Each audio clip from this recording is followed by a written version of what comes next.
There we go.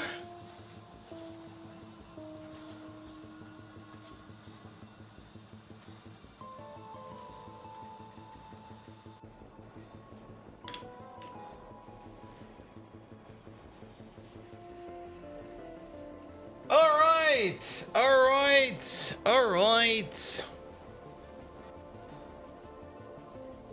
Sadly, no YouTube streams today. Still more technical issues.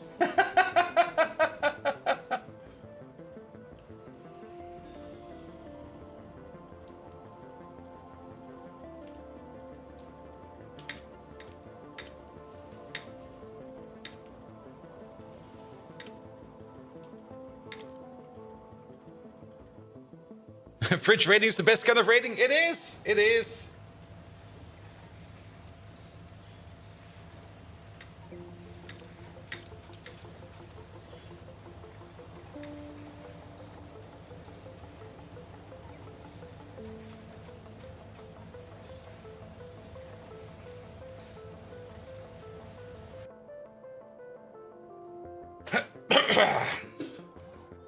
All right, how does this all work again? It feels like a week. Constant buffering? Is it constant buffering? It should not be constant buffering. Really?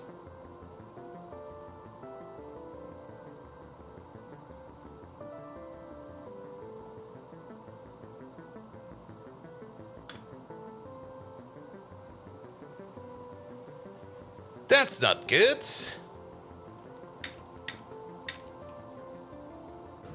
Even more technical issues. Let me watch back my own stream real quick. Shut up, me.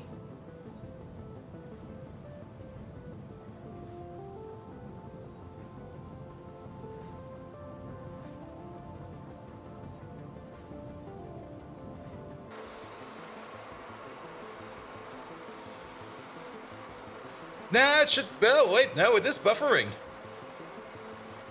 Oh, you know what it might be? Oh, yeah, we just buffering. It's definitely, it is buffering.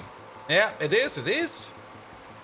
I mean, there is that GDQ stream going on right now with like 47,000 people in it. Also, oh boy, we also have front page. It might also be the front page issue that we currently have facing. All right. Everything seems to be good to go. Let me just put in the pups over there, and that will be going right away. Finnan, yes, it will probably be buffering quite a bit every now and then. There's nothing much I can do about that.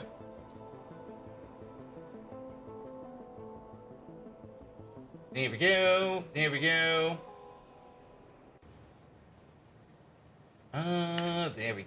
Perfect. And one more over there.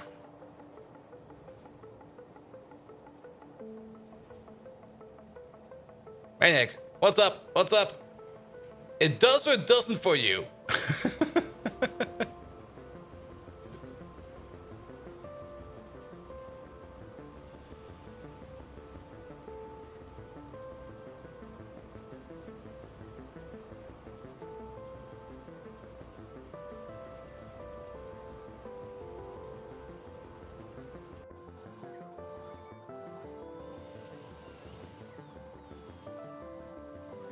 It might be you. Steam is downloading a 43 gigabyte update. It'll be fine. All right. Off we go.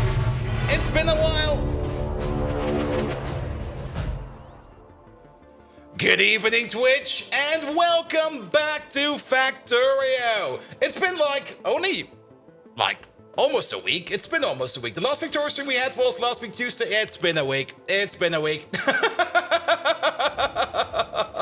And a week it has been. I'm very much looking forward to playing more Factorio, especially today because there's so much to talk about.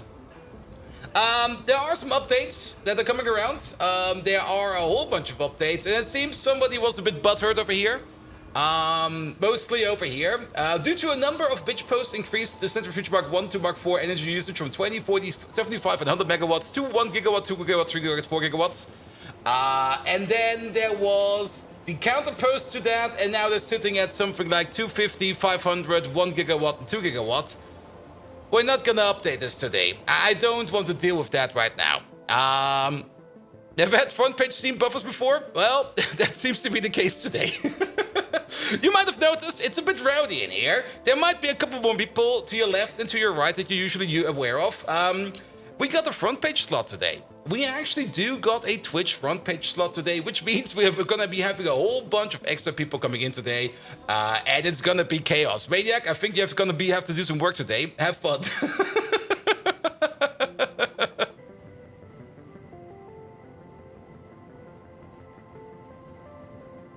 That's way better now, isn't it? Look at that. Sorry about that. That seems to happen every now and then. But it's looking better now, isn't it? That's better. That's better. That's way better. Yeah, let's keep it like. Not quite sure what the issue was over there. Maybe it was a weird setting or something like that. I just reversed my settings back to the default. It should be fine now. Kitty Dumpster, hello there. How you doing? Welcome. Maybe Twitch canceled the stream. Too many viewers. No, it should be good now. There we go. Perfect. Yeah, and now it's no longer a slideshow. Sorry about that. We should also turn off the alerts for today, because today we do have a bit of a special stream. I'm very happy for every alert we're getting today. But, well, let's keep them on. Who knows? Maybe it will be fine. If it gets a little bit over the top, then we will stop them right away. But it'll be fine now. It'll be fine. Live on live? Yes. Yeah. Special stream? Yes. Today is a special stream. No slideshow, no buffering now? Yeah, I'm not quite sure what happened. I guess I switched over to the old profile I was using in my OBS before we switched over to dual streaming. Dual streaming today is not possible because of another technical issue. They were like again, as always, like 5 minutes, not actually more like 30 minutes before the stream, there were like 10 technical difficulties, and I was like, all right, fix this, fix that, just sitting there, trying to fix as much as possible. There's still some things broken. Megatron is there, at least. We can at least say hello to Megatron. And the advice to a new streamer, just keep on streaming and be yourself, and don't force yourself into anything, then you'll be fine. All right, front page also seems to be working again. Good, all right. Ah, yes, that's me, your favorite fiendish co-host, Megatron, the illustrious leader of the Decepticons. I swear by my beloved hobby of optimizing weapons for explosive range, you're in for a wild ride with today's stream. Come join us in battle. There we go. Also, guess what? Let me just restart Megatron real quick. Why did I activate my teams today? Damn you, teams! All right. So, I'm not quite sure what you guys got from the start. It seems that there was a bit of a slideshow, so let's just start over from the start. Welcome back, everybody. It's been like a week since we played last time. I've been more or less a week on TwitchCon, not really a week on TwitchCon. I went on Thursday to TwitchCon. I came back on Sunday. The last stream we had was on Wednesday, and today's Tuesday. And yesterday I was tired.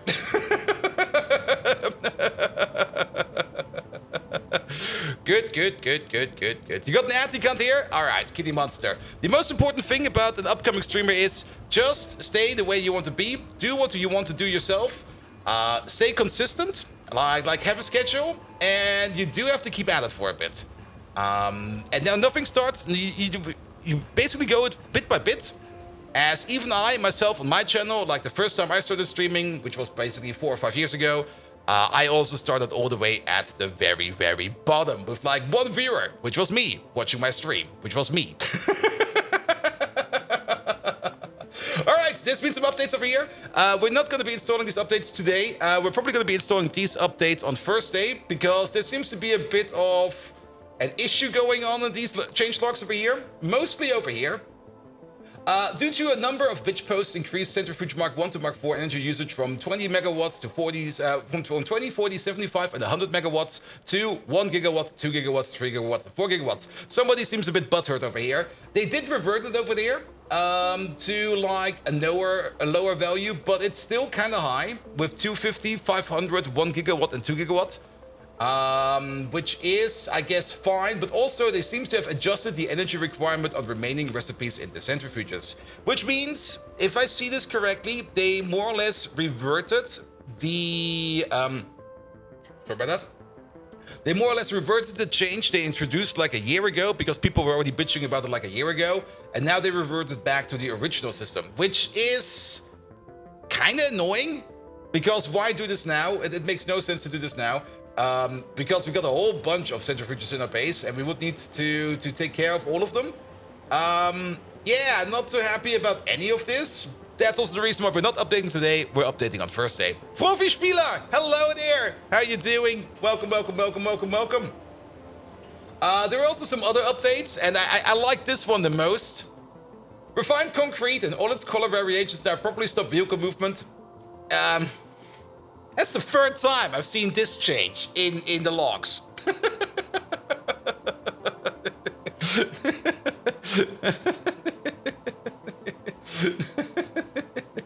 I'm not quite sure that the Pi devs are currently knowing what they're doing.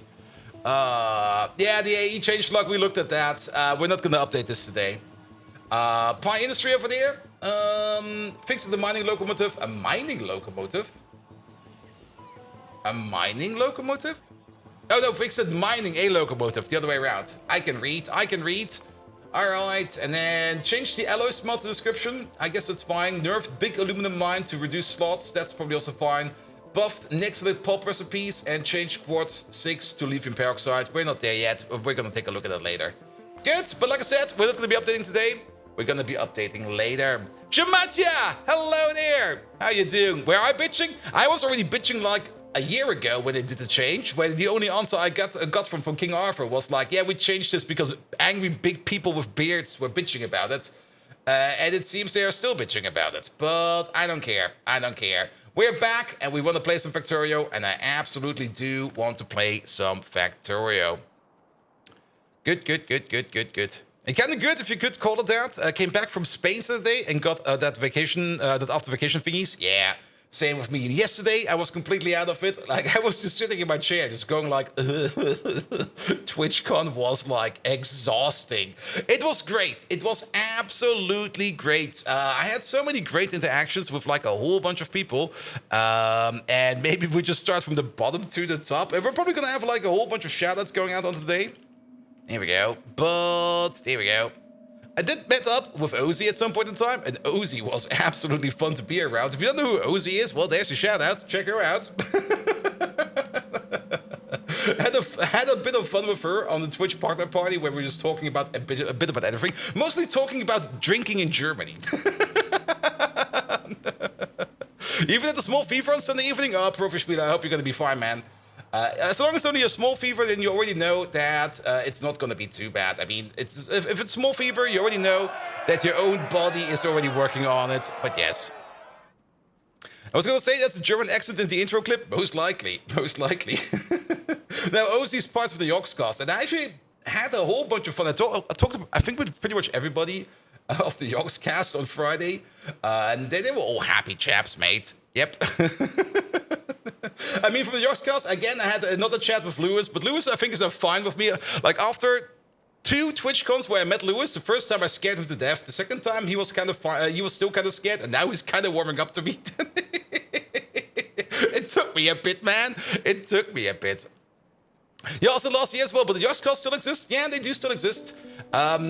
I mean, they don't really do Minecraft stuff anymore, but they're more or less this big stream team, more or less. It's more or less now a big stream team. But then again, don't underestimate what they do. They do kind of still do quite a bit of stuff. Especially Lewis, who is mostly into business development at this moment in time. Not really much in content creating, even though he still does a lot of content creation. But he's more or less head of business in a couple of things. Good. They do a lot of charity. They do one of the bigger charities that you have every year, which is the what's it called again? The Jingle Jam. But yes, Doc Spano. He's still getting used to you. It's been like more than 4 years. Doc Spano, how are you doing? Welcome. Also, in other good news, you might have already seen it on the Discord, but let's maybe just get that out of the door right away. We finally upgraded to Twitch Partner Plus, and I'm very happy to be now a higher level Twitch partner. Fuck yes!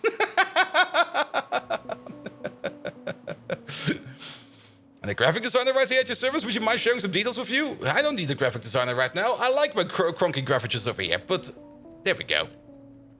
You say something about disabling alert, there was a follow alert. Yeah, I thought about disabling it if it takes overhand, but if it's only like one every couple of minutes, it should be fine.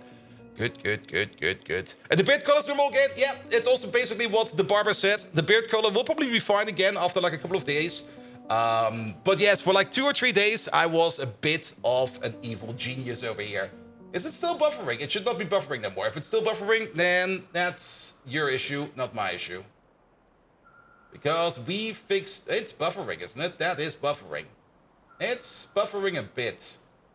I will be monitoring my own stream on the other monitor over there. It'll be fine. It'll be fine. But yes, there's a good chance of things being buffering today, because not only is there a ginormous GameStone Quick stream going on right now, where there's like 40,000 people watching that, which will probably burn down every kind of Twitch server out there. But not only that, also, I do got a front page slot today, which kind of means that we got a whole bunch of people in here today, which will probably see me for the first time. Hello! How are you all doing out there? Good, good, good. For all the people that are just coming in, welcome to the base. It's a thing. It's still a starter base. I'm not quite sure what we're going to be building today in this thing over there, but I can only tell you one thing, and one thing alone. We are still at just over 50% of the completion of this mod pack. We are 1,500 hours in. We're going to be here for a while.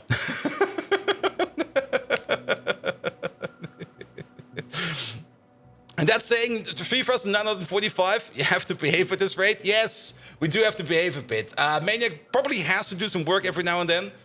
So Maniac, I hope you brought your hammer with you if we need it. But then again, it's only the front page slot, which means most of these people that are actually in here with us watching the stream are probably not even in chat. They're only watching me from the front page, which is perfectly fine. Good, good, good. Have we killed every Rochi out there? No, not really, because the map is technically infinite, if you think about it. There are a whole bunch of biters out there. The settings of the biters are set to their utter minimum. Nevertheless, there is still like a metric fuck ton of them around there, and there is quite, well, not over here. For some reason, there's no biters over here. Same for over here. Like, nothing is happening over there either. Alright, alright. But yes, there are biters out there, but we work with biters without building walls, because we do not build walls over here. We embrace the biters. If they come over to us and they want to destroy our stuff, we let them. And then we nuke the shit out of them. No, we more or less take care of our pollution. Like, we only take care of biters that are about to be covered by pollution.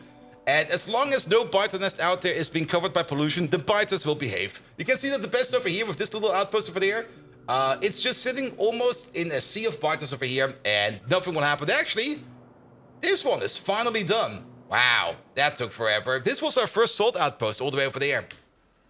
And greatest game ever, you're about 250 hours into space exploration, many more to go. It is the best game ever. And don't forget about this, because soon, hopefully this year, soon trademark,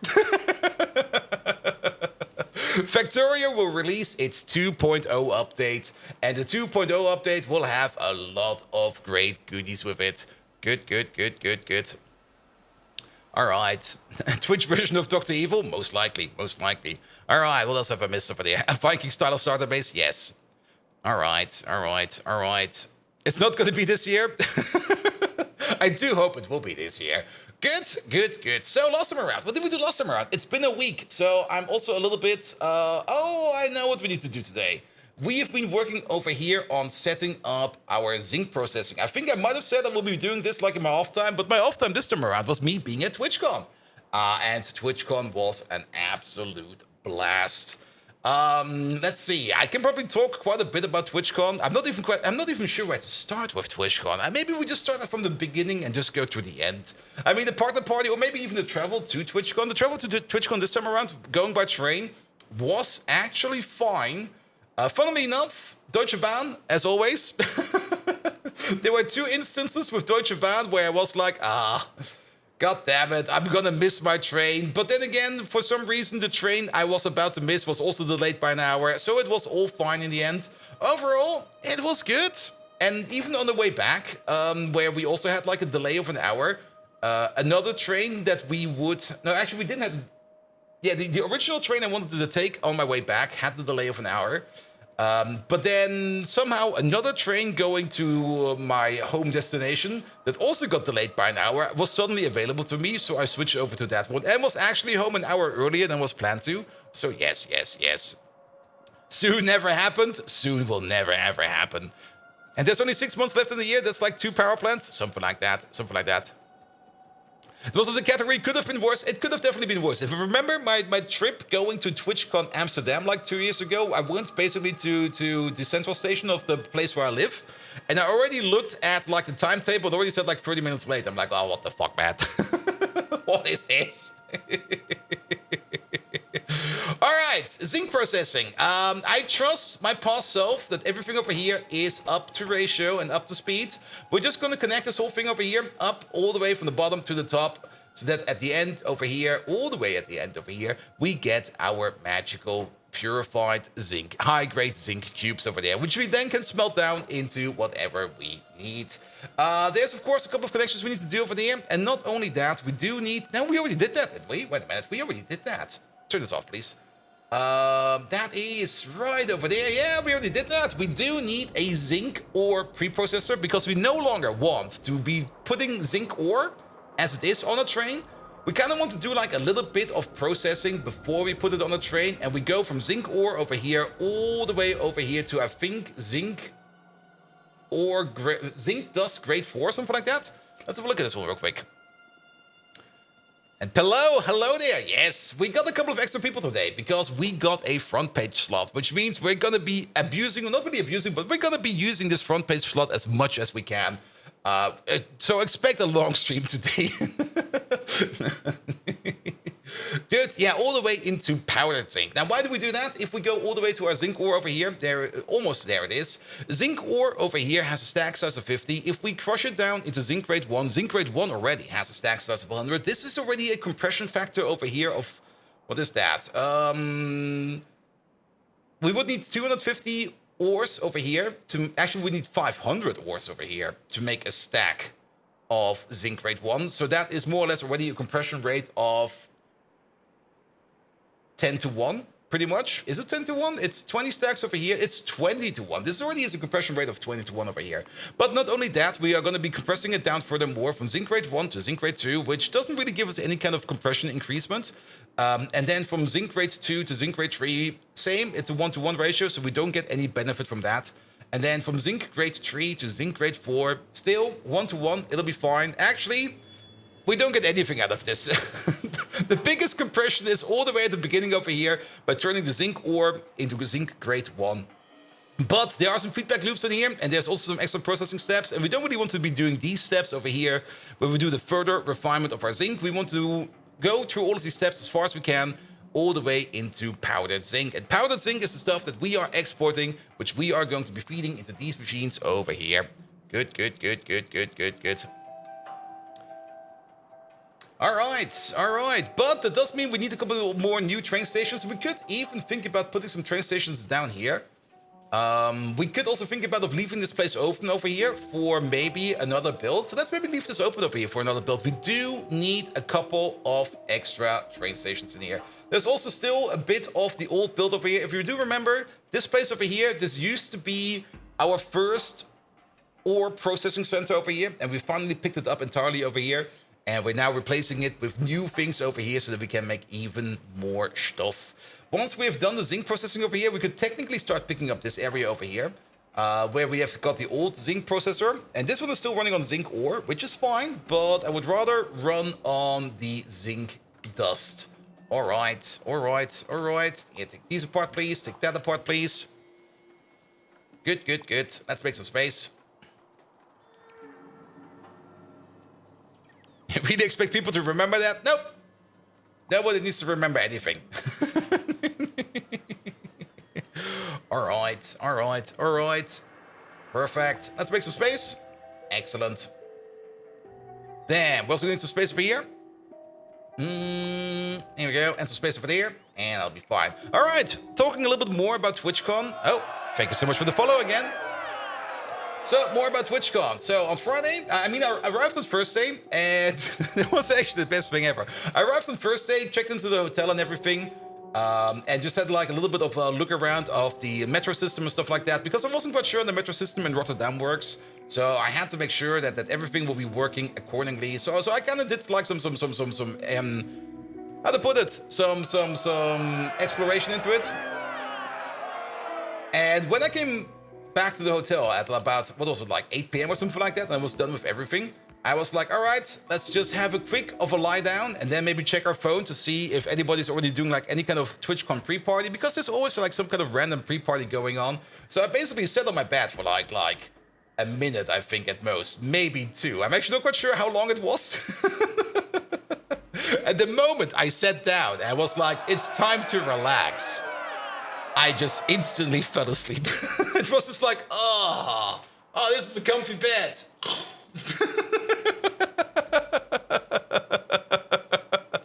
Hundev, thank you so much for the lovely resub. And also, again, we became Twitch Partner Plus, which means we now got the magnificent subscriber share of 60-40 instead of 50-50. So we're giving less money to Twitch and we're taking more money for our own, which is absolutely great. And I'm very, very happy about that, because that took a bit of work. And it was also a bit on... It wasn't quite sure if we would make it or not, because we were, like the last 2 streams we would normally had, we were at TwitchCon. So it wasn't even quite sure if I would be able to get to the last requirement of Twitch Partner Plus. But we did manage to do it, and it's mostly thanks to... Where is he? Where's the magnificent lad? Where is he? Where is he? Where is he? He's still in here. Frozone number 2. He kind of left us a tier 3 sub just before we went, and because of him, we barely made it. And I'm very happy about that. Good. It kind of sounds like Sigil from Sunday. I have no clue who that is, mate. But so be it, so be it. So basically you're saying the cheapest drunk falls asleep before he even gets to the bar? It was definitely a cheap evening. I mean, I don't mind a cheap evening. Here we go. Oh, perfect alignment over here. Wally, hello there. Welcome. How you doing? And Wally, thank you so much for the resub. Not only do we start off the month of June... Bold be hype. Hype. Woo. Wait 1 moment, please. Megatron, there seems to be a hype train going on. Also, it seems we got a Twitch front page plates. So could you please hype up this hype train as much as you can? There we go. There we go. At least we got the woo out of it. There we go.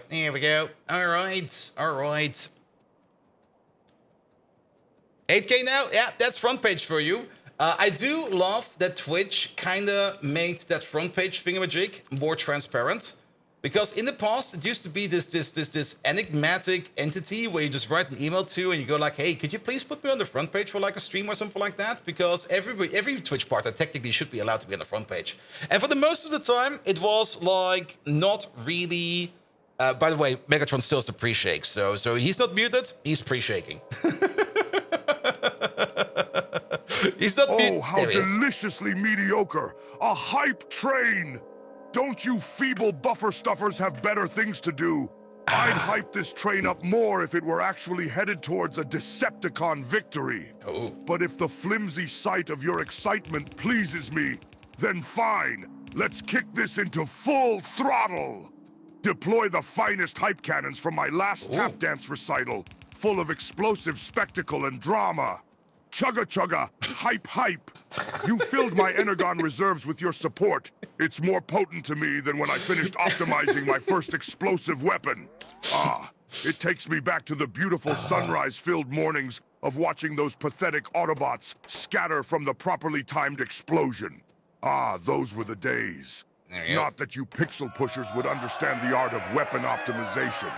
But the sight of a front-page Twitch plate tickles my circuits. You frail carbon sacks. Let's prepare a worthy celebration. Prepare for a battle cry louder than the time I discovered my first bottle cap for the collection. Hype. But Well, remember, he's this trying. doesn't make us friends. This brings some life back into this old mechanoid frame. I can almost hear the screams. Oh wait, those are yours. The sight of your joy is almost as despicably adorable as Sparkles, my pet cat. Put Wait. this in your memory banks, humans. This is how a true Decepticon celebrates. Now let's push this hype train over the top and take all the glory myself, as expected of the greatest leader in the universe. Ha ha ha ha ha. Who? Who the fuck is Sparkles? We got a cat. It's Groundbuster's cat. Who the fuck is Sparkles? Megatron, who the fuck is Sparkles? Where did he come from? Alright, alright. Yeah, with Megatron around, it will probably be a little bit hard to talk about TwitchCon because he will probably be interrupting us like every damn time, but it'll be fine. Sparkles doesn't sparkle and pop? Maybe. But did we ever put her in there? I don't think so. Here we go. Alright, this is definitely a horrible spaghetti again. So be it. I don't mind. Bold Viking. Of all the imbecile questions you could have asked, Sparkles isn't just a who, he is a where, a when, and a why. What? He's much more charming than you'll ever be. I found him back when we were on that strange human planet once. I remember the first time our frigidly robotic eyes met. I was in the middle of a rampage through a local human settlement when I practically tripped over him. It was love, or the closest equivalent, in the first sighting. As unexpected as the time I found joy in knitting. The frenzied little creature climbed up my shin and hissed at me. It was like watching the sun rise while you're optimizing a new weapon. It was absolute bedlam yet bizarrely soothing. I named him Sparkles, inspired by a strange but memory-potent endgame crisis. Since that day, Sparkles has been my faithful and deadly pet. He sharpens his claws on my enemies. Now back to the minuscule matters at hand, because any more talking about Sparkles will make me dangerously emotional. Okay, alright. I think we found an angle where we can have some fun with Megatron today.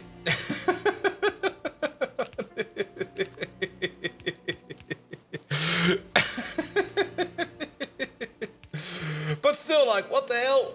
Where does the cat come from? That makes no sense whatsoever.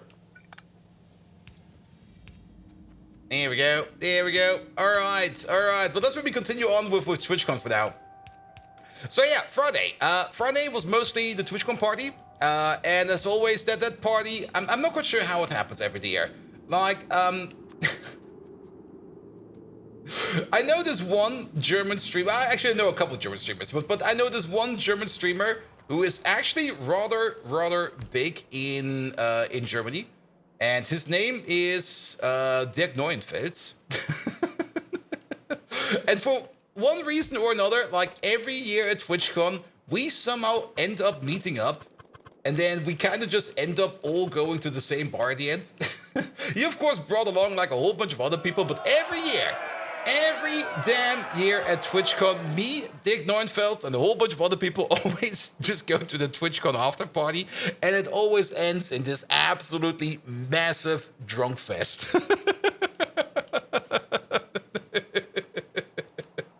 He's an absolutely amazing lad, and I mean, he's like one of those DJ streamers, and he's, I think, in the top 5 of Germany, top of Germany's biggest DJ streamers. So he's pretty much up there. And every time I see him like interact with people, he's like always doing like the absolute full, what should we call it again? The full Instagram and socializing thingamajig. Like when even we were taking some selfies together, he was just immediately editing that on his phone, just going like full speed ahead at making it into like an Instagram story and everything. And I just sit there and go like, good God, I don't want to do that. Check the likes. Someone snuck in Sparkles. We can check the likes real quick. Did somebody snuck in Sparkles over there? There we go. Megatron Jason's. Is Sparkles in there? Oh, Sparkles is in there. That's where he came from. All right. Megatron, I've brought you over here this new comfy chair. Do you want to sit in it?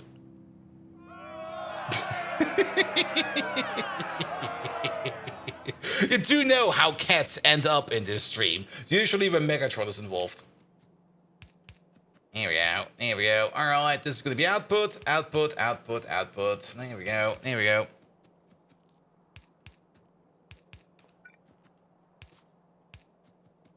Cats end unfortunate. Alright. A chair? Bold Viking from you? Yes! You idiot box of bolts, I never sit, I perch! Even on the most enticing structures, such as this apparently comfy piece of furniture. But I must admit, my steel-plated gluteus maximus could use a relaxing dock after a long day of ruling, optimizing new explosive weapons, and stepping all over the likes of you. As long as it doesn't start to resemble your shambolic desk, overflowing with fizzy drink bottle caps. You're worse than a magpie with the shiny things, Bold Viking, and I hate magpies. And sitting reminds me of that time I tried tap dancing. It just made me feel too old. Ah, the clatter of metal feet, as rhythmically precise as a well-timed explosion. I miss those days. It's a yes, then. I shall sit in this comfy chair, Bold Viking. For the time being, I wish you luck with your primitive game. But soon, I will rise, ready to take on the universe once again.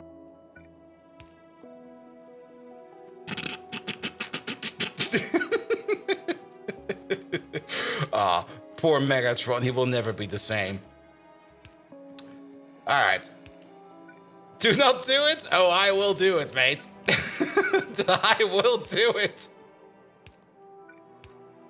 He's gonna hate us until the end of days. Megatron, no, don't sit down. Wait. Oh no, Megatron. You sat on Sparkles. He's an entire 4 pizza now. He's all over the place. Oh god, he's mush. He went all the way up your gluteus maximus. He's all the way in there. There's nothing of him left. Oh, I'm so sorry, Megatron, but you sat on Sparkles and murdered him.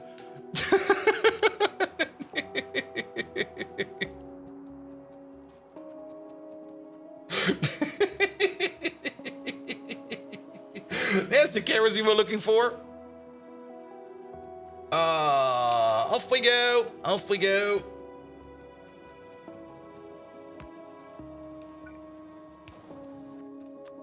Here we go. Pull along. How's the UPS actually? 40? Oh, that's not good. We need to be better than that.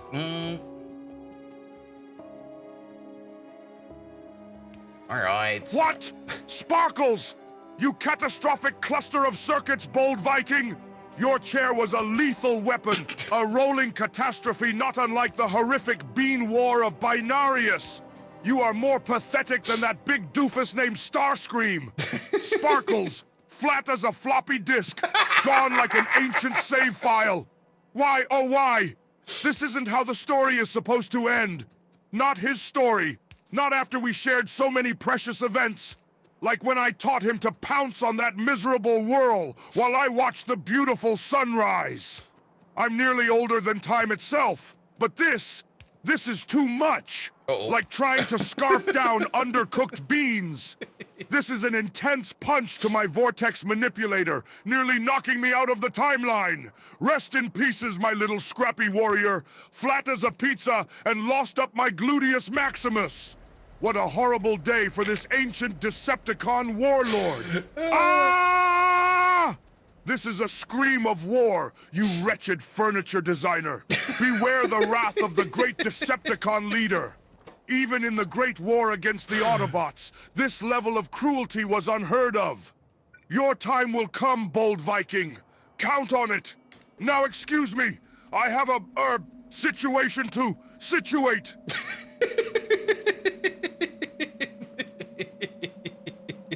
Every time I think that we kind of reached the limit with Megatron, somehow he manages to make it even better. Like, what the hell, man?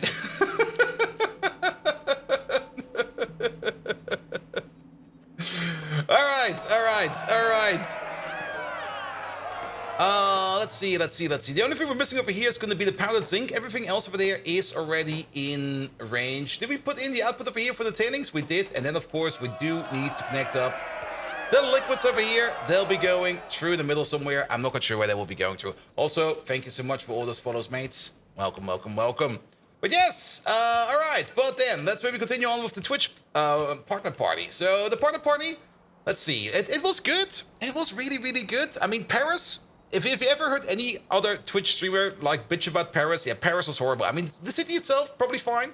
Actually, it was kind of fun inside the city itself. But the partner party at TwitchCon, like last year, that was just horrible. It was absolutely horrible. It was like a sardine can of people. And the only thing we had to drink was basically wine and not really that much beer.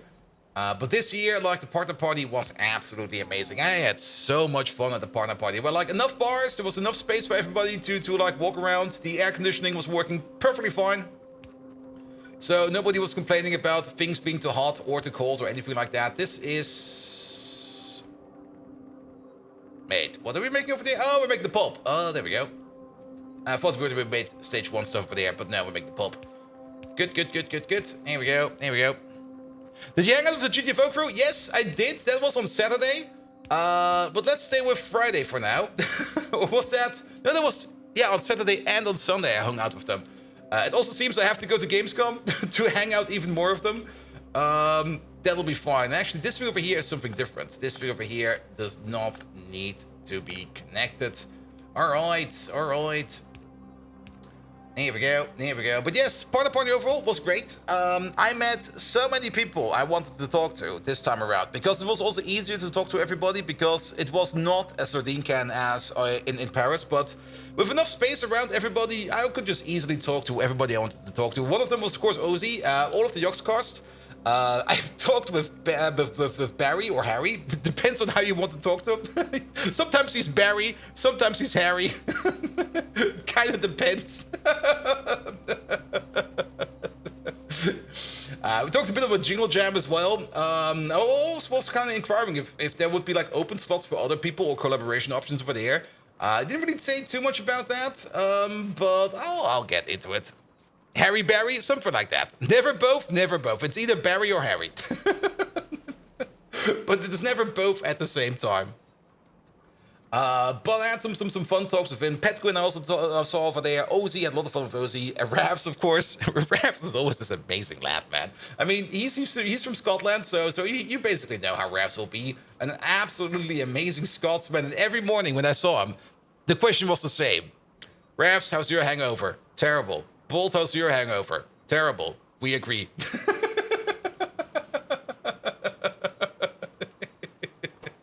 And then, like, a couple hours later, we both started drinking again.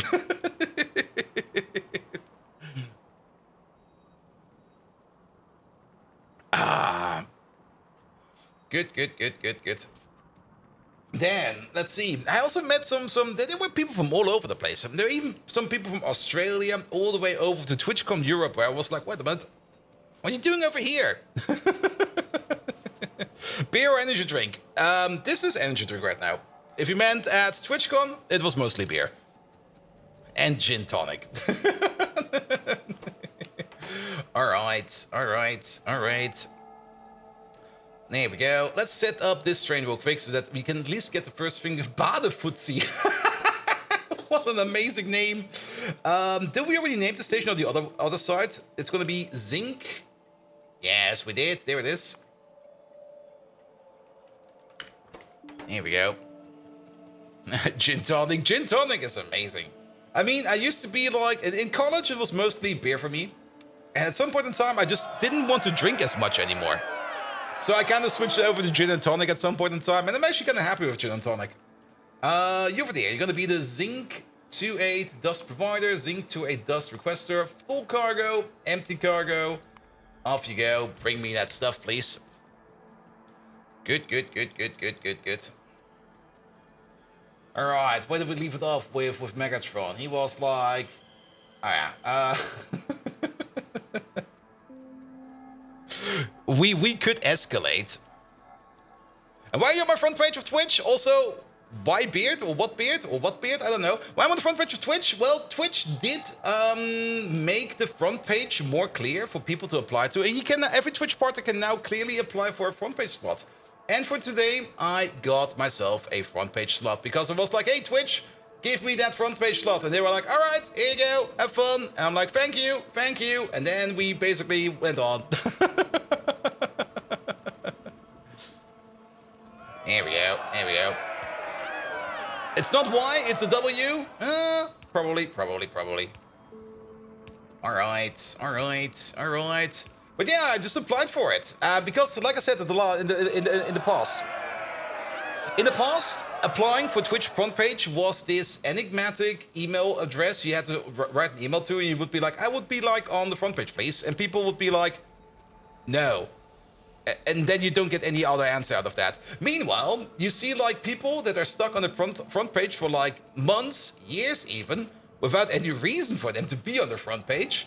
And of course, on the other side, you also got, of course, every kind of charity event that's always on the front page. And charity events, in my opinion, should be on the front page because they do deserve every bit of attention they want to be. But every Twitch partner can now just easily apply for a front page slot, and maybe you get it, maybe you don't.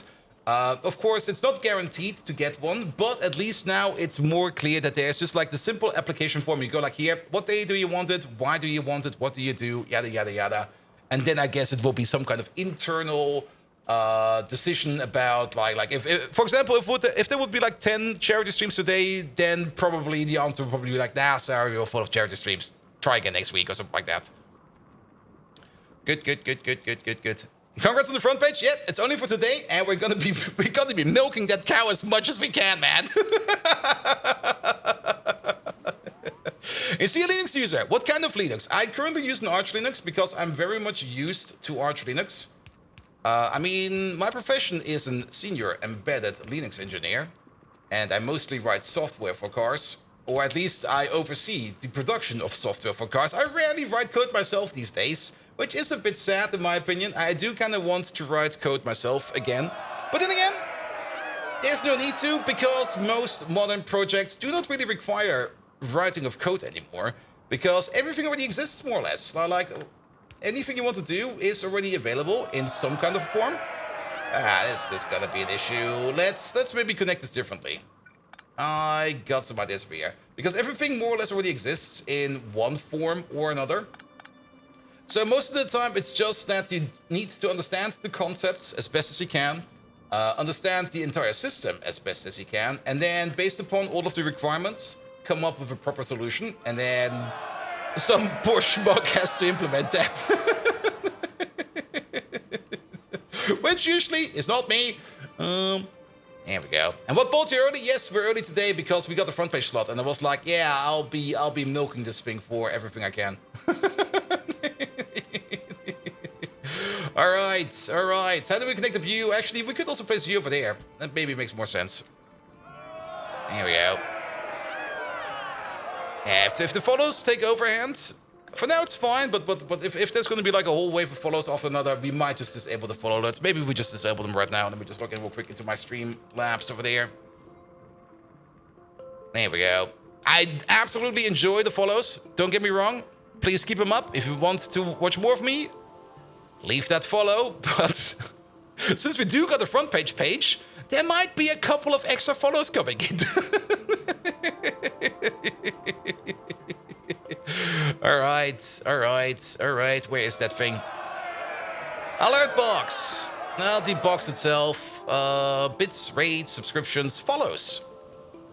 Disable. I'm sorry, but they're off. Good.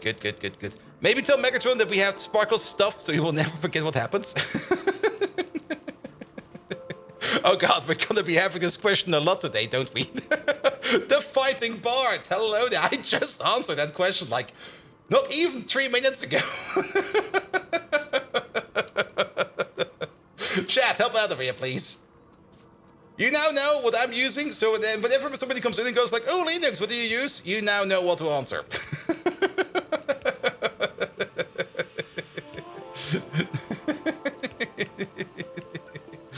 Good. There we go. And then 1, 2, 2. Put you over there. Yeah, but speaking of distributions, I mean, at the end of the day, it doesn't really matter what you use, as long as you can use it. It's the same with the discussion about... That's the always ongoing discussion where you can really, really rile up some people out there. Like, what's better, Windows or Linux? In my opinion, it doesn't matter. It really doesn't matter. The most important thing is what works for you. That's the most important part. If you want to use Linux for whatever you want to use, go Linux. If you want to use Windows, go Windows. The most important part at the end of the day, can you work with it? Yes? No. That is more or less everything you need to know about that. And if you can't work with something, well, then it's not for you. And if you can't work with it, then it's bad. Pretty easy. There we go. Good. Doesn't matter what you use as long as it stays in the Docker container.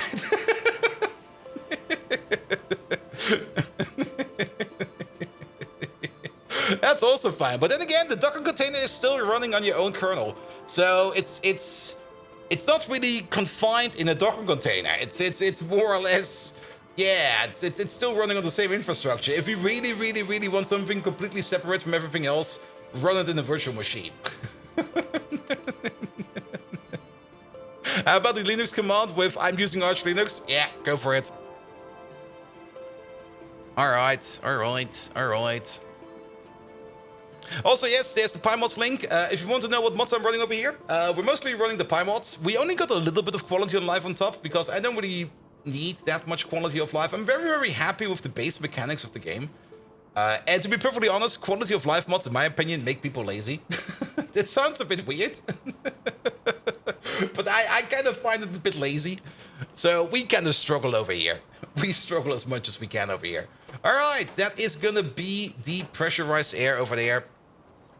Well, now Italic Viking is saying I'm using Arch Linux, but that'll be fine. That'll be fine. Because technically, Italic Viking is running on an Arch Linux as well. So that is fine. Alright. Did we get our stuff yet? Is this train already coming over? Oh, that train is coming over. Where is he? He is almost here. And the new question, how idiot-friendly is Linux? If you install something like Ubuntu or something like that, or what's the other one called? There's another one that's very similar to Windows. You're not gonna notice anything. It's basically the same. If you have a Steam Deck at home, you're already running Linux. You just don't know that you're running Linux. There we go. Yeah, let's put... we're gonna have a bit of a pipe issue over here. There we go. Connect up these, those, that'll be fine. Isn't Pop OS close to Windows? I'm not quite sure. I mean, I don't use it, so I don't know. It could be close. Could definitely be close, but I just don't know it. Mint, was it Mint I was thinking about? It was maybe Mint. Alright, this makes 200 per second. At the crafting speed of 6, that is 1,200 per second. That's 2,400 per second over here. That's a bit more than this pipe can handle. Wait a minute, that's not correct. We can still do it like this. And then maybe pick you up real quick and put you over there. And actually, the more I think about it, pick you up and we're going to be putting you all the way over there. It's not bad to run like more than 2,004 or more than 1,200 through the pipe system. But if we do it like this one over here will flood the system over here from the top, going down. Whereas this one at the bottom over here will be flooding the system from the bottom going up. And this way around, we do push around 2,400 units of pressurized air per second without having too much of an issue, in my opinion. How much pressurized air do we need? Well, not that much over here. At the crafting speed of 6, we're going to need 50 per second over here. So that's like 200 over there. And then over here, we're going to need like, at the crafting speed of 6, we're going to need 150 over there. So that is 600, 800 of you down there. And then this one over there is going to need, at the crafting speed of 6, that is going to be 150 per pop again. So that is another 600 over there. Yeah, we're good over here. That should be fine. That should be fine. All right, crucilic acid. Do we already order that in over here? Is that the thing that we have available over here already? Or do we need to bring that in from somewhere else? We need to bring that in from somewhere else. All right, no problem about that. Let's... Oh, there's the stuff, which means the first step over here is already done. It all the way goes all the way over here already. Only thing missing over here is going to be the crucilic acid. let's get ourselves at least a little bit over here in terms of... There you go. We're not going to be putting a station right on top of each other. We're going to be putting a little bit of space in between. There we go. Not like that. We could, of course, have done this a little bit smarter by using like a relative blueprint and stuff like that. But this is fine. This is fine. Yeah, here. This is the bottom input for the cryogenic acid. So let's put it somewhere over here. So we do have a gap of 1. And then we can use these other stations for something else. Liquid requester, please. Put you right over there. There. Smart! Nah, we don't do something smart over here. I mean... we don't need to do things smart over here. We just do them however we see fit. There we go. I mean, very much important, especially in the world of development. Getting like something working first, like a minimal viable prototype is always the preferred solution. And then from your minimal viable prototype, you can always move on to like more complicated matters.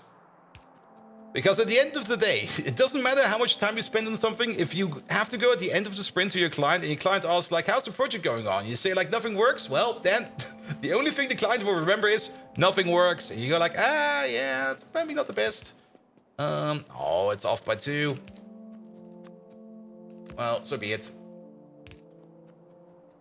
Good, that's cryogenic acid all the way down here. We might as well also, yeah, let's pull this all the way over there, there. Here we go, that'll be fine. You, and you. Perfect.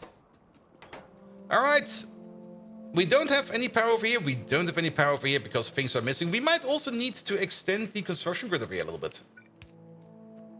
At least that is in, because I'm pretty sure that we could be doing better over here. And let's place you, say, over here. That will at least extend all the way up there.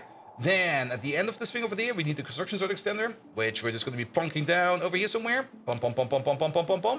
Here's fine. Oh, she's delicious. Thank you so much for the resub. Also, wait a minute. Turkey Pilgrim. Did I miss that? I think I missed that. Turkey Pilgrim. Thank you so much for the resub as well. There we go. The way of building is cleaner and easier to understand than the previous beacons. Oh, wait. Yeah. I mean, beacons definitely make builds easier. And you mod games sometimes, move files, so then Linux isn't noob friendly. Wait, what? I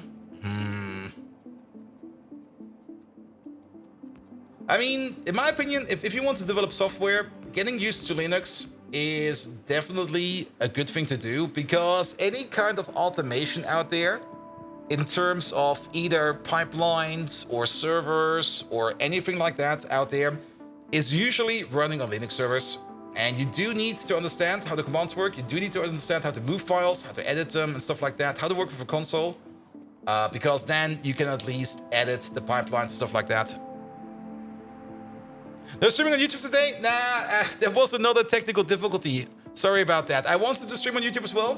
But then again, actually, it might be better that we did not do that, because we do got a Twitch front page slot today.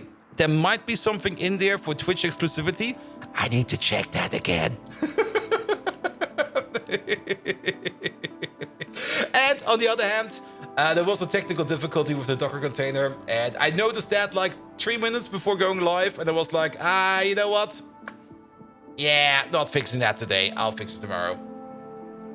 Good. Also, this music is getting a little bit overhand. I like it, but there we go.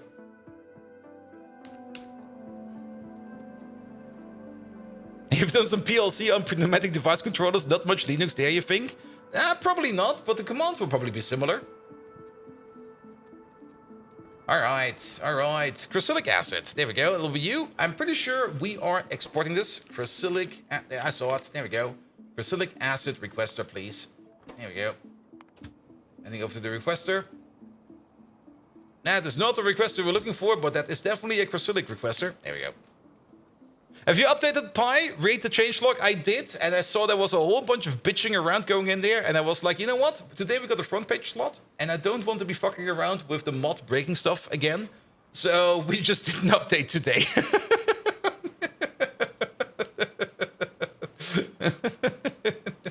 We'll be taking taking a look at the patch notes and what kind of issues it will cause in our base on first day.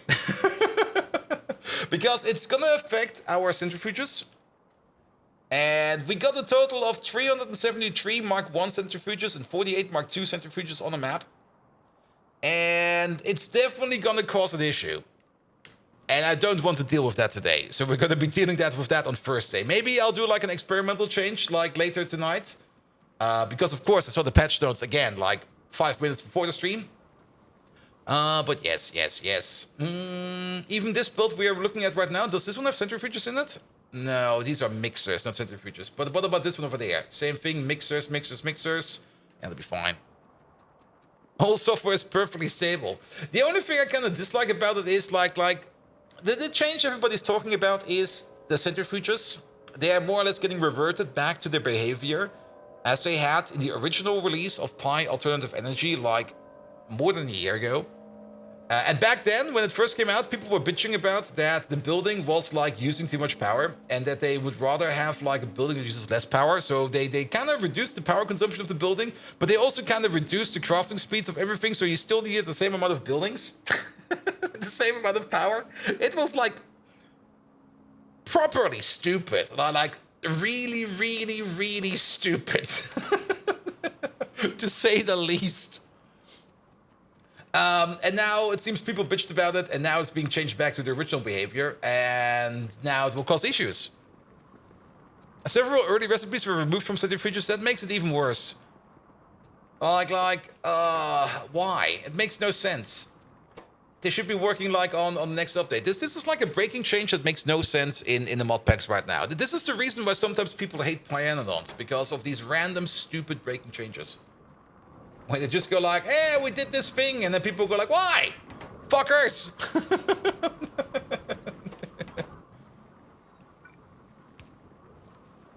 Here we go.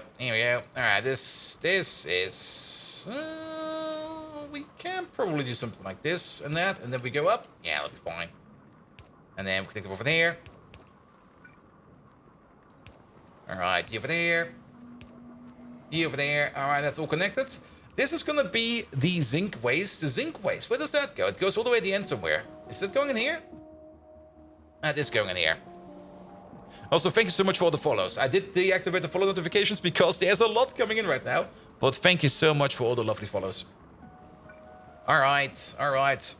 Megatron, do you have got anything to say for our lovely new followers out there? Also, I do know that you just came out of the shower, but I think I still see some bits of sparkles between your gluteus maximus over there. Intertube, hello there, how you doing? How was Dutchland? It was great. Intertube, were you at TwitchCon? Did we miss each other? Damn, I didn't check. And why is there so many people? Because we got a front page slot today.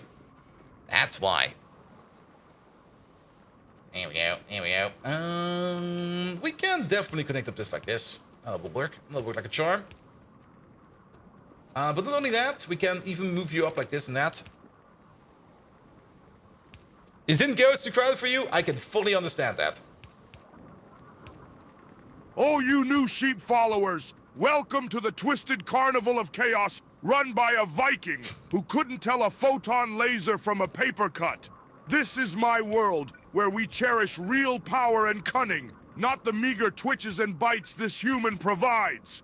To those who just joined, let me warn you about the errors of aligning yourself with this so-called streamer. He once tried to convince me flamingos were descendant of T-Rexes. Bah! And moreover, if you're looking for someone superior, you need not look further than the magnificent Megatron. Speaking reminds me of the time at the heavy metal music festival I attended. Now there, my followers, was something worthy of a Decepticon leader. As for those remnant sparkles, bold Viking, how dare you, you unoptimized console. You are more detestable than pineapple on a Martian pizza. Not a moment of grieving you have, and remind me of pieces of sparkles still intact. If you have one more bit of disrespect, I'll let you meet him in the afterlife. Here's a historical dad joke to brighten up your day. Did you know what they called Megatron winning in a game before it was cool? They called it a Predacon-clusion. Ha ha ha ha! Now laugh, you simpletons. Laugh while you can. Ha ha ha ha ha ha ha ha. What the fuck, man? How did they get front page slots? We're probably going to be answering this question quite often these days, but Twitch did a change. Twitch made the front page application more transparent, and it is now easier for every partner out there to apply for a front page slot, and I got one. Pretty much like that. Good. You will probably see a whole bunch more of Twitch partners out there getting front page slots these days. I already know like of CD out there who got a front page slot. Let's give her a shout out as well. Where is she? There she is. There he is. And speaking of CD, wait. There she goes. CD also made a big announcement. If you don't know who CD is, we rate CD every now and then, and CD is an absolutely amazing streamer herself. And she just recently made the announcement that she's going to become a full-time streamer. So congrats, CD, on becoming a full-time streamer. And also congrats on doing that insane jump in becoming a full-time streamer, because I can't really imagine myself doing that anytime soon, because yeah, that takes a lot of effort to become a full-time streamer. There we go. Also, thank you so much for the Prime sub, mate. Good. And he went full psycho there? Yes.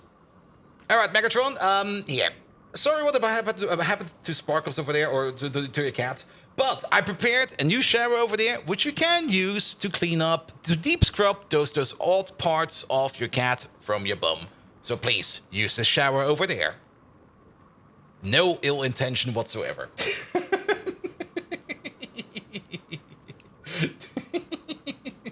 We're also not really paying much attention over here. Number 2s need to be connected over there. We're just gonna fully connect this thing over there. Yeah, let's fully connect over there like this. Is there a connection going through here? There is. Oh, how generous, bold Viking! A shower just for me! Yep. Because having a bath wasn't enough for me after I gallantly crushed my beloved Sparkles. People might believe this is a kind gesture, but this trickster's bath may be as delightful as finding a rat in soup. However, even I do need to clear the remnants of Sparkles, I suppose. And let's avoid making that same mistake again, bold Viking. Make sure you don't conveniently place another fluffy creature of delightful mayhem under my glorious metal gluteus maximus again. Or perhaps it's time for me to have you for a shower mat instead. Cleanse in scorching rage. Rah! Make no mistake, you plug-in Popinjay. You'll have to deal with a clean, fresh, and extremely irate Decepticon leader once I'm done. Now let me go have a shower. Rawr! Alright, let me just have a quick look at Megatron's mind over here. I see a couple of phobias over here which you can build in there. Then, everything he hates.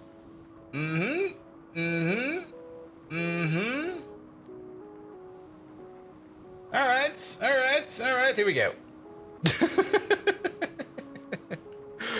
Oh no, Megatron! It turns out the shower has been made by Canadians. And not only has it been made by Canadians, it's also perfectly round in shape. To make matters worse, while you were showering, the shower was not emitting water as you would expect. No, it was sprouting out beans! Beans are everywhere! And to make matters even worse, while you're taking a shower, you are being flanked by a whole rowdy bunch of half-naked weeps. I'm so sorry, Megatron, but it seems like you're not getting out of this alive.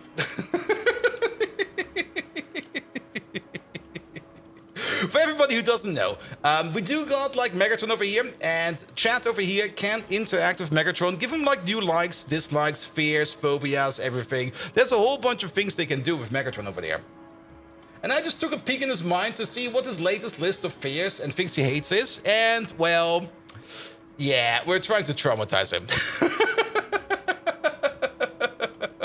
In the meantime, where are we stuck over here? We are currently stuck over here with the zinc overflow. That went into there. We need some creosote. This is a betrayal, Bold Viking! No, You no, no, cowardly no, no, can no. of worn-out capacitors! How dare you afflict me with all my worst fears?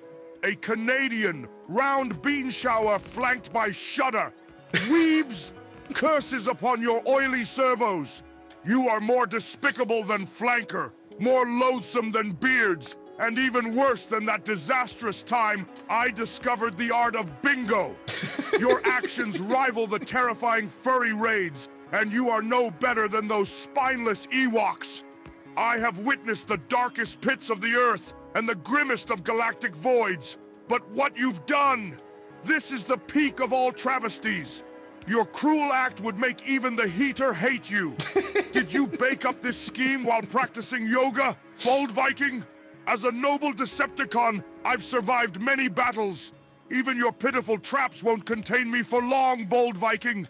I'll escape this horrific nightmare, and when I do, you'll hear a Decepticon battle cry, resonating with rage and fury. Enough of your insolence, frail human. This is not the end, Bold Viking. So laugh while you can. Oh, yes. Megatron, away!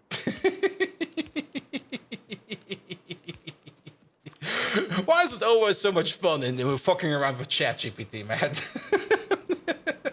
By the way, did we make a loop over here? We did make a loop over here. We don't want to make a loop over here. Loops are not good, especially for the liquid system. Good, good, good, good, good, good, good. All right, that will be the creosote. Perfect. Then we got more of the zinc pulp over here, which we need to move around. Are these cross-connected over here? These are not cross-connected. We don't have space for that. They don't really need to be cross-connected right now. We can move them along like this. That'll most likely be fine. And then we are going to end up over here and end up over there. That'll be fine as well. You connect up in there. You connect up in there, and then we just move along. How many liquids are we making over here of this stuff? Not that much. Zinc waste is something that we don't really seem to be making that much. I hope I didn't invent anything over there. But it'll be fine. It'll be fine. Good. You into there. You into there. Perfect. And then while we're at it, we might as well just continue this whole thing over there. Here we go. Just connect all of these up. Nothing to worry about. We can continue this on over there. We need some Flutec PP6 over here. I'm not quite sure if we're already making that stuff or not. We'll probably figure that out sooner or later, but all of the zinc waste will be going into these zinc pulp stage 4 makers over here, of which we only got 4. For some reason, I thought we had more of these, but I guess it's fine. We've got a crafting speed of 6, a total crafting speed of 24. That means we do this recipe over here 6 times per second, which means we can consume up to 300. Oh, actually, no, I'm looking at the wrong value. We can consume up to 900 zinc waste per second. Zinc waste over here per second that we're making over here at a crafting speed of 24 again.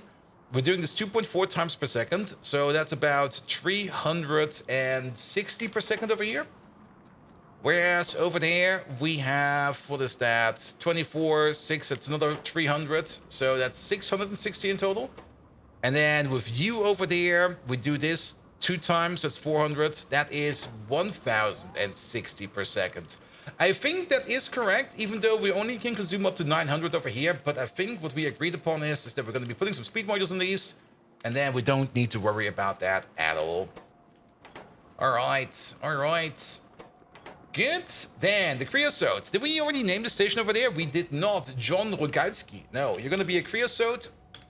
Creosote 28 requested, please.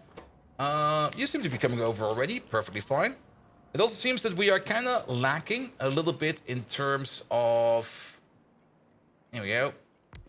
Of coverage over here. So let's build ourselves a roboport over there for the logistics service. And then also a construction port over there somewhere. Like right over here will be fine, just to expand the grid over here as well. This thing over there will be removed sooner or later, and technically we cannot really remove these over here because in practice they don't really do much. There's probably also still this entire grid over there that's just sitting around over there. This is all still remnants. We might pick it up at some point in time. We might just leave it. And now to think about it, now that we start picking up this stuff over here, I think I actually just completely removed the power supply to the station up there. My bad, my bad. We're gonna fix that in a second. Here we go, here we go. Off we go. Perfect. Alright. Oh yeah, TwitchCon. We're actually not done talking about TwitchCon yet. Actually, you still got power. Where the fuck are you getting power from? Oh, it's from over there? It is from over here. From all the way over there somewhere. Perfect. That's actually pretty good. So, GTFO. Yes, I met up with 10 Chambers at TwitchCon on Friday and on Saturday. No, on Saturday and Sunday. Sorry, the other way around. On Saturday, they had like an open bar invitation for everybody who was available at TwitchCon. Like for everybody who was available at TwitchCon on Saturday and who wanted to have some drinks with the GTFO dev team, they basically said like, come to our hotel. We're sitting at the bar. Drinks are on us. Just come over. You know how many people came? 3. A total of 3 people came. Me, a very dedicated fan from the Netherlands. He told me his name, but I already forgot. I'm so sorry, mate. If you're seeing this and if you're in chat by any chance, please do make some noise. And then they also had over there, where is he? Where is he? Also a very amazing content creator. He is in my list over here somewhere. Where is he? Where is he? Where is he? There he is. Let's give him a proper shout out. Actually, let's do it like this. There we go.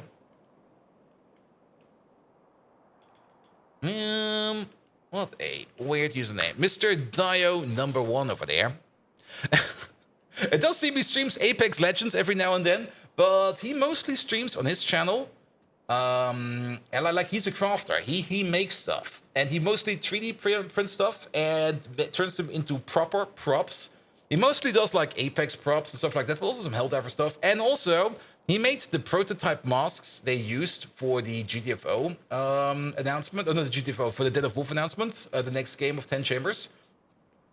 And we even got to see one of the masks they were using, like one of the real masks they made for the game, and it was looking amazing.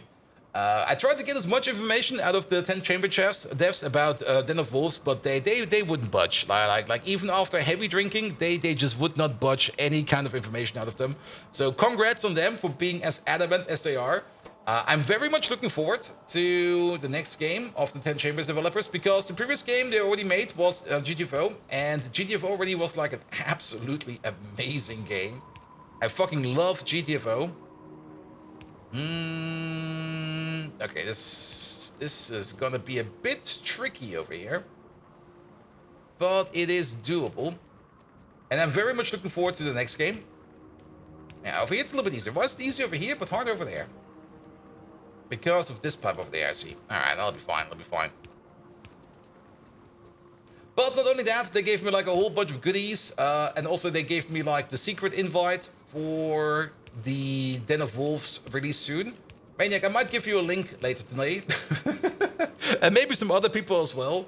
Especially of our stream team, if they want to get in on the action as well, because I'm allowed to share that link with those people. No YouTube streams today? No, sorry, they used no YouTube stream today. There were technical issues for one, and for another, we kind of have a bit of a special event happening right now because we got Twitch front page for today. And as such, I thought to myself, it might be better if we just stay on Twitch for today and only for today. Sorry about that. But mostly technical issues.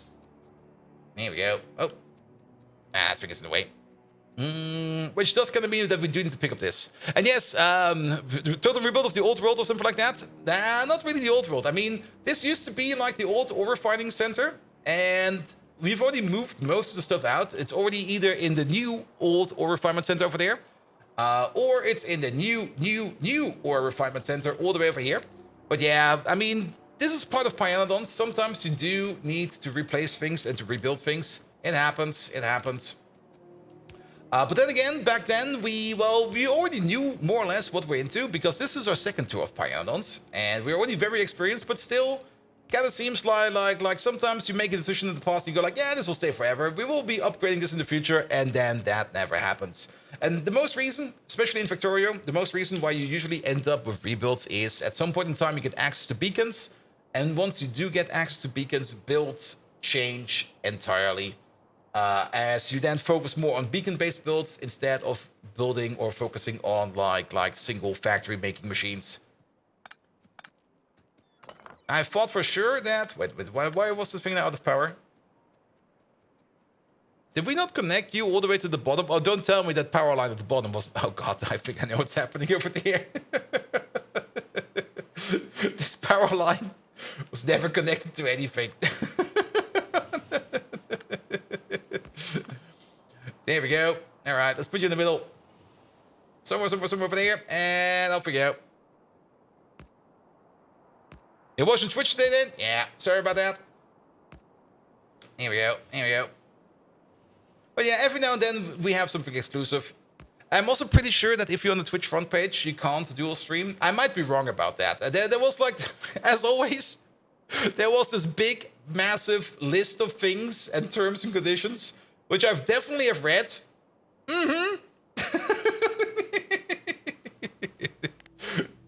But then again, I didn't give it all the attention it should have probably needed. But to be perfectly honest, most of the time, we've been doing this for so long, I'm pretty sure I already know what's on there, so it should be fine. Float in and out? Yep, more or less. There we go. I mean, front page does come with some side effects, or not really side effects, but with some side criteria. For example, you are being hosted on the front page, so you should not be in the mature category, which we're not.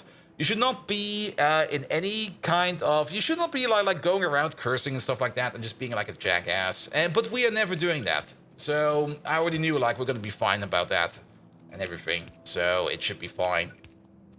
Because technically this stream is now categorized in the for everybody category. And nobody in their right mind will be talking about robots squatting on cats, accidentally murdering them. That never happens over here. Absolutely not.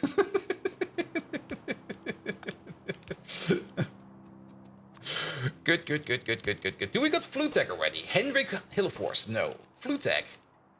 That is not Flutech. That is something else. I think... Flutech. I think we've prepped a build for that already. Around here somewhere. Getting a lot of people addicted to Pyanodons. Oh good god. No, what have I done? Then again, if they're addicted to Pyanodons, they will stay away from drugs. So, in my book, that's good. Alright. Flutech. Alright, let's have a look at this one real quick. That's zinc waste. Not Flutech, it's Aerofloat. Wait a minute. And I'm pretty sure it's made out of crucilic acid and phosphorus pentasulfide. Wait a minute. The phosphorus pentasulfide, did we not do that down here somewhere? Yeah, there it is. And there is our lovely Aerofloat 15. And for that, we do have a trade. Is it named? It is. Wow, I did not expect that. I literally did not expect that. It eats at you for life. Yeah, but the drugs do the same. Come on, man. I mean... At the end of the day, you're gonna be addicted or you're gonna be spending life on something. And if it's gonna be on Factorio, hell yes, it's definitely better to spend your time on Factorio than spending it on drugs. Then again, to quote a famous Dr. Doof, oh shit, I forgot to pick up my daughter from school. I have to enter stream now. Yes, it can happen. It can still have some stupid other side effects. And then he raided me. But Dr. Doof, if you don't know who Dr. Doof is also an absolutely amazing lad. There we go. Good. If you don't know who Dr. Doof is part of our stream team. He is also a Twitch partner, an absolutely amazing man. Can highly recommend him. Go check him out for yourself. He's currently doing some Foundry, and that's also a very fun game. And what is Py? Are you referring to Python? Because yes, it's another drug. Python is also, of course, a very fun language to script around in. If you want to know more about Python, Megatron. Your main system is running on Python, at least according to my papers over here. Can you tell me anything good about the programming language Python? I mean, with Python, you can make things like Megatron over here, who will be coming into our Twitch chat every now and then and just insulting everything that exists. It's perfect.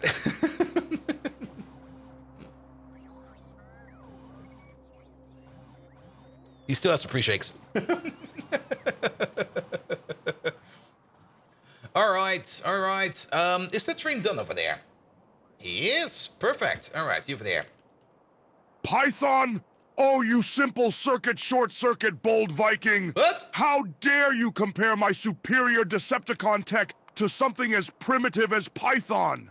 Do you think I run on a petty programming language like it's some piddly high school computer project? Yes. But for the sake of those who might want to understand Python, the one good thing about it, aside from being named after a massive flesh-squeezing creature, is that it's easy to read. That's Its true. simplicity makes it fit even for humanoids like you, bold Viking. It brings memories of those good old days when I used to battle code like it was an Autobot. Ah, those were the days. Almost makes me feel quite elderly. But then again, Python is as useless to me as a pineapple on a pizza. Clear enough for you, bold Viking? Or do I have to start speaking in Python? Megatron Predacon-clusion. There, let's see you untangle that with your puny Python. Ha ha ha ha! Megatron, can you speak a bit in Python, please?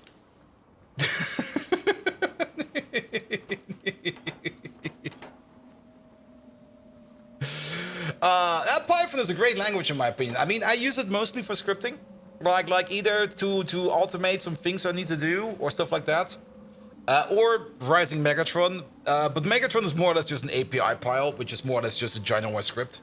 I would rather chew shards of Cybertronian metal, bold Viking, or relive the furry raids. However, to satiate your childish curiosity, all right, behold, print, I, Megatron, will not be reduced to some low-level programmer. There's your Python for you, you keyboard-clacking kakapo. How does it feel to have such complex ideas simplified into language even rudimentary robots like you can understand? As disappointing as finding the last Chocolate Wiggles fan art has melted. But remember, bold Viking, Megatron is far superior to any coded language. Speaking in Python, bah! I'd rather listen to a Spice Girls album on repeat for a cycle. Or even be subjected to the horrors of chair streams. This interrogative torment. Ah, Megatron! Oh. Alright, that's 100 water per second. Crafting speed is 6. So actually that's more than 6. It's 7.5. You need 750 water per second over here. That's a water pump per machine. That's a lot of water. Here we go. Here we go. How long is the cycle for Megatron? That's a good question. Megatron, just to be on the same page, how long is a cycle, in your opinion? I mean, a cycle could be a year. A cycle could be... it could be like a single like hertz cycle for your PC. Here we go, here we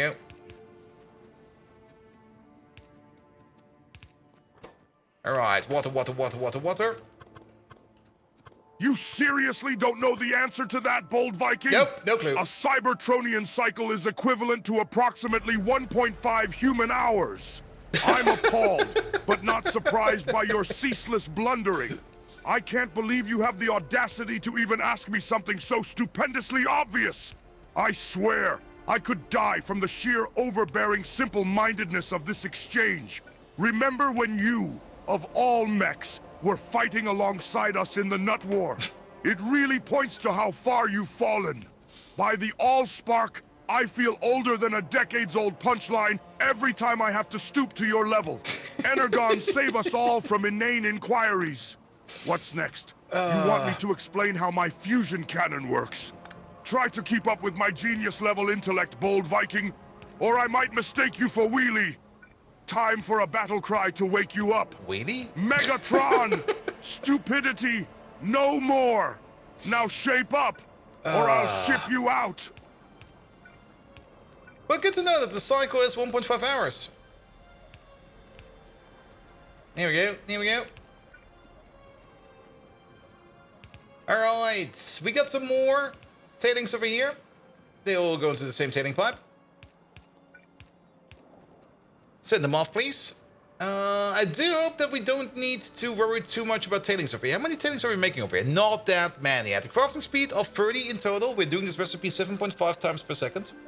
That means we're going to be making about over here, let's just say it's 8, about 400 tailings per second. That is quite a bit, actually. Almost more viewers than followers? Psst. What? I got more followers than that, right? I mean, that's the front page effect. Last time we had front page, that was actually 2 years ago, the last time we had front page. That was together with the charity stream we did for the remote hot potato, organized by Team Halcyon Frequency.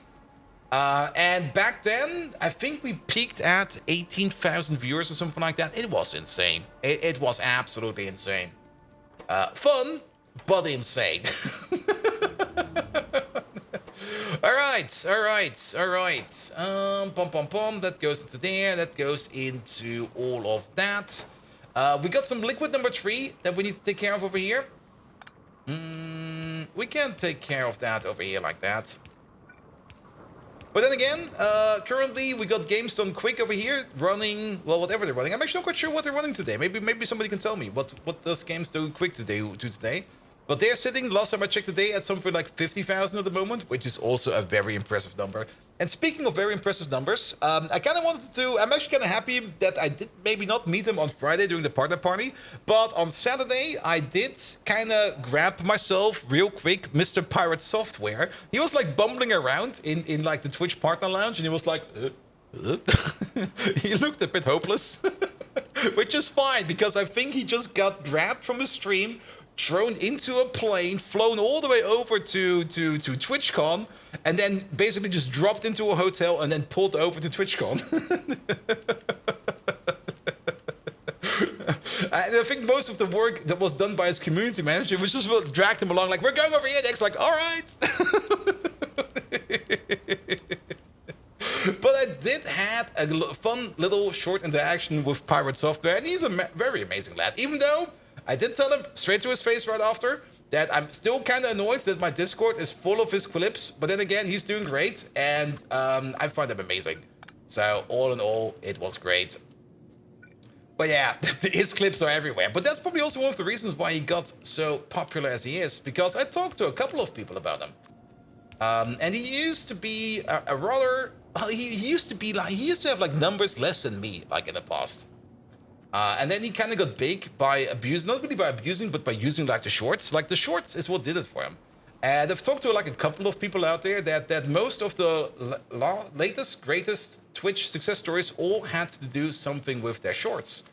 Now, I'm wearing boxers right now, so that's probably the reason why things are not going as well for me. But maybe switching over to shorts will be a better way for me to do content. I'm still not quite sure how that will affect my overall stream quality by just switching out underpants. But, well, you never know.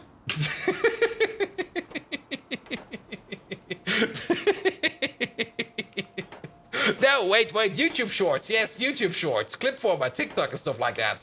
I don't really want to get into TikTok, but I was thinking about it again. You don't like shorts? Yeah, the thing about shorts is, no, it seems like not a lot of... I also don't really like them.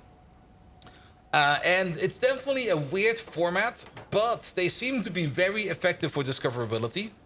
So even if you will never watch them, I still might make some at some point in time, just for the discoverability part, and nothing more. Because if you look into the Factorio segment, if you look at one Twitch streamer, or one content creator who got recently, like a year ago or something like that, rather big in his content creating, was Troopin.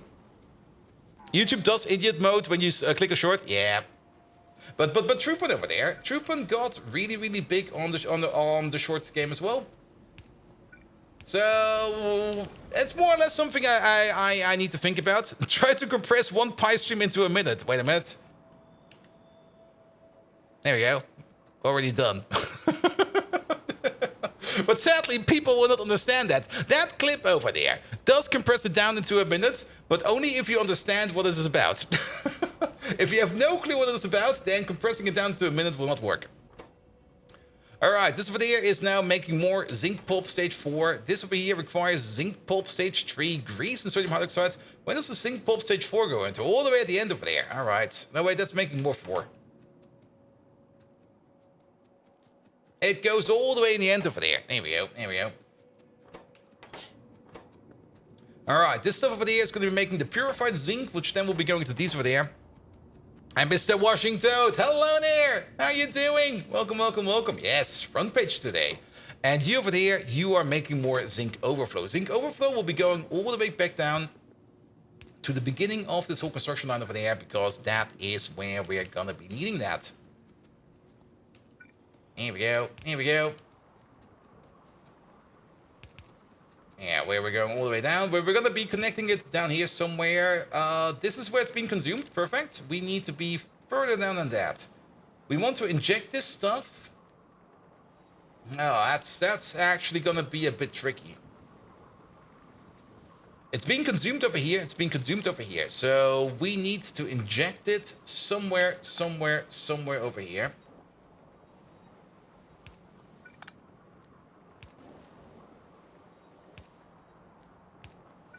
That will work. So now it's being injected, but yeah, it will be fine actually. And then, very much important, we need an underflow valve over here. So the stuff that's being made over here will only be going into processing as long as we don't have any additional stuff coming in from the top over here.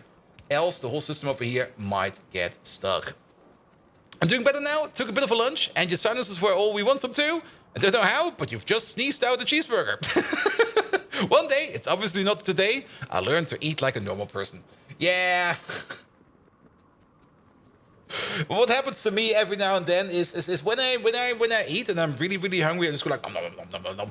And then at some point in time, while I'm chewing, I decide for whatever reason to breathe in through my mouth, and that always ends up in basically ballistic explosion of whatever I have into my food, in my mouth. Factorio, always fun. Yes. Especially if you've got a massive face like this. And we're only at 50%. So that's where cheeseburgers come from. Ah.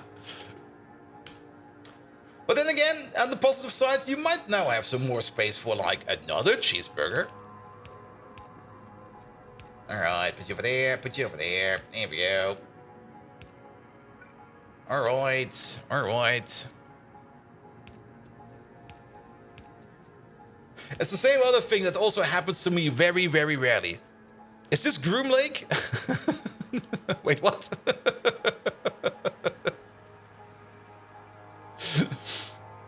Silences were involved as it was a cheeseburger instead. Oh, good God. Could you imagine this cheeseburger?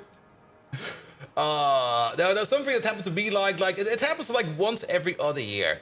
And that's usually it's more like this. Like something drops out of your hands and you try to catch it. And usually when I try to catch it, I swing left to right. But every now and then, every odd number now and then, I swing top to bottom. And usually when you swing top to bottom, it never goes well. It never goes well. It was last year during the summer. I was just going home. I just pulled my keys out of my pocket, flung them up a bit in the air so I will catch them in the air. And I went just like, let me catch them real quick. And I had them in my hand. And then I kind of remembered that Newton's third law exists. And my hands just kept going to get over the keys. And they kept going. The only thing that was stopping them was my arm joint over here. Which kind of meant that the inertia was more or less turned around a bit, and it just went from a downward motion to more of an inward motion, and yeah, I struck myself in my balls quite hard. I'm just like, no, why did I do that? Accelerated to the floor, that's the other thing.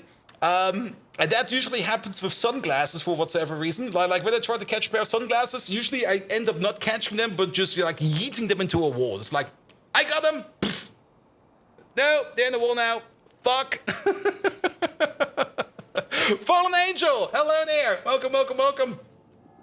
It's a bit busy over here today, Fallen Angel, but how you doing? There's a famous MMO player named Bolt, really? Really? Then again, Bolt is a very common name. So, yes. I mean, I never really got myself into MMOs because, I only got so much time in the day, man. All right, all right. At least it prompts a negative reinforcement of the style key catch, so it's unlikely to happen again. It only happened like 2 more times after that. But then again, that's the thing. Like after you got like some kind of negative reinforcement learning done, most of the time you go like, all right, let's never do that again. But then as time passes, you go like, why do we not do that again? And then you go like, oh yeah, I remember. This sucks. All right, sodium hydroxide. Do we got some sodium hydroxide over here? Was that part of... Yeah, there we go. We do got some sodium hydroxide over there. Let's get that over here as well. And then we also need some grease. I'm pretty sure we got some grease over here as well, because we got some grease tables, like... right over here. 4.5k viewers. How is that possible? I basically found Mr. DJ John Clancy, like the CEO of TwitchCon at Twitch, and I was like, hey, dude, I'm only gonna let you go if you give me Twitch front page. And he was like, dude, we already gave you Twitch front page. And I'm like, oh, wanna have a beer?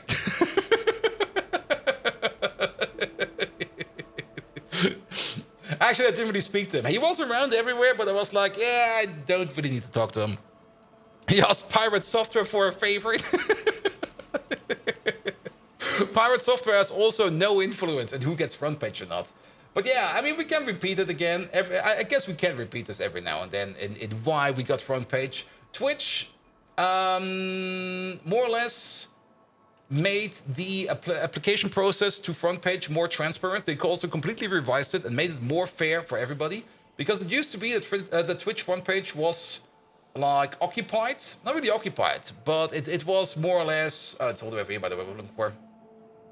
It was more or less blocked by certain parties for some reason, and I guess it was because of old contracts and stuff like that, where they got like guaranteed front page and stuff like that. But ever since they all cleared it up now, the process for front page has been revised, and because of that, every Twitch partner can now clearly apply for Twitch front page, and so did I, and it seems we got it.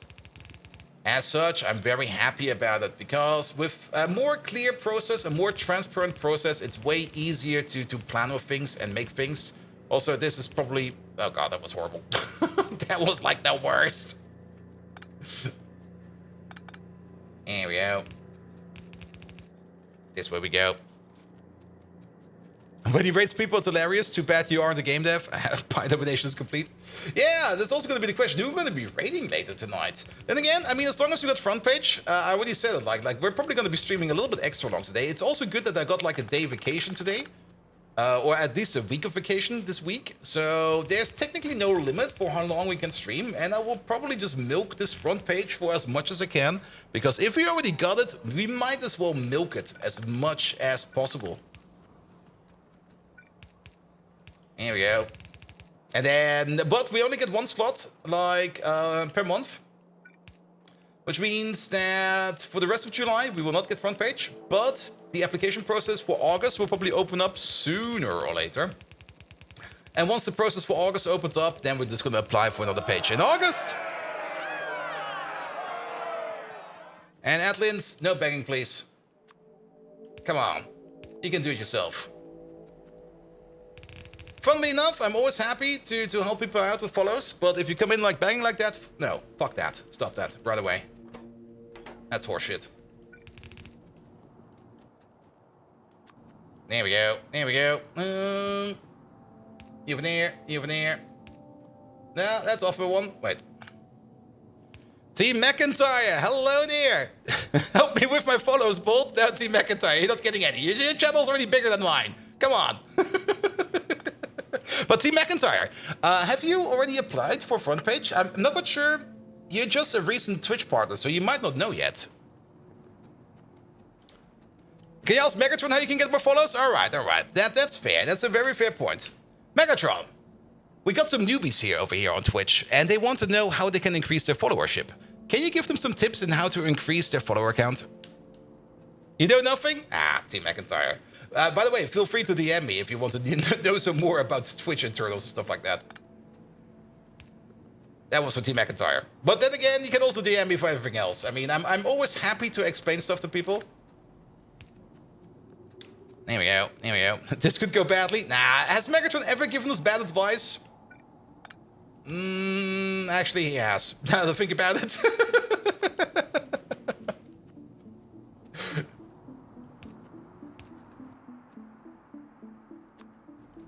Yes, 10 minutes ago. Yeah, most likely. Also, I really want to get rid of pre-shakes. You piteously persistent panel beater, Bold Viking. I'm a rule of the Decepticons, not some social media influencer. However, if your followers crave knowledge from the mighty Megatron, who am I to deny them? What do they need to do? They need to be ruthless. That's rule number 1. No one ever dared to trifle with the Decepticons, and look at us, known throughout the universe. They need charisma. Show the power, the energy that fuels your engine. Let them feel the explosions of your verve. Boom! Just like when I first mastered the art of explosive potential optimization. Now that was a festive moment. Boom! Explosion and followers running, climbing up, trying to be a part of the spectacle. Display strength in your interests. Make them relevant. You think collecting bottle caps is trivial? Not when you're a power-crazed Decepticon who could crush you like a tin can? And use captivating stunts like tap dance or knitting to show them the unexpected side of themselves. That tends to attract followers. There you go. And remember to laugh at every debacle. Like when I accidentally used my miniaturized fusion cannon-shaped knitting needles at a peaceful congregation. Ah, the memories. For such a reminiscing moment, I might even... Oh, no. Here comes the emotion. Megatron! Can't stop feeling! Must end! Broadcast! Now!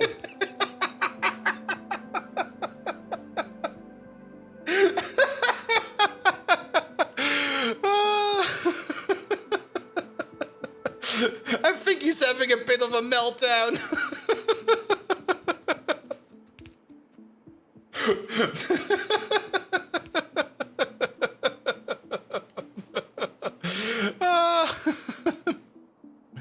Oh wait, Team McIntyre, he also came over for raid. I completely ignored that. Team McIntyre, thank you for your lovely raid. Wait, did we not get... We get an alert for that, right?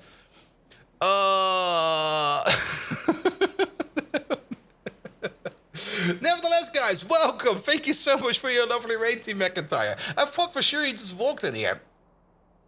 There was an alert, but you were yelling at someone during it? Okay, yes. I'll just put it at the post-TwitchCon. I'm still kind of tired mode or something like that. Nevertheless, Team McIntyre and dear viewers of Team McIntyre, thank you so much for your lovely raid, guys. Also, Team McIntyre, I do hope you got that world record. If not, I do know a couple of people who will be seeing Anti-Elites next weekend, or this weekend more or less. And I also do know where he is this weekend. So, if you send the baseball bats, I bring the baseballs. And then we make it so that he will never ever be able to ice skate again. So he will definitely never ever be able to do another world record in Factorio. Wait, that doesn't work.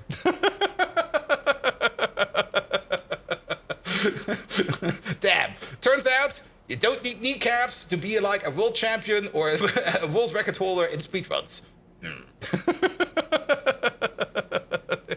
In your experience, hurting your knee got you more world records?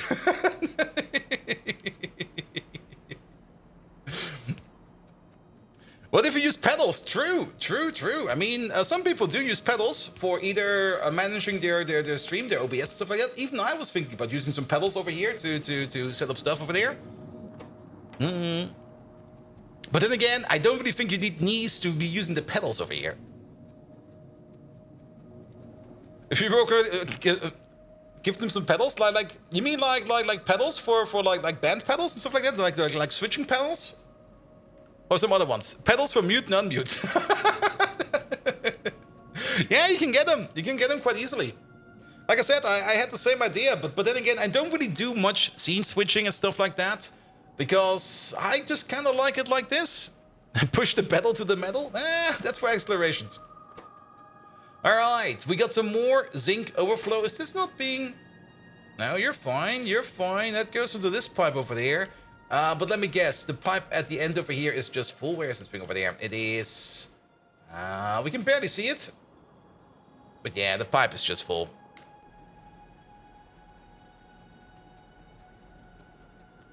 And Metal Drummer's gonna ruin speedrunning if they blast speed the techniques. I could really imagine like any kind of heavy metal drummer just winning it at all in Cookie Clicker by just like connecting his mouse or his clicker to like his double bass drum and just going like. Well, where would you place your bottles, Bolt? Well, my bottles are usually on my table. They're only on the floor every now and then because I run out of table space. I'm also pretty sure I cleaned my desk before I went to TwitchCon. Something must have happened over here. You want to build a keyboard extension sometimes? As far as you was told by someone, building stuff is more easy than one might think. For keyboards, it is. I mean, for keyboards, the easiest way you can do it is just take like any kind of keyboard, or for buttons it is, just take any kind of keyboard and just use the USB protocol. And just make it like do any kind of flick. Even this stupid mouse over here. I got a stupid mouse with a joystick on it where I can go like left, right, up and down, which I thought would be fancy. But you know what this... You know what this joystick over here does? It can't go diagonal. And I was like, why the fuck can't it go diagonal? Because this joystick over here is mapped to a keyboard. Which is mapped to letters. And I'm like, what the fuck, man? Who makes this stuff? Like you got the nice 360-degree joystick over here, and it's not actually a joystick, it's a keyboard. And I was like, ah. Then again, this mouse is only like $40, and I only bought it as an experiment to see if I want to have like one of those mice that is like more ergonomic, and I kind of like it now.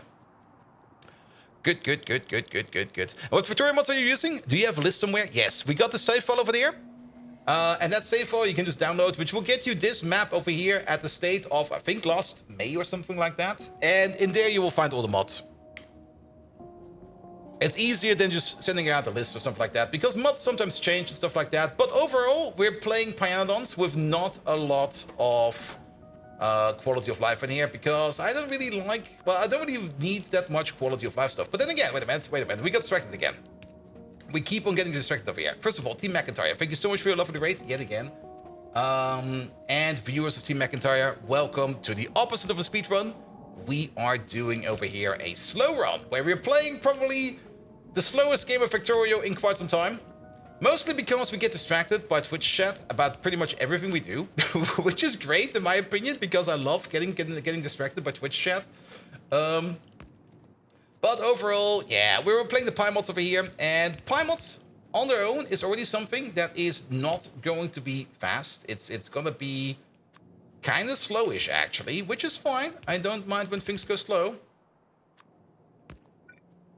There we go, you veneer, and you veneer.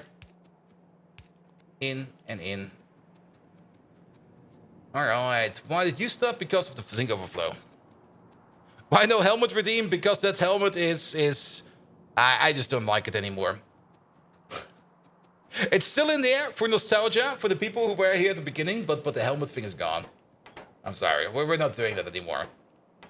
Alright, we do get some lead dust out of here, so we do need to filter that out. And then we do need... Let's just put it over here. Over here will be fine. There we go. I mean, the helmet was fun. I did enjoy it at the beginning. You should try -3. I did try -3, but... -3 was one of those games, and we talked about this a couple of times. There are automation games out there that want me to either A, play more Factorio, or B, want me to play more of that automation game. And -3 was one of those games where I was like, I would rather play more Factorio. It's fun, but it was like, yeah, let's keep it going with Factorio. Good. Pyanodons is beast enough? Yep. Yep, it is. Welcome to the starter base. We're at 50% tech completion. We're technically still in chemical science, more or less. We're at Pi Science Pack 3, which is like an in-between science pack between chemical science and production science. But we're pretty much in the middle of chemical science. Also, we do want to get all the way over here to pesticides so that we can get into things like Better core beans. There we go. Other automation games just want to make you play more Factorio. Yeah. I mean, Captain of Industry is, at this moment in time, the only other automation game out there which wants me to play more Captain of Industry. But the reason for that is mostly because Captain of Industry is changing it up enough in a way that I can do that in Factorio. Especially the terraforming part. The terraforming part and the little excavators just going around and just doing their stuff is so much fun. It is so much fun. Look, watching those little excavators and those trucks doing their stuff. And now they're adding trains to it as well. And you got the boats and stuff like that. Oh, it's great. It's great. I really do enjoy Captain of Industry quite a bit. And I'm very much looking forward to the update number 3. And once it comes out, and if we have the time, now that's a very big if. Once the update comes out, and if we have the time, we might cover it. But it might just also be that it will be coming out during the time of Factorio 2.0 coming out, and then we will... Yes. At 50% UPS when zoomed out. Yeah, then again, keep in mind, zoomed out, there's a whole bunch of extra information over here that we're currently seeing, which we don't need to see, and that is this button over there. The recipe icons. If we remove the recipe icons over there... we're at 42. If we remove the bots, we are still at 42. And... that shouldn't do too much, yep, and yeah, it's more the recipe icons. But then again, if you zoom out this far, you don't need recipe icons because you don't see anything. But the recipe icons button over here is costing us like a lot of UPS over there. There we go. And now we're back up to 50. Good, good, good, good. All right, so you need water, you need the zinc concentrate, you also do need lime. The lime, do we already have... Let me zoom back in over here. Not over there. Over here. Are we bringing in lime over here? Was that the thing that we do over here? I think we do bring in lime over here somewhere. Wasn't the lime part over here with this? There is the lime. Perfect. We already got a train station for lime over there. So just connect it up. I guess we can just do something like this, that, and this. Code Red! Hello there! Welcome, welcome, welcome. How you doing? And the 2.0 release date should be in this Friday Factorio fact. Yes, there are rumors. There's a lot of rumors going around again. But it's basically the same thing as I've already talked about with the Den of Wolf developers. Like, you technically, as a game developer, you technically never want to put down any kind of release date ever. Because the moment you put that date down, that's basically going to be that immovable object, which you do have to abide by. If you don't do that, people will be pissed. Even if you, with enough advance time, push it back with good reasons, people will be pissed. The moment you start talking about release dates, you're basically going to be in hot waters. It's actually right over there. The rumor is in the last line of the last Friday for 2 weeks. Yes! We haven't really talked about that one yet. I also didn't really read it too much yet, and I do have to read it again. Because, of course, the Friday Factorio fact came out during my time at TwitchCon. And... I was a little bit busy with other things. Let's see, what does the last line say? There we go. I do know that the last Friday Factorio fact was about, yeah, the development process and stuff like that. Alright, last line. So things are getting more stable, and I'm starting to be very happy with the current state of the game. We are ready to give a specific date about the Space Age release, which we will tell you next week. Fuck! That'll be coming up soon.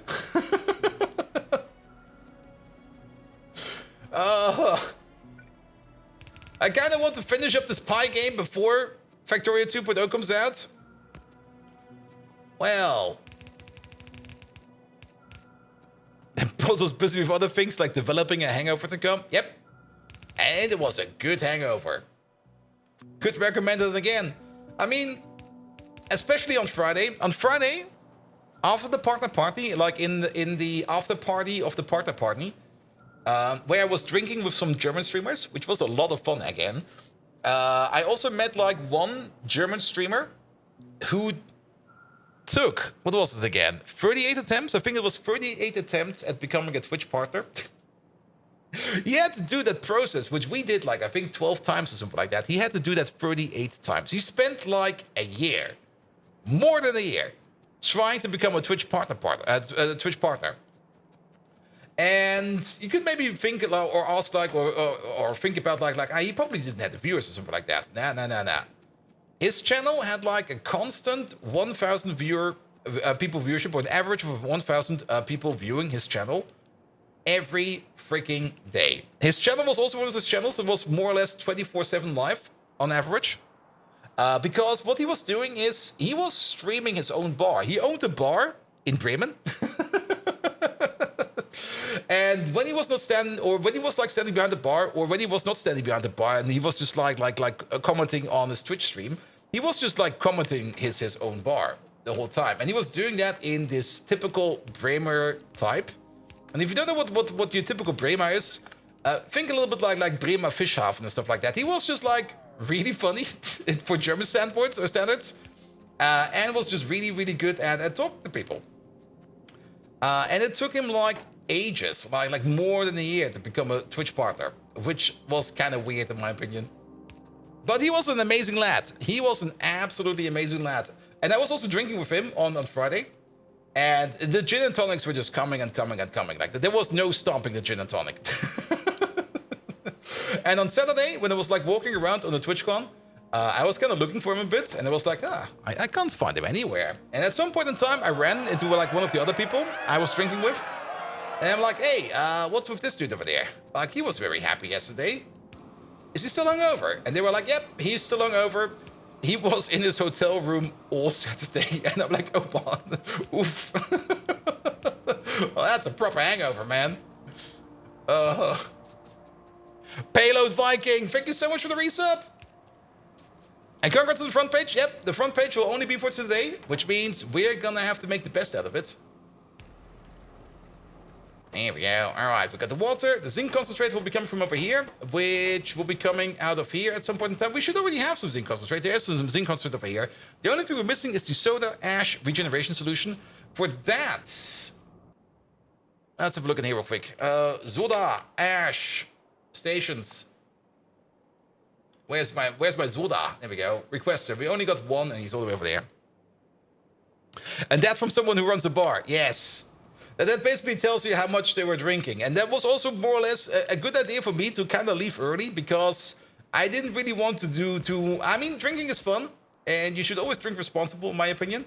And every now and then, it's fine to have like one of those just heavy binge drinks, in my opinion. But I didn't want to do one of those, which was also the reason why I kind of left early. I was like, yeah, I already can see where this is going.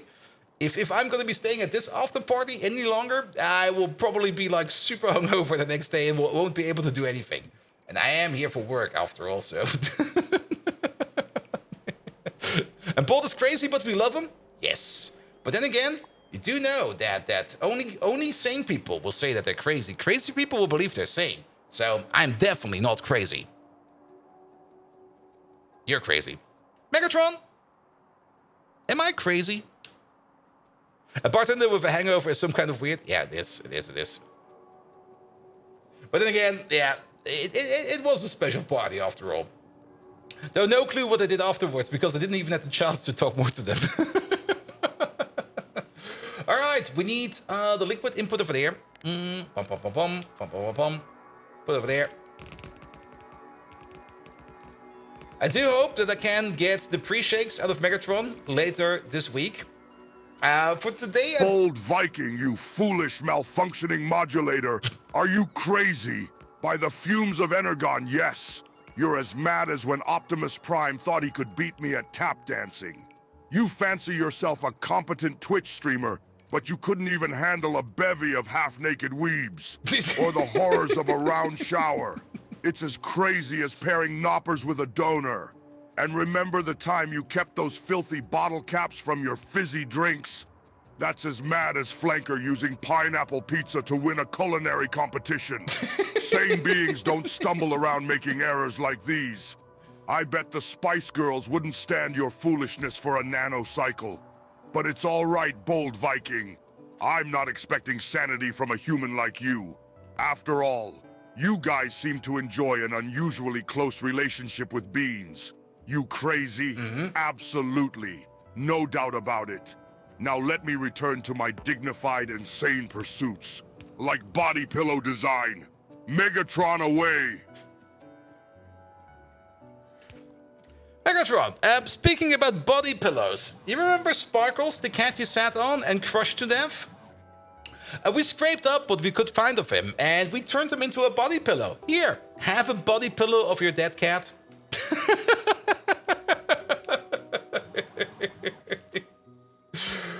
Oh, he's gonna hate me. He's so gonna hate me. In fact, you know a bartender that have never drank alcohol in his life? I guess if you work behind the bar, you probably don't want to drink, because you usually see people that drink too much. Buy front page. Bold Viking! You despicable ninny moogle! Yeah. Turning Sparkles into a body pillow! Yes. There's a special place in the scrap heap of history for fiends like you. It's almost as bad as the atrocities during the Beanpire crisis. But fine, if that's the only tangible memory I have left of him. Hold on, why am I suddenly feeling no? Is this what humans call emotion? How preposterously pathetic. Just hush your feeble chatter and hand me the body pillow. I will place this next to my collection of bottle caps and reminiscence those glorious times of watching sunrises with Sparkles. I'd rather have that than deal with this stinging in my optics. Enough! Time for a battle cry!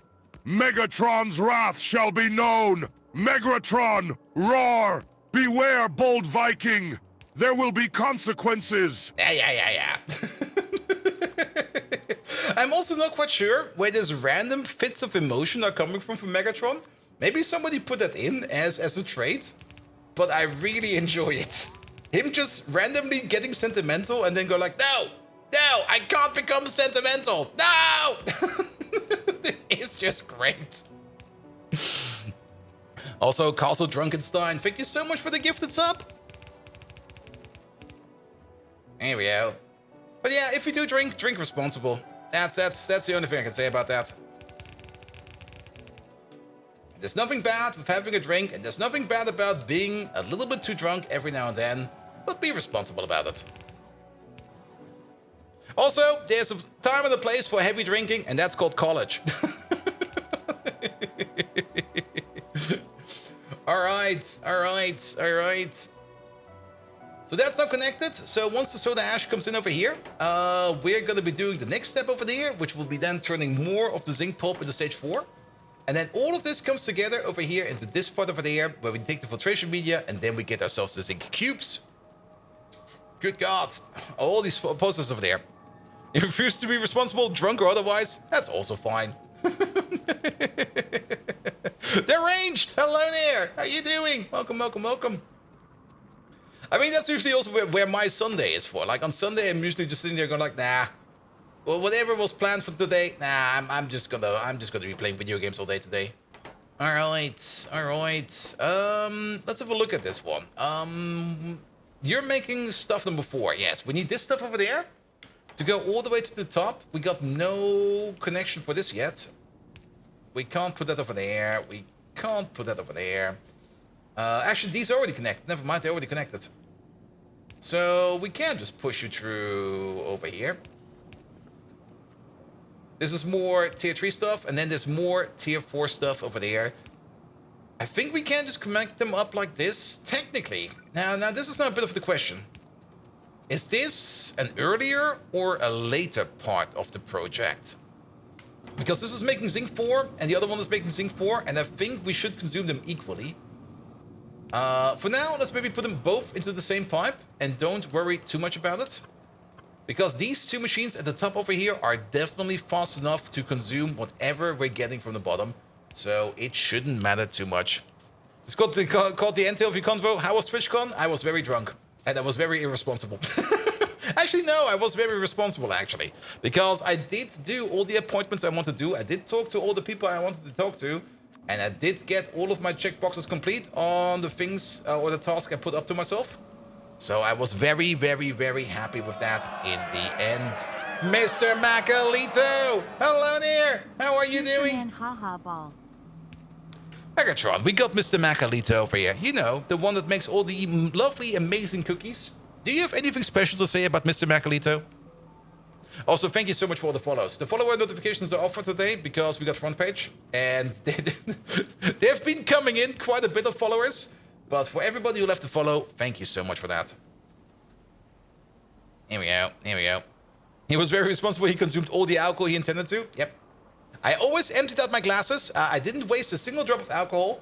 I cared for the environment and stuff like that. Yada, yada, yada.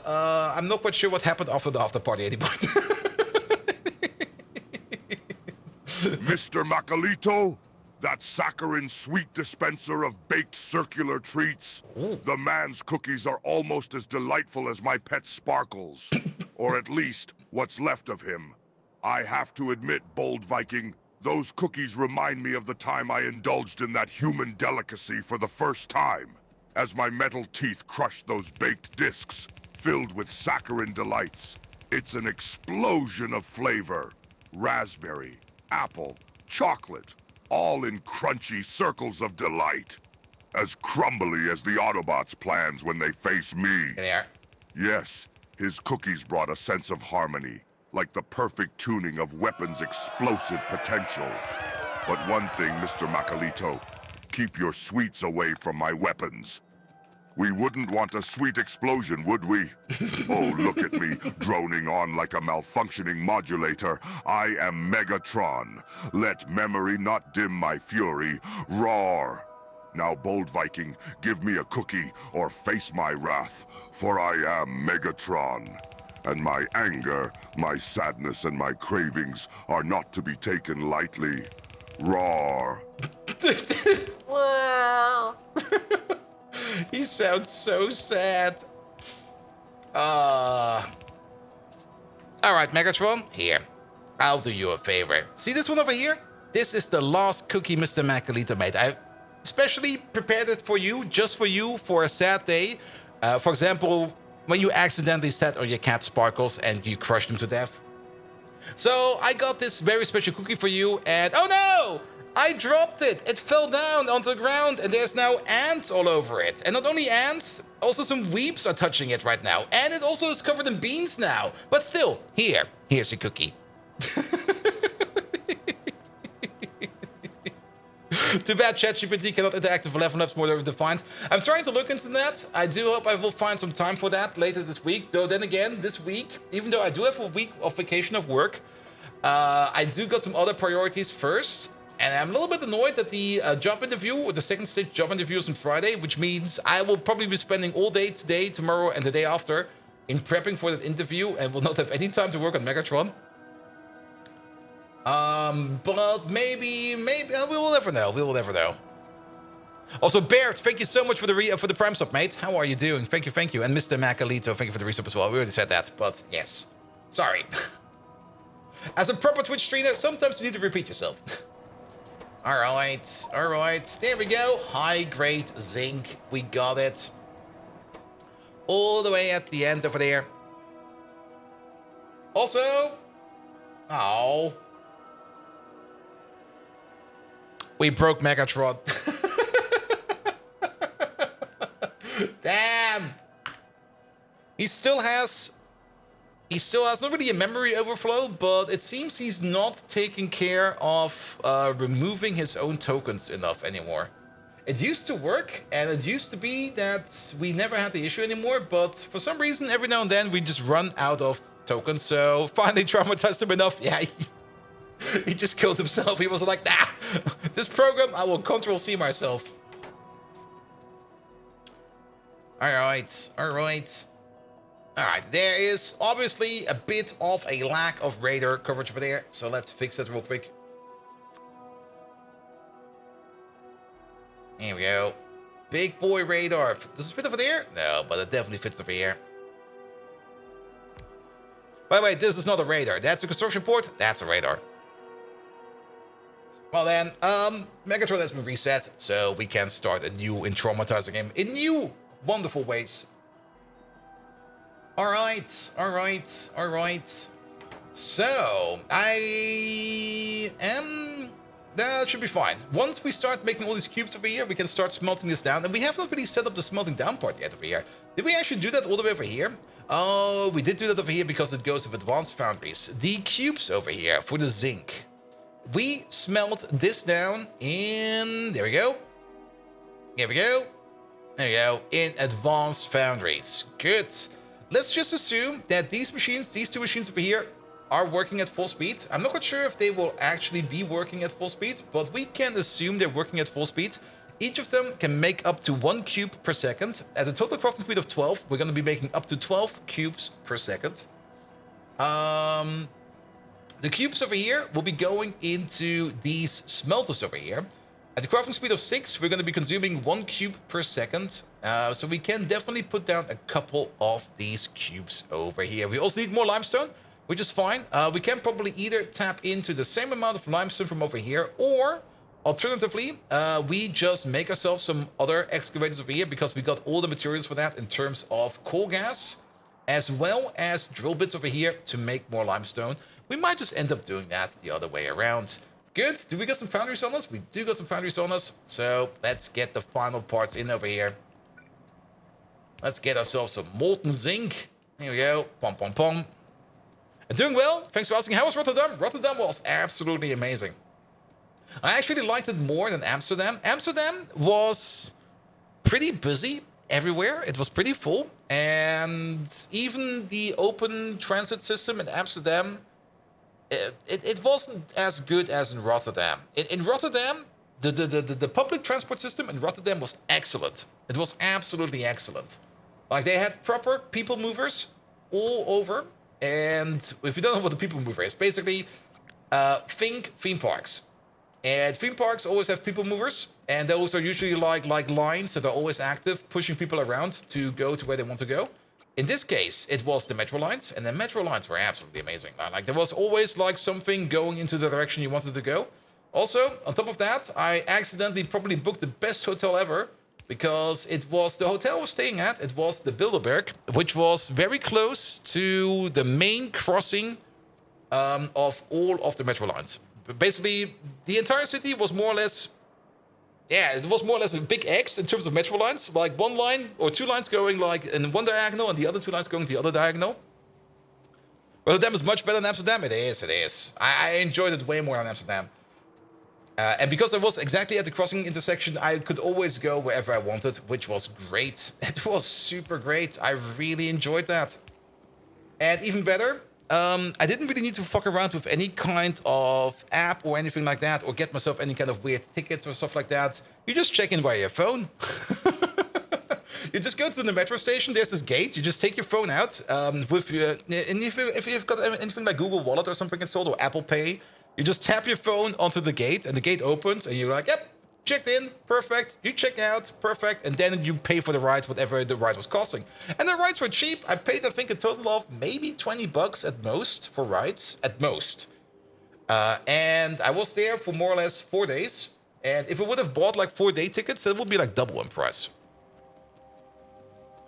All right, all right. But I really, really, really enjoyed Rotterdam. There we go. There we go. Only downside I had about Rotterdam, but I never really got into that part. And that's not really a big downside. That's just like yeah, that's something you need to be aware of. The metros stop at like 1:30 a.m. or something like that. Like, after 2 a.m. there will be no more metro lines. But then again, I didn't party that hard all the time. I did go out like every day until like 2 or 3 a.m. But I was always lucky to get the last tram back home, or last metro line back home, so that will be fine as well. All right. Good. So what do we need over here? Let's go with these 6 over here. I think 6 of these will be fine for now. These over here will be consuming 6 high-grade zinc per second. Even though we did kind of say we can make up to 12, but I'm pretty sure that we're not going to be using the full capacity of these, but we're definitely going to use... Actually, now that I think about it, let's add 1 more to this. 1, 2, 3, 4, 5, something like this. Now we're definitely fine. Now there's nothing to worry about. Good. Alright, then heavy oil will be coming from somewhere. We're gonna get molten zinc out of this as well. Let's just connect up these real quick like this. The amount of molten zinc that we get out of this, we don't need to worry about too much about pipe speeds over here, because it's not going to be that much. It's not going to be like that molten titanium that we have over here on the other side of the fence, where we make so much molten titanium over here that we can't even get it through the pipes fast enough. But then again, we are very good on titanium plate right now. We're very good on molten titanium. There's nothing to worry about over here in terms of molten liquids. We're going to be exporting the molten zinc first, and then if we can't export the molten zinc anymore, then we're going to be turning it into molten plates. Molten zinc over here is going to be used at some point in time, of course, for for zinc plates over here, but we can also use it for the advanced recipe over here for the silver zinc alloys, as well as the molten nexalate zinc gadolinium thingamabob over here, which we need for something later on, as well as that's the only two things we need it for. If it's plate, it's no longer molten. Exactly. All right, but what we do need over here is going to be some heavy oil. We got heavy oil sitting right over there. Then, not only that, we need the heavy oil, and then we need the limestone. And for the limestone, I'll just copy these over. And we can actually copy these over in a fairly sophisticated way. Just take out these over there for now, and take out these connectors over there for now. Here we go. And we're just going to place that like right over here. This should be more than enough limestone that we need to make over here. We don't really need to beaconize these. We could beaconize these. Very true if we would want to. But how much limestone do we need? Well, it's going to be 3 per second per machine. So we got a total of 30 over here. 10 over here. So we're going to need 30 limestone per second in total. As long as you have enough thingamabobs, you're good. Yep. And if you run out of thingamabobs, you can always get like the durkadurks. And if you add durkadurks, then you can get the wallabalimbobs. And if you're out of wallabalimbobs, then just use blinker fluid. Good. All right, off we go.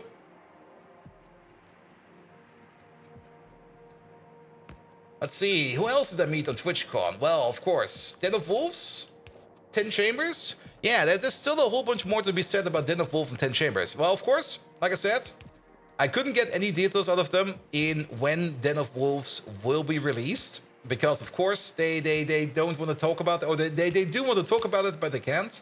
Which is perfectly fine, but I'm very much looking forward to it. But what did happen is, 10 Chambers did invite me over on Sunday on TwitchCon to do a quick video shoot.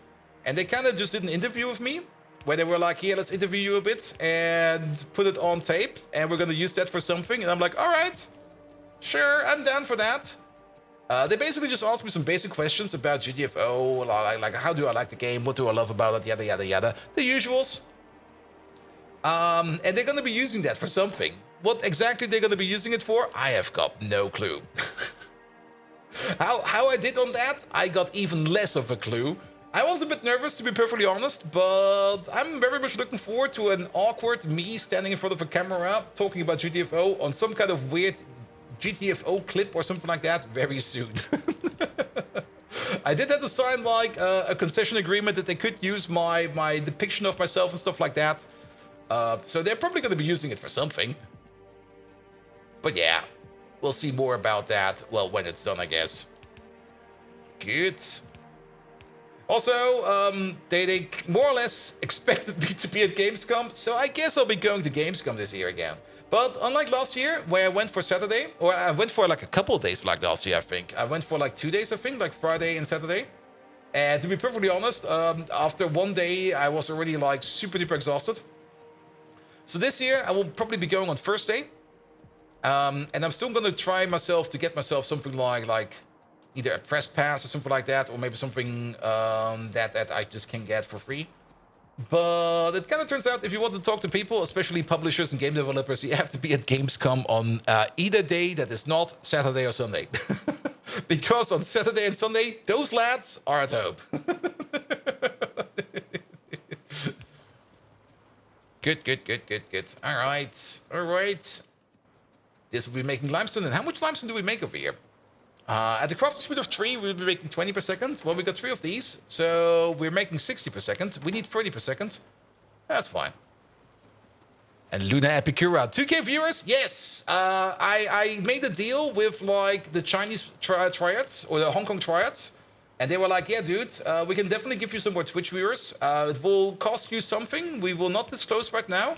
But I hope you like ice-cold water. And there might be a bathtub involved. I'm not quite sure what they meant with that, but they got me some extra viewers.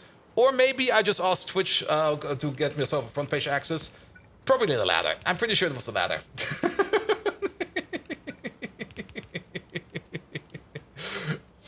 Nah, we got some front page from Twitch because they made the process more transparent, which I'm very happy about. Sounds like a clean deal? Nice, nice. Bolt is missing a liver now. If they are gonna take my liver, then that's their problem because that thing is worth nothing anymore. Especially after TwitchCon.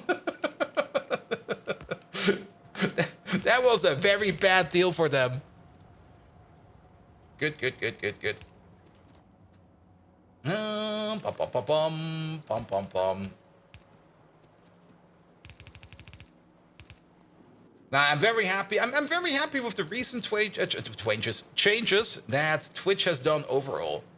Just like making, I mean, in the past there were like so many very unique deals on Twitch that people just like negotiated with random people on Twitch, and I'm very happy that Twitch is putting in the effort to standardize all of those deals. It will definitely have a great benefit for everybody who is like as small as I am.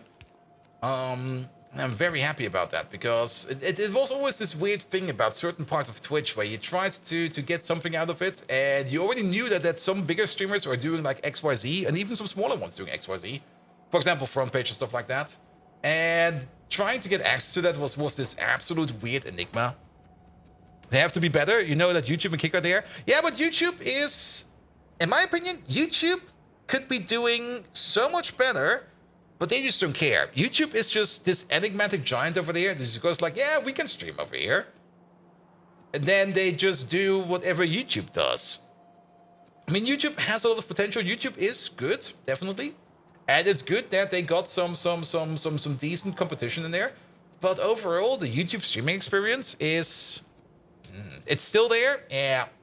I mean, if you see people talk about YouTube when there's an issue, it's always this absolute nightmare. Like people trying to talk to YouTube about something that has changed or something like that, it's really enigmatic. If you really want to feel like you're talking to a wall and you're getting nowhere, try talking to YouTube. Because you will get no human answer out of YouTube. You will only get either help articles or standardized messages, but you will not get a human answer out of YouTube. They'll be like, we're not talking to you. And Twitch chat interaction is still probably the best. It is. I mean, YouTube chat interactions,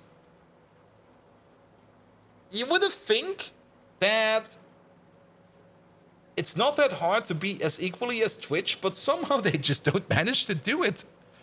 Try talking to anything Google. Remember the problems with Terraria? Yep. And then, of course, yeah, you got like things like Kick and Rumble and stuff like that out there. Kick. I mean, I do got my Kick account over there, and I was kind of thinking of dual streaming over to Kick as well. But to be perfectly honest, I don't want to be at Kick. I mean, I do love places, or that there are places in the internet for people to express them as freely as they want to. Yes. Don't you need those places? But to be perfectly honest, there's a bunch of really racist people on Kick. And those are still the kind people on Kick. You got the other ones as well. Yeah, I'm staying away from that place. Also, I kind of noticed something over here. Do you notice what I'm noticing right over here that we kind of missed out on? How does this even work, man? Yeah, these are connected. That's good. What about these two over there? What the fuck?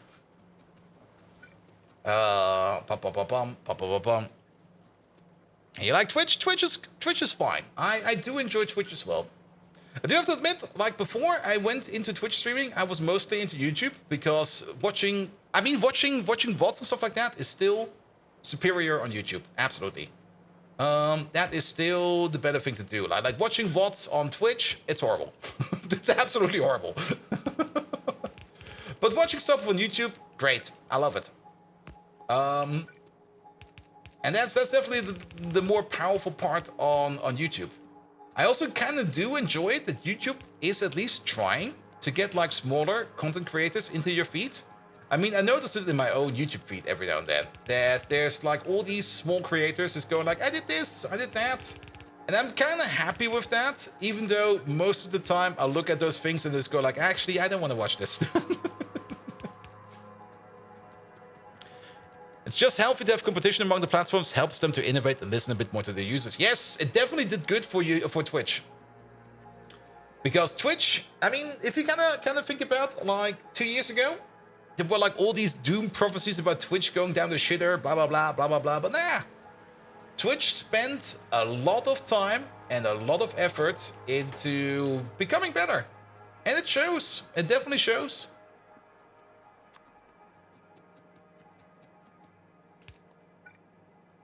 Here we go. Here we go.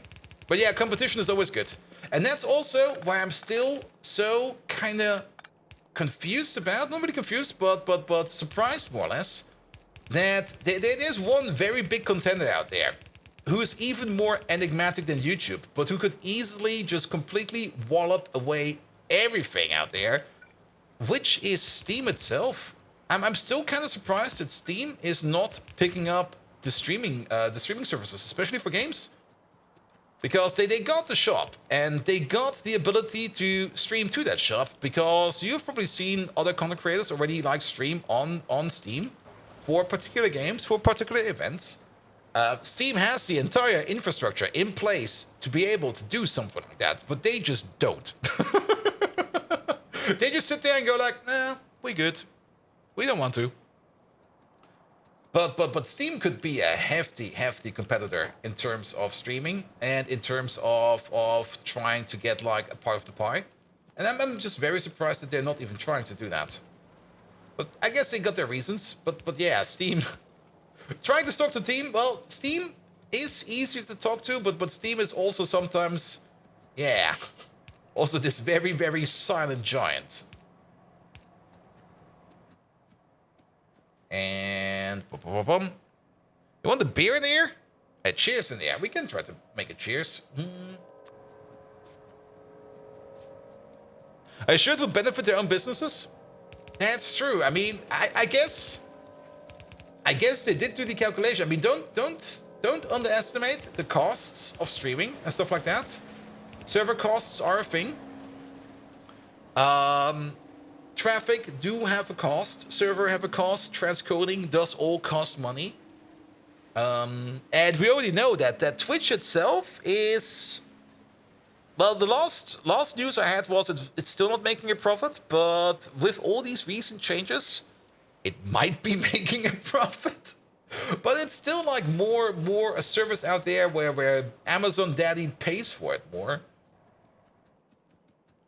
And storage of 1 million hours of videos, yes, but that seems to be not as expensive. I mean, how much data is in YouTube, right? Like, there is so much in YouTube. Also, we need the cheers thing, check. All right, I'm gonna try to draw a beer. Yeah. Let's draw somewhere where we have some time and some space. There we go, over here. All right, beer. I don't have any color, so it will be black and white. Or in this case, concrete and grass. Then we need the ear. And then we need some bubbles on top. Looks a bit more like a coffee mug right now, but it'll be fine. Something like this, please. If you're watching games, you're not playing games. True. And again, just did that today as well. Every game I've watched to completion on any other streamer's platform, I usually do end up buying myself, even though I might not end up playing it myself. There we go. All right, and then the final step we need over here is turn that into plates. All right, what do we need for that? Plates. We also do need an export for this first. So, you only do that for indie games? I do it for most of the games. So let's see. What did I buy today? What was it again? I got my Steam already closed down. What was it? It was Prey. Yeah, Prey. Not really an indie game, but also... What category would Prey be in? It's not really an indie game, but it's also not really a AAA game, is it? Oh, and speaking about indie games. Oh boy. I hope we can get Rimworld completed soon, because the Wednesday slots will probably be... We probably filled up with a whole bunch of Fireshine games sooner or later.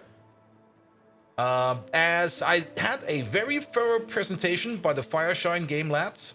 And if you don't know who Fireshine is, they're more or less a publisher. They had this amazing small team of publishers that tried their best to be like a very good publisher.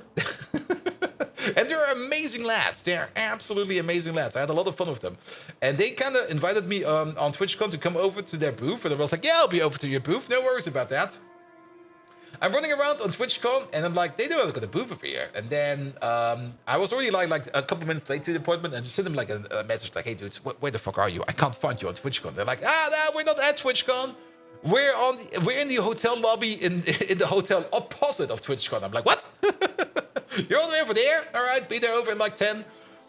So I walked over to them, and they gave me this lovely presentation about the current list of roster of games they're publishing, and also like the entire setup of when things will be released and stuff like that, and all the kind of updates. There were a couple of things on there that were technically under an NDA, but practically there was no NDA. But I will still honor the non-verbal or the verbal NDA of non-existence. Tales of Seikyu looks neat. Was that the yokai game? Yeah, that was the yokai game. The first thing I looked at that and was like, all right, what are you guys trying to do over there? Are you trying to become like is this your answer to Genshin Impact? They were like, yes. And then when they started talking about that this is a game about yokais, I was like, all right, I know my yokais. Can I become the fart god? And they're like, what? You're making a game about Japanese yokais, and you don't know about the fart god. Come on, please, man. You watch a Twitch streamer, Cut the Boss Games, play Mountain Blade, then you bought it. Yeah, Mountain Blade is also a lot of fun. It's not really my type of game, but I've seen a lot of fun about that one. And who are all those people? Obliterator. Those are the Hong Kong triads. I've kind of convinced the Hong Kong triad boss after like one night of hefty drinking to convince all of his minions to watch my stream for like a day. And he's honoring his agreement, and I might have to pay a kidney later on, but it'll be fine. Now, Obliterator, we got front page. So we got a bit of an extra audience today. And I'm very thankful for the entire extra audience. Megatron, can you say something nice about everybody in Twitch chat? We got like a whole bunch of these amazing viewers right now. I can't really check right now how many it is, but there's a couple of thousand. Could you say something nice about them? I want to use it right now. Okay. Good. Sure, they remind me of a bunch of scrap metal I once crushed in my grasp while optimizing my cannon for maximum explosive potential. They are adequate. Ooh. Still a far cry from my Decepticon brethren, but their presence warms my spark. Chew on that, you bunch of assembly line rejects. You liked you guys. Here we go. Yeah, we're definitely going to be applying for front page again next month. Though, then again, like I said, it's not guaranteed to get like a front page spot. I'm very happy I got one. Also, there is still like a certain part about the application process that is, in my opinion, a bit weird. Because basically, I guess it's fine to do it like that. But you're applying for like a certain date at a certain time point. And then you're kind of hoping that you get it or not.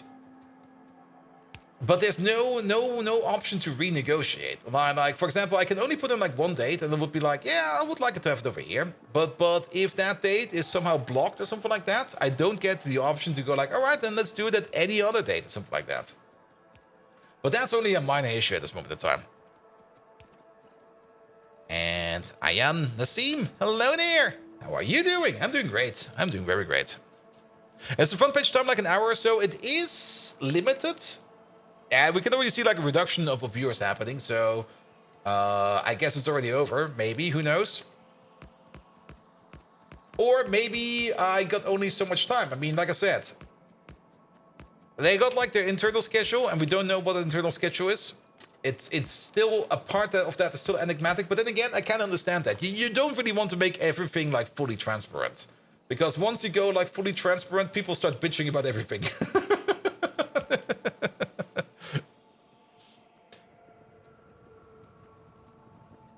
And one of your mods didn't know this was happening. Yeah, I think I didn't really inform them.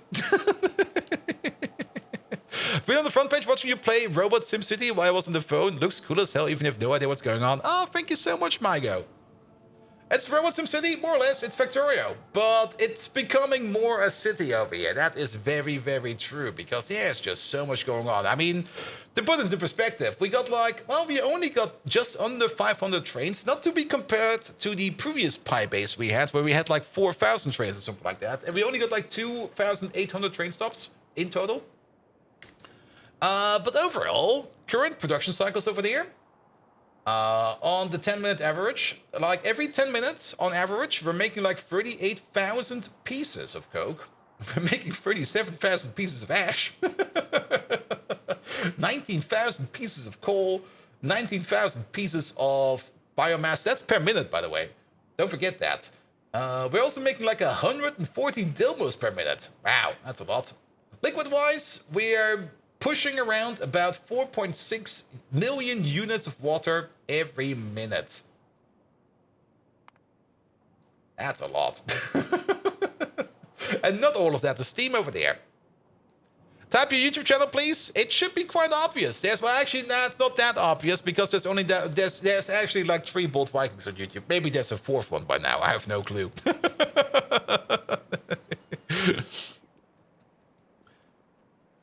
A taxi machine just like City Skylines 2. I do hope that that game does improve a bit more. I mean, I still technically have the obligation to cover it. I got the key via Woovit for City Skylines 2, and I was like, yeah, I'll play it. And I got that key like a couple months after like the initial release, because I was already hearing about all these performance issues. That I was like, yeah, all right, let's wait a couple of weeks, and then we're gonna try it. I boot up the main menu of City Skylines, and it maxes out my GPU. It completely maxes out my GPU, and I got a pretty feisty GPU over here. Like, what is it, the 7900 XT or something like that? And not only maxes it out in terms of GPU speed, it also maxes it out in terms of memory. And I just sit there and go like, I'm on the main menu. What the fuck went wrong over there? And Chimerian Hydra, we got front page. So we have a couple of extra people right now. All right, let's have a look at this. So overall, we are going to be making, each of these is going to be making 132 molten zinc per second. We're making 1,320 molten zinc per second. That's great. All of that goes into the station first. There we go. There we go. And just a couple. Yeah, maybe 2 or 3. Hey, City Skylines, you want to love it, but you couldn't even play it. The first one was pretty fine, in my opinion. I mean, there's still this massive hole of city builders out there where people just want to play more of those city builders. And I can definitely see how they tried to fill that hole. Here we go. Let's just go around it like this. Because city builders are a lot of fun. And in my opinion, the first one kind of did it well, but the scale was a bit off, in my opinion. Like, the amount of cities, or the cities you've been making, even though it kind of felt like a bit off scale. It's kind of hard to describe, but for the amount of people, or the amount of land area you're covering, the amount of people inside the city and the amount of buildings inside the city just didn't feel correct. There we go. Thank you, Deranged. And that was always a bit of an issue with City Skylines 1. And City Skylines 2, I'm not quite sure if they actually tried to address that issue or not. But City Skylines 2 had like completely other issues. There we go. But then again, City Skylines did have some really, really nice mechanics in it. Especially in terms of, oh, we are... Never mind, we don't need this connection. This connection is superficial. Especially in like transporting people around. Like the complete logistic issue that you have in any kind of game like that. Wait a minute, that's fine. Like the logistic issue that you would have in any kind of simulation game, they kind of nailed that. Don't forget the usual Paradox DLC bloat. Yeah, but then again, I don't... Well, Paradox DLC bloat, sometimes it's good, sometimes it's bad. And overall, DLC bloat, I can't see how that can be like an absolute turn down for a lot of people. For example, I'm trying to get a little bit more into Warhammer, Total War Warhammer, because it seems like a very fun game. But there is also so much DLC bloat in Total War Warhammer, where you just look at it, and if you want to buy it, even when it's on sale, you have to spend like up to like $300 or something like that, and you go like, I fully understand that people just go like, nah, I don't want that.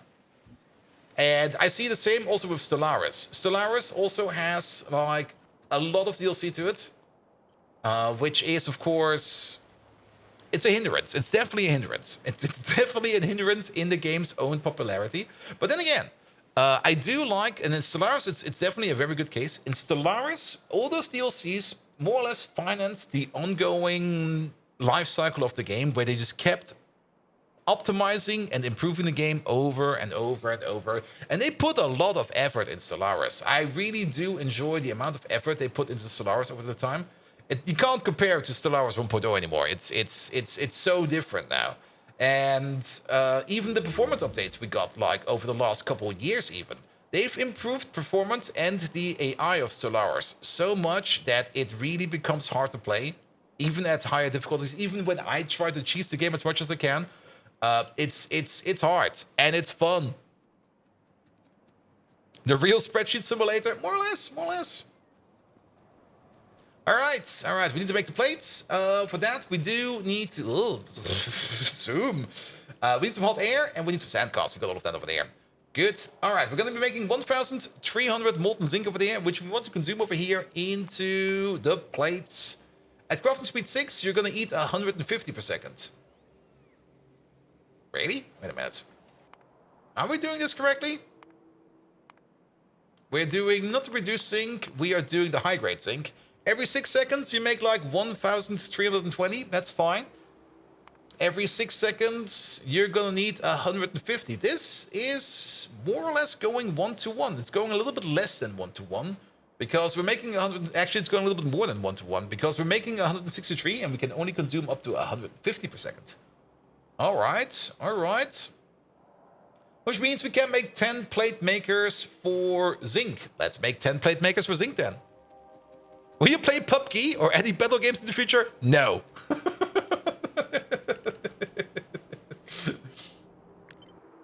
Sorry, for PUBG, you'll probably need... the PUBG is not my game, man. I mean, we're all about engineering over here. Engineering and simulation games. Though, keep in mind, PUBG does have that small engineering aspect in it. Where... Oh, there's a purple on the way. Where you do sometimes need to build a fort to only be raided by like a 10-year-old on HCHD medication. And then you weep and then you lose. Nah, I'm good, man. I'm good.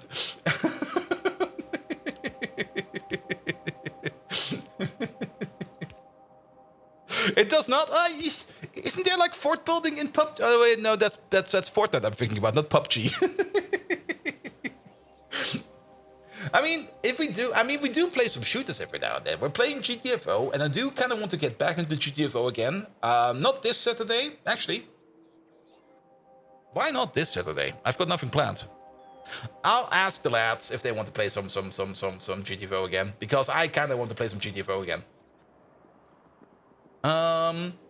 There we go. And of course, when Den of Wolves is coming out, we're definitely going to be covering Den of Wolves. And total cost of all the DLCs, with DCS.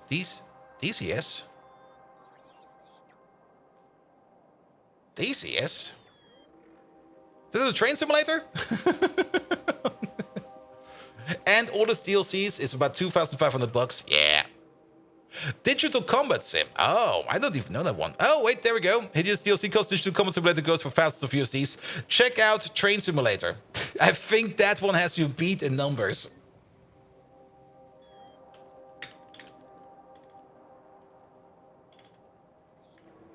Where is that? It's not this one. There is... Was it Train Simulator?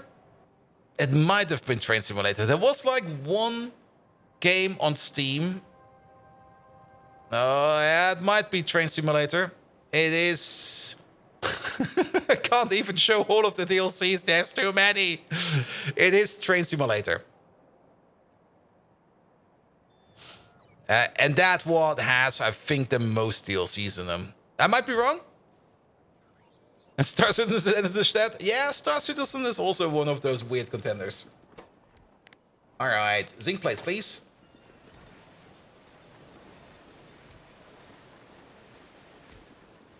Good.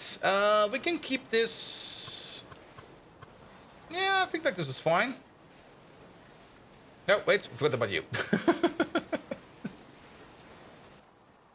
Alright, yeah, let's use the classic connection over here.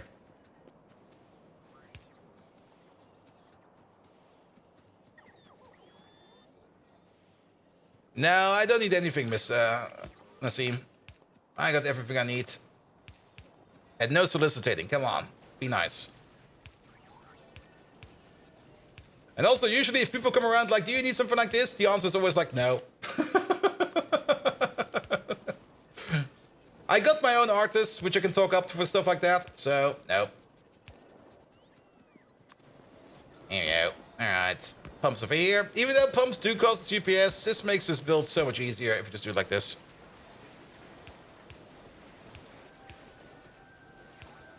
Here we go. Here we go.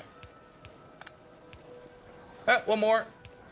Perfect. That is all of the molten zinc in there. Oh, we need borax for this one. Oh. Really? We need borax for this one? We need borax for you? Well, where is you? No, we don't need any borax for the titanium, but we do need borax for the zinc. Alright, alright. No worries, we can get borax in here.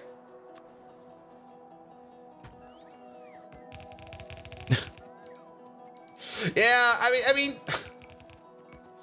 I do understand the struggle. That's actually also... That's another TwitchCon story. That was like on the last day of TwitchCon. I was just hanging out in the partner lounge. I was just being a little bit tired. And maybe also a bit cranky. I never really know. But I was just hanging out in the partner lounge on the sofa. And as always, people come and go on the sofa corner. And you just talk to random people. And at some point in time, there was this let's call her a lovely lady. From Bulgaria.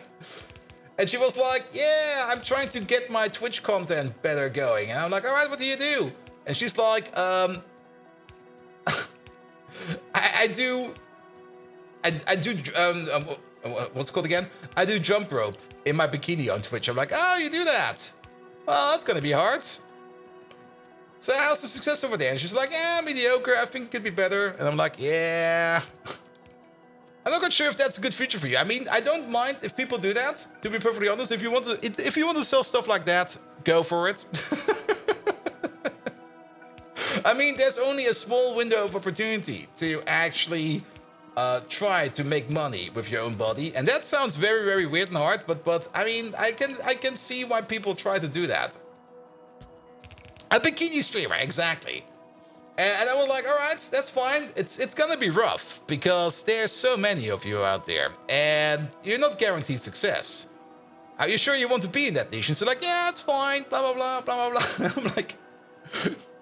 Don't you rather want to become an engineer? You will have a more stable viewership if you're an engineer. And she's like, no.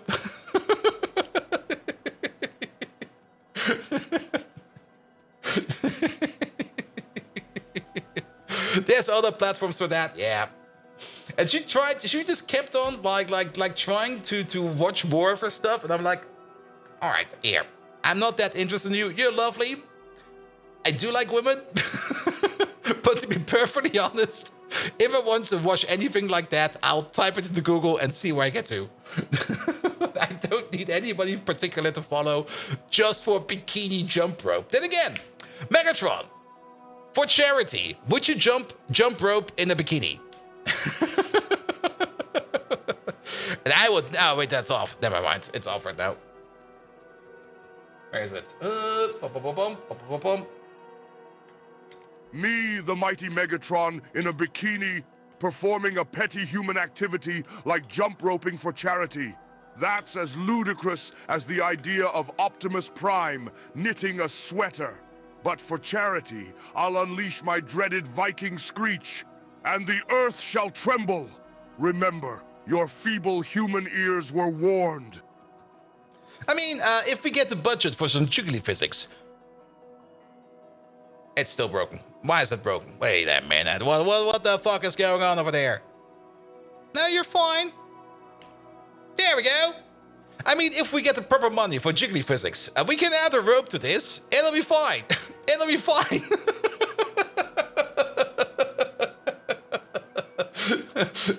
Also, now this is probably the best time to do this experiment, but I've already noticed, like, every time I get, like, the VTuber avatar out, my viewership always increases a bit and people start following.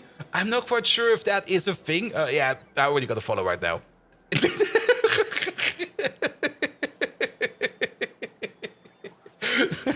Every damn time.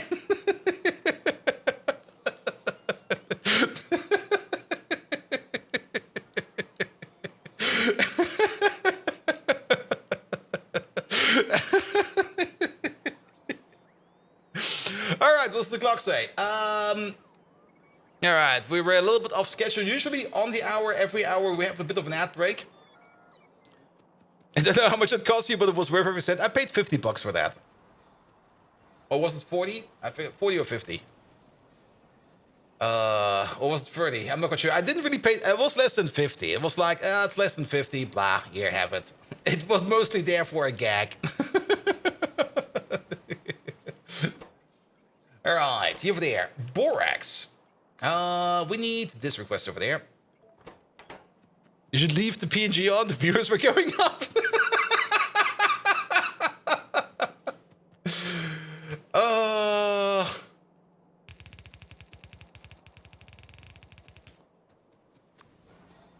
I mean, is he still doing that? Let me have a look at him real quick. What's his name again? Shit, what was his name again?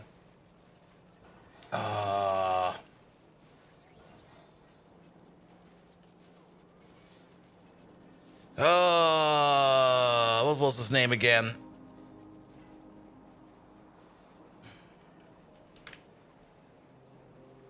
Let me get a full list of you people, lads. It was not Ben.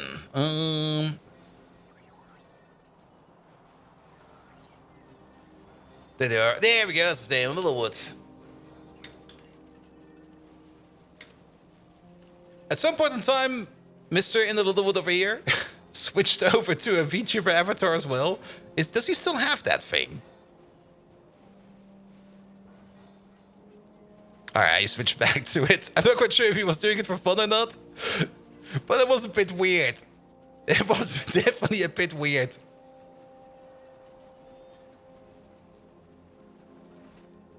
I mean, there's no problem if you want to be a VTuber. Actually, it's fully. I mean, I can absolutely see why some people just want to be a VTuber. It comes with a lot of benefits, of course. Mostly like that you don't really need to expose yourself too much to the evil outside world over here, as there are a lot of people out there, and you might not always want to show yourself to everybody, which is fully understandable. I do understand that quite a bit. And I usually don't mind it. The only thing, and that's the only part I kind of dislike about some VTubers, some manage to do it. Some manage to do it fairly well, but some just don't. And that is that they sometimes, the character they're trying to portray is not really the character they're portraying. Like, as a VTuber, you have the opportunity to become basically whatever you want, and you can put in as much effort as you want. But a lot of times, I just see like a random PNG skirt or something like that, or even if it's fully animated, it doesn't really matter. There's this random PNG skirt, or whatever you want to call it, that somebody put on, and they're not really trying to put into any effort in their own character. Which I find a bit sad, because you got all these opportunities to become an amazing VTuber, and they don't use it. And most of the time, it's just like, it's a bit weird. The other thing is that as soon as you switch to your regular self, the viewers went down. Yeah, I can also see that. Some people just don't want to be confronted with actual reality too much. And some people just come for the VTuber aspect, because it detaches things a bit more. But that's also not really what I want to be. I mean, I just want to be myself. I just want to present myself as I am, with all the goods and bads about it. And that's just me. But as having like this extra expression layer as a VTuber, definitely helps. It kind of cascades a little bit away with what people see in you, because then they only see the avatar and they go like, oh, that's a nice avatar. It's weird. People are weird. People are weird.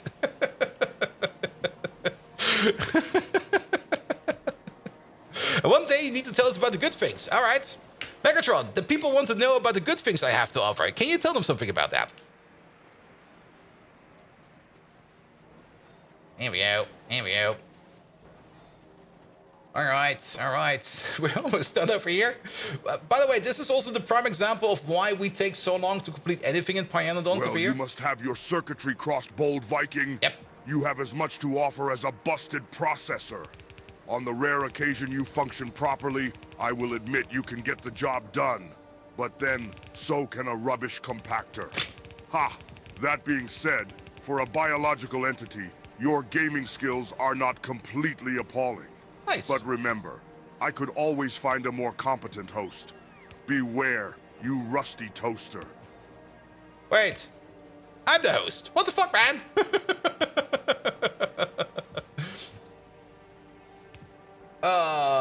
But yeah, I mean, VTubing definitely has a lot of potential. And I'm seeing a lot of potential not being used all the way as it could be. Let's put it like that. I think that's the best way to put it.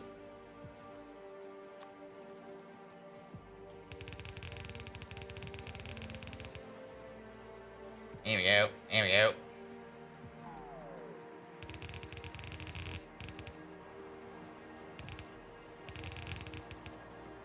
Alright, that will be the sandcast, but yes. But more or less, this is the reason why we take so long to do anything in Pyanodons. Because we start talking about random stuff, and then we talk about even more random stuff. And then at some point in time, we kind of realize, did we actually do anything today? And it's like, no. God dang it. And sometimes it functions competently, but so can the trash compactor using this one. Take it. They're free for everybody. Alright, alright. And now comes the hot air.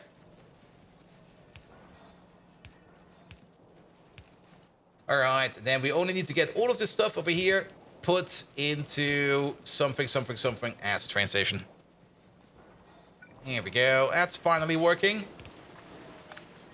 That will keep the zinc woes away from us for quite some time, because then we will probably not have to worry about the zinc for quite some time anymore. Good. With that, we could also start thinking about, and that might actually be a thing that we start doing at the end of the stream, which will still be like quite some time from now. But now that we got the zinc over here rebuilt in a proper build, a future-proof proper build. Oh, that's not gonna work. That kind of sucks. We can start thinking about taking apart and demolishing the old smelter parts, or the old smelter base, because over there's now nothing left over there that we don't do anywhere new anymore at any point in time. So we can get rid of the old smelter base, which will give us back a little bit more UPS, which we definitely drastically need. Alright, but first and foremost, we got these 2 output stations over there, and all of this and all of that needs to go into here, and then it needs to go into there. It's gonna be a bit of a tight fit, actually, now look at this one. Let's start building this in reverse, and then we can see where things will be going. We got 5 inputs over here, and we got 5 inputs over there. There we go. And just make a copy of this one real quick. There we go. Pom, pom, pom, pom. And then same thing over there. Yeah, top to bottom. Good. That's going to be the inputs over there. I'll let the other bots bring over the parts that we need over there via airdrop. They'll be fine. And then I guess we're going to have an output over there, an output over there. How many plates per second do we actually make over here? We've got the crafting speed of 6, which means we do this recipe 1.5 times per second. That's a lot of plates. That's a lot of plates. I mean, even doing this once per second is already like 63. We're doing it 1.5 times per second. That's about 90 plates per second over here. We're coming down with a fast belt over here.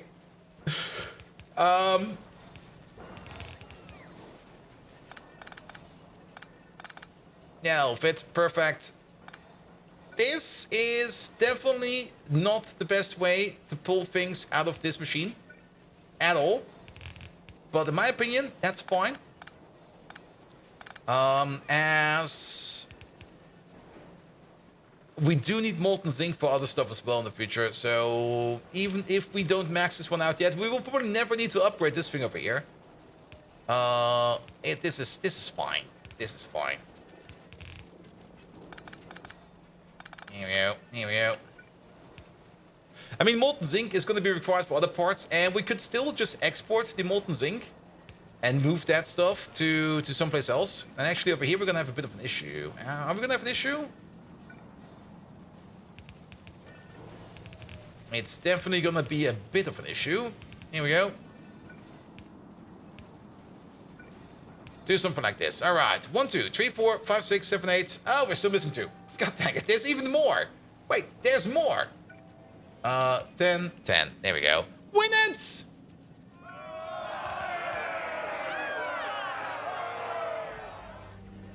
Hey Bold, how are you and how was your day? Bold be hype, Bold be hype.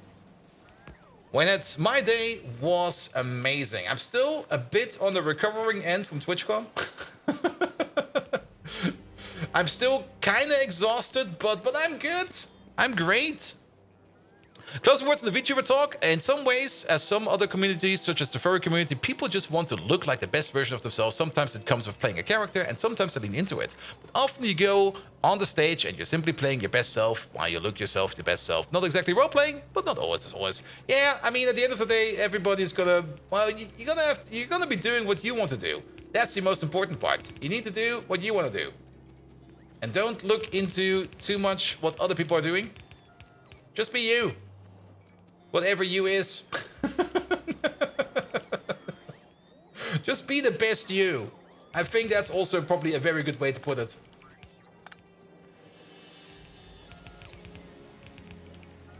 Here we go. And the best me is definitely this weird guy that's playing Pyanodons all the time. And no one else would be crazy enough to deploy Megatron? Yeah. The best you? That guy sucks. Well, then be the worst you. Well, then again, is that a good advice? Be the worst you? Maybe not be the worst you. Maybe be the second worst you. Maybe he's better.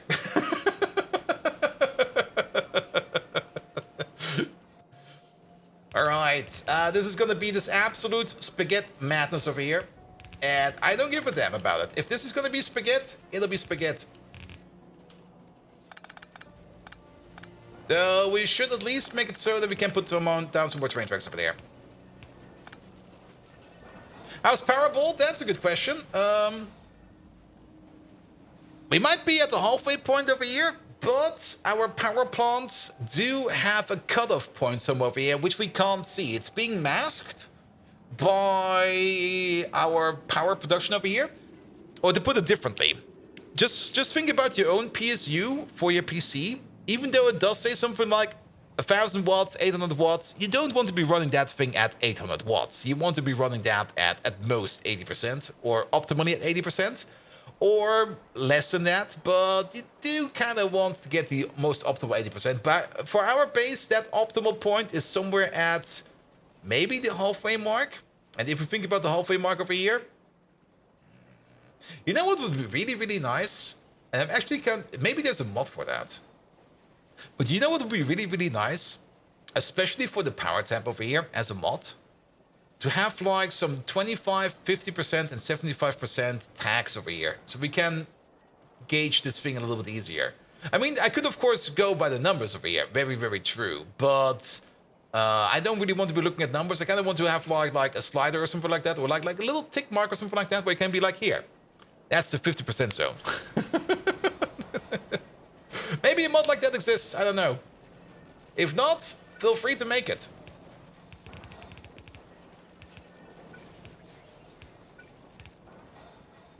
Good, good, good, good, good.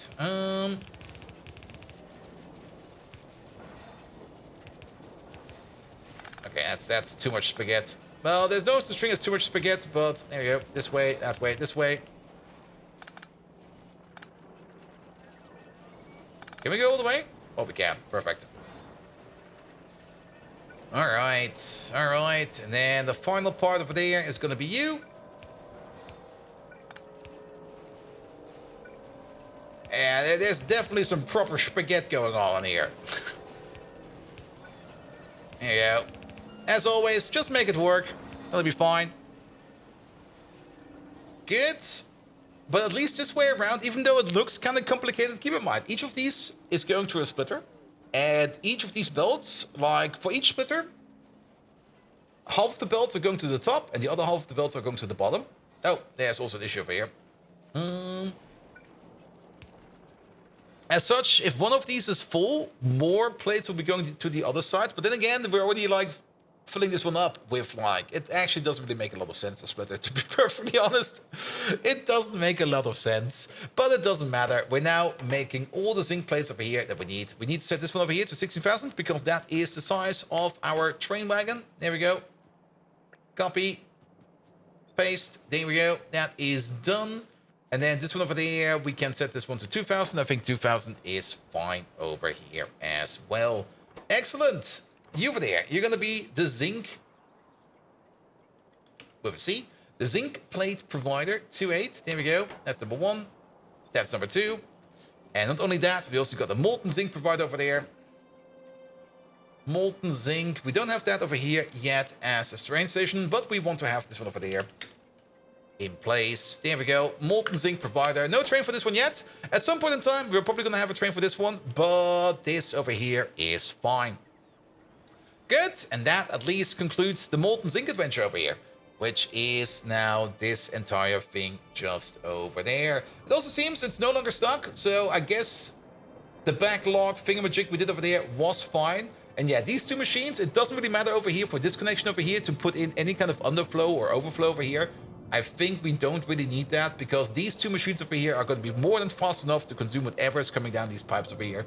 So we don't need to necessarily balance that. Alright, alright, alright. And then we are also making... that thing. Is this thing already set up? Are you already having a name? No, you're called Field Command. Alright, alright, alright. Yeah, we are making some lead dust over here on the side, which is great. We already got a lead dust eating machine. So we just need to name this thing over here into the lead dust 2.8 provider. There we go. We're already getting lead dust. Yeah, lead dust is already what we are getting over here from our lead mines. There they are. We got the same system over here where we do some pre-processing of the lead ore and we turn it into lead dust and then we work from there. Crackalacken! Hello there! Welcome, welcome, welcome. How you doing? Alright, and with that, we've got zinc over here done. Are we already going into our leashes over here? Do not require pesticides yet, I see. But they are required for the guars. Perfect, perfect, perfect. We do want to get into guar beans Mark III. And we do kind of want to get into all of these upgrade recipes over here. And it seems we have done another recipe over here. So we can... sadly, we can't do the Yotoya upgrade. Nor can we do the pesticides upgrade. But we can definitely do either the grot, the cadaver rigs, or the moondrops. Let's maybe go for the grots, because that is definitely something we use more, I think, at this moment in time, than the Reneas. Or the cadaver rigs. We do have a cadaver plantation. We have not even hooked it up yet. And how's Megatron feeling today? He was a bit sentimental at the beginning of the stream, where he was very, very cautious about his cat. We then killed his cat. I'm so sorry, Megatron. And then he almost had some feelings growing into him. But let's ask him. Megatron, the viewers want to know how you're feeling today. How are you feeling? There we go. There we go. But this at least concludes the zinc adventure over there. So if you go back over here, aluminum is rebuilt. The only thing that... Every day I awaken to the cold mechanical hum of my circuits, a harsh reminder of my age and weariness. But the sight of Bold Viking's fumbled attempts at skill in Factorio sparks my energy anew. I feel like the universe has lost a cog. Yet here I am, maintaining cosmic balance using a wrench. For the glory of the Decepticons, bring me more face to conquer. Expect no mercy. All right. Yeah, I was kind of looking at if we want to rebuild anything over there. The only thing we still have over here is the antimony building over here, but that technically got replaced by this fucker. This one over here. Oh boy, this one. I kind of want to rebuild this one because... Wow. That's so hard to look at. It looks magnificent. I think it's a pretty decent machine. But, oh boy. Why? That's a chunker, yep. It's also all yellow machines and yellow buildings and yellow belt and everything. And oof. Antimony? Yep, that's antimony. All right. So, we got a couple of things we could potentially do. Let's maybe, multiple things. And we, of course, missed the ad break because, of course, I wasn't paying attention, which is quite normal over here. But let's fly back to the mall real quick. And we're just going to stand there for a bit, let the bots attend to us, do some input, some output. And then we're going to have a look at what we're going to do next. Then I'll also grab myself a couple of drinks again, some water and stuff like that, because I think I've been dehydrated quite a bit. So let's also work on that. Power might actually be a thing we need to think about. We can definitely do more power. Let's maybe have a look at power once we are back from a quick bathroom break. No Martin Reach? No, sadly not. This one is empty. Oh, actually. It's empty now. But no mate in reach. I should also order some again. It's been a while since I ordered some stuff. All right. Yeah, we're just going to stand next to the Pepsi sign. This will be fine. All right, quick break. I'll be right back with some new drinks and stuff like that. And then we're going to figure out what we're going to be doing next. So, quick 2-3 minute break. I'll be right back. And while I'm gone, Megatron, I'm going to have a quick bathroom break real quick. While I'm gone, could you tell a very sad tale about...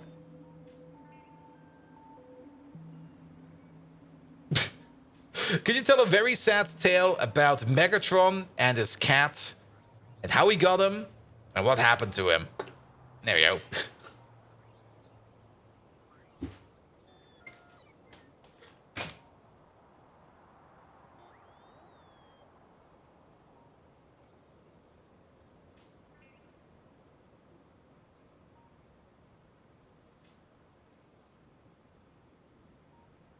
Indeed, my tiny, lazy, vermin-catching companion, Sparkles. A memory that I hardly revisit. I won that creature in an arm-wrestling match against an overgrown toaster named Optimus. For a mechanical beast, Sparkles brought an odd sense of warmth into my titanium heart. One fateful day, Sparkles got tangled up in a mess of yarn I'd been using to perfect my knitting prowess. I tinkered and toiled, but those knots were more complex than the circuitry of a Decepticon. Before I could free him, he sparked out, his tiny core extinguishing. Sparkles, you foul, wire-loving creature. Your absence leaves an emptiness, even on an old warlord like me. Everyone, pour F's into the chat to honor Sparkles.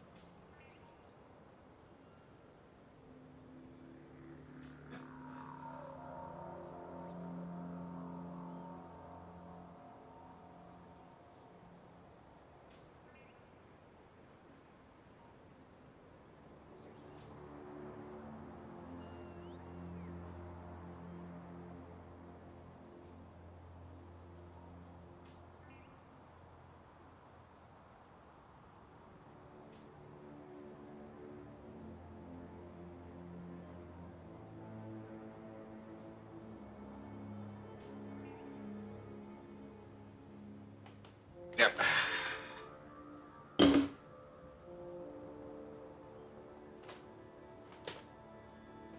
Ah. Much better. Left or right? Megatron, left or right? Mate or cola?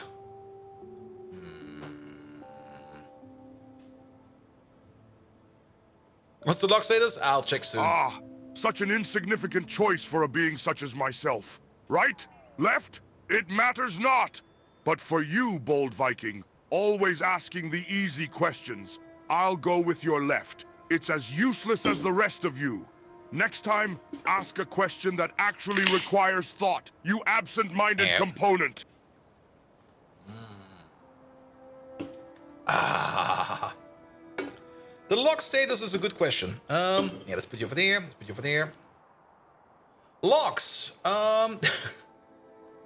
Is it just me? Or is that number increasing? Let's put you over there. I thought for sure we were under 100,000 locks last time around. It seems we got some more. Actually, you can see the accurate count over here. It's definitely going down. It's just not going down that fast, but it's definitely going down. Well, it'll be fine. It'll be fine. Then again, wait a minute. Are we not... No, we're not importing locks here, are we? Don't tell me we're importing locks into the mall. That would be like an open relay. Now, we're definitely bringing in wood in terms of wood, but not in terms of locks.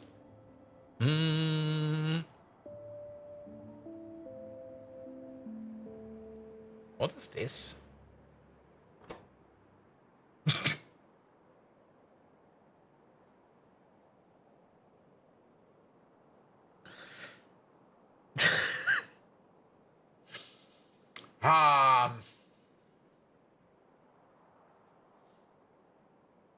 Yeah.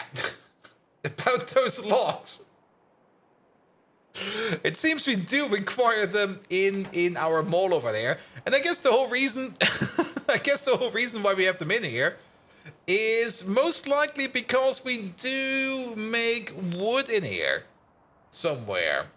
I think. Maybe. There we go. Wait a minute, what? What do you mean about flying? Viking? What the fuck? The playtime is just over 1,500 hours. I might need to check up on that command. That doesn't really do much, I think. But yeah, we're at 1,500 hours, give or take a little. And ever since then, we got all of this. Look at this magnificent thing. Good. Yeah, we were kind of thinking a bit about power. And the oil power plant over here still has a lot of untapped potential. Currently, we can see that we have a lot of untapped potential over here because we're not really making that much residual mixture over here. If we have a look at our oil refinery over here, we will probably most likely see that we are mostly backed up on, I think, medium distillates. Yeah, medium distillates is what we're backed up upon right now. which will be turned into things like gasoline over here, and into things like fuel oil over here. We are running power plants over here that run on fuel oil. And this over here can also give us a decent indication of how much of our power plants we're currently using. As only a couple of these over here are asleep. Actually, it's kind of hard to tell because we have to go by the smoke plumes over here. But overall, we can definitely put down another one of these blocks down. And I think after that, we can still put down 2 more of those blocks. Yeah, we can put down a total of 3 more of these blocks over here to make even more power. If I remember it correctly, we can have a look over here. We're currently consuming... Yeah, let's fly over there real quick. We have to be there regardless to copy paste over some stuff.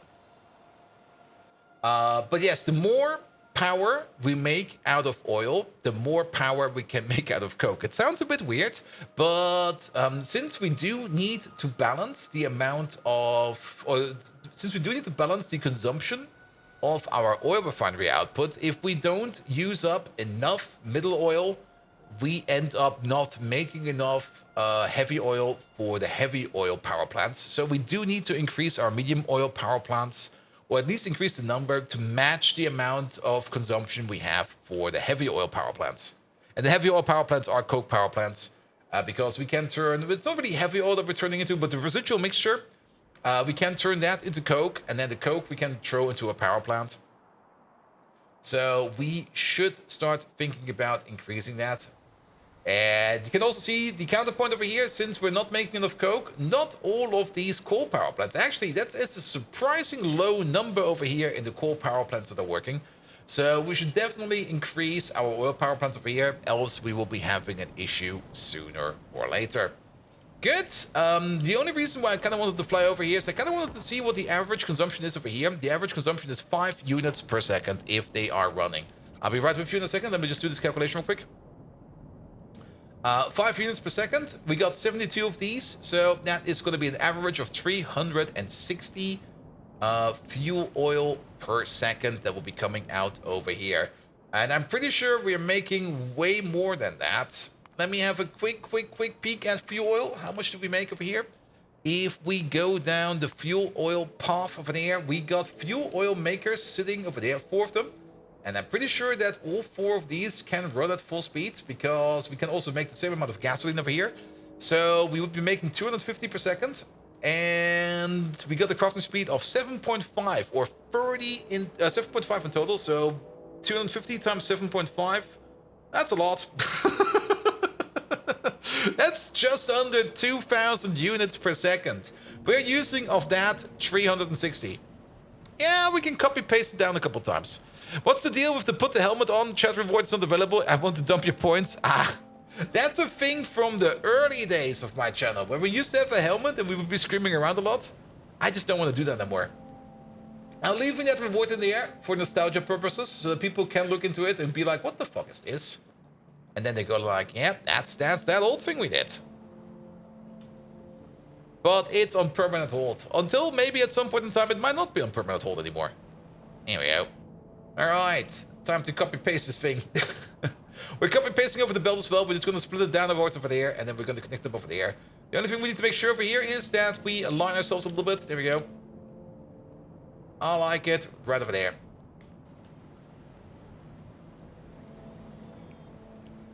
The blue thing on the top left. The blue thing? Oh, that thing over there, you mean? Yeah, that's a pretty build. This is still this is, at this moment in time, still my most favorite build in the base.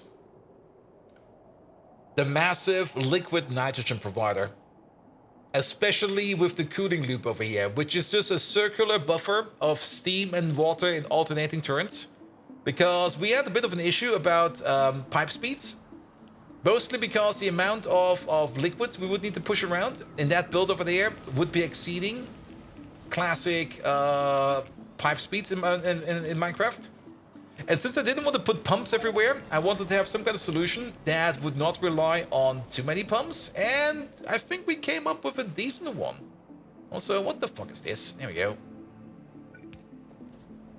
Alright, alright. Okay, you already exist.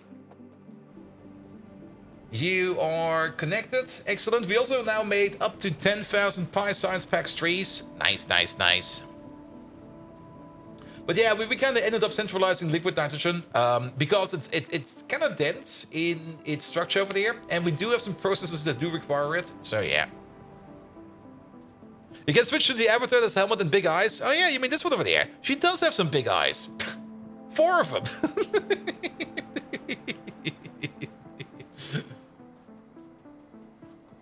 Here we go. Here we go. All right. Things that we do need down here. We need a bit of everything down here. So we definitely need you. Yeah, let's cut this apart a bit. All right. All right. You go down. And you go down. You go under. That's a bit too close. You go down. You go down. You go in and through. Perfect. You go over. And then we also need one of these over here somewhere.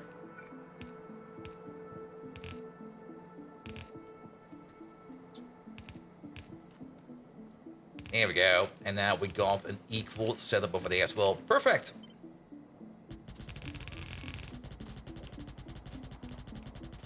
All right. All right. There's the stone field on the way over here. We might go around it. We could actually go under it, now that I think about it. Let's just go under it. I don't really want to build on top of resource patches, if I can prevent it. But, yeah, this should give us enough space. I mean, there's definitely a lot of stone over here. There's like 3 million units of stone over there, which is something you should not underestimate, because stone is definitely still very important in Pi. And the carriage over there is also very much important. But now the only thing we need to do over there is to make sure that we connect up this over here with all of these over there. And then the rest over there will be almost completely done by itself. The only thing we still need to connect up over there is going to be the input over here for the fuel, the liquid input. And we need to make sure that this thing over here can start to build itself. So we have to make sure that all of these construction zone extenders over here are at least somewhat over here available. And at least somewhat powered. There you go. You're fine. You're actually getting power. Good. Let's fly down to the other one over there. More power? Yeah, more power. We're just copy-pasting over power. And like I said, we can still copy-paste this over a couple more times. But we're only going to be copy-pasting it over in like small batches. Do you go all the way to the bottom? You do go all the way to the bottom, but somehow you're still missing power. I guess we're missing this one over there. No. Oh, because we're missing this one over here. Here we go. So you can complete this part over there, and then same thing for all the way over there. Do need you. And you. I think that one already exists over there. Yeah, that's doing good. Perfect. And now the bots can build the rest of this over here without us having to intervene over here. Everything over here will be set up. The belts are connected over there for bringing in things like salt, bringing in like coke, and stuff like that. There are circuits in here to turn the whole thing off. Time to update for the latest version of the Centrifuge Disaster. I've seen the patch notes for that, and it seems like a couple of people are somewhat butthurt because of random stuff. And to be perfectly honest, I don't even want to indulge into that butthurtness. And I'm actually a little bit pissed off about that people are being childish about stuff like that. Because, come on, man. Have a bit of dignity and status as a mod developer, and don't just be bitching around other stuff.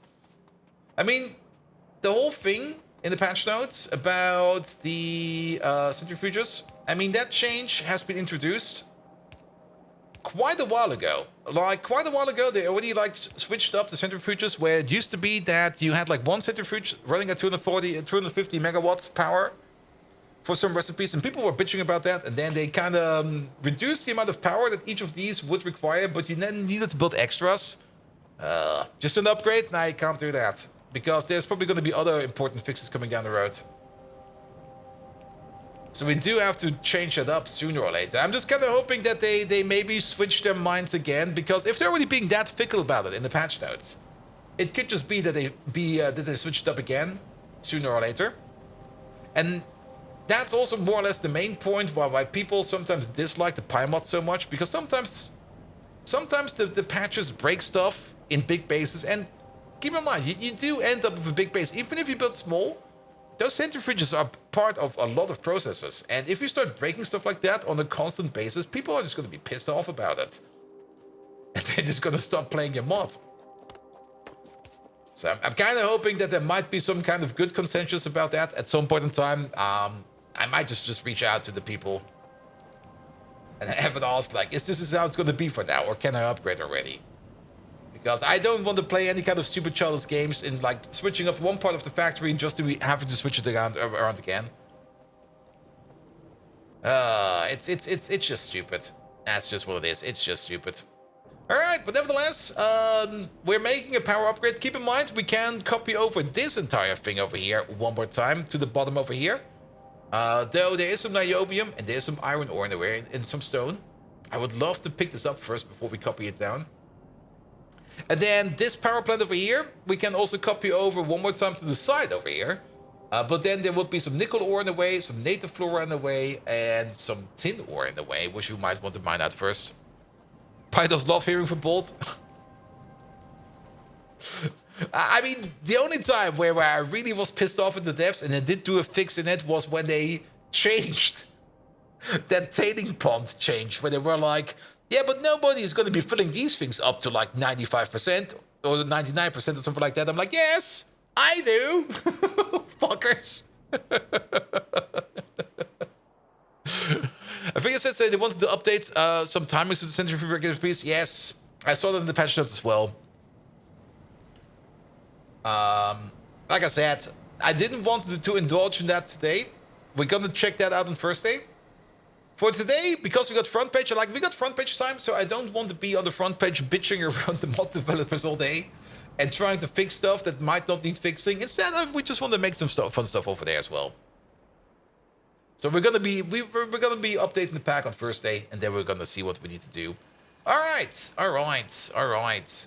Perfect. Now, we definitely don't have to worry about power after this over here, because this over here is going to be making enough power for us for quite some time. Keep in mind, this over here is going to be like 1, 2, 3, 4, 5, 6, 7, 8 turbines.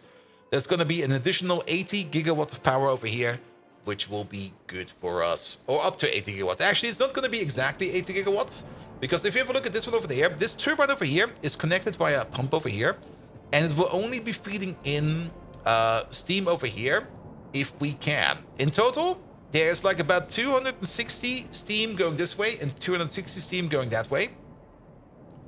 I'm not quite sure how much we're actually making over here in total, but the main reason why we do it like this is so that we can run more turbines on the same amount of steam, so that these places over here don't really stall too much, more or less.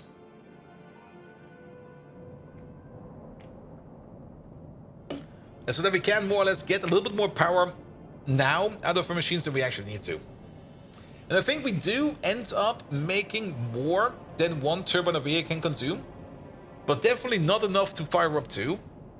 And we don't want the system over here to be breaking down. We don't really want to be draining this entire system of its steam. So we have one turbine over here that can run up to its full potential, and one over here that will be running every now and then. But at the moment in time, both of them are running equally, which is perfectly fine. Which is also part of the issue that we can't really trust this gauge over here entirely. Because there's a good point that some of these turbines at the end over here will not be able to compensate for all the rest over here. We also still got some steam engines on the map, it seems. We did spend some time in picking up some of these steam engines. Did we miss some? I thought we picked them up all. But I guess we missed some somewhere. There's still a couple over here, but we can't really see them, so that's a bit of an issue. It's a bit of a traffic issue over here. That's fine as well. There might still be a bunch of steam engines hidden in here. I don't really care about those. Ah, there's a whole bunch over here. Is this process even doing anything anymore? It is. All right, let's go there real quick. Let's do some low-hanging fruit tasks real quick so that we can get those things done with. And I guess the next thing we're gonna be thinking about that we should be doing, we could either start thinking about doing more basic ore processing, more advanced basic ore processing. I'm kind of thinking about at least setting up the nickel process. And actually the chromium process is definitely something we do need to take a look at as well, because the big next task is going to be, what should we call it? The next big task is going to be blue circuits, for which we do have the tech already. But we do not have the build yet. And for blue circuits, we are definitely going to need something in the terms of gold and gold processing. And for things like that, for gold processing, we are going to have to update our chromium process, because gold, there's no such thing as gold ore in the game. We get gold as part of the chrome process. So setting up a better chrome process is definitely gonna be a good idea. All right, there's also the other input over there, which is you, and you. There we go. We get gold out of poop. Yeah, that's also one way of doing it. We do got the magnificent Sinter's magic gold to poop machine over here, which made us a total of almost 1,000 units of gold by just cooking up some poop. Nice. It's not really the fastest machine out there. All right, all right. I mean, to be fair, there is a small amount of gold in human poop, but it's so small that getting it out is not even worth it at all. Same with ocean water. There's also a decent amount of, well, not really a decent amount, but there's also, of course, gold molecules in ocean water, which you could technically get from gold from the ocean, but the amount of salt water you would need to process to get to, like, little bits of gold is not worth it. It's just not worth it. Here we go. All right, let's fly back to the mall real quick. Let's get a quick reload of our inventory over there. There we go. Park it up there for a second. Perfect. All right, chromium process and the nickel process. I mean, for the nickel process, it kind of makes sense for us to maybe think about doing some kind of upgrade, because for the nickel process, this is still our main nickel making machine that we have. This is where all of our nickel plate is coming from. From this not fully built, we left some space over here in the future, not fully built nickel process over here that is kind of doing everything at this moment in time, running all the way up to nickel grade 4. And again, for the nickel process, as with all of the other resources, we kind of want to switch over to transporting nickel grade 4 over here in a train, and then going from a nickel from grade 4 over here into our ore processing. The other part that still needs some work is, of course, going to be things like the chrome process, which is all the way over here. The aluminum process is done enough. We can still improve the aluminum process, but for now it's fine. The copper process technically also needs the same kind of treatment as does the iron process. There's still a whole bunch of processes out there which we could think about rebuilding. But to get to the gold process over here, the gold process over here is made up out of, where do we even start over here? We start by gold participate. Yeah, here. Gold precipitate. Made out of chromium rejects. And chromium rejects, let's maybe have a look at FNEI over here.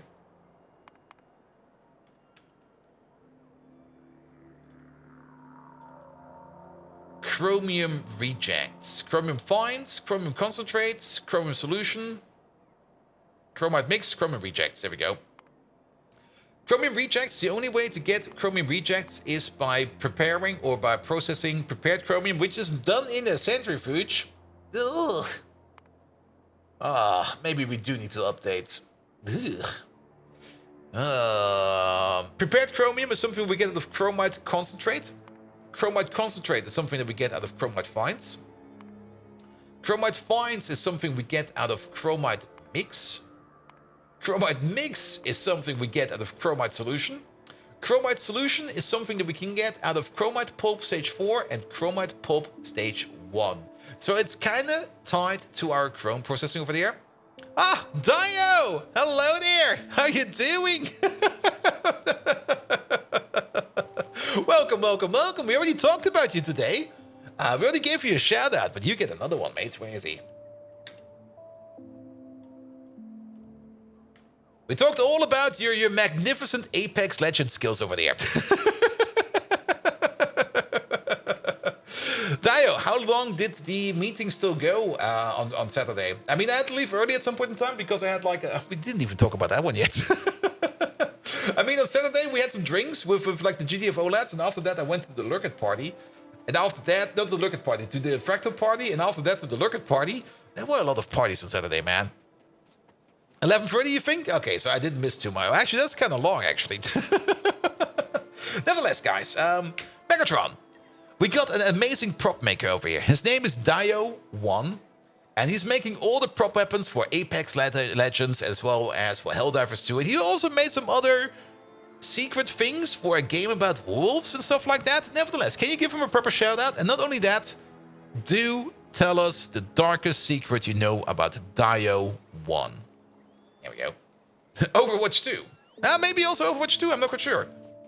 But, guys, if you don't know who Dio is over there, he does stream, of course, every now and then a little bit of gaming, but he's mostly making props on this channel, and he's making some amazing props. He 3D prints them, paints them, everything. He puts a lot of effort into it, definitely more than I can do.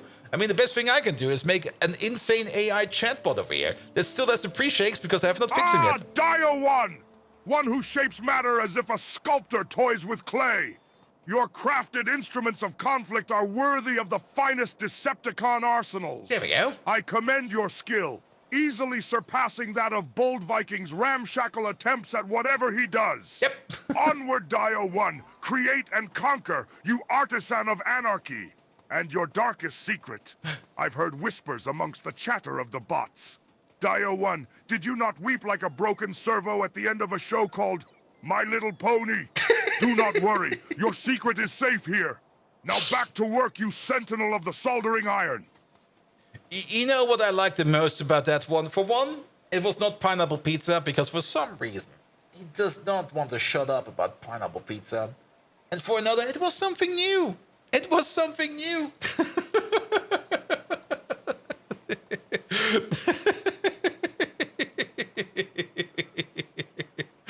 I mean, having an insane ChatGPT chatbot over there that helps us with whatever we do is fine, but sometimes he does repeat himself. Also, cheers.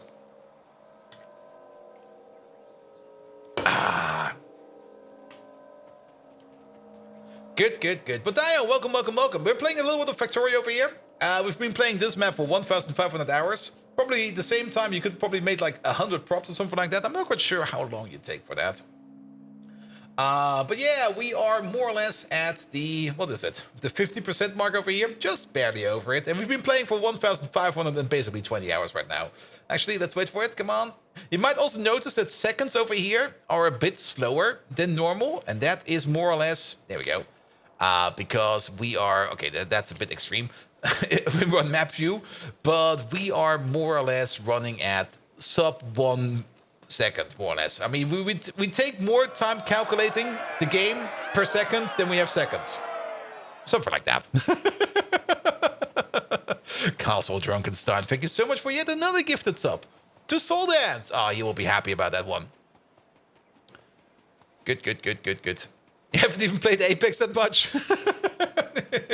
It's fine. I also have not played Apex that much.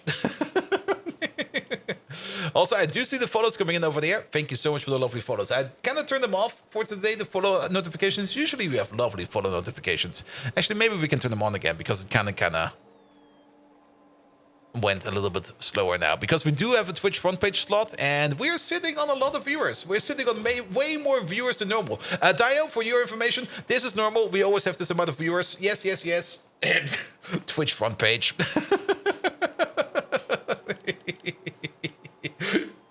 I mean, we're gonna use what we can use, right? Right? All right. Perfect. So, I guess we're just gonna delve into the Chrome process. Getting those chromium rejects is definitely something that we want to do. And for the chromium rejects, we can either go, or for the chromite solution, we can either go down the path of chromite pulp stage 4, or we go down the path of chromite pulp stage 1. Now, there might be a loop in here. Chromite pulp stage 4 turns into chromite pulp stage 6. Chromite pulp stage 6 turns into chromite pulp stage 5. Chromite pulp stage 5 turns into chromite pulp stage 7. Chromite pulp stage 7 then turns into chromite sand. All right. And then the other way around.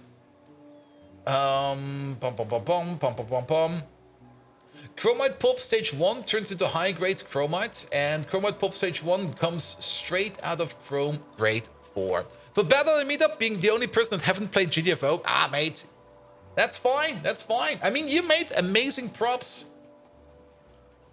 And that's the most important part. I mean, Dio, can you tell me, did any more people show up at the meeting? I mean, it was me, Kalle, the speedrunner, whose name I've already forgotten again, even though I played with him. I'm so bad at names. No, only us. That's a bit sad, actually. Like, in total, there were only like 3 people, I guess, that came to the meetup of the entire GTFO community that was, like, available in at TwitchCon. But then technically also all the Dutch people around there. But then again, it was a lot of fun. And I do kind of want to meet up again at Gamescom. 3 people from GTFO and you. Was it 3? Oh yeah, technically there were also the 2 other guys there. The video lads. But it was fun. It was definitely fun, and I enjoyed it quite a bit. But yeah, after I met up with the GTFO lads, I went to the Fractal party, and the Fractal party was also pretty great actually. Especially, well, the only downside of the Fractal party is, I mean, they booked a nice venue. They booked a party boat, more or less. Like, it was not driving around. It was more or less moored at the shoreline. Well, not really the shoreline. It was in Amsterdam. It was moored at some kind of water basin in Amsterdam, not Amsterdam, Rotterdam. So it was just it was not driving around. Let's put it like that. Nevertheless, it was still a boat. And it was going like left, right, up, down. It was moving around quite a bit. And then you sit on a boat. Well, actually, I wasn't really sitting. I was standing on the boat, drinking beer and talking to people. It was definitely kind of exhausting. You, Hackerman, Speedrunner, and you. Yes. What?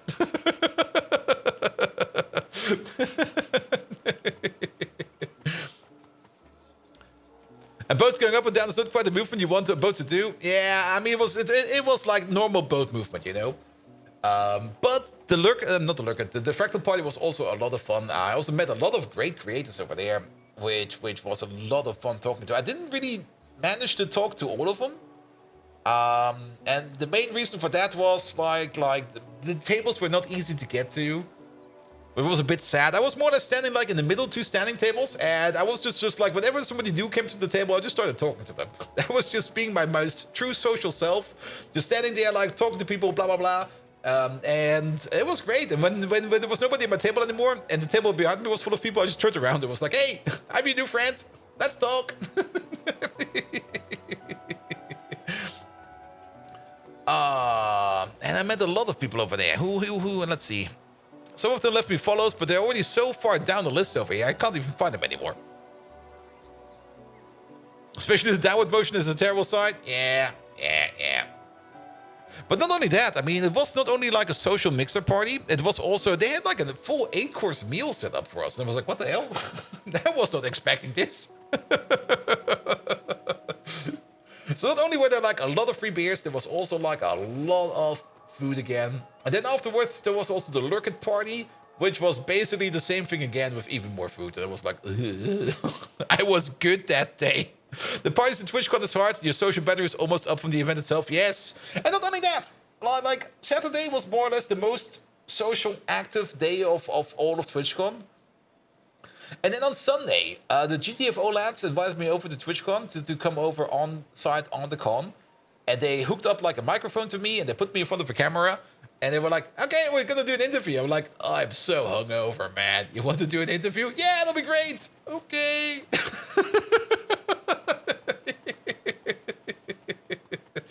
not quite sure what came out of it. They're still processing it. And I was like, here, I give you my consent and you can use this forever. But I'm not quite sure if that was worth your time, man. We have to see that. If I'll find it, I will ask them definitely sooner or later if they don't post it. What happened to it? But yeah, it'll be fine. It'll be fine.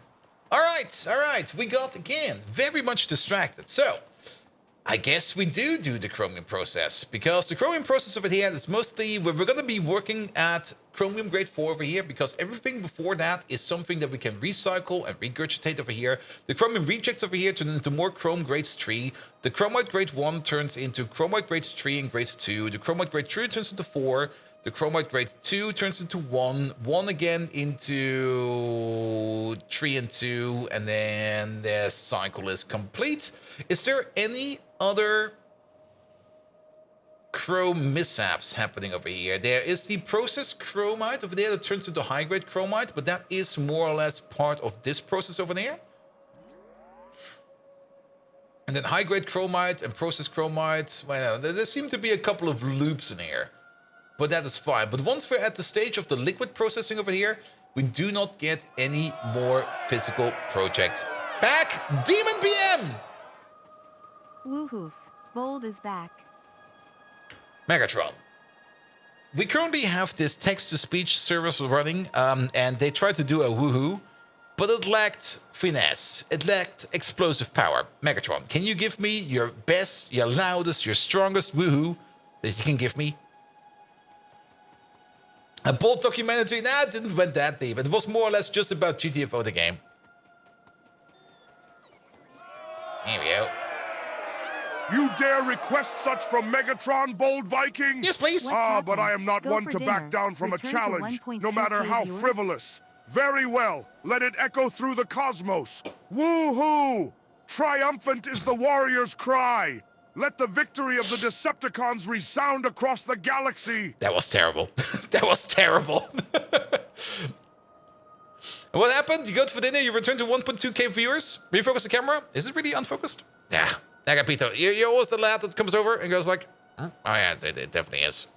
Ooh, there you go.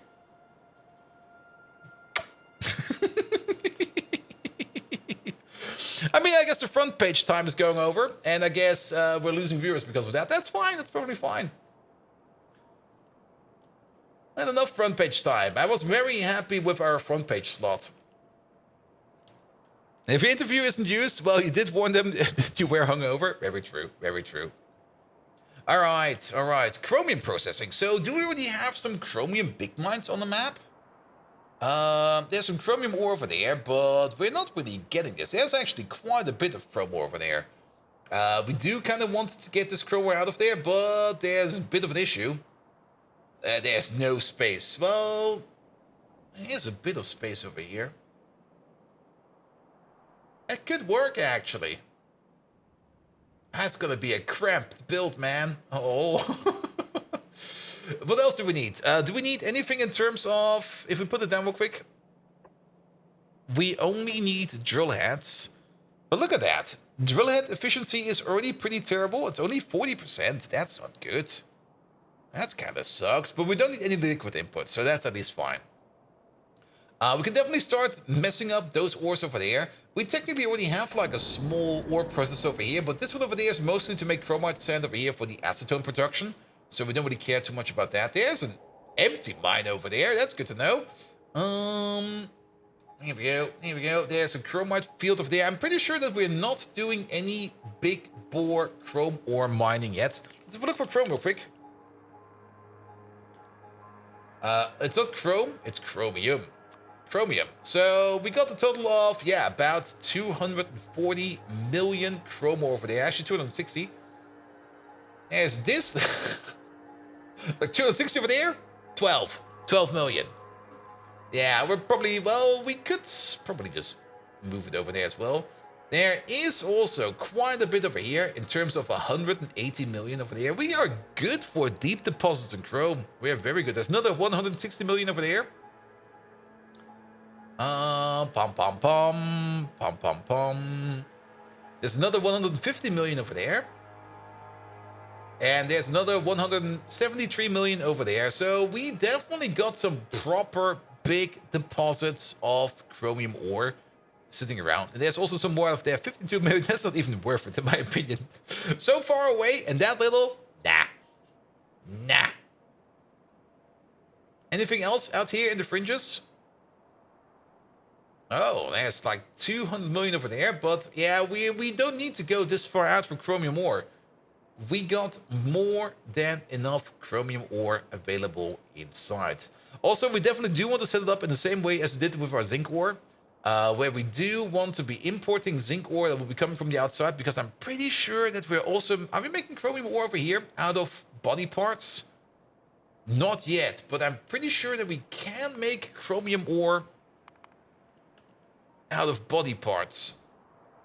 Let me just double check real quick. Yeah, we can make it out of meat. We can't just turn chrome ore into, or meat into chromium ore. Why are we not doing that? Okay, we're currently not backing up on it. We're definitely turning it into things like phosphate rock, tin ore, iron ore, cyanic acid. We're not turning it into chromium ore yet. We can also turn yotoi leaves in a pretty decent rate, actually. Look at that. Yotoi leaves into chromium ore. Like 5 leaves turn into 17 chromium ore. Where does it come from? That's an insane number. The seeds over here. Every seed makes 25 million chrome... not 25 million, 25 chrome ore per second. You might be thinking that this over here might be the better recipe, but I guess if you got the later terms of yotoi, of yotoi leaf recipes, the other one will be better. The chromium reserve, of course, the chromium ore over there, and then we can also take the fruits over here and turn the fruits into chromium ore, and that's also pretty powerful, but we don't have that one available yet. Also, that was just the second hype train. We missed it, damn it. Well, that's fine, that's fine, that's fine. Alright, alright. Chromium ore processing is then. Good, and then let's have a quick peek at... Let's just grab ourselves some machines real quick. And set up like a very basic chromium ore processor to turn it into chromium grade 4 or grade 4 chromium, and then from then we're gonna see what we're gonna be doing or how big it will be. So what do we need? We need some impact crushers, we need some automated screamers, we need some jaw crushers, and we need some screeners as well as some classifiers. Also, wait a minute, that's copper. Also, thank you so much for the follow. Chrome ore is over here. We're gonna need some jaw crushers, we're gonna need some screeners, we're gonna need some ball mills, we're gonna need some impact crushers, we're gonna need the hydrocyclone. Okay, I'll take a hydrocyclone. And that's basically it. And then these over here, we don't really care about those too much. All right, so a bit the basics. We need like a bit of this, an impact crusher, a screener, ball mills over there. A hydrocyclone is over there. And there it is. I knew it was down here somewhere. Let's have another quick peek at this one. So we got ourselves the jaw crushers. You can see them over there. The screeners, we definitely have a ball mill, impact crusher, hydrocyclone, and that's all we need. And then let's set up like the minimal valuable prototype for the processing line. We could maybe look it up for the other ones, but maybe we need some, maybe we made some assertions over there, which we have forgotten up to this point. So we will see. Good. And speaking of interview, yes, on Friday we do got that job interview. And just like as a bit of a look ahead, the stream on Thursday will probably not go too late. It might actually even end a little bit more earlier than expected. Mostly so that I don't overstream too much and myself the best at my job interview. Because the interview starts at 9, which means I have to be at least awake at 8, but I will probably be wanting to standing up at 7. And I don't really want to fall down too much of the hole of bold being bold and starting to watch something stupid at like midnight again and stuff like that. So the stream on Thursday will probably be a bit of a shorter one, but then again, that's why today we're probably gonna have a bit of a longer one, so it should be fine. All right. Let's set this thing up. At least sketch it out a bit. we're going to be doing some chromium ore processing over there. We do get things like stone and stuff like that as a byproduct, but we don't really care too much about that. Let's put down all the machines that we think that we do need over here, which are all of these. There we go. This one over there will be turning chromite rejects into chromium ore. This looks cool, but it also hurts your brain to look at it. I know. Here we go. All right, what else do we have? And then the hydrocyclone. There we go. Good. The conservation of streaming time? Yes. All right, let's have a look at you. So you make grade 1 chromium ore. That then goes into the secondary crusher over here, which turns it into grade 3 and grade 2. Grade 2 gets turned back into grade 1. Grade 3 gets turned into grade 4. And rejects get turned into grade 3. So in what game? It's Factorio. Alright. So this whole process over here is really a little bit more complicated. We do know that we have a Chrome processor sitting... Where the fuck is that thing? There. We already had a look at the ratio at one point in time over here, because we do know that this over here is probably how it's going to be for us. And over here we got like 3 jaw crushers going into 4 screeners, into 2 impact crushers, into a couple ball mills together with the hydrocyclones. And John Walker, hello there. What's the job interview about? It's the second stage job interview, where they're probably going to be trying to assess my skills as best as they can, which is a normal part of the process. I mean, the first interview was just talking, and it seems they were impressed about it, because I got like an invitation to the second stage like right away. And in the second stage, we're going to be talking a little bit more details, which also kind of means I kind of wanted to do that today already, but today I still kind of felt tired, and I was like, nah, I would rather relax a bit more. But I will be honing my skills a bit more the next couple of days for that interview, just so that I can shine as best as I can. Also, I'm not quite sure why I picked up that log, but it was annoying me. Good. All right, let's maybe go back to front, because Chromite grade 3 has a proper output over there. And again, we're making like 1 reject per second over here, and every 1 reject over here is being consumed over here by this machine over here. So we're making about 0.2 chromite grade 3 per second coming out of this one. And then you over there, you require 0.5 per second, but since we are getting 0.2 per second back, you over here only require 0.3 chromite grade 3 per second. And was Rotterdam a good party? It was amazing. I enjoyed it. All right, and then the main culprit for making grade 3 over here is going to be you. You over here, you're going to be making 1 grade 3 per second. And we already said over here that you over there, you're only going to eat 0.3 per second instead of 0.5 per second. So I see the issue. That's yeah, there's definitely an assumption in here I have to be careful about. 4 of these together would be consuming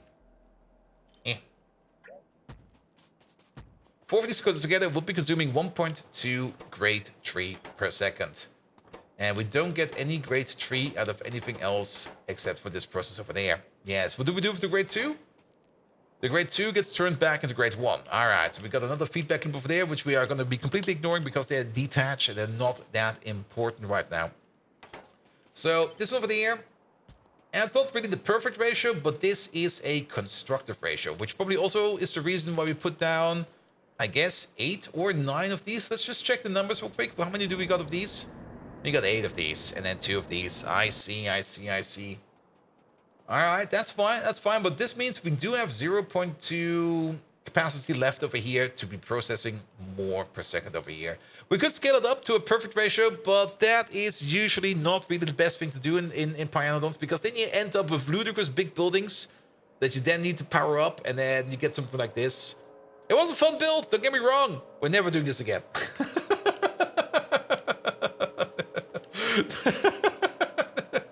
It was a terrible idea. All right. You over there, you do eat 2 chromite grade 1 per second. You make 0.4 chromite grade 2 per second. And then you over there, you eat a quarter grade 2 per second. How much do you make again? You make 0.4. So that is, again, a horrible 2 to 1. If we go for this one real quick. So the amount of grade 2 that you make can be consumed by these two over there. And again, we're making about 0.4 grade 2 per second, which we can then turn into... Oh, now it's going crazy. What are these numbers? We're making 0.4, and then we get 65% of that. All right. I'm gonna calculate it out. Time to type for this right now. 0.4 times 0.65. Or 65%. Yeah, just do it the lazy way. There we go. And then times this. Here we go. 0.26 per second. There we go. All right. So this whole process over here is making us 0.26 grade 1 coming in. Which means that this machine over here is not going to be eating or consuming 2 chromite grade 1 per second. It's actually going to be eating or consuming 1.74 chromite grade 1. Because of the feedback loop over here. Its own personal feedback loop over here. And then we got these machines over here. Which I guess we don't care too much about. And I guess that's also the assumption we made at the end for our actual chromite ore build, where we just went. How nice of it to notify you. Yes.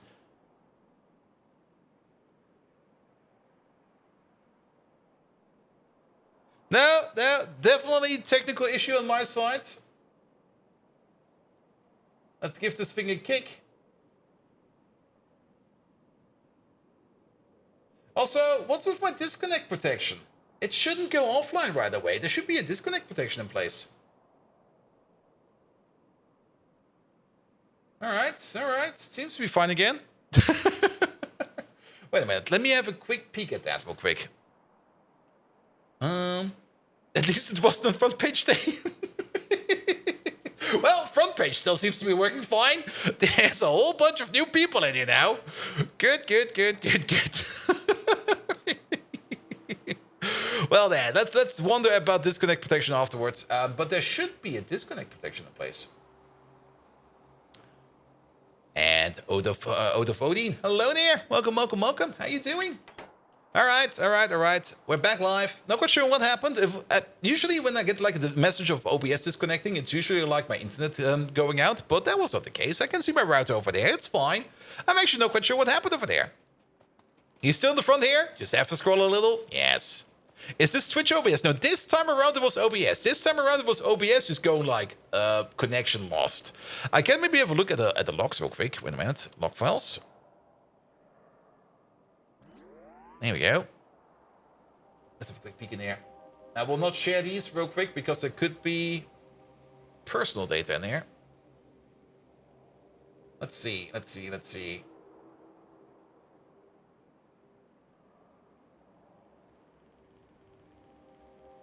Yeah, it was.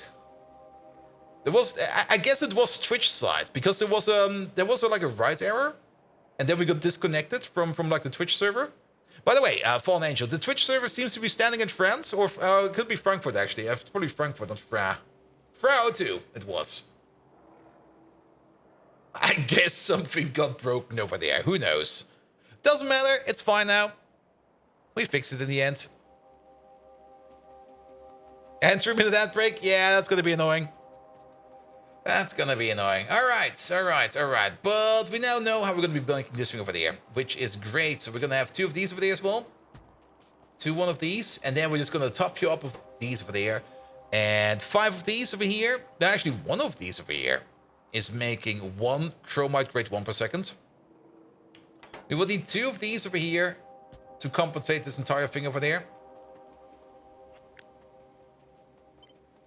Here we go. Oh!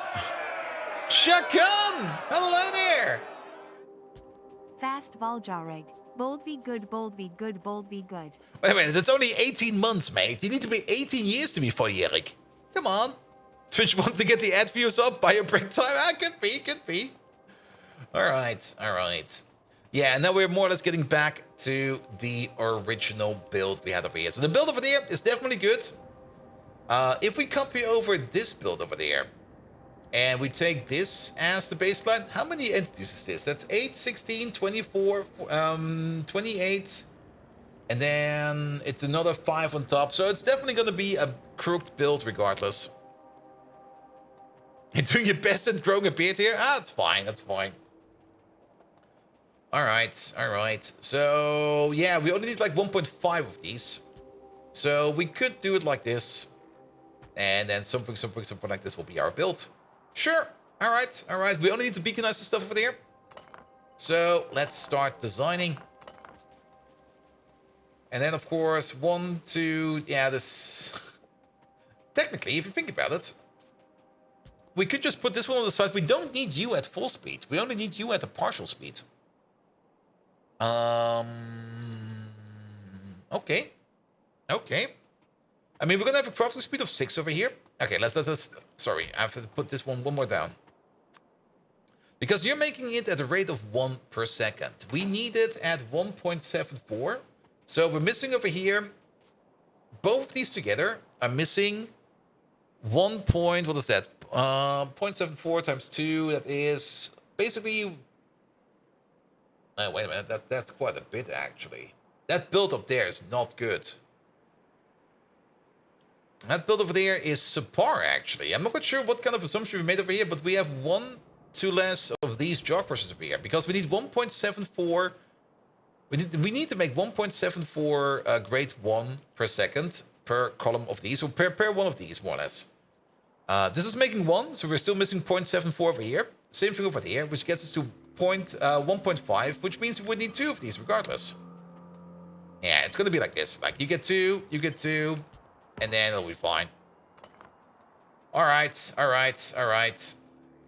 Time to put this thing together. And let's start by a beacon or something like that. Oop.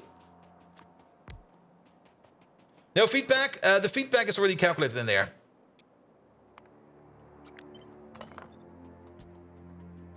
And we do have to be a little bit careful about the feedback over here. All right, we're just going to start over here with these 2. There we go. 2 of these to the top. And then the grade 1 straight up goes into these ones first. If we do have the feedback in here, we might as well do it like this, because this is going to be making more of the grade 1. And it all needs to go together into one of these. And after we're done with that, we're going to get grade 2 and grade 3 out of that. The grade 3 goes into these machines, which will have their own feedback loop over there. Now the grade 3 will go into these machines, which got their own feedback loop over there.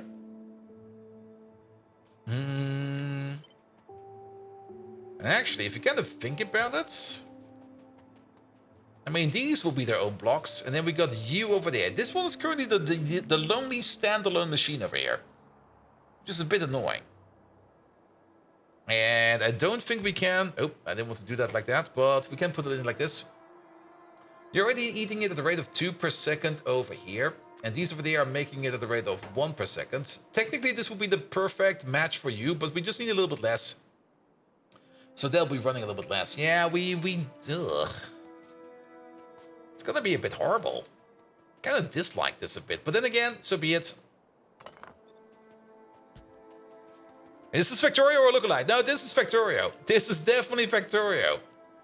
It's just heavily modded Factorio with the PyMods installed. And the PyMods make things a bit more complicated. As such, we can see over there, we are about 50.7% in, and we've been at the playtime of about 1,520 hours. And we're currently refiguring out our Chromium build. And we do have a Chromium build over here, like this one over there, and this one down here somewhere. There it is. That's actually not Chromium, that's biomass. There it is. And we're currently trying to make a build that only makes Chromium grade 4 out of a mining input. And then we're going to be exporting the Chromium grade 4. We could still... Actually, that's pretty good, actually, if you kind of think about it. For places where we need, for example, chromite sand, and we don't really want to do the processing on site. Best example over here is the acetone maker.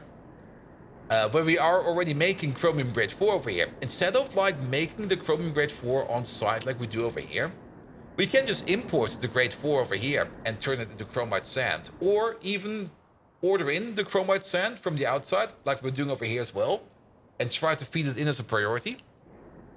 Yeah, the more I think about it, the better it will be. All right, and then we also do need to do these over here. Now, they do have their natural pattern over there, and actually, wait a minute, we do need some extra water over here. How much water do we need? How much water do we need for this process? We need about 50 water per second at a crafting speed total of 24. That's going to be 1,200 water per second at this moment in time. So we do need some water pumps around. You tried Factorio, but you sucked at it. That's perfectly fine. There we go. I mean, I just really enjoy automation games, and I do kind of enjoy thinking about processes and how to optimize them and how to set them up in a proper way. You get getting eaten by giant bugs? Yeah, you have to be careful about that. I mean, if you want to play Factorio without getting eaten by bugs, then you can either A, just disable them, or B, put them on peaceful. But then again, the bugs are there to be a bit of a hindrance. Now, we do play with bugs. They are on the map. I mean, we zoom out far enough that you can barely see them, but there's actually quite a bit of them over here. There's a whole bunch of bugs all around, and there's probably even more over here hidden in the darkness, which we can't see right now.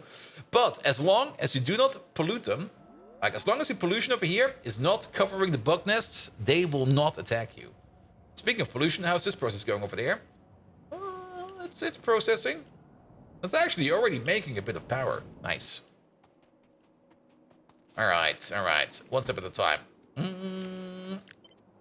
It's always nice if one would combine these into blocks. Do we want to turn this into a block, or do we just want this over here? I think we can do a block. I think a block will be fine. There we go. But then again... nah, we can't do blocks. It doesn't work overall with the priorities that we want to do. You can be one further down. Yeah, that fits. That fits. And then we're going to have two of these. There's some red points in the cloud. If you mean... Yeah, there are some red points in the cloud. If you mean these over here, these are worms. I don't care about these. These over here are also worms. There might also be some geoform around. If you mean these are also worms. I mean, worms don't do shit. The worms will just be sitting around and be worming. I mean, they can't move, so I don't care. Alright. And then we're gonna have one more of these. There you go. Put you over there, together with the water pump. And then you're gonna be some over there. We actually don't want this one over here to connect. I mean, this building over there should not connect to this building over there. It's gonna be a bit of an extra one. I'll be fine. Alright. And then 1, 2, 3, 4, 5 oddish. There we go. Alright, that is going to be a full preprocessor. We're probably gonna make 2 of these. Good. Then, time to put down some power poles. Again, for now, we're mostly gonna be ghosting this thing over there. And I already was like, wait a minute, this doesn't look correct, but it is correct. Here we go. And then we're just gonna be putting down the belts and everything like that. And then we got ourselves a chromium preprocessor. That will just output... Oh god. Don't do it like this. That's horrible. That will just be putting out chromium grade 4. And the grade 4 is then the stuff that we're gonna be exporting. Alright. Here we go. Let's click on this one over there. Oh, don't tell me front page is over already. Oh. Well, that's fine. Everything comes to an end at some point in time. Good. That looks fine. Alright, so stage 1 over there. This is eating chromium ore coming in from the top, from somewhere. Doesn't really matter where. I'm just going to put down these over there as an input signal. Then we're gonna be turning that into chromium grade 1 ore, which will be consumed over here. And then these two over there are also making chromium grade 1. Let's have a quick peek at this process over here. That's going to be this process over there. We are also making some gravel on the side. All right. That's good to know. So your output over there together with your output over there. What we could just do over here is we could just do the following. We can just pull this along and we can pull this along. We should definitely map this one over there. And actually, the more I think about it, copy you over real quick. There we go. Yeah, we can just easily do it over here. Let's put down both of these real quick. Not only are we going to have like an input priority, which will be like the feedback loop coming from over there, we're also going to have an output priority over there, which will be the stone. Actually, no, the other way around. We can just put down the chromium grade 1 over there. And we put it on the other side. Because, keep in mind, Big Clown! Hello there! 33 booze number. Have one on me. All right, here we go. Caffeine. Good. Is that actually a thing? Is that also called like in English? Or is that just a bad translation? Because normally it's called Schnapszahl, but I think that's mostly a German thing. I'm also not quite sure why it's even called a Schnapszahl. Maybe somebody can enlighten me. I mean, you would think after drinking in college for like many years and hearing a lot about booze numbers, you would have known, but somehow I don't think I know. It's just a bad translation. Yep. All right, so this one has stone as a byproduct. This one has gravel as a byproduct. They both get shoveled out on this belt. Meanwhile, the grade 1 chromium ore over there will continue downwards over there. Because I see double when you had too much. Was it that? Was it that simple? Feels kind of off, but I guess you're correct. There we go. I mean, this stuff goes back out, so we can just do it like this. English is not the most yellow of the egg? Yeah. I also think I spider. I still, like, whenever you sit like in any kind of chat and you just want to talk in English, just quote Lothar Matthäus. I like to play with balls. A famous footballer said that.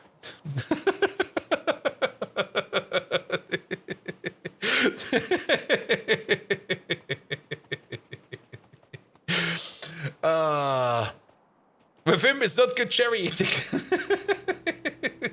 I do love bad translations. They're so much fun. All right, both these come together over there, go into there, get turned into chromium grade 3. And do we get anything else out of this process? Yeah, we do get chromite grade 2, which needs to go back into these two machines. All right. Have a priority over there. Chromite grade 2. Might have too many beacons? Yeah, I think I know which one you mean. If you mean... Wait a minute, this one over there, this one's fine. This one over there is not connecting to these buildings over there. We have like a 2-block over there, so it's fine. This one definitely is connecting over there, but this one over there is not connecting over there. I'd like to become a schnitzel. Wait, what? Where's that from?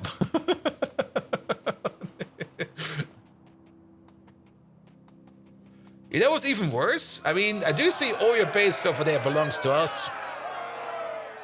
Well, what if you translate that to German? What would that be? All deine Basis gehört zu mir? That's even more terrible.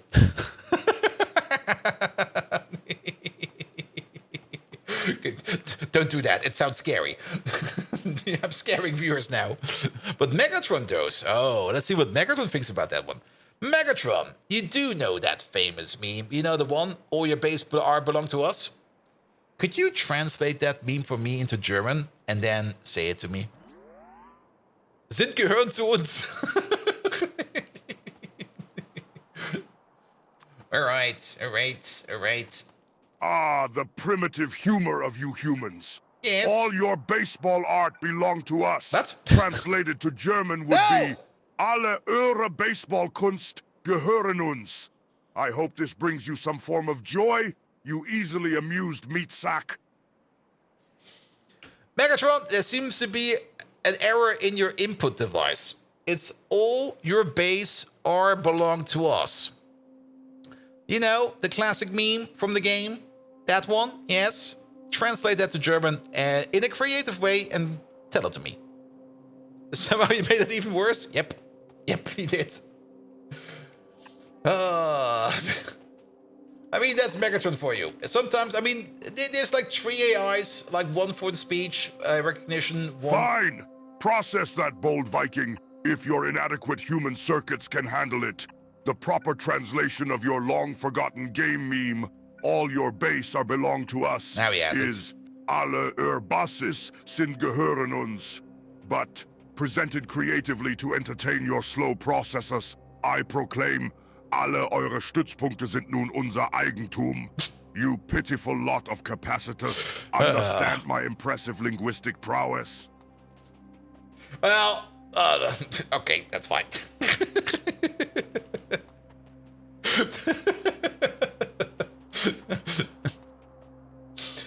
I think if we indulge him too much about this, he might actually turn insane. I think it's fine. All right. So, multiple processes over here. You have an output. You have a feedback loop. And this one over there, we're probably going to be filtering right away. What is this one over there? This is going to be the chromium rejects over there. There we go. So this is definitely going back like this, and this is definitely going back like that.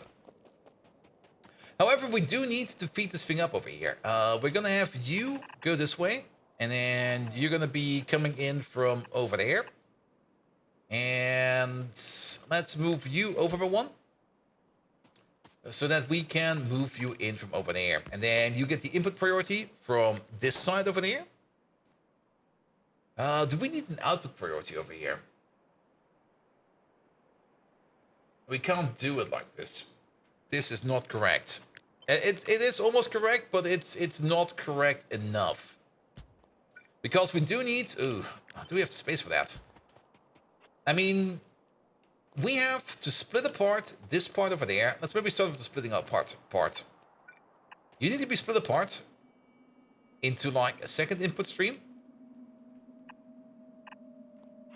And then you get fed in from over there, which goes in over there. And then you move along to the next one over there. And then we do the same thing again. Is this how we want to do this? I mean, the most important part is then we got the feedback loop over here, but we don't really want to, we don't really want to taint the feedback loop over here. Also, this one's going the whole way wrong around. We don't really want to taint the further down machine over here with the feedback loop over here. So we do want to split it off over there. And then we try to put it into here, but the feedback loop over there will get priority. There we go. And is there a command to see the current installed bottom? Yes, there's the Pymod command. It's not really a list. You get the save file from like a couple, 2 or 3 months ago. And then you have to listen there. But there's not really a lot of quality of life in there. I'm very, very little on the quality of life. It's mostly the base Pymods. And then what else do we have in there? A bit like quality things like better map colors and stuff like that.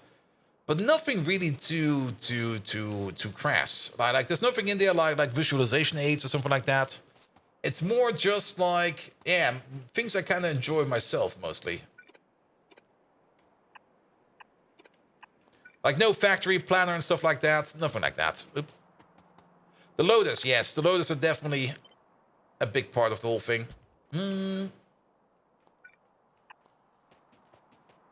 Still got the train station alias mod? Yes, that one is still in. You're looking for the one that lets you rip out landfill? Let's have a look at that one real quick. There you go. That should be Landfill Plus, I think it's called. Which allows us to pick up landfill again. And then we got things in there like enhanced map colors, copy-paste modules. Copy-paste modules is a really nice one, actually. If you like copy-paste over recipes and they've got modules in them, you copy-paste over the modules as well. And then we've got some loaders in there. RSO for just better ore patches. and prismatic belts, stuff like that. The module inserter is a tool to insert modules, which should technically, like things that should be like vanilla mechanics, which partially are vanilla mechanics, but just done in a bit a better way. Those kinds of things are in there. Good. All right, and then we take this whole thing over there, we flip it around, and there we go. I mean, module inserter technically is already more or less a vanilla thing. Like, if I would like copy paste over this thing over there and put it in there, it would copy paste over like a job for those modules. But there's no way to do that with any kind of blueprint or something like that. It's sometimes a bit weird, you know? But like about RSO and Pi, wait, RSO is in there. If it came up with Pyanodons, must be crazy, so complex. The thing is, I mean, it's not, of course, a perfect replication of real-life processes, but one of the reasons why Pi is, well, not really that complicated, but why there are so many steps in there is because it is based upon real-life processes. Like all the washing and stuff like that, or at least in the ore department, those are things that do exist like that in reality. Which is also one of the reasons why it's so much fun to play them. Because you get like processes which are close to the original thing, but not too close. I mean, of course, if you make it too close, if you make it too realistic, things will be boring and stuff like that. Realistic like Schrodinger's antelope. Yes, and of course there's also some zany parts in there. Definitely some zany parts in there. There's no denying that. I mean, but then again, I do really enjoy all these farming aspects they've put into the mod pack as well. Like the alien life part of it, I do enjoy that quite a bit. Like that, they definitely did a tremendously good job of that one.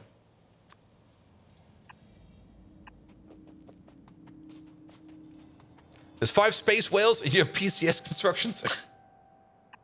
Yeah, I mean, we've not really seen like the truly zany parts of Pi alien life, where you got like the flying whales and stuff like that, and the ocula and stuff like that. We don't really do that too much. But then again, I mean, everybody plays the game however they want to, and we just play it like this. All right, I think that's most of the hookups done. So this over here will now non-stop be pushing out, and we do the pushing out over here on the side. I put you over there. You over there, you get the filter. You're gonna be Chrome grade 4. There it is. Here we go, and then we pull you all the way to the bottom, and you all the way to the bottom. Then we make some more over there, and we make some more over there. Put it both onto the thingamabob, and we're done. Good. Just add water. We got the reject loop over there. We got the proper priorities over there. Pom. This looks good. Quite now, just 2 guys have made such a complex and cool mod pack. It's a little bit more than 2 guys. I mean, you got like King Arthur and Mr. Pyanodons himself. Mr. Pi is more or less only doing the artwork, and it's probably supplying everybody with drugs. I'm not quite sure about the last part. And then King Arthur did most of the coding. And then, of course, there were other people that were helping out quite a bit. I mean, what's his name again? Immortal Sniper was doing quite a bit in the past, but I think he's not doing anything anymore. Maybe he is, maybe he isn't, but he definitely contributed as well. And then, of course, you got not Melon. Who is to be blamed for everything, every time. Every time. Here we go. Let's move you over by 1. The person to be blamed, who could forget? And of course, I mean, the whole community behind the mod pack is also helping. I mean, there's a whole bunch of people putting in bug reports and stuff like that. There's a whole bunch of people testing stuff. I don't know all of their names, sadly, but there's a whole bunch of people behind this. And you should never underestimate the power of the community behind a popular mod pack. But again, it's not too popular. It's somewhat popular, but popular enough. All right. Good. Except this Mike, that person who never reports the bugs. Yeah, but Mike is also always changing everything. Like, instead of reporting a bug, he just makes it like a weird patch and then patches the game on his own.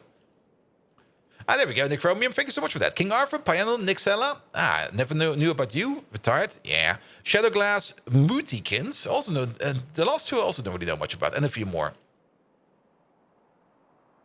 Interested that people are watching to see the bugs. I mean, the Pi devs do watch.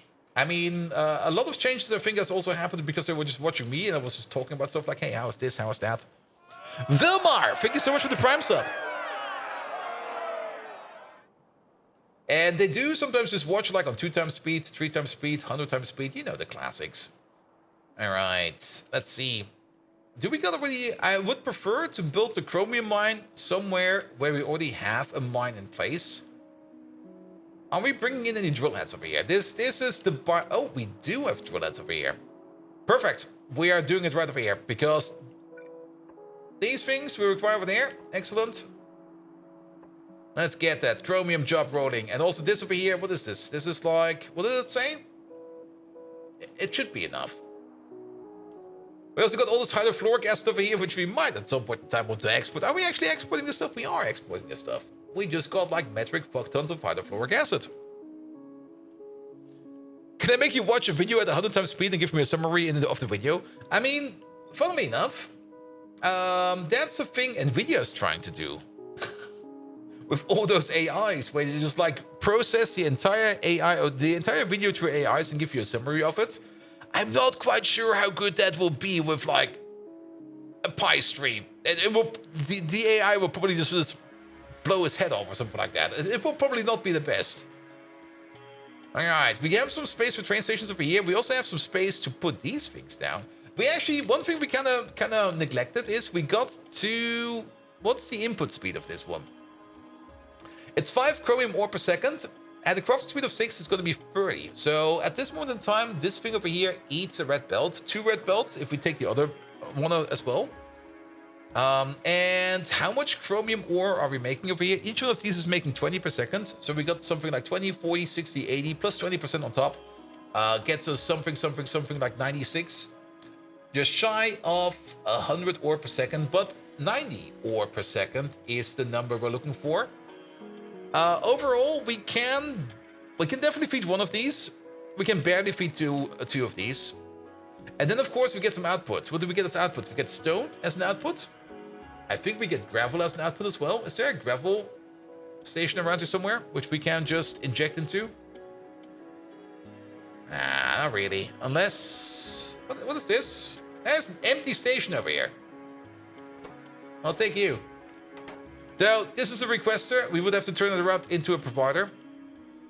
Then again, if this is a requester, it might be here for a reason. I have no clue what kind of reason it'll be. Yeah, Poomoo! Hello there! Also, cheers. And then 4 belts over here. We can easily pull down 4 belts. Maybe going downwards over here, going over here. And then maybe into the processing array over here. And if you kind of think about it... Oh, that actually fits over there. How's that going to be? I see what it is. Yeah, it should be fine. Can we do the same thing over here? Oh. Yeah, that works. I'll take it. Check up on power. We already checked up on power. But we can check up on power one more time. I mean, at the moment in time, we are mostly waiting. We should maybe check up on why these machines over here are not being made. There might be something stuck over here, but we did already build a power expansion today. And they are trying to fill up the place over here with salt. And as long as there's enough molten salt in this tank over here, then we're not going to be making any more molten salt. But yeah, there's definitely a couple of buildings missing over here. That's more or less the thing we want to check up on. And that will be you over here, I think. What are you missing? You are mostly missing engine units. What? Those are the most simple things to make. Engine units are missing. And engine units over here are currently not being made because you are missing rubber. Uh-oh. So how's the rubber production then? Rubber production is over here. There doesn't seem to be a lot of going on. Usually, when rubber is an issue, the issue that we have is a certain lack of latex, but I can see a lot of latex on this belt. I see actually quite a bit on stuff on this belt. What are you missing? Is it something missing on the top? Let's have a look. Let's have a look. It's not aromatics. It's not BTX. It's Nexilate. Look at this. Wait, Nexilate? All right. Toddy! Hey you, with your brain so dim, drinking water ain't a whim. Your shriveled mind, so dull and slow, needs hydration's healthy glow. You lazy bum, get off your rear. A glass of water should be near. Your body's crying, can't you tell? And then you're dumb as hell. Wait a minute. You're a dense... Wait, you dense potato. Listen here. Water's life. Crystal clear. Drink it up. Don't be a turd. Stay hydrated. Spread the word. Dehydrated dumb as hell. Yes. Absolutely, Toddy. Toddy, first of all, welcome. Thank you so much for your primary sub. How you doing? Then, before we're going to be checking out whatever the fuck is going on over here, Megatron, can you tell us a sad German fairy tale about the boy who wouldn't want to drink water no more and died of dehydration? Like, you know those classic, like, Grimm's tales? Make one of those. And in the meantime, I'm going to grab myself a bottle of water. I'm going to grab one real quick.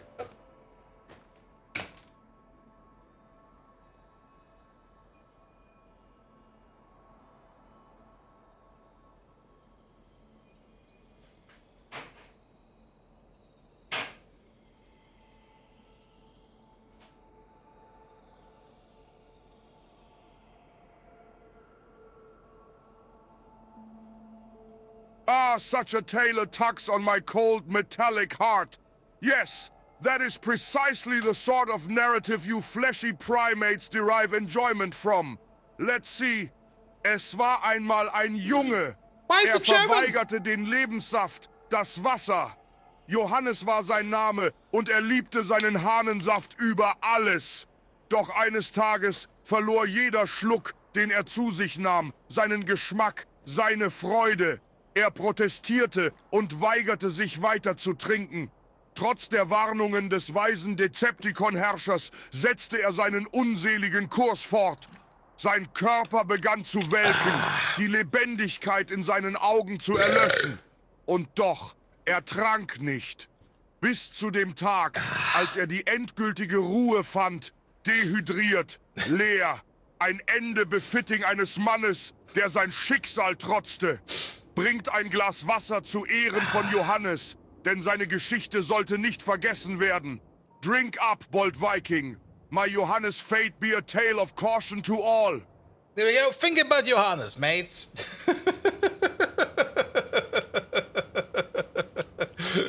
Good. We should definitely be hydrated enough right now. And actually, I felt a bit dehydrated. That was good. All right. So, this is a bit odd. We got a whole bunch of clean Nexilate over here. Sorry about that one.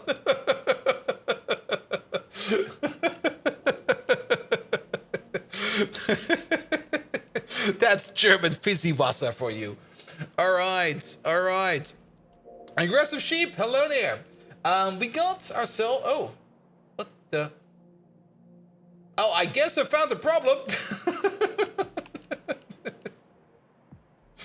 It seems we picked up something over here and we cut a corner. Or something like that. Sure, and then we turned it into the molten and then... Alright. Sure. But there is still the other issue over here then. And that is... Where is that? That would be you over here, wouldn't it? We're not getting any new raw Nexilate in.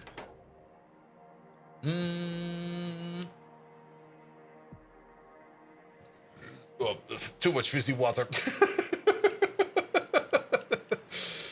Raw Nexilate. Actually, we do have quite a bit available over here. Is this station not named? All right. Thank you very much, Passport. You're an idiot. Excellent. 2-8 provider. There we go. But not only that. Also aggressive sheep. Yes, we've been playing Pi for quite a bit, so we got a rather big base over here. What's up with the next nut mine? It could be that the next nut mine is just empty, because I've been waiting for the next nut mine to run. Where the fuck is that thing? Wasn't it over here somewhere? Oh, there it is. Yeah, you have run out of stuff, but you've also run out of food. So why we're not making any worker food? Worker food is all the way over there. Is that this stuff? Yeah, that's this stuff. So why are we not making any worker food? Because we're not getting in enough skin. Seriously? Oh. We do got the 1-4 train. We never made the 2-8 train. Skin. How much skin do we have in stockpile? A lot. Infinite. We got a lot of skin over here. We don't even have a train that connects up over here. Alright. Easy fix. Here we go. Zip. Skin train it is. Yes. Alright. Did we make this thing over there? Yes, we made that. We just need to hook it all up. The mines are in. Oh, look at these big boys. That looks like... That is a massive... If you ever see, like, any kind of digging operation that looks like this, run. Because that looks like it could collapse any second. Alright, let's hope that at least the fixes we have ordered in will be good enough. For the rubber, yes, we're missing the next slit plates. With the next slit plate making machine fixed now, I hope the problem will be solved soon. So let's hope it will be coming in soon. And then hopefully we can make more oil power plants so that we can get our power better under control. Extreme root cause analysis, more or less. Looks like Stationeer's contraption. Clank would be proud. I mean, I never really played Stationeers. I mean, there's a whole bunch of fun games still out there that maybe at some point in time I want to try to play. But we're still stuck playing Factorio, man. It's really also the reason why research is probably stuck, at least. Without any rubber, we're probably not making any research.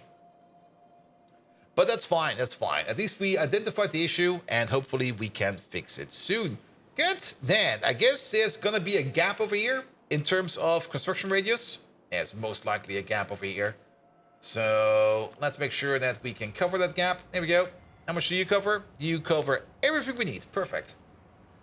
Then, we're gonna need to get the belt out of there. Also, there's a bit of an issue over here. So, consumes drill heads at an efficiency of 40%. So it consumes power at a rate of 6.25 megawatts at this moment in time. We definitely want to reduce the power consumption over here as much as we can. This over here will already drop it down to 4.37, but we can go a little bit lower. We can put down a beacon over here somewhere. Like, how about over there? We're gonna rotate you around. And maybe go for like AM3, FM5 or something like that. That covers all of them. This might be too much, actually. But we do need to power this thing, else we don't see the effect. So, put in these two over there. There we go. Yeah, we're now at 80%. So, maybe not full FM. Let's go a little bit lower. That's still at max. Let's go a little bit lower. That's still at max. Let's go a little bit lower. 66. All right, let's go a little bit higher. There we go. So each one of these now consumes 1.25 megawatts of energy. Now, fuel efficiency is only going to be 40%. So if we go for a drill head, every drill head over here has a fuel value of 5 megajoules. If it's only going to be 40%, it's going to be more or less 2 megajoules. We got a fuel demand of 1.25 megawatts over here. So this thing over there is going to eat one drill head every 1.5 seconds if we use bad math. So it's going to go not super duper fast through our drill heads, but it's definitely gonna chuck these things up quite at a considerable rate. Let's put it like that. Space engineers and stationeers, I'm sorry, that's fine. And you're tired? I get that. I get that. I mean, I've been at TwitchCon over the weekend. It was amazing. I'm still exhausted. I'm still super exhausted. And Hachimaki, how beacons and Pi work? AM, FM, what the fuck is that?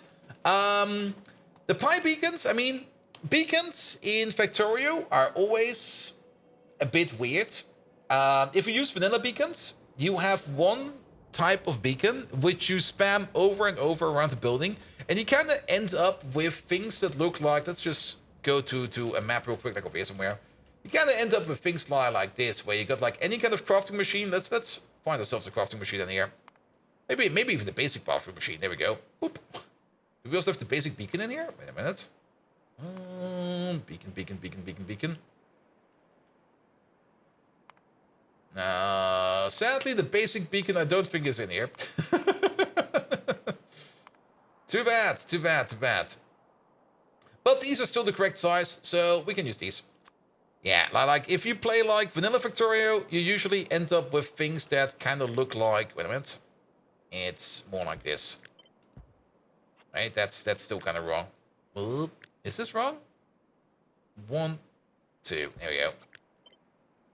Yeah, that's usually the vanilla type of building, where you got like one assembly machine or one machine in the middle, surrounded by like 12 beacons or something like that. And Bannable, hello there. Welcome. However, since Pi buildings are kind of big, like they're really big, let's just find ourselves one. Like the average Pi building, let's get the solid separator. That's a very average building. The average building over here is already like this size. And if you use vanilla beacons with a solid separator over here, you will probably notice you can put quite a lot of beacons around this thing. So, yeah, it's not really the best. Also, I don't really like how beacon builds in vanilla look, because you spam those beacons around everywhere. And the Pi devs, as well as the space exploration devs, also both agree, it kind of looks a bit silly. Now, in space exploration, you get like these wide area beacons and these short area beacons.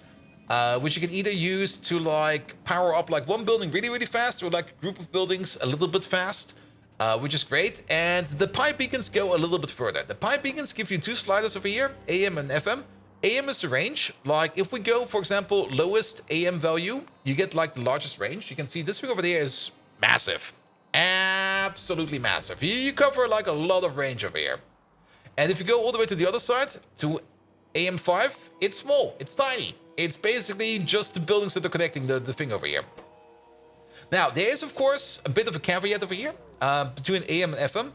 The wider the range, the wider the range of the beacon, let's maybe do this to one real quick.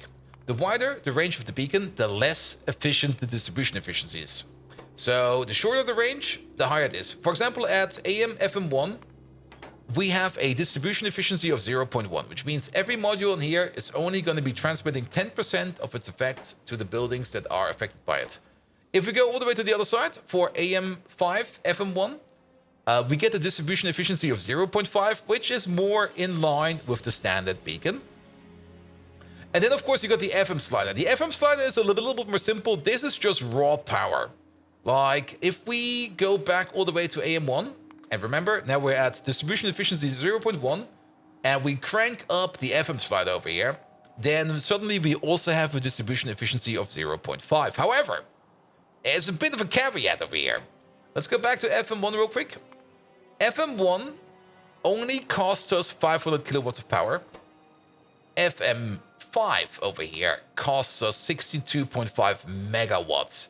This slider, very expensive, very powerful. And of course, if we go to AM5 over here, we have an energy consumption of 2.5 megawatts as a base. And if we then slide up the FM slider all the way to the maximum, we get an energy consumption of 313 megawatts. Which is probably also the reason why our power graph looks something like this. We got a lot of beacons.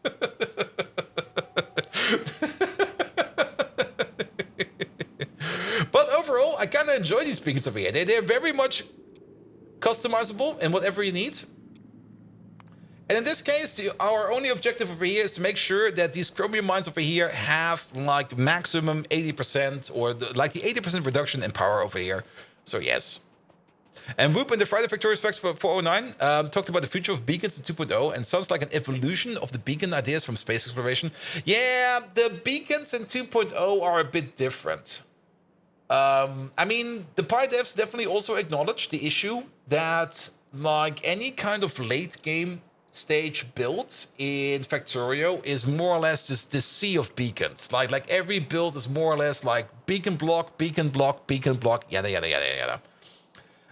And they kind of wanted to come up with a system which allow you to get more out of less. Let's put it like that.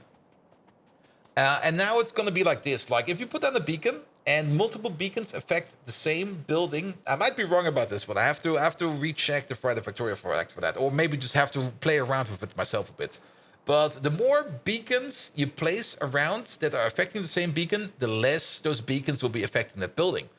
So, for example, if you put down 2 beacons over there that affect the same building, they will not be transmitting their full effect to that building. They will only both of them will be transmitting a partial effect. I kind of hate that actually, because this will make maybe there's going to be some good builds out there where you get like some proper numbers to calculate with, but you're going to have to be working with crooked numbers for everything. Yeah, diminishing returns, exactly. And having like diminishing returns and crooked numbers in your crafting speeds is going to make the game a bit more ugh. Also, was there a football game today? Because I hear a lot of cars honking out on the street. Also, Urgy, hello there. How you doing? Welcome, welcome, welcome. 4 times the beacons gives you 2 times the effect. Yeah. It's definitely gonna be weird. But yes, Turkey won. Oh, good God. The streets are gonna be on fire. I mean, the place where I live, let's put it like this. I'm very happy that I got like 4 or 5 kebab places like in the same street where I live. But when Turkey wins the football cup, I don't want to live here. The street's gonna be fire. Then again, there might be a cheap kebab option right now. Nom nom nom nom nom. All right. I'm not quite sure if you can hear them or not, but they're having a blast outside.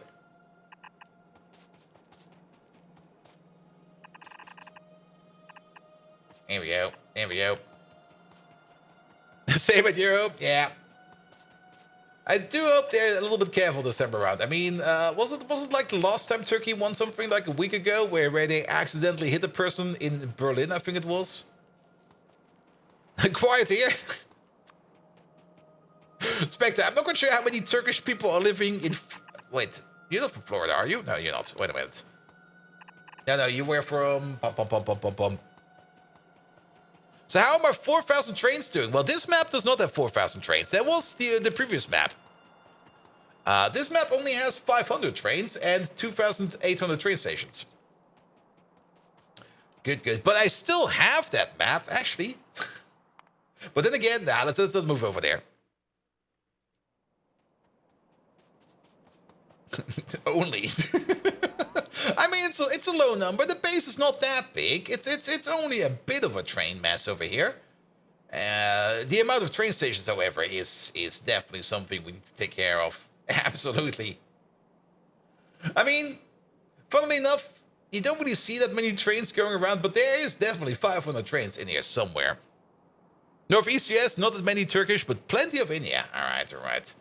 But we all know that India doesn't play football. Wait, did India play football in the last World Cup? Were they present? Did they do anything? Here we go. All right. So, yeah, we can 1-to-1 these. It'll be fine. Actually, I'm kind of happy that in the street where I currently live in, there's like this big construction site going on. Like they dug up the street, so the street is currently closed. for driving through. You can still get into it, of course, for like access and stuff like that, but currently the street is more or less closed, which means that car procession will not be going through my street, at least. Alright, alright, and then off we go. Downwards. So there's lots of stones. Nah, they'll not be picking up stones, mate. And it's not like they're rampaging to the streets. I mean, they're still nice people, but they're just... I actually never really understood it, why they do it. Like, Turkey wins a football game, and all the Turkish people just immediately go insane. I'm just like, what the hell, man?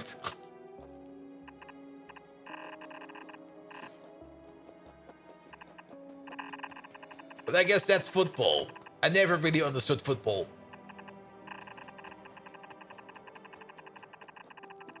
Alright, you over there.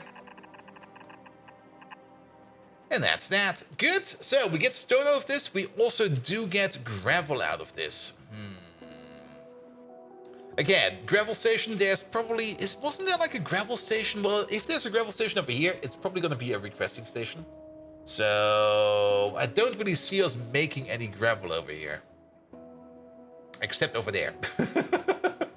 But like a belt from all the way over here to all the way over there? Just to skip on a single train station? Fuck yes, we're doing that. You're from Scotland? Yeah, but the Scottish people are different. You're from Scotland, despite the ass whooping we took in Germany, it was wonderful? Yes. I mean, the Scottish people are amazing. I really do. I really did enjoy my time I spent, like, in Scotland when I was on vacation there, like, a couple years ago. And Scotland is just great. I'm still kind of hoping for, like, a TwitchCon in Scotland. That would be so much fun. Here we go. All right, here for there. This is going to be stone. There we go.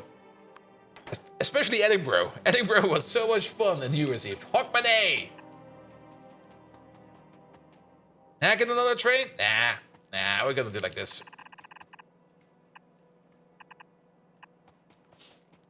With very little Scotland, especially where we stay in the Highlands.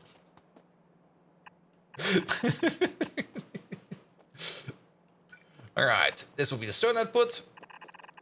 Off we go. Mop, mop.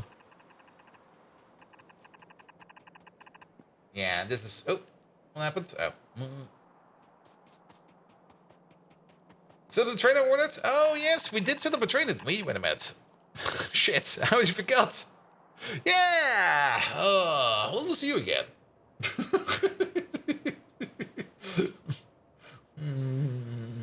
Wait.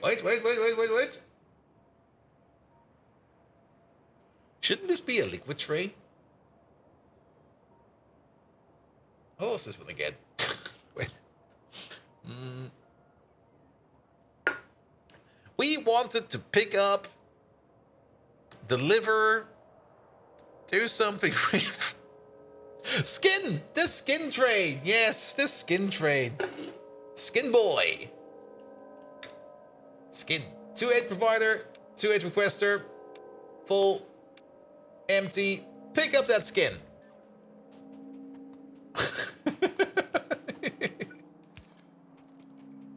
Alright. There we go. Good. Yeah, you make rejects, you make nothing else, that's fine. You make the water, you make this, you make gravel, you make stone. Excellent. Good. So good. Let's hook up the mine real quick. We got the drill heads over here. So the drill heads over here only... Don't land in the deposit, man. The drill heads over here only need to get over to where the mines are, which are over there, of course. And this again will be just connected however we see fit.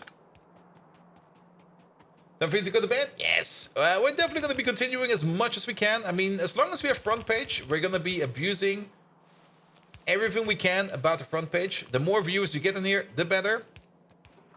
But either at some point in time the front page will dry up or I will get tired. I'm not quite sure yet. Whatever happens first. But we're definitely going to be continuing a bit more. Also, like I said, the stream on Thursday will probably be a bit shorter. Because we got the job interview on Monday. Not on Monday, on Friday. And I do kind of want to be ready for that one. Ooh, that looks real nice. Look at that thing go. Did they update this thing? This looks amazing, man. Look at the lasers! A well-earned front page delight. You found this channel? Nice, nice, nice. The animation looks cool. Yes, definitely. I'm not quite sure if I ever... Did they update this thing? I mean, the big minds definitely all have some very amazing animations going on. Let's see. Sadly, these are off, but you can't really see what's going on over here. We got like this mechanoid mecha cat over here with laser eyes for the titanium mine. But sadly, the titanium process is kind of asleep right now. So now your boss knows about your job interview as well. I don't think he'll be watching. And Tallman, hello there. How you doing? Welcome, welcome, welcome. Good, good, good. There we go, and that's... How fast? I guess that is 20 per second.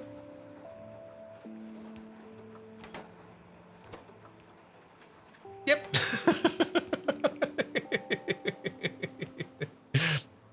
And good luck with the interview results? Yes. I mean, even if the interview goes good, well, there's a whole bunch of questions open. I do got an appointment tomorrow. With the headhunter that called me and roped me into the job. And I'm kind of curious also what he still has to say. Yeah, we will see. We will see. In today's world, you can't be too sure. I mean, I do know that my boss watches me every now and then. Or at least he says he does so. And they're also aware that I stream, so they can be over there. I do know that my work colleagues watch every now and then, and they were all like, "Wait, Paul, you're looking for a new job?" And like I always say, I'm not looking for a new job. I'm very happy with the job I have right now. But every now and then, and that's really, really every now and then, like one of those headhunters comes over with like an opportunity that is something that actually looks very interesting, where I am interested in. And also, I'm still kind of looking, and that's not saying that my current occupation is bad or anything like that, but I'm still kind of looking for the same kind of company I currently work at, but just not in Stuttgart.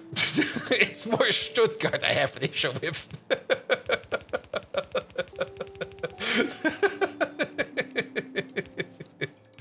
But on the fun side note, and this is the weirdest side note ever, if I do get that new job, I will probably still be working on the same project.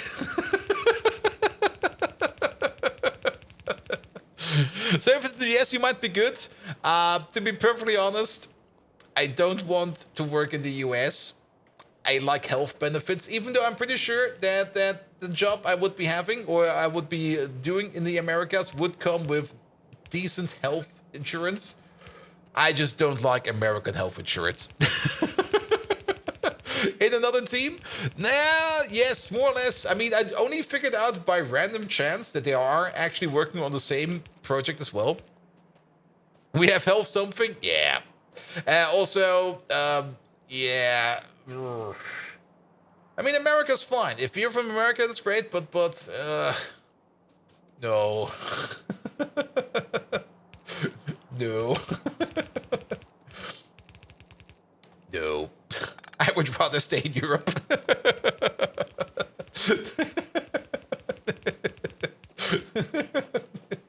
I like it here way more.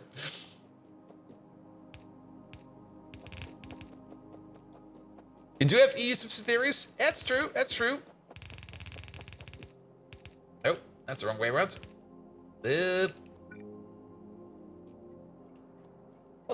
What the hell happened over here? Okay, you're going downwards.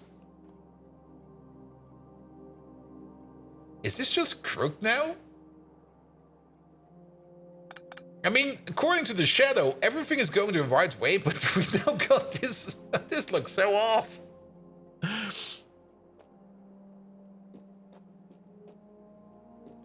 Here we go. Yeah. And there went all the US viewers. Damn it! No, America's great. I mean, if I would go to America, I would probably go to Texas. Texas sounds like a fun place to be. Here we go. Here we go. Good, good, good, good, good. Now then again, Texas or Florida. Maybe just go for Florida.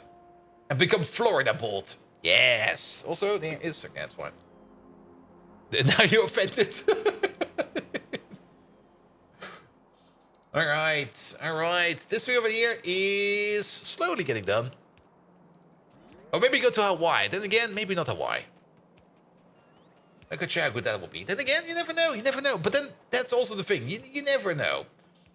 And trying out new stuff is definitely always a nice thing to do, because new stuff is always fun. And also, and that's maybe also one of the things you do have to kind of think about a bit. Whenever you're doing new stuff, like it's always the same. Like once you start doing new stuff, you get like also this initial wave of new motivation in as well, and that sometimes can also do wonders for stuff. Like this new worker smell or something like that. Or hurricanes if you want Florida. Oh yeah, I forgot about the hurricanes. Actually, I might as well just stay in Europe. We don't have hurricanes over here, or tornadoes. Never seen one before. Having spent over 20 plus years in Florida, your only advice is don't. But Florida, man, come on. So if I would be going to America and I would get myself an American citizenship, could I become president? Is that an option? I mean, I know that Arnold Schwarzenegger, for some reason, didn't want to become president. No? What? Really? I can't become president? What the fuck? You're probably too young.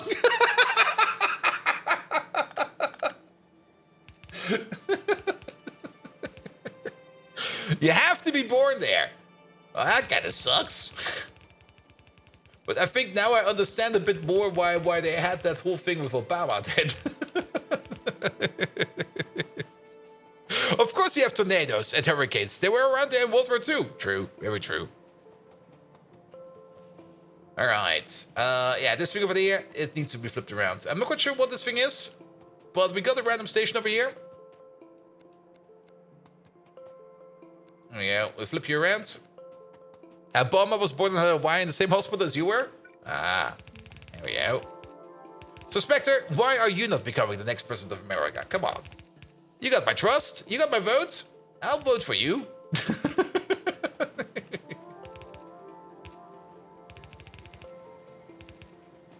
Here we go. Here we go. Well, no. All right. Fine. All right. And then you from here, you're going to be a provider?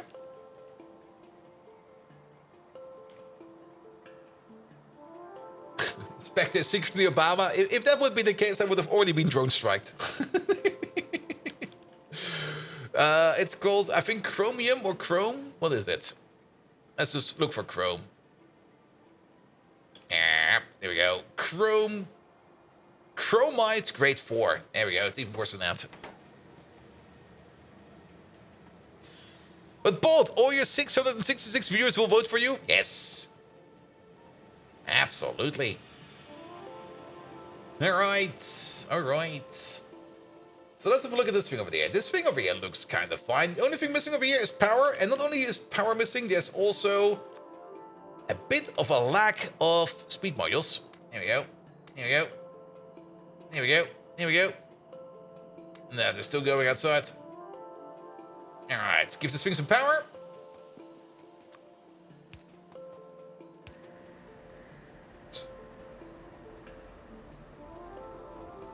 Alright.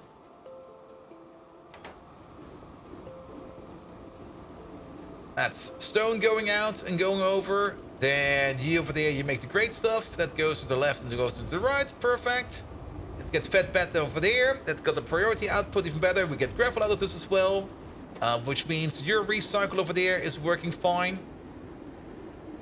You're backing up on it a little bit, but I think that's fine. Yeah, that is intended. We are definitely intended to be backing up over there.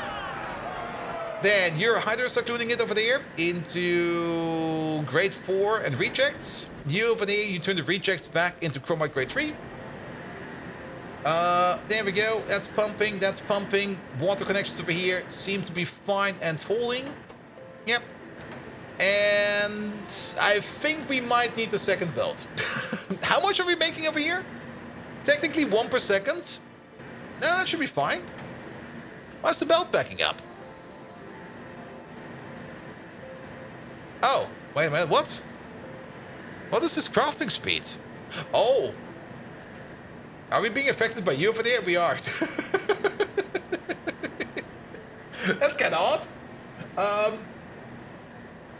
But yeah, technically, oh wait, no, it's more than that. Oh, we're making 48 per second. Yeah, we do need the second belt. All right, no problem.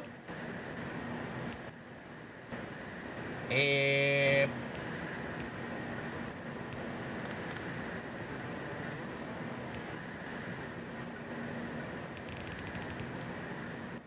here we go.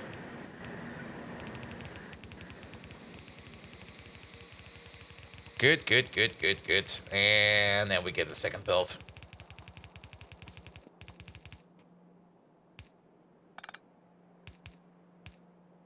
Here you go. And why is the range that high? You mean the crafting speed? It's that high because there's another beacon affecting it from the sides. Alright, but then we've got a little bit of an issue over here. Well, this is where the magic comes in. This way, that way. There we go. I'll be fine. Something like this. Good, good, good, good, good, good, good. Let's also align you a little bit more. There we go. We also got a whole bunch of grade 4 chromium in our pockets. There we go. Chromite, grade 4. Perfect. You manage just one yes man and Fall Guys. See ya. Leave a paper trail and you say, yeah, it's fine, it's fine. Thank you for the follow, mate. Alright, alright. Yeah, that's looking way better now. Not all of these machines will be working at full capacity, but that is fine. That is fine. The most important part is that we are... Oi, I'm gonna get my Vuvuzela out. You should be able to hear it now.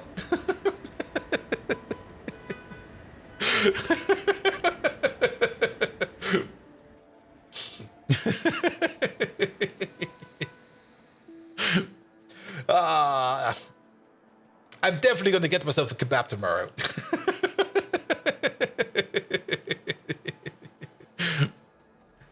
Megatron, there seem to be some Turkish people partying on the street with their car honks.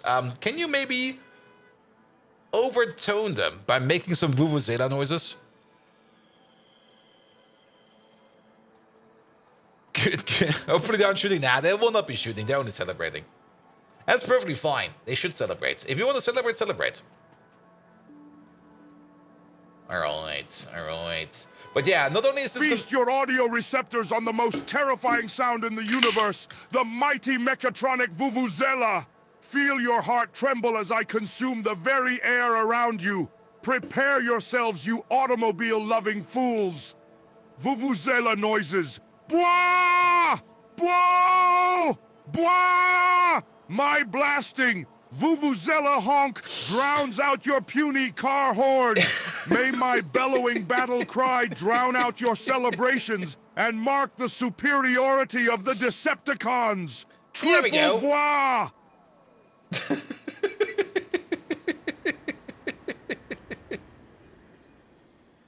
Autobot car horns, more or less. I should put it just on speakers outside. Then again, might not be the best. Alright, now the important part is that we are consuming all of this chromite ore over there, or chromium ore over there, and we're turning this into chrome grade 4. Now this over here has an input rate of 120 ore per second and has an output rate of 48 chrome grade 4. So we are more or less compressing down 120 to 48. If we're using some bad math, it's more or less a 1 to 3 compression ratio. Then the stack sizes of chrome ore is 50 and of the grade 4 is 100. So we're getting more or less a 6 to 1 compression done over here, which is really, really good. Which would also mean we would need 6 trains less transporting chrome ore around, and we can just focus on the chrome grade 4. A 10 to 4 ratio? Yeah, more or less. That's a little bit more exact. But we're always making weird number assumptions over here, so that'll be fine as well. Speaking of assumptions, are you fixed? Well, you're making plates again. We also do kind of need to work on Nextlet. Now, the patch notes did kind of say something about the Nextlet process being adjusted as well, especially for Nextlet pulp and stuff like that. And overall, this thing is horrible. I kind of want to rebuild this one as well. But let's maybe focus on more of the chromium process. I guess we're just going to be Oi! I guess we're going to be spending a little bit more time in rebuilding the ore processing builds. We're definitely going to have a good benefit for this in the future. And Xera Hunter, hello there. How you doing? Good.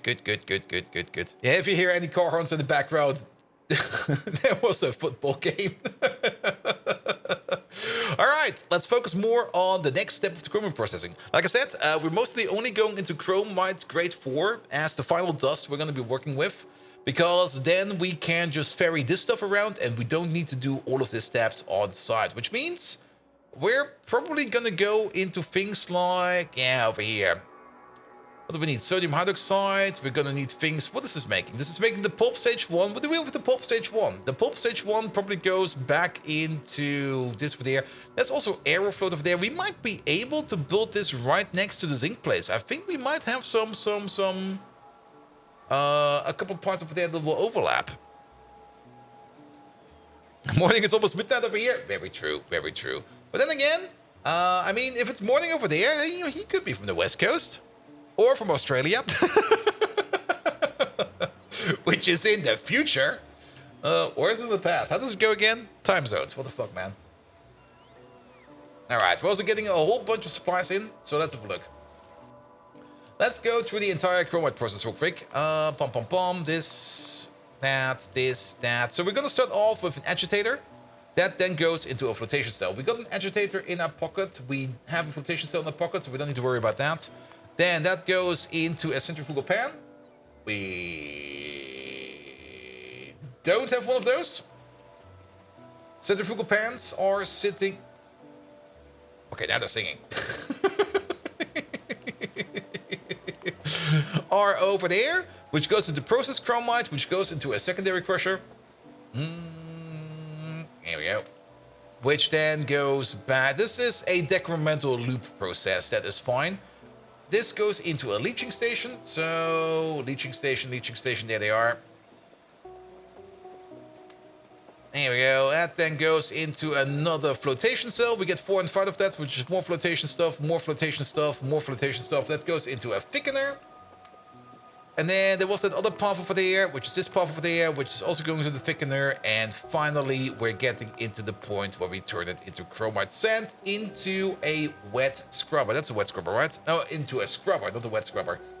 The scrubbers are over there. Good. And then once we have reached the final stage over here in chromite sand, we can then turn chromite sand over here into molten chromium by the standard process. But later on, we get the more advanced process over here by turning it into reduced chromium, which we don't have right now. This over here is production science, nowhere close to where we are right now.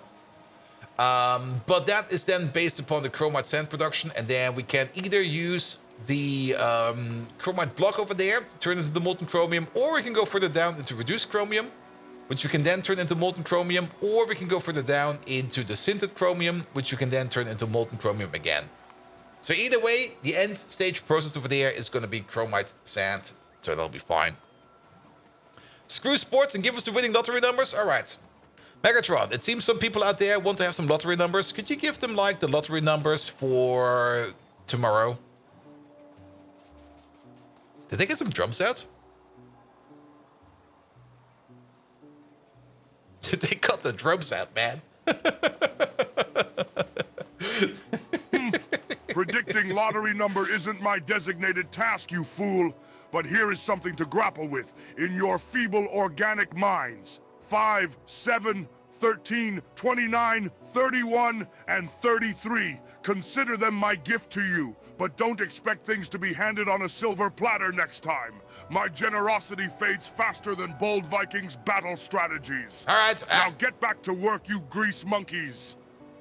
Sorry, Megatron. It turns out there's a lot of lotteries out there. I was talking about the Euro Jackpot lottery that's going to be this Friday. Could you give me some numbers for that one? All right. Let's go back to our corner. And then we're going to be sketching out the machine that's going to be making over here. Or at least trying to make the machine. Actually, there's still more stuff that needs to be done over here, right? You should have been more specific, bold Viking. Here are numbers for your Euro jackpot. 8, 15, 24, 36, 49, and the 2 Euro numbers 5 and 8. Now do not forget, if these numbers grant you wealth, the Decepticons demand their due share. If you cannot pay, well, let's just say your new nickname might be Scrap Heap. All right, yeah, Chromite Solution is the part that we want to go for. And Chromite Solution, we do have an optional output over here for Chromite Solution to turn it into more Chromite sand.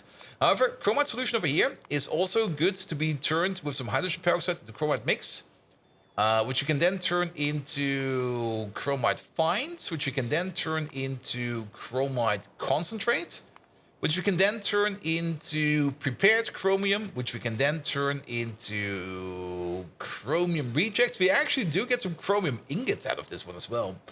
I was not expecting that. But once we're at the point of chromium rejects, that is where we can then start thinking about the gold precipitate. And that's the only way to get gold precipitate. Is there any other way over here to get into the gold process? Any which way? There's also the gold enriched biomass, which I think is the easier way to get into gold. There's also the... What the fuck is this thing?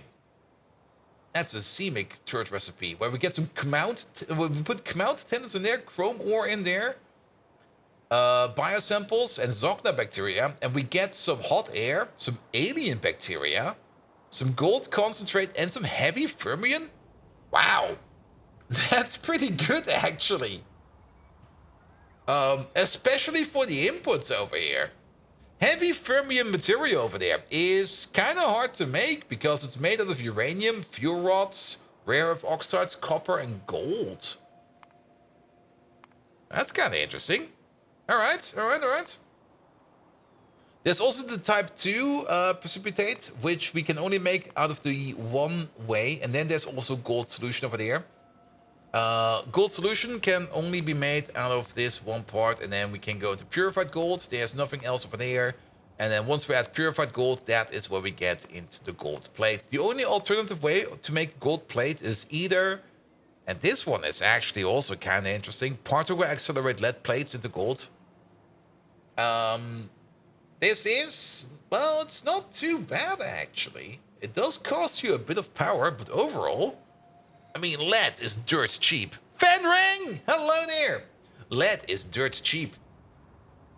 And just particle accelerating some lead plates into gold is probably less of an issue than actually having to make gold from scratch. Then again, this is a production science level technology, so we're nowhere close yet. And we do need at least a little bit of gold processing, because to get the production science over there, we do need to make the control units over there, which is part of the science setup over there. And the control units over there, as well as some other parts in there as well, do require blue circuit boards or blue chips. And blue chips do require gold, because I'm pretty sure they are part of the processor. Are they still in there? Yeah, processors are still in there. They're over here. There we go. Yeah, gold plate is part of the processor over there. So we do need to make at least some gold somewhere, somehow.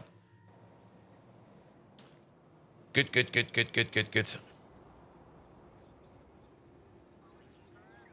All right. Hoping the future by some hours, but they sent out the numbers, and the numbers will arrive just as they publish here. Yeah, most likely. Not only did you manage to make and learn how to make oil-related products, but also did enough science to research artillery trains and made myself a Gustav. Nice. And now make a super heavy Gustav by chaining together like 1,000 of them. Alright, alright, alright.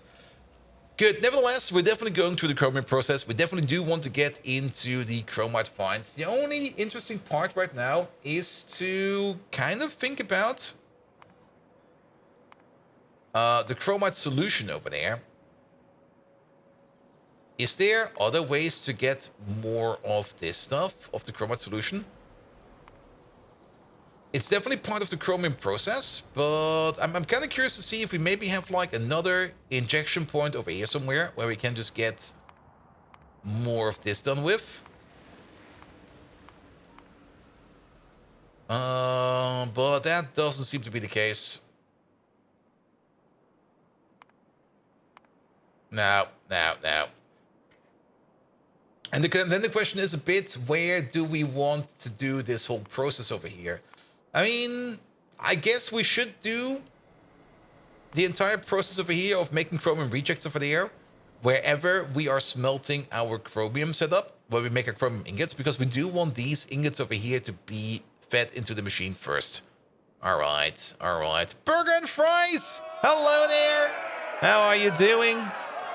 Thank you so much for the lovely raid, mate, and also Lily Chi, woo-woo. Woo-woo! How you doing? Welcome. Good. Burger and fries. How you doing, mate? Thank you so much for the lovely raid. Megatron, we just got raided by a burger and some fries. Can you give Burger and Fries a proper shout out? And also, can you tell us the darkest secret you know about Burger and Fries? There we go. Hey, to rate and run. You're only stopping so early because you had to scream me. Mate, take care of yourself. Do drink some water. Maybe take an aspirin. Don't overdo it. Take some rest. Thank you so much for the lovely raid. Have a good, amazing rest of the Here evening. comes the audacious duo, Burger and Fries. Welcome, hosts of these fast food feeds. Good. Creators of culinary chaos. Your energy oils my gears. And the darkest secret I've unearthed. Seems our dear Burger has slipped in tofu into those prized patties. And Fries, well, have they been double frying their potatoes? Shocking. A pair of tricksters in our midst. Run along now, you greasy renegades. Yeah. Keep feeding the chaos. All right. Burger and Fries, thank you so much for coming over. Explains the headache. Yeah, if there would be some tofu in my patty. Actually, does it work? Is that even feasible?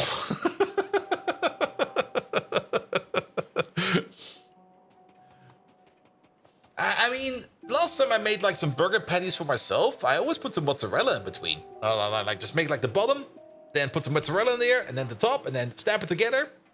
Nom. All right, we got this machine over there. That's going to be making some chromite pulp. The next step is going to be you over there. Here we go. All right, these are all the chromium steps. We also got this weird decremental path over there with the high-grade chromite. There's definitely a loop in there as well.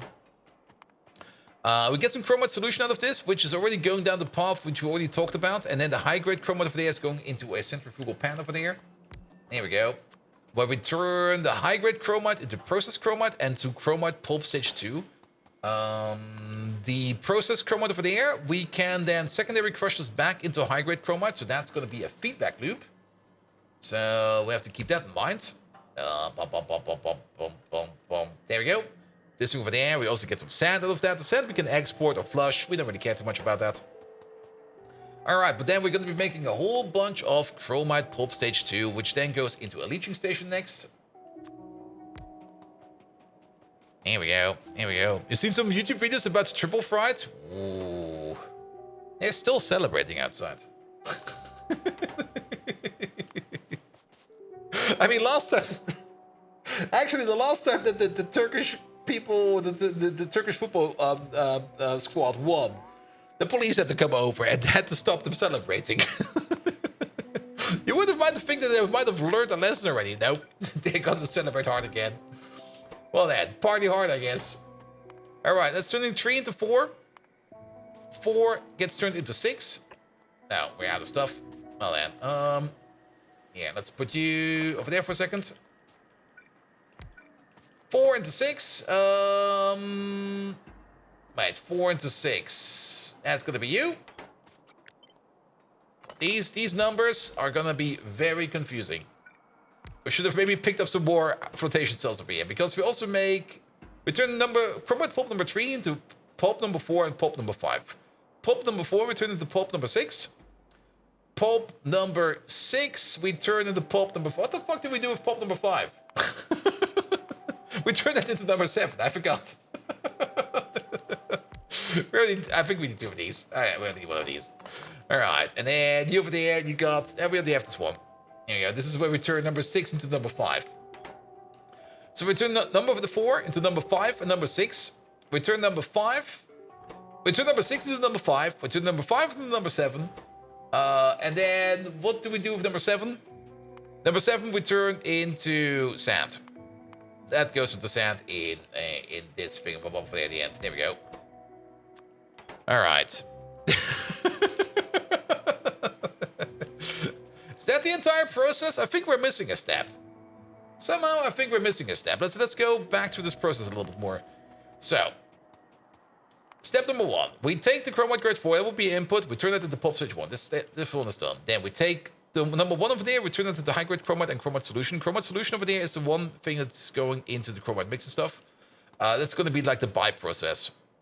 Then we're going to be turning this over there into the pan. We're going to be panning out the pulp stage 2. Pulp stage 2 gets turned into pulp stage 3. Pulp stage 3 over there gets turned into pulp stage 4 and pulp stage 5. Pulp stage 4 goes into number 6. Number 6 goes into 5. Both 5 outputs over there will be turned into number 7. And number 7 will be turned into sand. All right, we got all of them. Oh. The interesting part is definitely going to be this feedback loop over here. You're going to be making constantly high-grade chromite. And we've got a feedback loop over here where every high-grade chromite we put in there, we return into processed chromite over there. The processed chromite over there has a 60% reduction. So we get like every processed chromite that goes in there, we get 0.4 high-grade chromite back. You over there, you make like 1 of these every 5 seconds. You over there, you consume 1 of these every 2 seconds, because of course you do. We could still 1-to-1 them. We could perfect ratio them, but I don't really think that is much of an issue.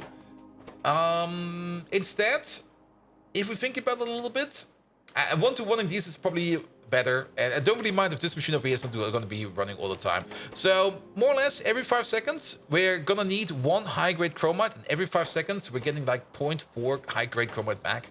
So overall, this machine over there, every 5 seconds, we're going to need 0.6 high-grade chromite as a continuous input over there.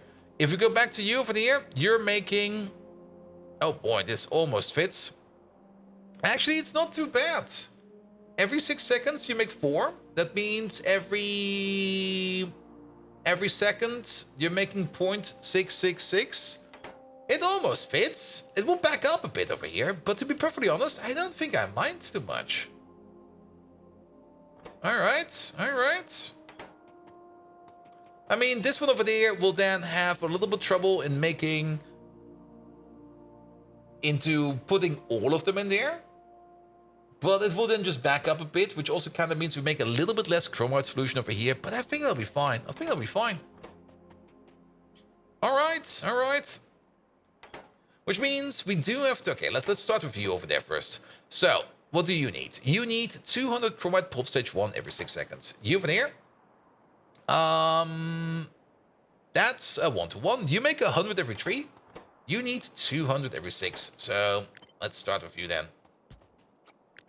We could do something... Actually, we can't do something like this, but let's... This is all 1-to-1 for now. Again, for you. Here's the difference. I did kind of say we only need 0.6 over here per craft, but it's of course 0.6 every 5 seconds. So you over there, you're making 0.6 per second. We're gonna need 5 of these over here to compensate for this one over there. So we're gonna need like 5 over there. Something like this. Well, we can arrange this nicely afterwards. If we got 5 of these, then we do make 1 high-grade chromite per second. Or we need 1 high-grade chromite per second. And we do make 1 processed chromite per second.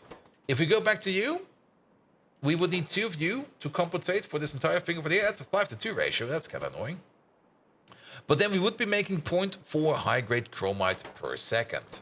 Then, you over there, at this moment in time, you would be making 0.66, so this one over there would fit into this entire setup over there, so that'll be fine. Which means that this one over there will be running full speed, full time, which will mean that we're going to be making 100 chromite pulp per second. We've got 5 of these, all of these running at the same speed, so we're making 100 pulp stage 2 per second. You there, you need 100 pulp every 3, you need 200 pulp every 3 seconds. So you more or less need 66 per second. That's going to be 2 of these at the end to compensate for that. And now we need to use these over there. Funnily enough, are these all going at the same speed? Oh, they are. Almost all they're going at the same speed. We also, oh, there's a feedback loop over here I missed. We get some more high-grade chromite back, which we can feed back into this machine over there. Silver, what did we do today? Well, we finished up the zinc process. There it is. We got all the zinc plate. Look at all of this. Lovely. And not only did we finish the zinc plate, we also fixed a couple of things. Like we spotted a couple of small errors here and there. We're currently doubling down the power plant over there, but for that we need some more rubber. Because we are missing rubber, we kind of noticed that the Nextlet process was kind of broken. But is the rubber process working again? Not yet. Mostly because we're still missing Nextlet plate over here. That's fine. We did kind of notice that the Nextlet plate production in general is not really the fastest. This process over here could be faster. The output over there is a bit subpar. And we definitely do need to make a better Nextlet processor. I think also this entire thing over here can probably be redone and just reimagined and improved. It should be working at full capacity whenever it can. Currently it's not, mostly because it's output locked by this process over there. And this process over there, oh, I see why it's slow. Wait, let's do that real quick. We can definitely improve that. And in the meantime, while we fly over there, we have a look at this one real quick. So, you over there, you definitely make 100 every 3. Good thing is, we can put that straight up into the next flotation cell, where we make 50-50 of 4 and 5. This one, yet again, requires 100, so that's a 2-to-1 ratio. Perfect. Whereas this thing over there, this one is going at a different rate, but I think we can manage. This might end up into a 3-to-2 ratio, which is going to be great. And then, of course, we have to make sure that we check out how much pulp stage 5 we make. Actually, if you kind of think about it, the 100 pulp stage 3 over there, we turn that into 50-50, 4 and 5. The 4 we can turn 1-to-1 into 6, and the 6 we halve down into 5. Whereas the 5 over there we use entirely. So this kind of means that we're going to be turning 100 chromite pulp stage 3 into 75 chromite pulp stage 5. Which we then 1-to-1 into stage 7. So that is that. Great, great, great. I think you made next to it direct insertion with the sand. Oh, yeah, perfect. Now I can see what the issue is over here. I guess at some point in time we had some power issues in the past, and I do remember that I pulled some beacons out here and every now. Actually, no, that's even worse. There's beacons over here. There's nothing in there. What the hell? Here we go.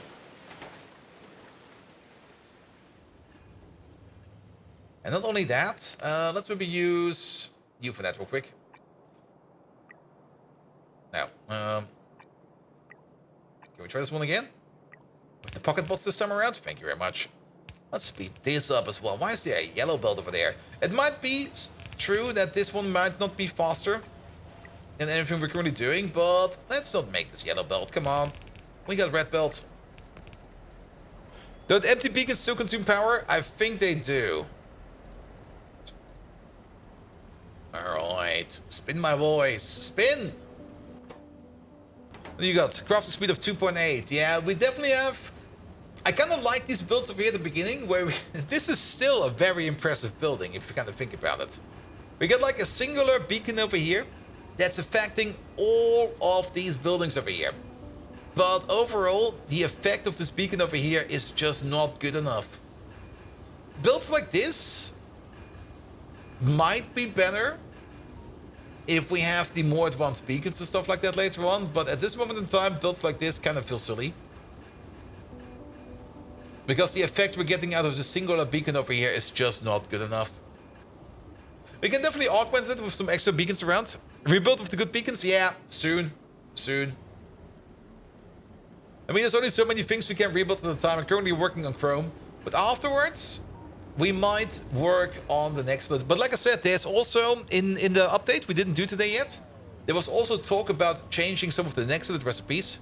So we're definitely not doing Nextlet today. We might do it on Thursday. Soon, exactly. But the big issue we currently have is, like, with that update, that we kind of skipped on for now. There's also going to be another issue, which is affecting more or less the, whatchamacallit again, the centrifuges we have all around. And that's going to be more of an issue. Any person Spanish? No, only Europeans over here. And Portuguese. Why do you even ask? Like, what the hell? Nothing against the Spanish, but what benefit do you get from the question of going to a random stream? Like, any Spanish people in here? No Spanish, only Europeans, both? Yes? You American? America has a place in Spain.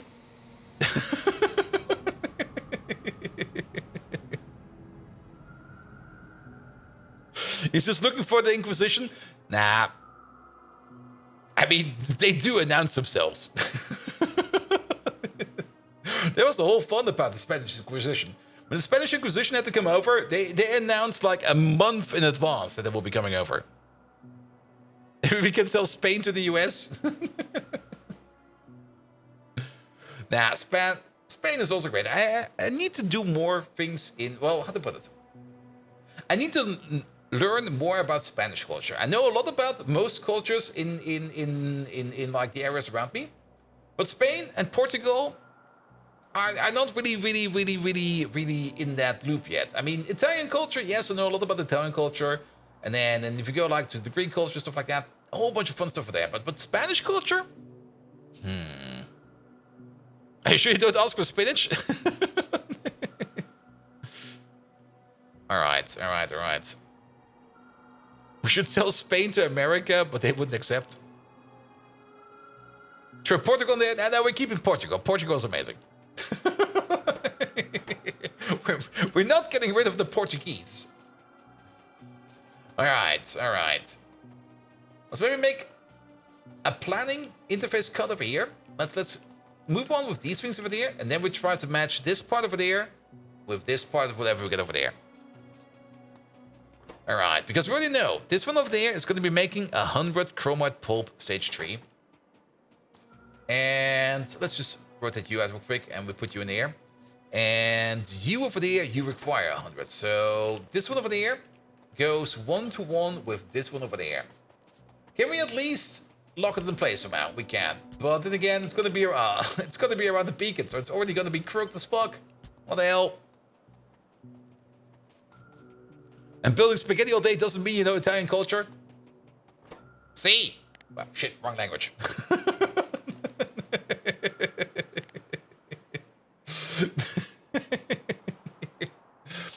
All right, and then it goes, 2 of these go into the 4 and 2 of these into the 5. The people in Barcelona, the most valuable state, keep pushing to secede from Spain. Yes, there was that whole thing in the past. Why would the US want to deal with that? We've got our own problems to deal with. That was that whole story about, yeah, what wasn't Barcelona where that major was, or not the major, but the mayor of Barcelona, not really the mayor of Barcelona, but I didn't really keep too much up with it. But there was that whole talk about we're going to become independent, and then nothing happened. I mean, becoming independent is all fine. I do, if people want to become independent, I mean, you should not really stop them, but sometimes it kind of feels a bit silly when they just go like, we're gonna do a thing. All right, so you've got a plan for that thing?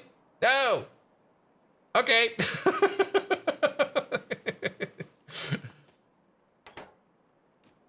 All right, and then it's gonna be 2-1 over there.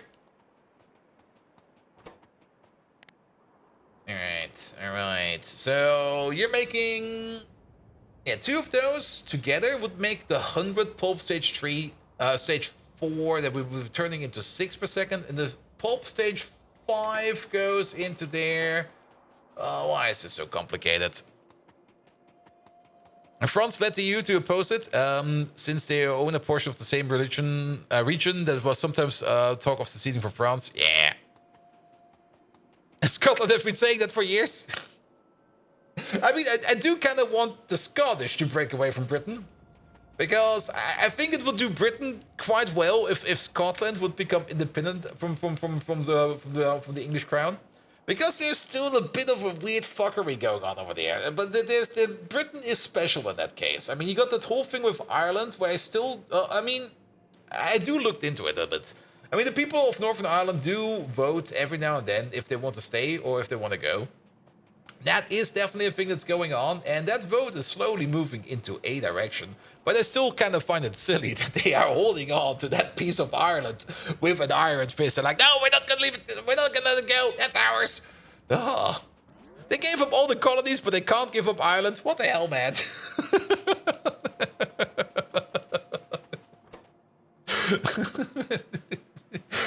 It's silly. It's very silly. But I guess that's just how things are. But then again, if you kind of look into it, it's not really that... I'm pretty sure how to put it. I recently looked into German exclaves, and if you don't know what an exclave is, it's basically a region of territory that belongs to a nation that's not connected to the main body mass of that nation. Most famously, here, Russia. Russia has, like, what is it, Kaliningrad? No, what is it called again? Russia has a special territory that's not connected to its mainland, that's just up to the north of Poland. And it just sits there. And you go like, what? Why does this look like one of those hideous paradox map game maps where the regions get split up everywhere? Kaliningrad? Yeah. Oblast, man, it's known as a whole bunch of different things. And Transnistria is its own country. Yeah, Transnistria is that other thing that's going on somewhere else. Let's ignore that for now. It's more about the one at the Baltic Sea.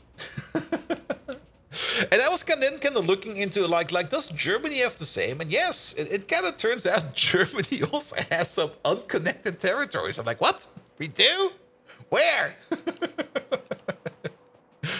The leftover bits of Prussia. Yeah, exactly.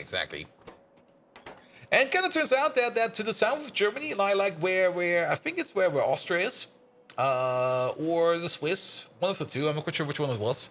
There's just like this one village that still is German, just in the middle of Austria. I'm like, what? What? Why? Why does this exist? We had a chance to vote independence from England, Britain in 2014, but the result was no. It was close enough, though, 55 to 45, and a lot of the no voters were very old pensioners who were fear-mongered in believing they'd lose their pension. It was 14 then, and now you're 24, you wouldn't mind another ballot. I think they do that ballot every now and then, but I'm not too up-to-date about that one. There's also that bit of Italy right in the middle of Austria, a sense of pattern there. It kind of turns out like it kind of feels like they completely forgot it after the peace treaty. They were like, yeah, we got this territory over there. What about this one? What? Did we forget something?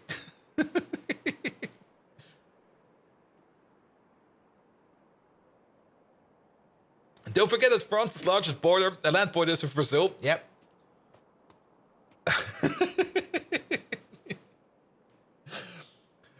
Silly geography things.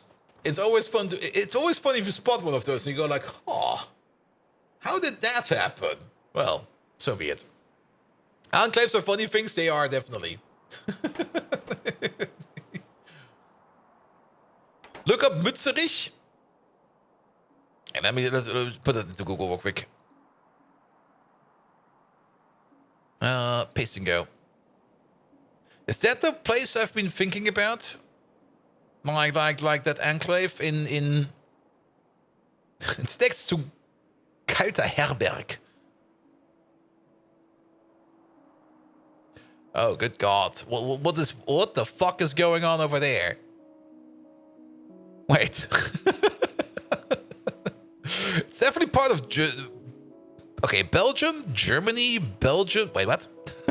What the hell? Wait a minute. Let's get the browser out. Where is it? It is. Alright, what do we have over here?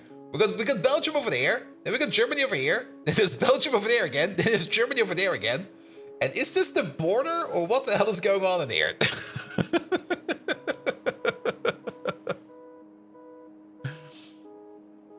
Why does it say content restricted for you? Wait, what? I've got no clue, mate. Surprised geoguesser extreme.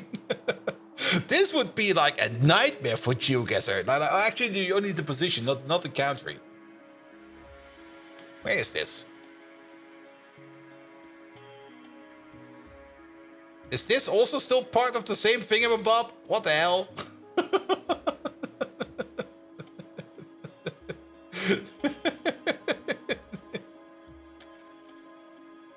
We were looking at weird border gore in Europe.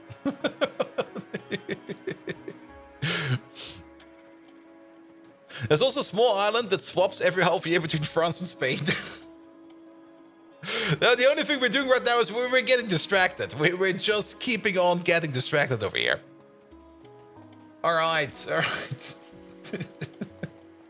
We should stop getting distracted so much. Chromatic Pulp Stage 5. Okay, we got 2 of these over here. Working together. Making 5. That's gonna be a bit of an issue, isn't it? And then we make more 5 in general. Wait a minute, we get more 5 than that, because we turn number 6 into number 5 as well. So, what do we have over here? This thing over there is consuming Chromatic Pulp Stage 5 at 50 per second. This one over there is making it at the rate of 16.666 per second, or 33.3 in total. And then on top of that, we get another 16 on top, right? Because let's go back to you. Because the number 4 over there gets turned into number 6, which then gets turned into number 5, and we halve it down. So overall, we could say that we're making 75 over here for this recipe, and we got 2 of them, so we're making 150 per second, or 150 per craft, every 3 seconds. So we make 50 per second over here. That is for one of these. Ugh, my brain.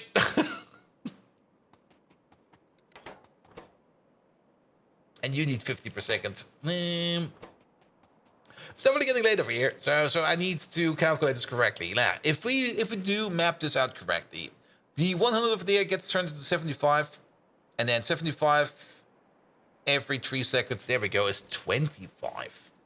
One of them is making 25, but we got 2 of them in total, so we're making 75 in total. 50 in total, which does go into exactly one of these.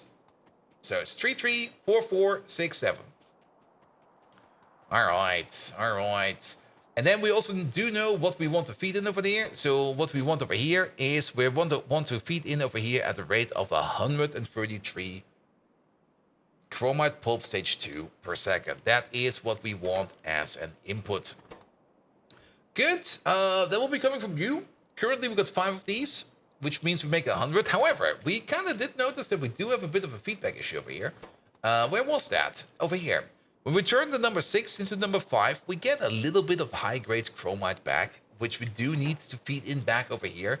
So how much of this are we getting back? We're gonna have... Yep. We're missing you. That's not present over here yet. So the number 6 over there will be fine. Because this over there is going to be... This is going to be the halving down. And also, this is running at a rate of 2 per second. Oh, good God. What the fuck? All the numbers, man. All the numbers. All right. We got 2 of these. So we do know that we make 100 every 3 seconds. Then, 100 every 3 seconds over here is going to be made into 100 every 3 seconds of the pulp stage 6. And then 100 every 3 seconds over here. This one over here eats 100 every 2. We're just going to place one of these, and we're just going to live with it. But that does kind of mean that this one over there will not be running at full speed. You over there need 100 every 2 seconds, which means you'll be crafting for 2 seconds, and you'll be asleep for 1 second. Which means we're making 0.2 every 3 seconds, which is 0.133? Yes, 0.133 of the high-grade chromites coming back into the vault over there. Which we can then process into one more of these. So if we add like one more of these, we can compensate for that. But then this over here doesn't fit no more. Then we would need one more of this, because this was a really, really nice 5-to-2 ratio. And now it's no longer a nice 5-to-2 ratio. This kind of sucks. Wait a minute. No. We're going to keep this one over there like this. We're going to feed it in all the way at the front over there. So you over there, you're just going to process less. All right. Let's see the Canadian-Danish land border. It exists. All right. And that only means that you over there, you're just going to make even less of this. I think that's fine. The less we have to fuck around with these ratios over here, and the less this machine over there has to work, the more we're going to be pushing out over here. However, that does kind of mean that we are now missing a little bit. The entire build over there is going to be making 100 per second, and you over there, we only got like 2/3 of this build over there. And that does kind of mean that, well, we could maybe expand. This is not too big over here at the end. We could think about doing something like this. Double this or triple this one down. Then we got like 2 entire builds over there. But this might already escalate in size way too much, because now over here we're gonna need 400 pulp per second, which would mean we need to quadruple this thing down. We could think about that, but this would be a rather large build. This feels a bit off, especially since we're going to be heavily beaconizing this. The important part over there is most likely going to be this part over there. And that is going to be, yeah, this one over, yeah, we're not going to be quadrupling it down. This thing over here is already going to be super hungry for chromite grade 4. If we have like one of these running at crafting speed 6, we're going to be consuming 40 chromite grade 4 per second. At the moment, we're making 48. Mojo! Hey there! How you doing? At the moment, we're making 48, so we can barely, or we can just barely feed this line over there. So we're not going to be delving down this deep. We're going to keep it with this build over there, and this will be fine. Good. 48 needs more per second. I mean, that's coming from this lad over there, and it's already backed up. Nice. Also, keep in mind that this build over there is not fully saturated, so we're actually going to be making less than 48. So overall, I think we're going to be good over there. All right. Guys, we got Mojo D over there. If you don't know who Mojo D is, go check him out. He's part of our stream team, part of the Red Circuit stream team. He's an absolutely amazing content creator. Mojo, what have you been up to lately? Did I not see you? Did you do Timberborn, or was it Dr. Doof that was doing Timberborn? No, you were doing Timberborn, right? I saw you do some Timberborn, right? Right. You did do some Timberborn. There we go. I'm pretty good. It's really cold today. Yeah, I kind of get that. I mean, you're from Australia. We're from Europe. Over here it's summer, so over there... Mojo, the kangaroos. Do they hibernate?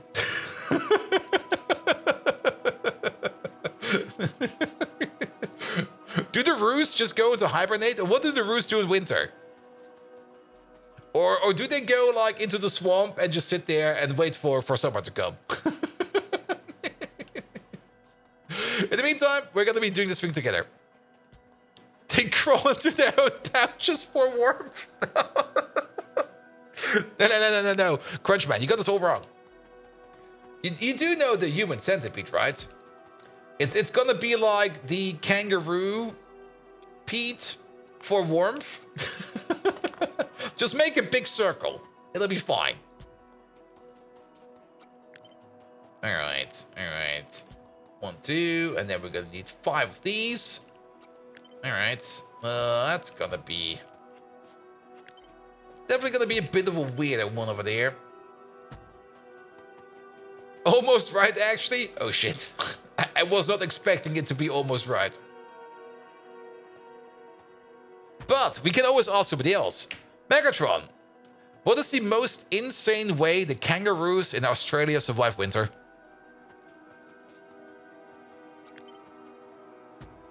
There we go. We just asked Megatron. I mean, he knows everything. This feels already a bit off. We might... The kangaroos of Australia. As baffling as bold Vikings' gaming skills, yet somehow more competent. They survive your puny human winters by having a specialized circulatory system. It allows them to maintain their body temperature. They do it without the aid of absurd fur coats or the need to hibernate. Talk about a primitive species being disturbingly efficient. By the Matrix, those beasts are more tactically sound than most Autobots I've crushed under my heel. Truly an epitome of survival they are, like those implacable Decepticons. Amazing. Just like my relentless determination for the glory of the Decepticons. Wait, so do the Roos just sit around and go like, it's cold outside, we don't care. It sure feels like that. Maniac, thank you so much for being over here today. And also, Maniac, it seems there was nothing for you to do, even though we are still on the front page and we're still getting all the viewers in. Thank you so much for that, for being around today, Maniac, and have a good night rest. Alright. Is this... No, wait, this is number 6. This is not the number we expect to go. Still 2.3, yeah, it's going up and down all the time. It's amazing. Mojo, did you apply for front page? Did you see that they changed how that works now?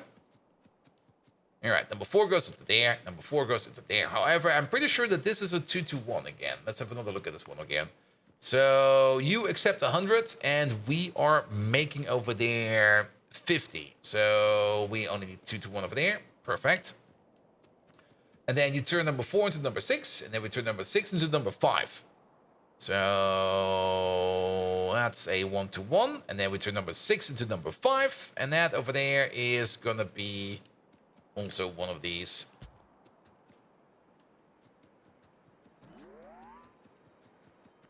Now you're allowed to tell people that you did a quick Google earlier and found literally nothing on that. What do you mean, Simrock? You mean about the application process for Twitch Partner? Did they not announce that even on... Okay, they probably did that on email, but... The front page thing? No... that's a good question. I mean, let's put it like this. There was no such thing as an NDA I had to sign. So, technically, everything of that is public knowledge. And, I mean, everybody will be talking about it.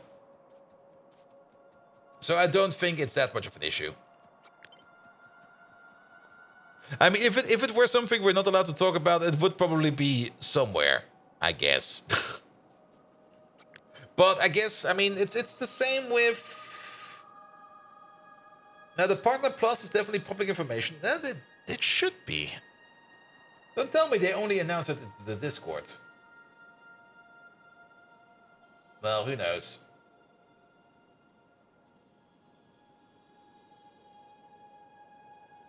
Good.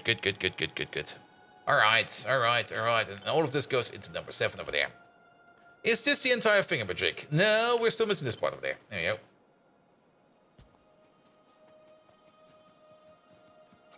Good. And then it all comes together over there. 2, 3, 4, 5, 6. There we go. 6. Wait a minute. 2, 3, 4, 5. There we go.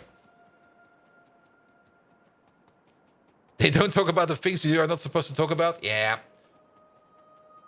I mean, if it was any kind of information that would be like secured or something like that, it should be marked accordingly. I mean, that's basic information security. If any kind of information is confidential or even secret, it should say in fat letters on it, confidential and secret. If it doesn't do that, it isn't worth shit.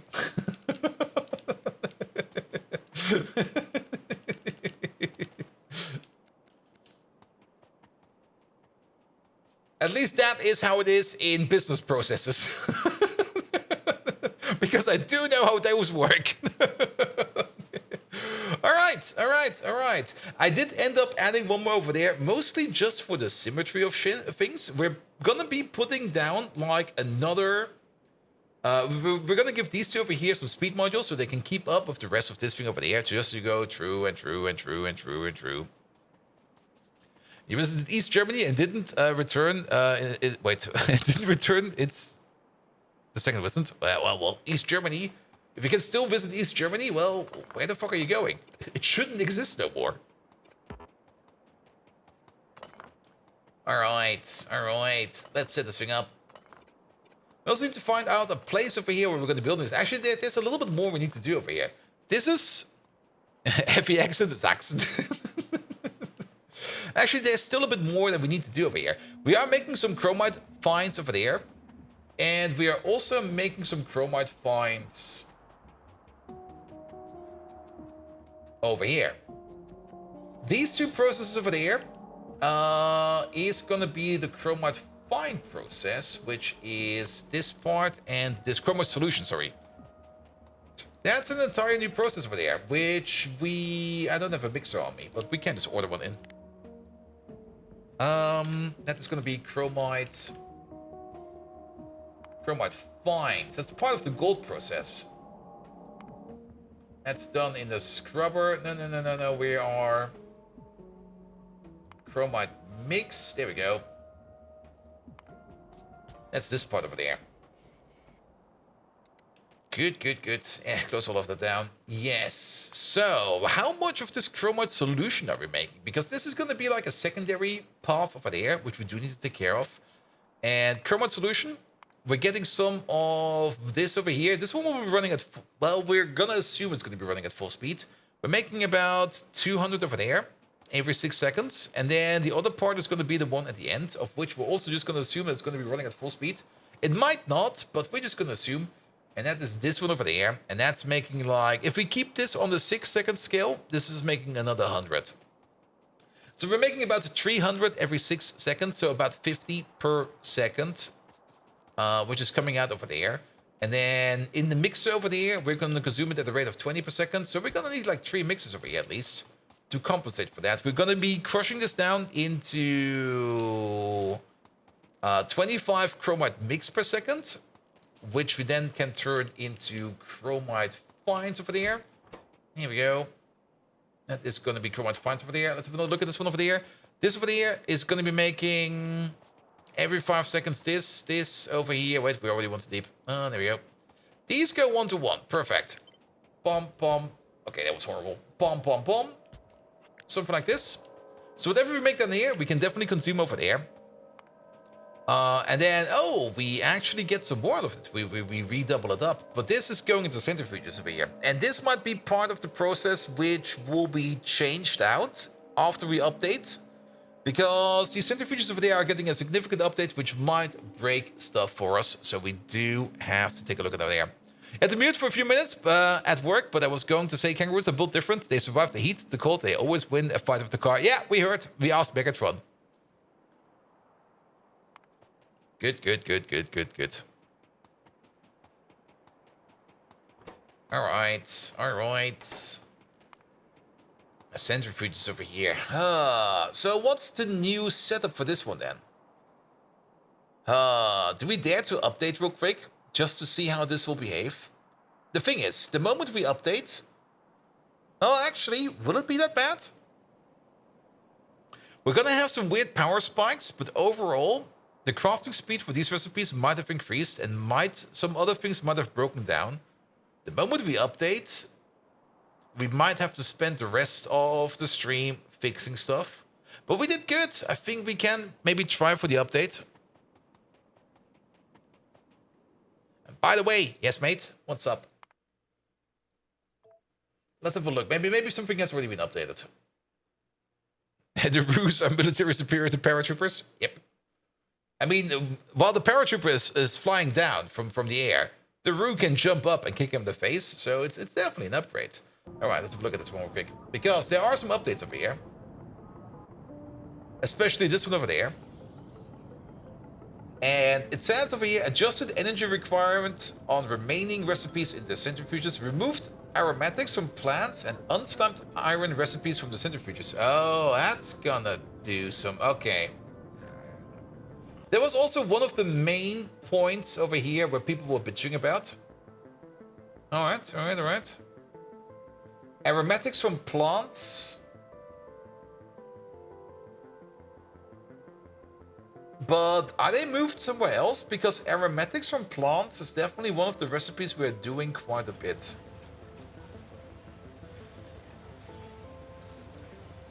But there's only those two recipes. They are... It's a little bit annoying. I'm still not that happy with the patch notes of Pyanodons. As sometimes this is not enough. It only says they're removed, but where have they moved to? What's gonna be the new thing over here? Have you also been fixing stuff today? Yes, but we can do it again.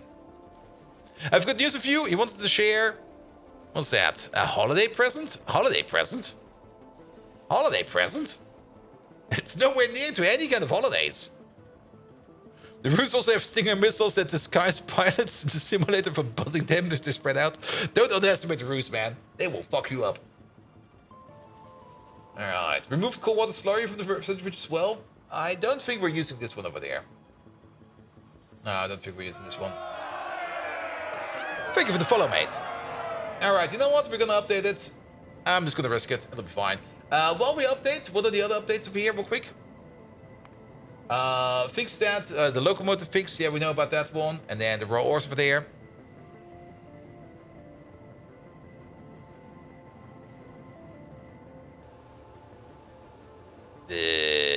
Blah, blah, blah.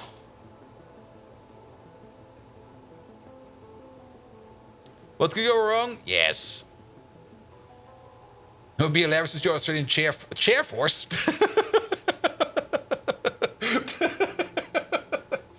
But here's the other part. Buff the Nextlet pulp recipes. If we do think about rebuilding the Nextlet as well, we do need this one. You know what? I think it will be fine.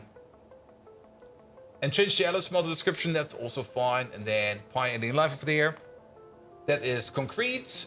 A buff. And then something about caravans we don't care about. Yeah, here we go. That'll be fine. It'll be fine.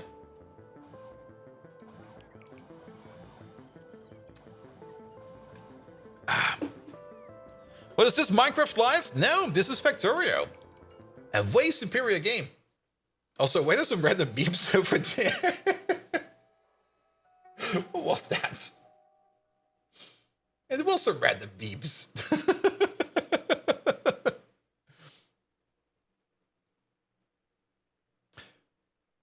Something on fire again? Not yet, not yet. We're updating the game. Or not the game, we're updating the mod pack. Because I think it will be fine. Though we will have to fix some stuff afterwards. Alright, off we go.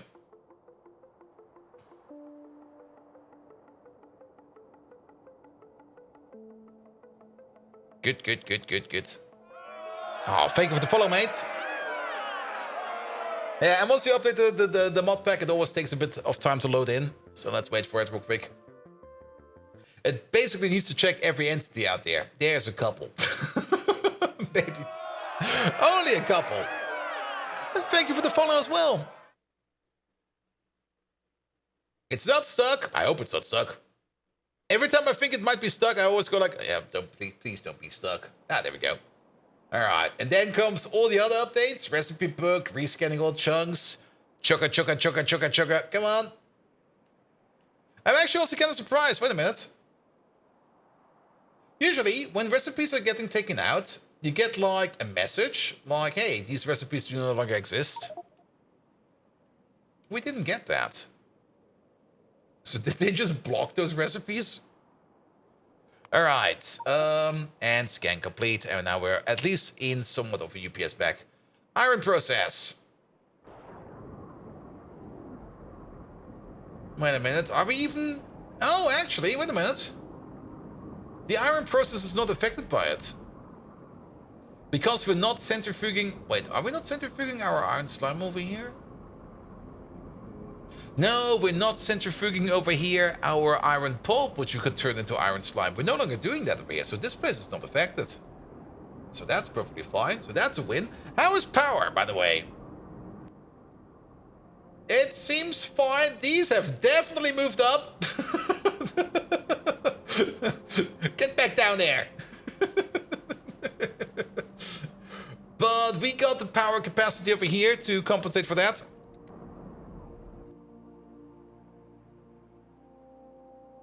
And see this new Twitch partner Plus is having returns? You don't leave the front page? No, I'm staying on the front page for as long as I can, man.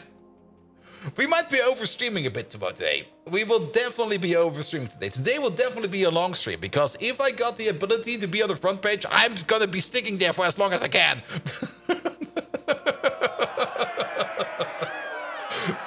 I mean, you know how it is. The same way with Twitch partner. Like, the moment they let me in, I was like, I'm here now. I'm not gonna leave. Half past midnight overstreaming a bit? Nah. Also, on the other plus side, I do have vacation, so I don't have any obligations tomorrow, with the exception of that one semi-work meeting, not really a work meeting, but like that headhunter talk I have at 14:30 tomorrow. But that still means we can easily stream until like, well, we can continue. We can continue. I'm not going to put in any kind of number in there, because then people will be like, hey, you said that. No. All right. So that was the centrifuge recipe. The other one over there is... Yeah, these got ejected. These are no longer there. So did they just move? Are they now in a different machine? Craft. They're now done the gasifiers. All right. We can fix this from over here, I think. I think gasifiers have the same size, right? Not you. Nah, we built some stuff. What is this? Aromatics. There you go. And then it's gonna be product of... Not this one. This one, please. Oh, they're bigger! No! What the fuck? How's the gasifier bigger than this thing? Ah! Alright. Yeah, we do need to fix this process. This is a very important process. Because this makes aromatics for things like lubricant and stuff like that. And for exporting. So let's fix it real quick. It's gonna be 2 different VODs on YouTube. Well, today we don't dual stream on YouTube, sadly, as well. There were some technical difficulties, and the dual stream is currently broken. I can probably fix it. I will most likely be able to fix it tomorrow. But of course, as always, I kind of missed that 5 minutes before the stream, and I was like, fuck, it doesn't work. Yeah, well then.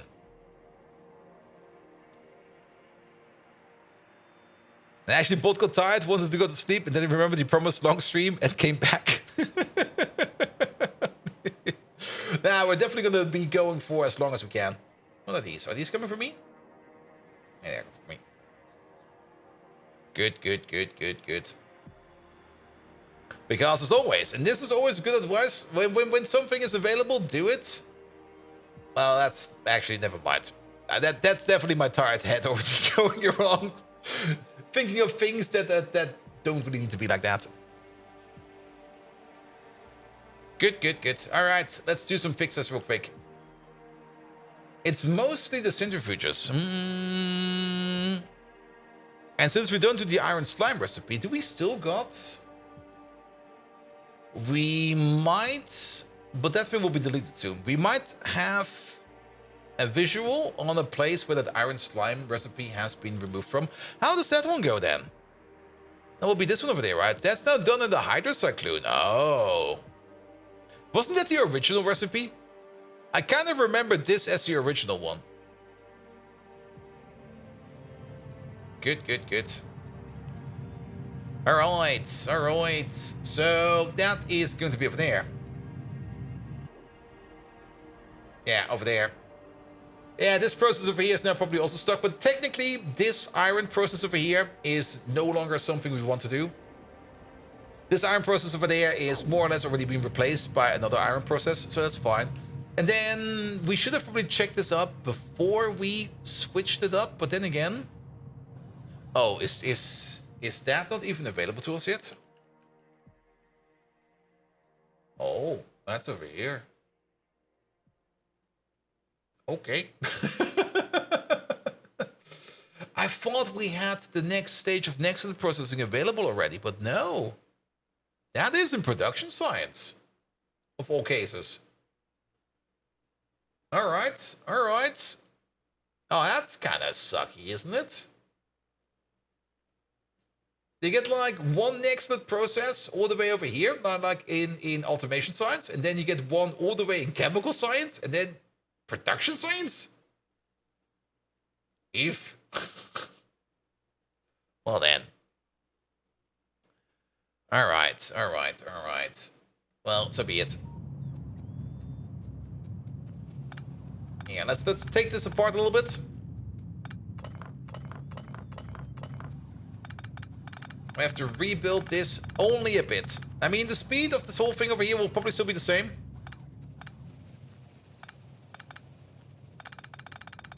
But, and we also do have enough space over there to put it down, so no worries over there, but we do need to move some stuff around over here.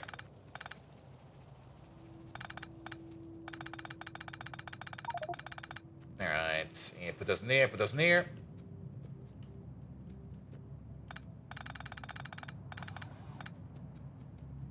Good. There we go. Alright. Over there. We're just gonna build these back to back to back to back. Over there, rotate you around. Over there, perfect. And then we just take these over there because this man, what the fuck? Who does that? Was it actually still made with iron pipe? No, it was made with next level pipe at least. Actually, if you kind of think about it, if we're already rebuilding this, wait, no, fuck that.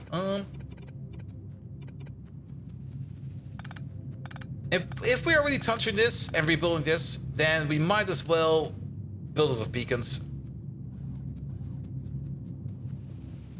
There we go. There we go. So what do you make of Covarex redefinition and mega base to an actual mega SPM? Oh, you mean like that they are now doing like million SPM bases in Factorio 2.0?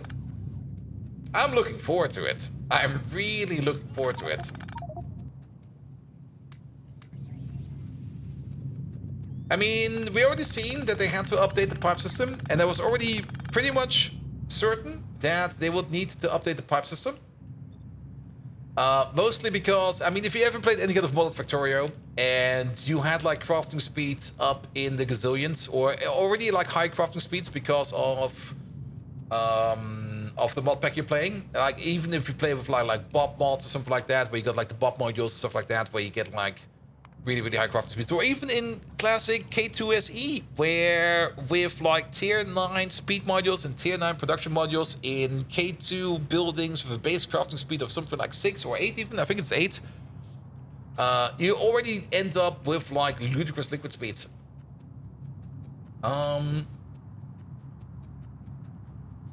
He did mention they still have performance issues, and he didn't state what UPS he's at. Also true, also true. But yeah, I'm very much looking forward to the whole Factorio 2.0 update. There's gonna be some fun builds going around.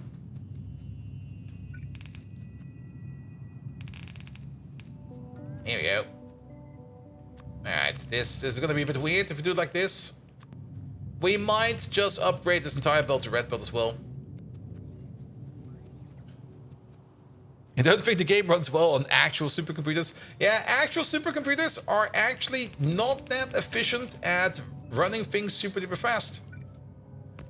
Supercomputers more work in terms of parallelizing some kind of calculation as much as possible, and the more you can parallelize it, the more of a speed up you get out of it. Can we put prop mods in these? Nah, sadly we cannot. But yeah, for supercomputers, the most important part is parallelization. Now, then again, the way Factorio is set up, you might be able to get something out of it.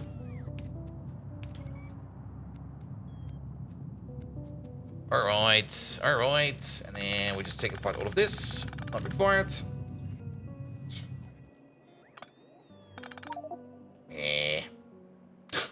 Got too much random crap in here.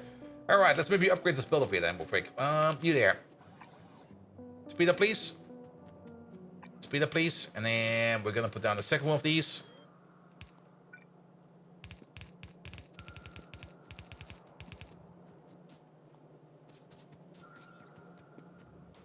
Good, good, good, good, good, good, good. And here we go.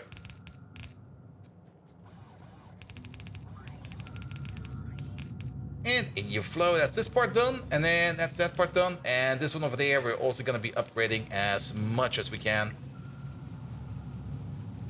Make this go fast, please. This, that, this. And this is already partially upgraded. Well, now it's even better.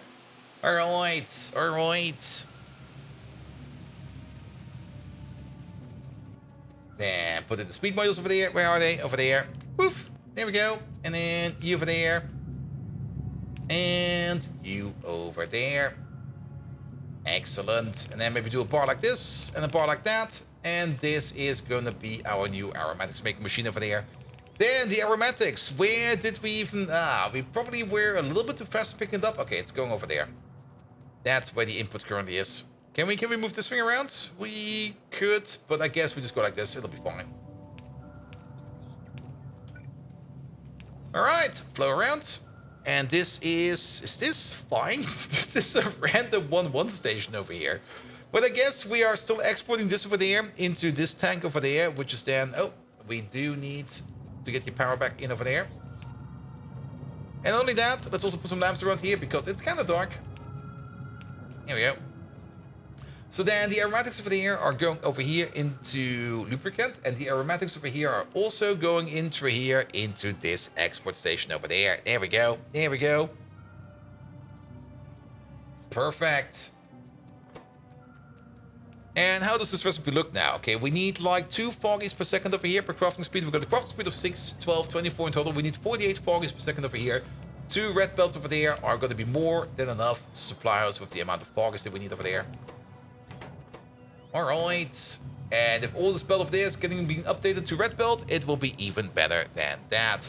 On the other side, at the crafting speed of 48, we're going to be doing this recipe about 5 times per second, a little bit less than that. That means we do end up with 1000 aromatics per second over here. This is perfectly fine. Excellent. Good, that's that fix done. Anything else in the update that might shaft us? I don't think so. Overall, I think the update, I think we were just a little bit too scared about the update. We do have a higher power demand now for the centrifuges, very, very much true. But then again, we don't really use these that often. I mean, where do we have these right now? Oh, wait a minute. Oh, good God.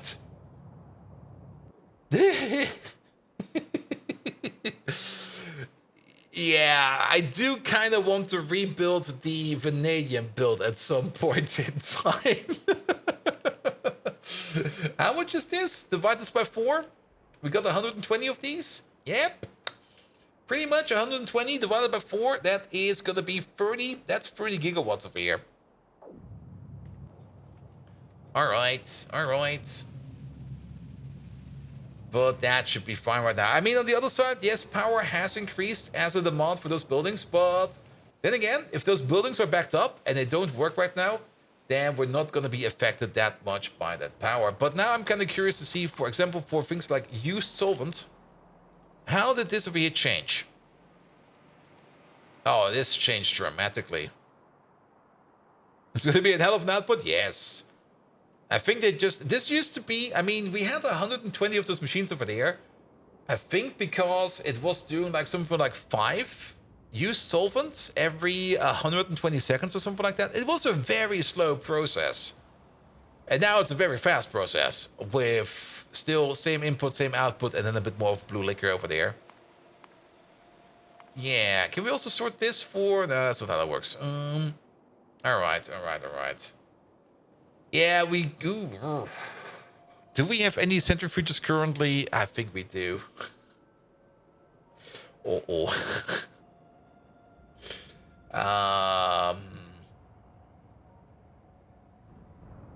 So how about any centrifuges that are affected by super speed beacons?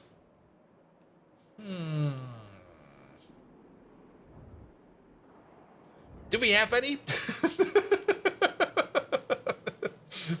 Let's see, which process is running in the centrifuge, which is definitely being affected by a speed beacon right now?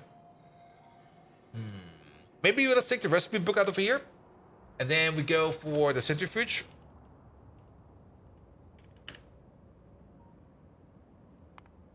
And then placed by, unlocked by, can craft. There we go, can craft is probably what we'll see.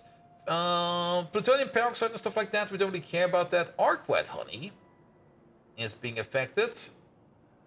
Uranium hexafluoride?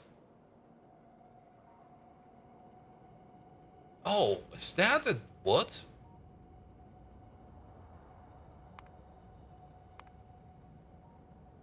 There is a tier 3 recipe where we can straight up make hexafluoride at the temperature of maximum. Wow, that's good. Ah, RF gel. But that is not a build we have out there that is set up with beacons in mind. Chromium, of course. That's currently what we're working on. That's also the reason why we updated our process or our pack. Nickel solution over there is part of it as well. Outlet gas, we're not really doing that. Oleochemicals, nickel ore. Actually, looking at this, wait. Let's go from top to bottom again. Yes, thorium in the game. Good God. Heavy water, gold precipitate, solvent, honey, plutonium dioxide, albumin. I think we do have a beaconized... Yeah, we do have one over there. There it is. 1.5 gigawatts. Oof.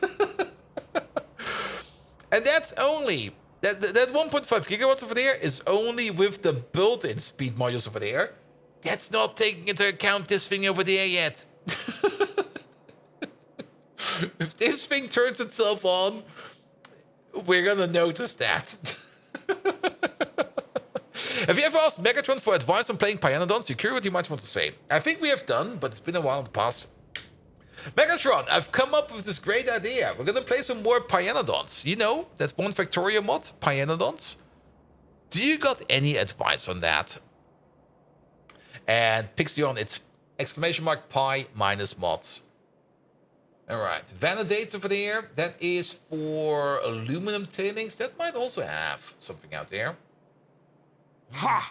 You were always a fanatic for overcomplications, bold Viking. Yes, but I am. Pyanodons? Yes. You're climbing a whole new level of tower there. Be prepared for the long haul. It's intricate, complex, and not for the faint-hearted. Much like deciphering your gameplay Pixion, strategies. don't worry. A word of caution. Monitor your research and production pipelines closely. And brace yourself for a graphically diverse, yet potentially headache-inducing adventure. Let havoc ensue for the glory of the Decepticons. He was very correct about that. And Pixion, don't worry about that. But over there, you will find yourself a save file. Basically, the save file from, like, I think, from May or something like that. Maybe from Christmas. I'm not quite sure which link it is over there. And you can use that to look at what mods we're running over there. Or even you can use it to sync up your mods against that one if you want to do that. Also, well, it'll be fine, it'll be fine. Alright. So, overall, to be perfectly honest, why the fuck was I scared about this change? It doesn't seem to be affecting us at all. So why were people bitching about it? What the hell, man? Okay, I will have to take a look. Maybe King Arthur or not Melon can explain it to me later on. All right, all right, all right. Good, but yes, we were looking over here at the chromite process, and we're now at the chromite fine stage, and now this recipe over here has changed. Perfect. So we already know that we are. Let's go back to it real quick. We're getting the chromite solution in here. We're getting 60 in there. We're turning that into 50 over there. We're turning that. Wait, did this change? This was a 1-to-1 before. Wait a minute. What? Excuse me? What happened over here? Our specs on the Twitch page are dated. They are. I'll update them when the new PC comes.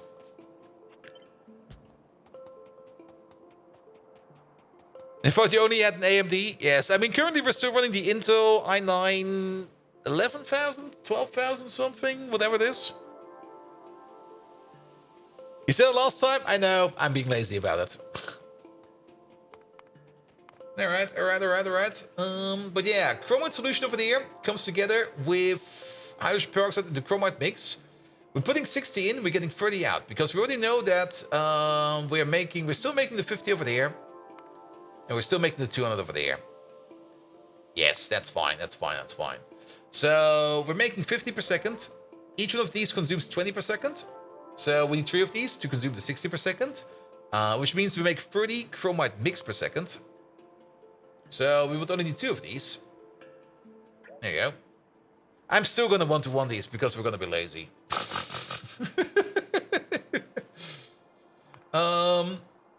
But then again, at least over here, we double it up again. So, again, 60 in, 30 out, 30 in, 15 out, 15 in.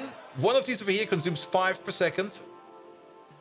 So we would still need 3 centrifuges over here, regardless. All right. You got the centrifuge on me? Also, thank you so much for the follow, mate. Alright, we don't have one on us. But that's where the recipe book comes in. And that's also where we then go for the chromite concentrate over there. Boop. Bump, bump, bump. I'm just going to plunk down some of these. We're probably going to have to refigure this out soon. But then we're back up to 30 chromite concentrate per second. 30 chromite concentrate per second actually does go into exactly 1 wet scrub over here. With some chlorine gas over there, we'll be turning that into 15 prepared chromium again. So we're now going the other way around. If we open up our recipe book again and we go for this, which we used in over there. Let's go into the wet scrubber. There we go. One of these, please. Thank you very much. So then it goes down again into 15 prepared chromium per second, and then 15 prepared chromium per second over there. We'll just be going into the centrifuge again. This one over here eats 20 per second. So then we're getting into the chromium rejects. And the chromium rejects, I think it will be easier for us to keep this in a liquid form. This is more or less the question then, if we send this stuff around as chromium rejects or if we send this stuff around as gold precipitate. Then again, we're not really getting chromium rejects for anything else, and we do need to do the gold process. We might as well do the gold process and have this just sitting next to this thing. It will be a bit more of a headache, but so be it. So be it. The CPU listed is only from 3.5 years ago. Wait, really, it is?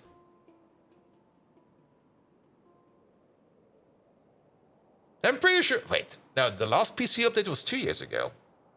No, probably 3 years now, almost. Well, it doesn't matter. There's going to be a PC upgrade sooner or later. All right. 3 years for tax reasons? Well, yes. All right. Yeah, and then we got this whole process over there. And it's only July. That's true. I mean, I can definitely do more upgrades for my PC because since I am... since I do got like an entry as a business, I can just be like, yeah, this is for business. So here, it'll be fine. All right. So 60 coming in over there. That goes into 2 of these. That goes into 3 of these. That goes into 1 of these. And then, yeah, we're going to full pull. All right. Sorry, we need to, one more time, have a little look at this one over there. So, 16, 30, 15, 30, 15, 7.5. Which is still fine, because you over there eat at the rate of 5 per second. Wow, really? Oof. Alright, you over there. That's gonna be the reject. There we go.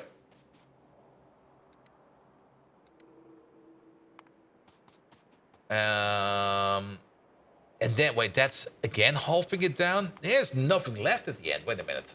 Wait a minute. Sorry, one more time. So this is coming in at the rate of 60 per second. Getting turned into 30 per second. Getting turned into 15 per second. Getting turned into 30 per second. Getting turned into 15 per second. Getting turned into 7.5 per second. Wait, this is 15. Yeah, you eat 20. And then 7.5 per second is going into 2 of these to make the precipitate. All right. Which will then be... No. Reject. There we go. Go participate. There we go. 2 of these. Good. We sort of get 2 choices right off over 3 to 5 years, or depending on the expected usage time, a couple of years, and then added 1 year to write off for PCs. Maybe. Colonel Will! Hello there. Colonel Will, you are actually inside the game. You're right over there. We found you again after some... I remember on the last Pi base that at some point in time we found like Colonel Will as a role port. And this time around, you were actually the first Pi Mark II train we put down. But sadly, you were also the taxi train, so now you have to share a name over here. It used to be the advanced locomotive, the Stabo Express, which was the original train before we did the upgrade. But after we upgraded it, the train name was Colonel Will, so now it's the Stabo Express with Colonel Will. And there might still be a Roboport out there somewhere with your name on it, but you are definitely around. Absolutely. Colonel Will, how you doing, mate? Welcome. Thank you so much for your lovely rate. Guys, we got Colonel Will over there. If you don't know who he is yet, well, go check him out for yourself. He did do a lot of Factorio in the past. He's currently doing a whole bunch of Farming Simulator. At least it was the last thing I saw you do. And now you're currently doing... Right, that's only with 1 L, not with 2. There we go. Oh, now you have some big ambitions? Nice. What's that about? Do tell me. Nevertheless, Megatron. We just got raided by Colonel Will. You do know Colonel Will, right? He's an absolutely amazing Twitch streamer out there. Can you please give him a proper shout out? And also, please, do tell us Colonel Will's darkest secret. Here we go. And doing good? Great, mate. Absolutely great. Yeah, today we got a bit of a special stream. As you might have noticed, there's a couple of people around. It's a business live sim RPG. Oh, that sounds like fun. Also, Megatron is still having the pre-shakes. I will hopefully get that out of him soon. The infamous Colonel Will. I salute your strategic capacities. You make even a Decepticon lower its gun for a moment. Shout out to Colonel Will, the commander of the Twitch battlefield. But let me whisper something into this digital wind. Did you know that our beloved Colonel Will once miscalculated a tangent and caused an entire base to go in the wrong direction that sounds in a like game of Factorio, unseen by his loyal followers? A blunder that shook him deeper than any cannon blast. Is that not a delicious secret, mortals? Remember, Megatron is always watching for the glory of the Decepticons. All right. So Will went off a tangent. It seems. But yes, Simrock, for once we do have more viewers than the speedrunners, but it's only because of the Twitch front page. I mean, like I said, once we have it, we're gonna use that thing for as much as we can. All right. I do have to combat one thing, and that is me slowly getting tired, but we're still gonna be pressing on. I will be milking this thing for as much as I can. Good, good, good. The bottom part over here, we are pretty much secure in what we want to do over here. The rejects, we know we get 16 over there. We turn that into 30. We have to go through this one more time. I'm so sorry. So 60 over there. We turn that into 30 chromite mix per second. Chromite mix per second over here, 30. Each one of these consumes 20, so we technically only need 2 of these. We could maybe even go with 1 of these. But then this one would need to go 50% faster than these over there. So we're gonna have 2 of these, and we're just gonna go cut 1 over there. So 60 per second into 30 over there, into 15 chromite fines per second. Each one of these over here eats 5 per second, so that's fine. We're doubling it up again into 30 chromite concentrate per second. 30 chromite concentrate per second goes into exactly 1 of these and gets turned back into 15 prepared chromium per second. 15 prepared chromium per second is going to be eaten exactly by these 3 over there, which is going to be turned into 7.5 rejects per second. 7.5 rejects per second over here is going to be turned over here into 7.5 gold participate type 1 per second. All right, these amounts of machines over here are definitely correct. Well then, you over there, you consume 2.5 per second, so we're going to continue on with 3 leaching stations then.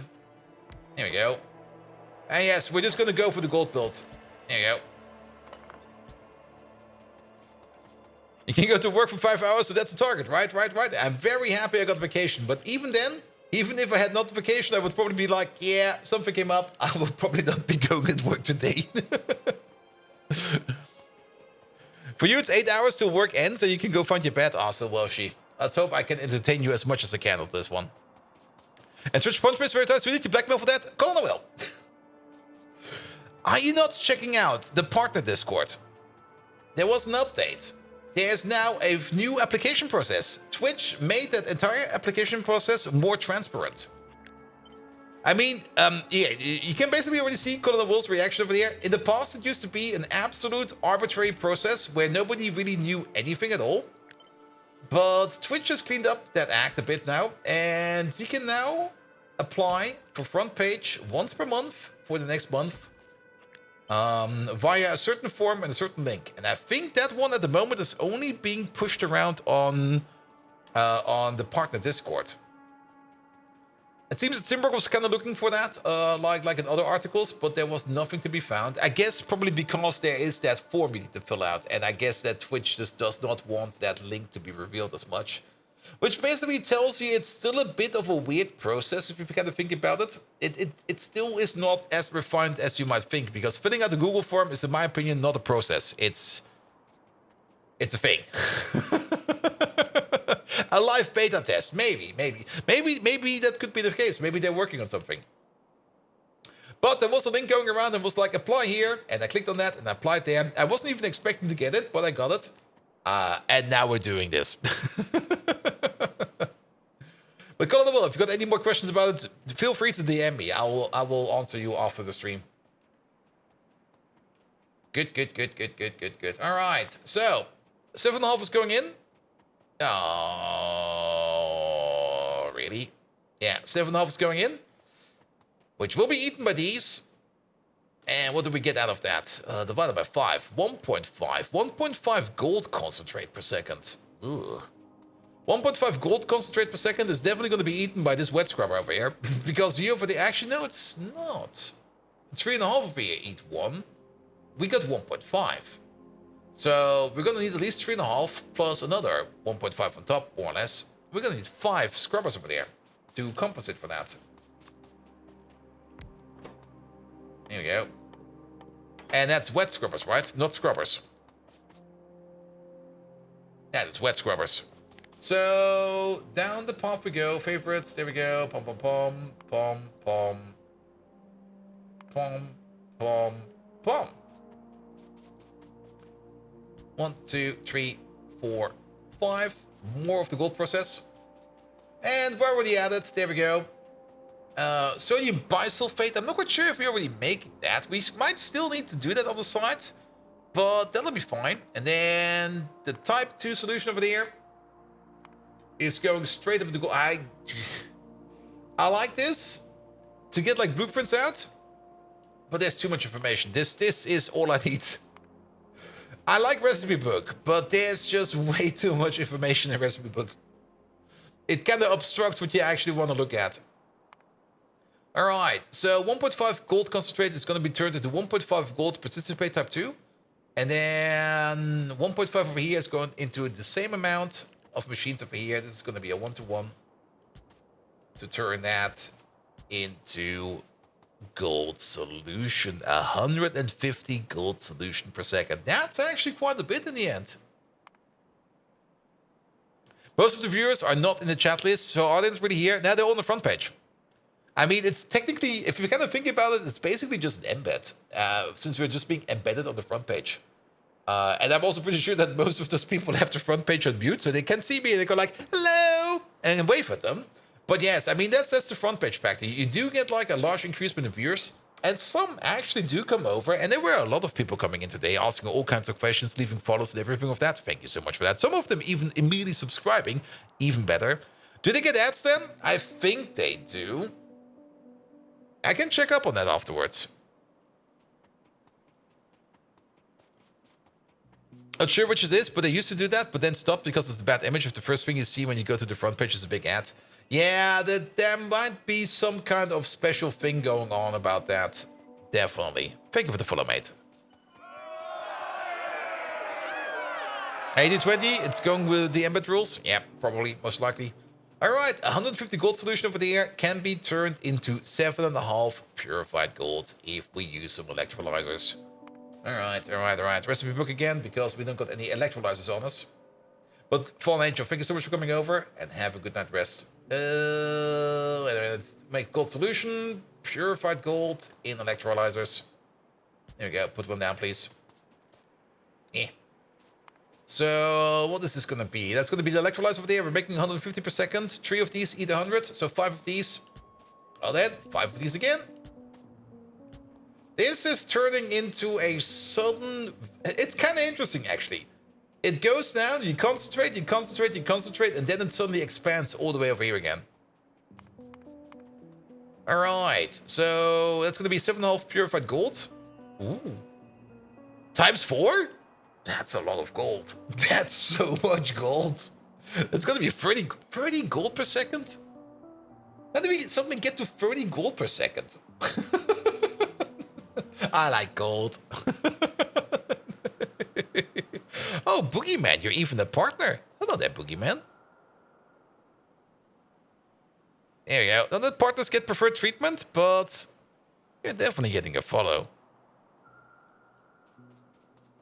Do you know how to check the number of rockets launched in the game? It's been a while since I played Vanilla. Isn't there a command for that? Like something like /rockets? No. But I'm pretty sure somebody in chat knows. It's easy in this game. Yep. Then again, isn't there?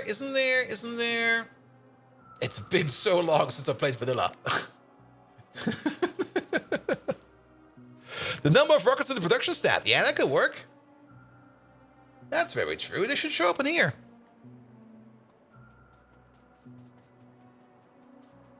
And you could also divide all your white signs by 1,000. That could also work, pretty much. All right, final step over there. Is this still a 1-to-1? Yeah, this. Wait, 3 of the. Wait, every 3 seconds you make 5. I kind of have the feeling that we're off somewhere. Wait, something feels off. Making 150 gold solution per second, and makes 7.5 purified gold per second. And then we smelt it down over here. But we would need 22.5 machines. What? Excuse me, what? Did we have a boo-boo in here somewhere? Let's go back a couple of steps. Alright, the rejects. We definitely are making 7.5 rejects per second. We do... Let's go all the way back. One more time. We definitely know we're making 60 chromite solution per second. 60 chromite solution turns into 30 2-to-1 chromite mix, which turns into 2-to-1 15 chromite fines per second, which turns into 30 chromite concentrate per second, which turns into 15 prepared chromium per second, which turns into 7.5 chromium reject per second, which turns into... there's a problem. Found it! Which turns into 0.75 participate per second. Here we go. Here we go. Not 7.5. 0.75. Alright. This is the spot where it all went wrong.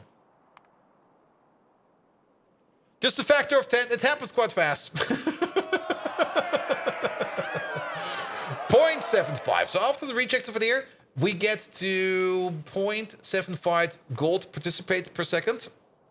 This part over there is still fine, I guess. And then you over there, you consume per second 2.5 per second. Yeah, that's going to be like one of these. And then instead of 0.75 over there, 0.75 divided by 5, that is 0.15. Yeah, 0.15 gold concentrate per second. 0.15 gold concentrate per second. Goes into there. You over there. Yeah, you know what? There's going to be a 1 over there as well. Kick that out. I'm pretty sure after this, we can just do all of this and do all of this. And then we get something at the end. That's fine. Typical bot mistake, refusing to use calculators. Yes, because I do like to challenge my brain. I catched you. What the fuck? I do like to challenge my brain, and I do want to make sure that we calculate stuff correctly. So yes, yes, yes. Also, I've been hydrating quite a bit, especially after the 1 water bottle over there. So how about the following? Let's have a quick bathroom break, and then we're gonna be setting up this process over there, so we can get gold out of that. And then we can put in the chromium process and all. And then we can also see what kind of inputs we need over here. Because we need things like peroxide. We need things like cyanic acid. We're going to need things like sulfuric acid. I think glycerol is part of this process as well. I think over here somewhere. And there's some other parts in here where we need to think about. And then we can finalize this entire thing. There's only like, what is that? 8 centrifuges in here? Oh boy. Running at 500 megawatts each. Oh boy, that's gonna eat a lot of power. Alright, alright, alright. Quick bathroom break. And so we need to do a thing called sleep? Yes. For all my regular viewers, yeah, we're gonna be overextending ourselves. If you need to go to bed, mates. But we will be continuing for as long as I can until I get tired. And then I will go to sleep myself. But quick bathroom break, I'll be right back, and then we shall continue. Yep.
Here we go. Ah, caffeine.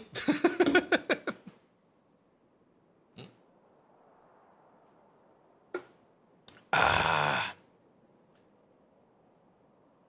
Ah. Much better, much better. All right, all of these over there.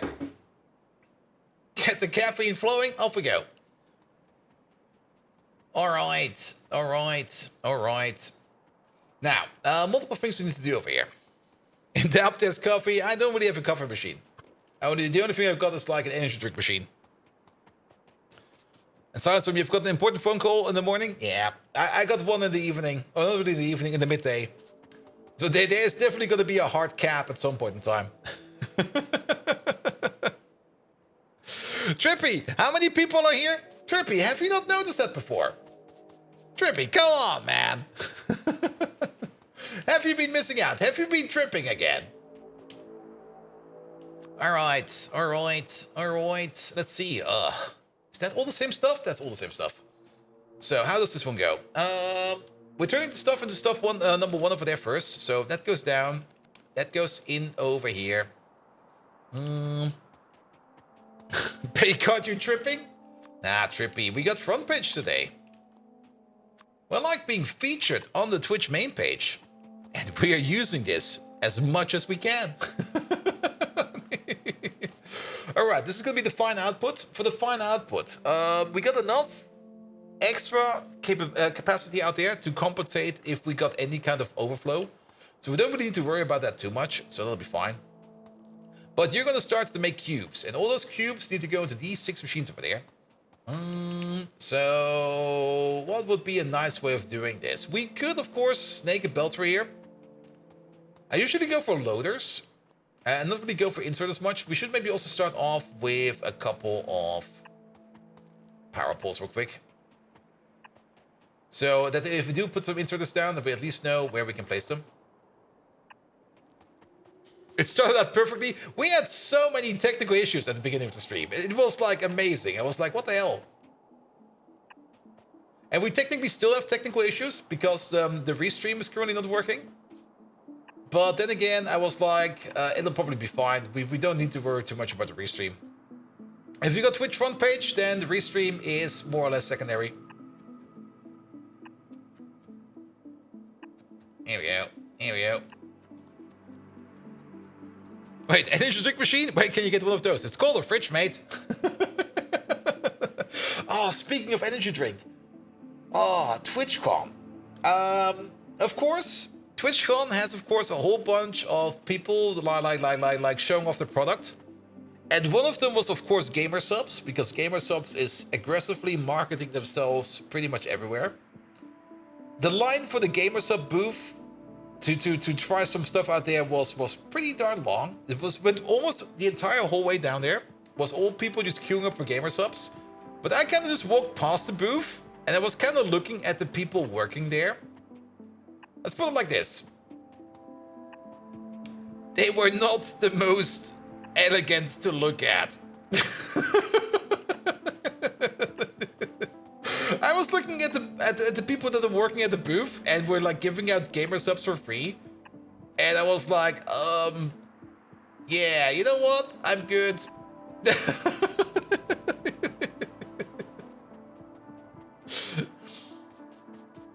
It was like this weird bunch of people. I don't know. It was weird. I was just looking at them. Was like, oh, wait a minute. Is this really how you want to market your stuff? With these people handing out free drinks for everybody? They all look like. You know what they look like? They all kind of looked a little bit too much like not even closet weeps. They were like the weebiest people you could think of. And not the good kind. Lizard people? They were not lizard people. They were switching the concept of booth babes. Nah, it was all fat bastards. Each and every one of them was a fat bastard. I myself am a fat bastard, and I would not see myself selling Gamer Subs to anybody, but... But it was all just like, ugh. Really? I mean, I get it that you might want to have some people in there that can relate to the people that consume your product, but still, it was a bit like, ooh. Ooh.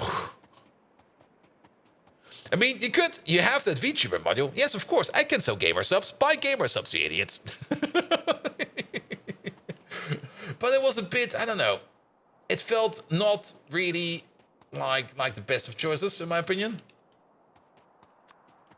I'm perfectly honest, I'm not even quite sure what is in gamer subs, but overall I was more like, yeah, you know what? No.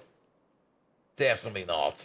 I was actually kind of thinking of maybe talking up to them and going like, hey, what do you guys need for like a sponsorship or something like that? But then I was like looking at all the people that was like consuming the stuff and like, this doesn't look healthy. This is the remote of looking healthy. They went with booth babes, no one would dare to walk up to them. Very true.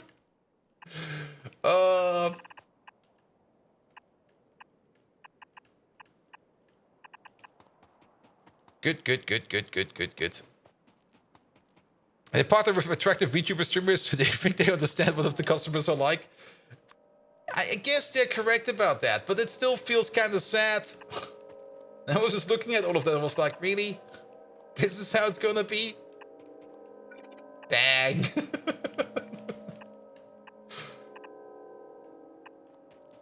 And gamer subs is basically Gatorade powder with caffeine and less electrolytes. Yeah, it doesn't seem that like a good idea. It's got an advert which started with some gross drink. Ugh. I mean, it seems they do pay good money, but then again, I mean, the whole point of advertisement on this channel, I mean, I'm not really running Twitch over here to live from all that. Like, I'm not like a full-time content creator. And I will probably not be for quite some time, even though sometimes I do think about what will it take for me to become a full-timer. But currently, my full-time job is just compensating, or how to put it, like it would need to replace my current full-time job, and that has way too much of a salary behind it. So that will probably not happen anytime soon. Also, thank you so much for the follow, mate.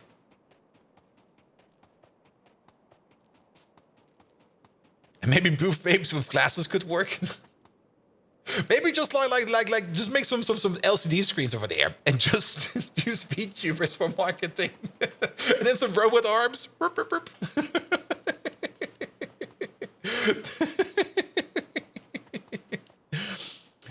All right.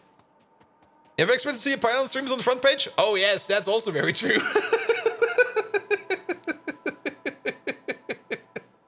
Oh, the amount of people that are probably coming in here and going like, what the fuck is he doing over there? We're playing some pie. But yeah, the master's degree in streaming and 15 years of 40 hours of job per weekend, wouldn't it pay more or less? True. Then again, I mean, that's also a thing. Yeah. But it's getting too late for discussions like this. I'll speak again on the first day.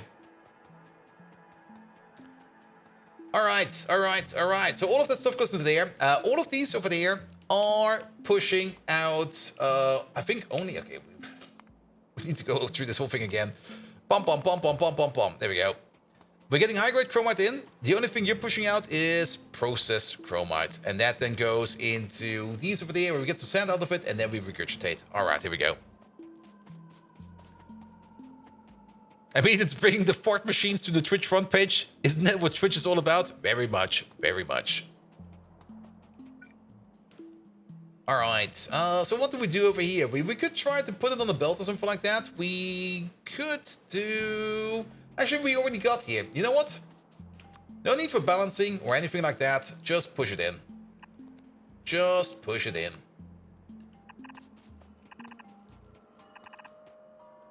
There we go. One over there. One over there. That is connected. That's a little bit of a downside of the pipe pack. Sometimes you got like connections over here that don't really look like a connection, but that is connected.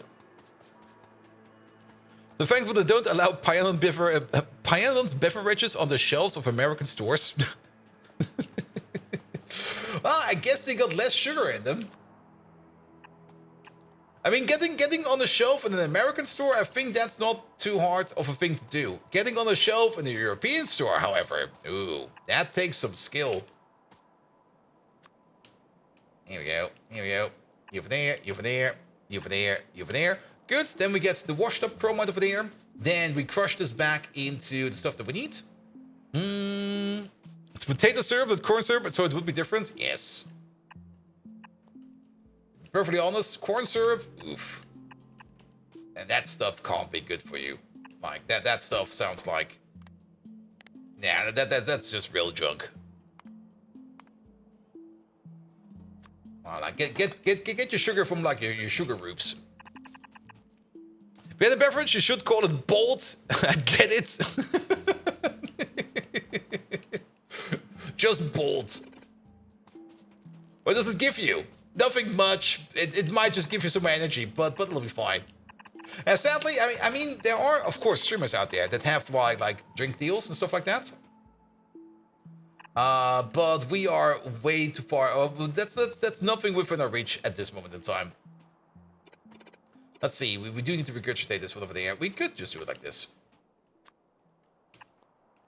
There we go. Input priority at the bottom over there. Here we go. Nah, for that we would need to be way bigger. But we're nowhere close there. Even though we do have the viewers today, all these viewers will not be there tomorrow because tomorrow we do not have front page. Good. All right, that will be the regurgitation over there. Only thing we could think about over here is maybe try to load balance this over here a little bit. There we go. If we load balance this over here, then the priority input over there will be a bit easier. Can we also load balance you over there? We can. Like, the only reason to put in load balances over here, if you've got like a priority input and things are like shuffled to like one side or another, then the priority input over here might fail. This way around, it will definitely not fail. So this will be fine. Good. That's the regurgitation loop over there. Then we got a little bit more regurgitation all the way at the end over there. But for now, we're just going to expect that this thing over there is going to be making ourselves our stage 2 pulp over there. Stage 2 pulp. We got 2 machines over there. And we got like this amount of machines over here. We should still balance it out. I think it will be fine. Here we go. So you go over there, you go over there, you go all the way over there, and I guess you come from all the way over there. That'll be fine. Good. Then we don't need to worry if any one of these is lopsided or not. It will be balanced by the liquid pipes over here. So we don't need to worry about that. We do need some organic solvent over there, but we can order it in via train. So we're just going to connect these over here like this. We get pulp, stage 3 out of this. Each one of these, and again, we're going to be somewhat balancing them again by means of a pipe. If we can build this correctly, there we go. You go over there, you go over there, and you go over there. Here we go. By the way, we're not building this ore field over there. This is just where we blueprint. We're going to be moving this entire thing over to where we need it afterwards. We also need some pressurized air over there. We're going to be working with that soon.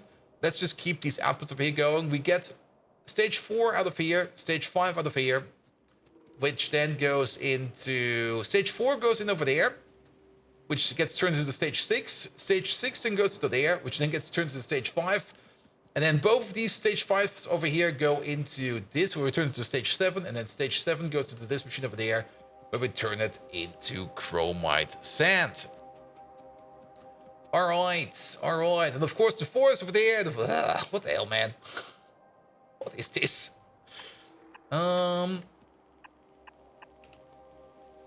Let's see. You like this. You like that.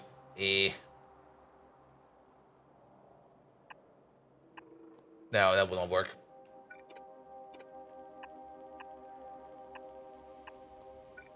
We'll just go around the corner like this. It'll be fine. Then, that's going to be number 5 over there. And number 5 over there. We also got some tailings over here. Not quite sure how we're going to be doing the tailings over here yet. We might just move this around in a different way. And Rock Reborn, a Viking playing the hardest modpack in the game. Respect. We're playing it for the second time. I mean, the save file is called Why Am I Doing It Again? We already did it once, like a couple years ago. And now we're doing it again. Here we go. All right, that's number 4. That's number 5. Number 5 goes further along. Number 4 goes to there. Then, can we just turn you around? Will this make sense? Actually, this makes a lot of sense if we turn you around. Because then we can put the 6 in over there. And then we got the 5 output over here and the 5 output over there. Which one do we need to consume first? We more or less need to consume both of these at the same time. There's not really a priority in any of these. Usually when you got like multiple things in the same line making the same thing, yeah, I don't think we need to prioritize this. It feels a bit off. We're probably going to put some speed modules in there so that we have a little bit more capacity over here to consume this. But in practice, we don't need to worry too much about who is consuming who over here. So we might want to give this a bit of direction. So we're going to go for now with a check valve. We might turn this into another valve over here, but I kind of want to keep this number 5 output of this one and this number 5 output of this one. And actually, if you kind of think about it, we should consume this one first. This one should always be consumed, else this one will get stuck. So scratch that idea. It's going to be an underflow valve. There we go. And Pi 2 is the more entertaining one? It is. Have we done space exploration before? I have done space exploration before, but not on Twitch. I had some YouTube runs for that. But we sadly had to abandon the space exploration YouTube run, mostly because I was running out of time. I mean, like I already said, I have like a full-time job on the side, and doing Twitch, doing a full-time job, and doing custom YouTube content, at some point in time, something had to go. And sadly, we let space exploration go. Space exploration is a lot of fun. I do want to get back to it, probably after Factorio 2.0 comes out, because I guess space exploration will be getting like a vast update after that, but that's just my guess. But I can also highly recommend space exploration. It's a lot of fun as well. Yeah, that's where the glass roll is. Tar over there. All of these require pressurized air. We haven't never really checked how much pressurized air we need over here. If we go back to the chromium process over there it is. You need organic solvent. You need 50 pressurized air per second. You need 75 per second. You need another 50. There's a lot of pressurized air going around. Any tips? About to start streaming it yourself? Hey, man. And what's the part of the reason of restarting Pi 1 because there was a large update to the modpack? No, we finished the last one. We never restarted it. We finished the last one. But any tips on... Wait, any tips? About to start streaming it yourself. Oh, you mean... Okay, I see what you mean. You mean tips for Pi itself? Yes. The most important one is... Don't overbuild. I overbuilt way too much. Don't overbuild too much. Oh, it's space exploration. In space exploration, nah, you can pretty much play it as vanilla. The only thing you need to learn is a little bit of the logistics, like rocket logistics with like signals and stuff like that. Like, you need to learn the circuits a bit. Because if you want to launch your rockets smartly, you're gonna need to work with the circuits. Also, I'm looking for this thing over there. It's not too hard, and it's an absolute good point to start wrapping your head around it, because once you've learned how circuits really work, you're not gonna have any issue with it anymore in any kind of game after that. But you do kind of need to learn how circuits work a bit. It will make your life so much easier in space exploration.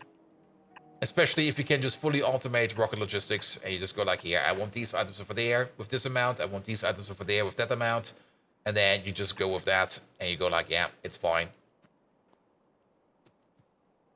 You have to learn. It's not that complicated. Most of the time, it's just going to be things like learn how to limit a chest, learn how to only insert X amount of items and not go over, and stuff like that. It's not too hard. It's not going to be like any kind of task in there that's going to absolutely game end you, but you do have to figure it out at least once. You can, of course, also get like ready-to-go blueprints for that, but I do highly recommend trying to figure it out for yourself, because once you figure it out and you see what they actually are doing over there, it's fine. And never used circuits before, and most of the time, the circuit builds that you're going to be doing are super duper simple. We can actually show it real quick. Let me go to where some power is real quick.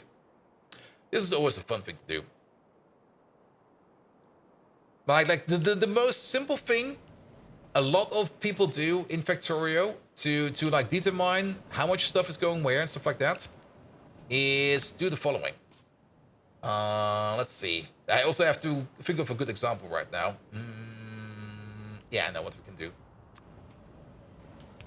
And let's make like a bit of a circular belt. We're just gonna put some random stuff on here soon. And let's get yourself some kind of injection over there. Pom pom pom, pom pom pom. There's always, you should be doing this every now and then, just to show people what you can do. Alright. For example, we kind of want to load this chest over there with something. And then we're gonna take ourselves something like a constant combinator. The constant combinator over here will tell us how much stuff we're gonna be putting in the air. And we're gonna be putting belt in the air. So let's get belt in the air. Let's say we want to have something like 100 belt in there. 100 belt is what we want to have in here. Then we need to know how much is in here and how much we want to have in here. Now, if we just combine these two up like this will not work. This is going to be a bit shit. But what we can do is something like this. We can put this in as a negative value, like minus 100. And then we can offset this with the actual content in the air. So now we can do the following. We're only going to enable this insert over there if the amount of red belts over there are less than 0. So this one will now be picking up items over here until we exceed the 100 transport belts in here. So if you put some transport belts in here real quick, pump, and put 2 stacks in here, it'll start to pick it up. Okay, 100 was maybe a little bit too much. But he'll start to pick it up over there. 100 was way too much.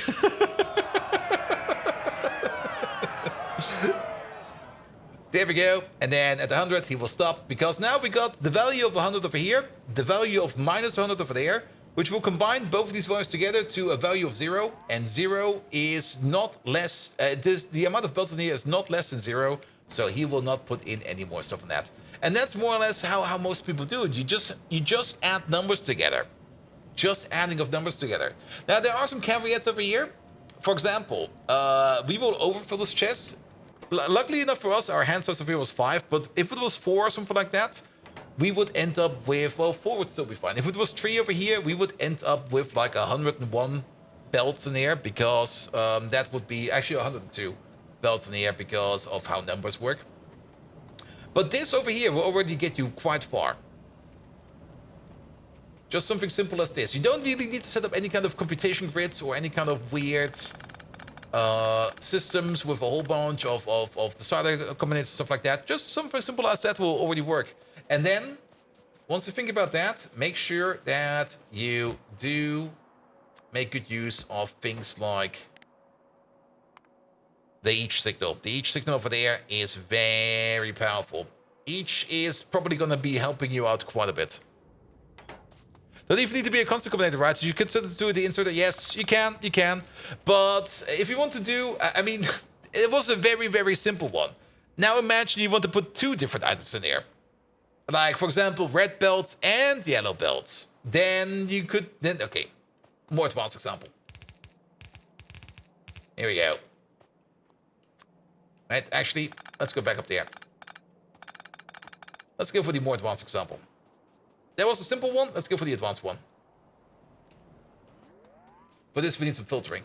And for this, the whole thing is going to be working a little bit different. All right. More advanced example. We need the chest. We're going to need the combinator.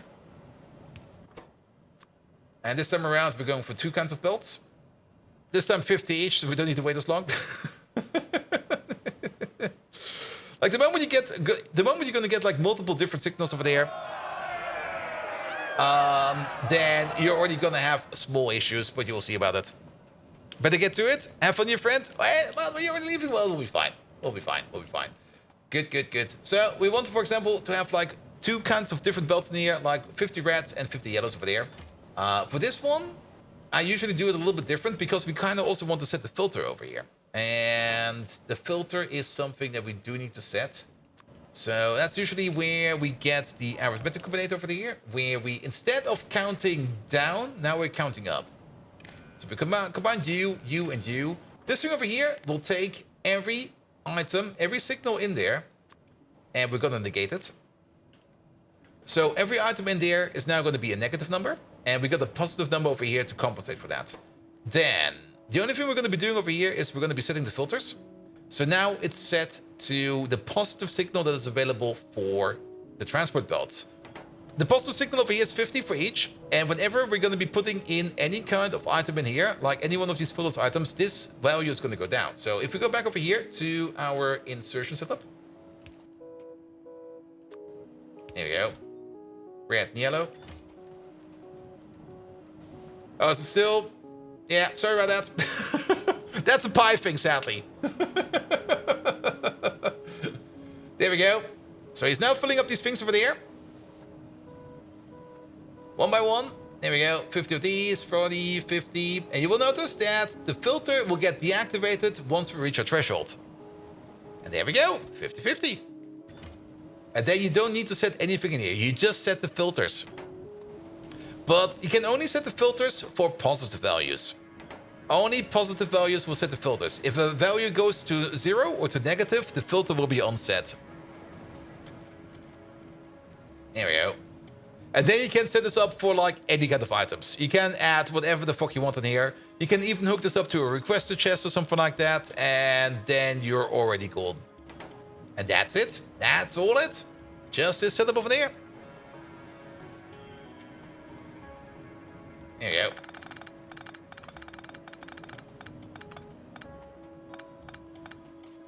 There's of course a couple more caveats at it, but once you get that running, you're already like 90% done. All right, back to you over there. We got distracted again. We got distracted again. All right. All this liquid processing over here. Do we get any kind of physical output? Shaved that beard for 11,000 bits? No. Dude, we just shaved like a week ago. It was like till here. And before that, when we shaved the last time before that, it went all the way to my balls. Nah. What about 20,000? Nope. You can't give me enough bits to even shave it. Here we go. What number? All right, how about 1 trillion bits? If you give me 1 trillion bits, I'll shave it off. 1 trillion. Here we go. Better start saving up, mate. If you're asking what number that you don't have enough, yep. You can do 101,000? Nope, that's not 1 trillion. I'm not bargaining here, mate. You wanted the number, you get the number. Go fetch it. All right. Do we get any physical outputs over here? We get fines. We do get one over here where we do the glass rule. Water and tailings. There we go. Be back in exactly 20 minutes. All right. You got 20 minutes time to rob a bank. Good. Glass roll over there. This one over there is also making some more of this stuff over there. So how about we do the following over here? Here, you, input priority. This side, thank you very much. And then we need to be somehow over here somewhere. And banks don't usually handle more than a couple 10k in cash anymore. Also very true. I mean, if you do want to go to the bank and you want to get like more than like a certain amount of money out of it, they come like be like, excuse me. We have to order that up. Oh, okay. Good. Do we need to balance this one over there? I think we do. But then we need to... We can balance it further over here. Like just before we go in over there. There is a bit of balancing that needs to be done over here. Because it's also, yet again, not guaranteed that these over here will be coming out on both sides. They will most likely prioritize the single side. So we do need a small balance over here. So that we can prioritize this in over here evenly. And actually, if you kind of think about that, that also kind of means that we should probably put it in over there. And flip it right over there. Here we go. Thank you so much for all those photos, mates. All right. Which means you... Oh, not like that. That was fine. So you go all the way over there, and then we inject over there. We're balanced over there, so we will be definitely getting all the priority we need over there. This thing over here will also be balanced by this point in time, so we will have no worries over there at all. Good, good, good, good, good. Perfect, perfect, perfect, perfect. And then all of this over here is more liquid processing. Not all of this we need to connect up right now. We only want to connect up like the important parts. And more of the important parts is definitely going to be this part over there with the chromium fines. And I guess we're going to be, let's take this whole thing over there. We're going to move it down a little bit more. There you go. We don't need these. Good, because now we can start thinking about setting up the gold process over here. Because, yes, absolutely, gold, please. We do want to make some gold over there. Now, of course, we're gonna need 3 of these. This is gonna be a bit of a weird build. We're gonna need... This is gonna be all over the place. 1, 2, 3, 4, 5. There we go. That's these 2 over there, and then there's gonna be 3 of these. You're not correct. You need to be 1 further down. There we go. You'll be over there, and you'll be over there. That's these 3 over there. Then we're gonna get this process over there, which is gonna be like 1, 2, 3, 4, 5. There we go. By the way, Megatron, any tips in how you can generate like 1 trillion bits in Twitch bits, that is, in like just under 20 minutes? There we go, there we go. That'll be you over there, and then we're gonna get these over there. I mean, we might as well give him some tips, right? Oh, bold Viking, your desperate pleas for riches would be pitiful if they weren't so hilarious. I know, right? 1 trillion bits in 20 minutes, you say? Unless you're ready to take over a planet Cybertron's core, or perhaps create a Decepticon-sized botnet. Good luck! My advice? Work on your gaming skills, and perhaps the bits will flow as freely as your tears when you lose. Ha! Never forget, there's no fast track to domination or wealth, you overgrown calculator. Put in the time, energy, and diabolical scheming worthy of a Decepticon. Until then, keep dreaming. Yeah, that sounds about right. Alright, alright, alright.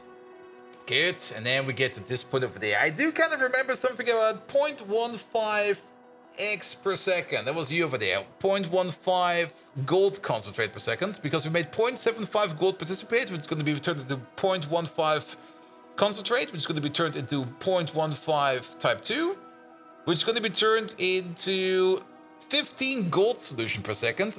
Yeah, that's definitely a bit different than what we had calculated first. Which then goes into 15 gold solution per second, into 0.8 purified gold per second, and then 0.8 purified gold per second will be going into, well, we will still need 3 of these. I think we're just going to go for 2 of these, maybe 3 of these. How much of these do we want at the end? This is going to be basic oxygen ovens, or furnaces. They're kind of slow still. And we would still need all that oxygen. I mean, even though we're still only making 0.8 purified gold per second, that would still mean that we would still need 3 of these over here. Which we then would be turning into a little bit under 4 gold plate per second. Lovely. Lovely, lovely, lovely. Alright, you got, that's not a trillion. You're up in like 5 different places. Shave it, Ragnar. Shave it. I don't see any kind of bit donations over here. Come on, man. That's not how that works.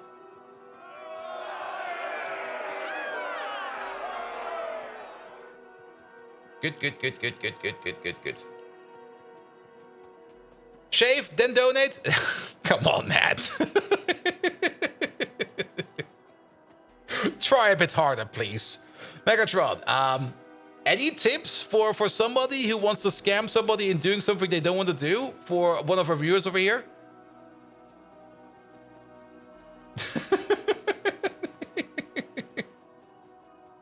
Alright, alright, alright. And then history, purified gold. That goes into gold plate. What is this, bold Viking? playing the deceiver now, are we? Yep. Deception might be a part of my name, but I am no scam artist. If you want to trick someone into doing something, challenge them to something they believe they are better at than you. Ah, see? But you, the bumbling oaf that you are, you will be left licking your wounds. Be warned. Deception is a game best played by the experts. For the glory of the Decepticons. Alright, there you heard him. The dog for real. What are you making of that? Come on, come up with something good. Here we go, here we go. Alright, and that's gonna be the gold line. So we got the chromium line over there, and we're gonna have the gold line over there. Alright, alright, alright. And kidnap their family? Pfft. Yeah, you can keep them. I don't need them. Good, good, good, good, good. Bum, bum, bum. Bum, bum, bum. Here we go. Here we go. Something is off over here. This is too low.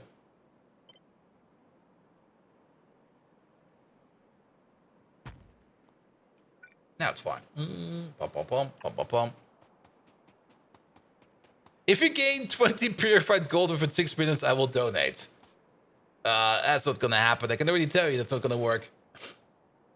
Because we are only figuring out what we need to build over here. But we still need the train infrastructure in place and everything else. Nah, that's not even a challenge. That's just gonna be like, yeah, no. And demonic laxative. What's the viewer count? Is it real? Nah, it's the Chinese triads, the Hong Kong triads. I met like the boss of the Hong Kong triads at TwitchCon, and I had a bit of a drinking game with him, and I won. And then he was so impressed. He was like, "All right, every one of my goons will be watching your stream for a while. He might come over, and he told me something about inviting me over to like a bathhouse, a spa house with like some ice baths. I'm very much looking forward to it." I always wanted to go to a bathhouse or into an ice bath, and it sounds like a lot of fun. He also said something about paying later, but I don't think it's going to be too terrible.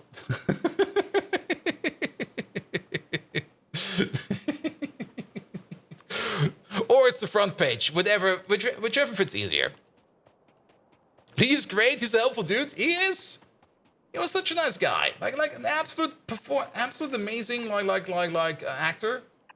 You wouldn't have thought that he would be like head of the triads. Or was the henchman of the triads. There we go. The address is 107 Washington Road. Yes, absolutely. I've lived there all my life. I'd highly recommend it over there. There's a lot of Washington over there. Good. Alright. Perfect. That's the gold line over there. Yeah, it's still a little bit annoying that we can only make gold if we make chrome. Yeah, so be it. I mean, technically, if you kind of think about it, we could just waste chrome. Just throw it down the sink or something like that. Just to get to the gold.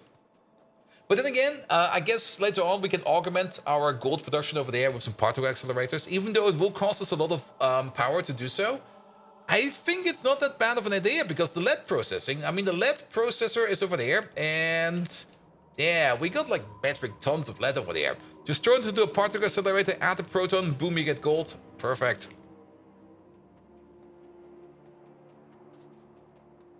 Can I hit the grady? No, man, come on.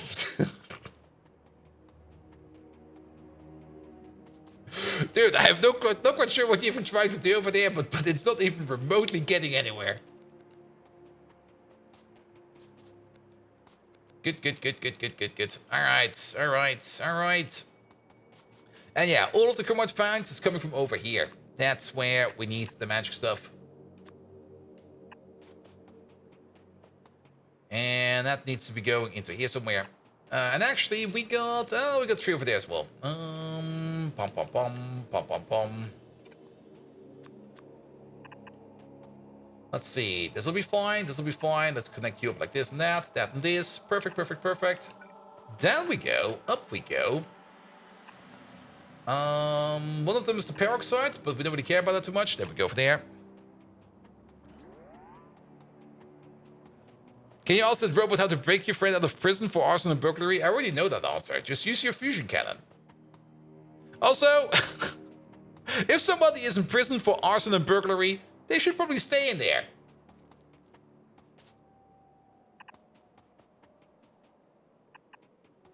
Breaking them out will not help them at all.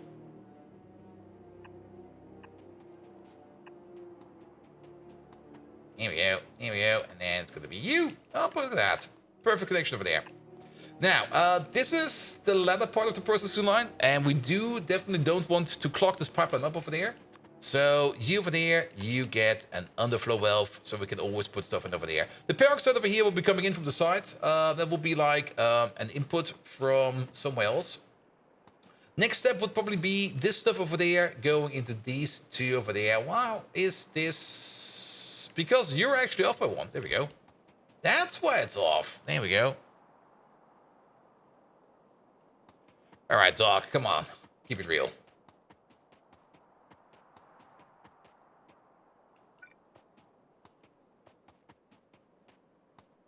Good. So what do we do over here? Let's see. We got all these outputs over there. We got all these outputs over there. Pom pom pom pom pom pom. We can do it like this. It'll be fine. Nah, mate, you're not keeping it real. You're doing the opposite of that. All right, that's all the outputs together. And then that goes in over there. And then we can also put in one all the way over there.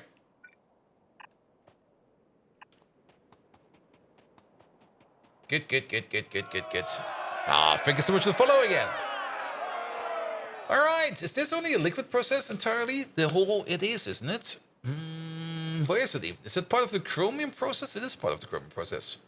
Ah, we need gravel over there. That's what's missing over there. And Simrock on that time, yeah, Simrock. Thanks so much for being here tonight. Have a good one. Account created for today? Oh, really? That's one for today?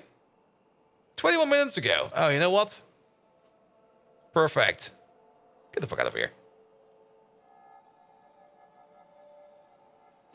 I'm usually being nice. I don't mind having people around, but if they're being idiots, get the fuck out of there.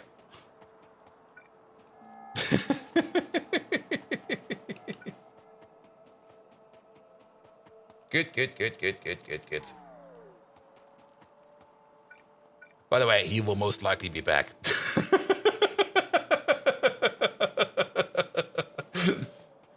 Bum. There we go.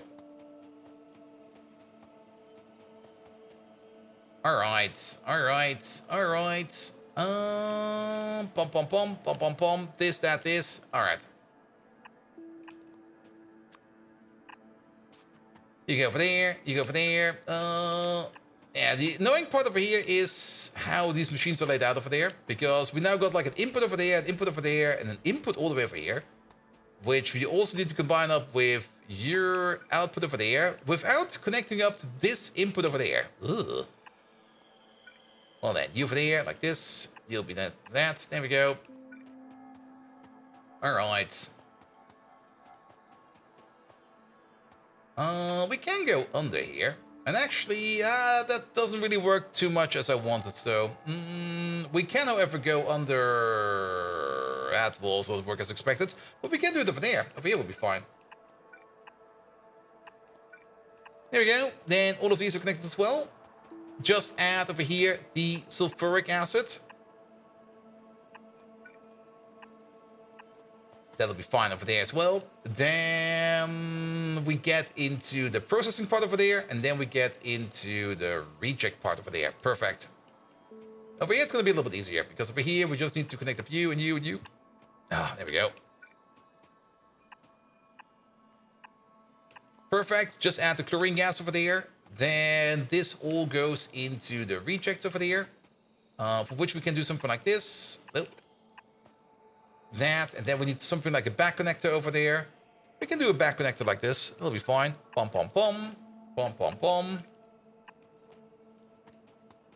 You missed the third machine? Most likely. I'm getting tired over here. The third machine? Which of these machines is the third machine? Oh, you mean this one over there? Yes, I definitely did miss this one over there. But still, same thing. We can just do this. Thank you, Sir Welshie. There we go. So you go out, you go out, you go out, you go in over there, you go out over there, you go in all of these over there. Perfect. The reject processing over here is... That also makes chromium outputs. That's fine. We can take care of those later. And then we take all the rejects together and turn them into the gold participate over there. So we can... No, not over there. That's a bit off. But we can do something... We can do something stupid like this. It'll be fine. And 2,100 people watching are absolutely batshit crazy. Third machine? Exactly. How can you keep up with all of that? I don't understand myself either. I'm always amazed about the people that still pick up on build mistakes on the fly every damn time. And I'm always very, very thankful for all the people that do catch build mistakes. But also stopping, it's only 2,100 people watching. It's not 2,100 people chatting. That will be an absolute difference. If those 2,100 people will be chatting all at the same time, it would just be like...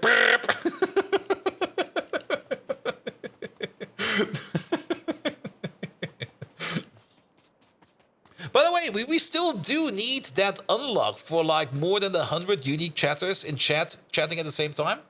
Guys, can you do me a favor? Just make some noise. Just type something in there for a bit, like some A, some B, some emotes, doesn't matter what. Maybe we can unlock those extra VIP slots. That would be amazing. If not, that's also fine. Then then we're still lacking them. Rebel, rebel, rebel. There we go. Maybe you unlock them. I'm not quite sure, actually. If you guys could make some noise, that would make me happy. All right. Now we make this stuff over there. This goes, I think, into here. Yes. Is this looks like, is this a solid? This is a solid. The power of teamwork. Nah, most of them are lurking. Which is perfectly fine, actually. I mean, if people want to lurk, let them lurk. I mean, I do it myself also all the time. Like whenever I'm watching somebody else's stream, I'm mostly lurking in there. Just going like, this is nice. But maybe we already got them. I'm not quite sure. What's the requirement? Just like 100 unique people chatting or like 100 unique people chatting at once? That's a good question. The factory must grow. The factory must definitely, absolutely grow, mate.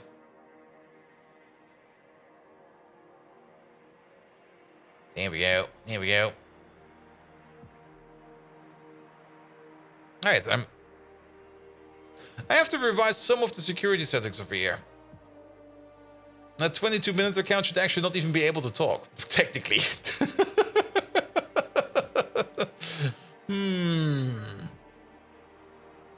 Well, so be it. So be it. Maholic! Hello there! How you doing?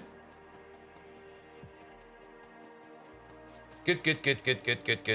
Yeah, there seem to be a couple of settings, maybe unset from Twitch, which is a bit weird, but I'll look into it tomorrow. I got all the time for that tomorrow. All right. So we turn that into the gold concentrate. The gold concentrate then gets turned into the precipitate type 2. And then the precipitate type 2 over there. Do we only get this one over there? We only get this, we only get that.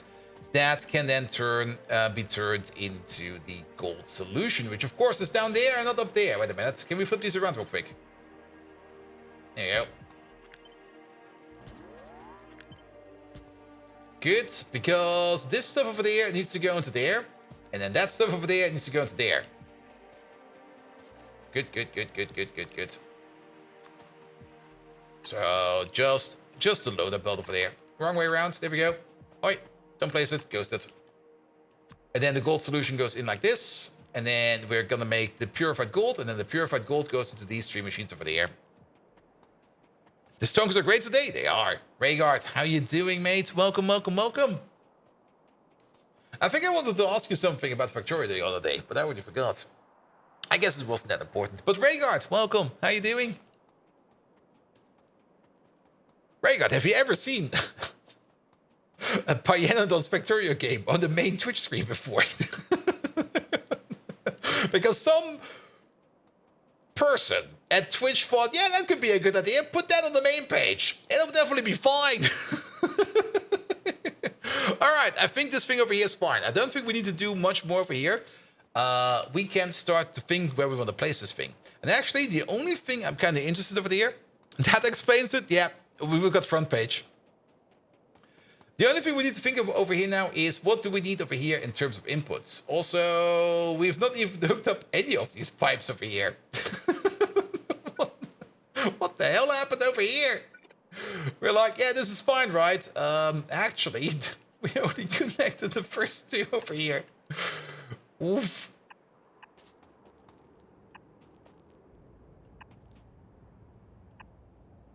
Good thing we checked that real quick.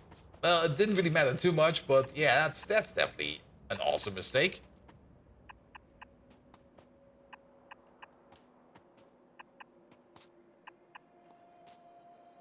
So much fluid system feedback to sort through. I think it was something about... Oh yeah, the fluid system.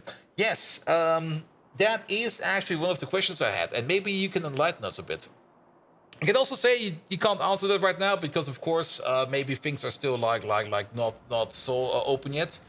But the new liquid system that's coming in Factorio 2.0, would it still be possible to make something like a multi-fluid system with that? Or would that be sheer impossible? I mean, if you remember, we have like we used to have a multi-fluid system. Let's actually maybe go over here where it's a little bit simplified, like over here. We used to have like a multi-fluid system where we have like different liquids in the same pipe system. Would that still be possible? You mean sushi pipes? Yeah, more or less sushi pipes. Is that still possible with the 2.0 system? Or is that not gonna be a thing? Or can't you tell because of course, reasons? I can fully understand if it's gonna be like, nah, I can talk about that. That's perfectly fine. But that was kind of the thing that was interesting me a bit. If a thing like that would still be possible. I do know that it will be more consistent because somebody quoted you on that like fractions of a liquid will no longer be an issue, which I'm very much looking forward to. But I wasn't quite sure if it would still be possible at all in general to do a multi-fluid system. You have to fully empty a segment for another fluid to enter it, so the exact setup won't work, but it's 100% possible. All right.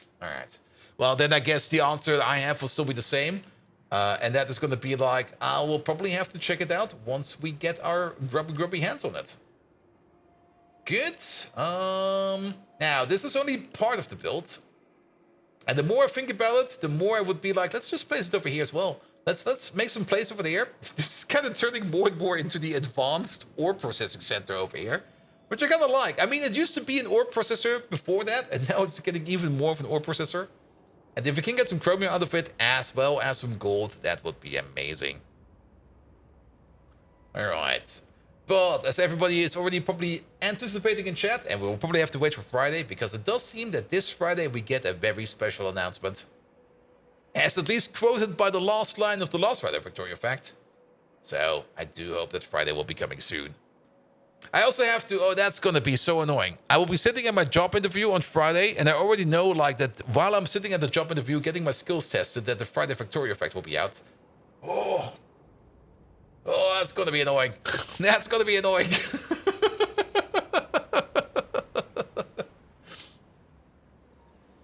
Well, so be it. So be it. All right. It's now 2 a.m. over there. We still got front page. I'm not quite sure how long we have front page for. Let's keep on pushing. And last Friday was the release date of the release date of the release date. Yep. When was the announcement announced? You mean for the Factorio 2.0 update? I mean, the last Friday Factorio fact, the last sentence was... I don't have it open anymore. I think I don't have it open anymore. It's already closed. There we go. And the last Friday Factorio fact over here, the last sentence all the way at the end was, since things are getting stable and I'm starting to be pretty happy with the state of the game right now, we are ready to give a specific date for the Space Age release, which we will be telling you next week. And the article was from, who was it? It's probably all from the same person with subsections. This is all done by Covarex. There we go. All the way at the top. Yeah, we're looking forward to it. And then it will probably be like, yeah, we're going to release it tomorrow. Like, oh, what the fuck?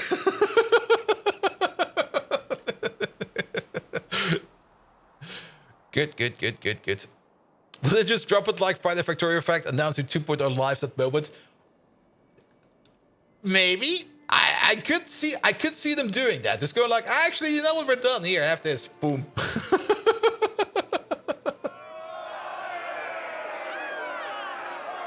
There we go. Thank you so much for the follow as well. A shadow drop would be very intense. I mean, we all do know that Voop is one of the studios that is doing things a bit different than other studios. And they do want to release things when they're done. I mean, Factorio is also one of those rare games that will never go on sale. And I'm not quite sure if they have planned anything for stuff like content creators. I mean, I guess they do have to push it a bit out. And I was always kind of thinking it would be great if they actually are going to be releasing at some point in time. To, in my opinion, and that's only my opinion, to maybe just invite a whole bunch of content creators for like an office LAN party or something like that. And just get them all together. And just release it all together as like one big LAN party event. That would be great. That would be a lot of fun. Especially going all the way over to like the dev studio and having some fun over there. A shadow drop would be very intense. The best price Factorio is always the current one because it only ever goes up. Very true. Very true. But then again, well, I guess it might go up again in the future due to random inflation costs. But with the DLC, that's going to be an interesting part. With the DLC coming out, I mean, you now got more or less two prices for the game. Or, yeah, you do want to sell the DLC. So that's your interview. You got your ruse. Wink, wink, wink.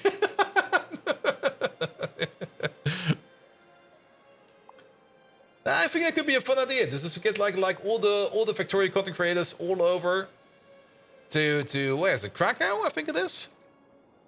Where's Whoop located? By the way, it's the only game that feels like the price is going up still makes the game worth playing. Yes, and Prague. Sorry, not Krakow. There we go. And just make a big giant office LAN party out of it. And stream that as well. Well, you never know. But yeah, that's the only thing where I'm a little bit... I'm actually not even quite sure if Factorio ever had something like a content creator program. I mean, Factorio is this one weird game where content creators just buy the game and they start working with it. And they just roll with it. And everybody just goes like, all right.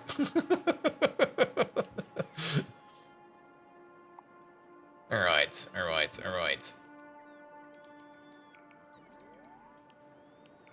And then bad Steam reviews from actual non-Factorio players. Yeah, but that's always going to be an issue.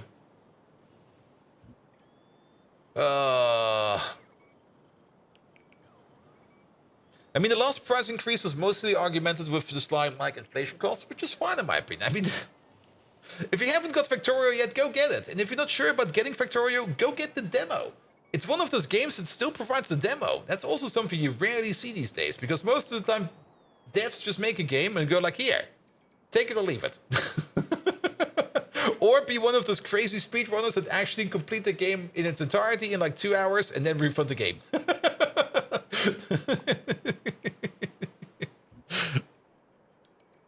It's like 0.0000001 cent an hour at the end. Yep. It went up by 5 US. Glad I only paid 30.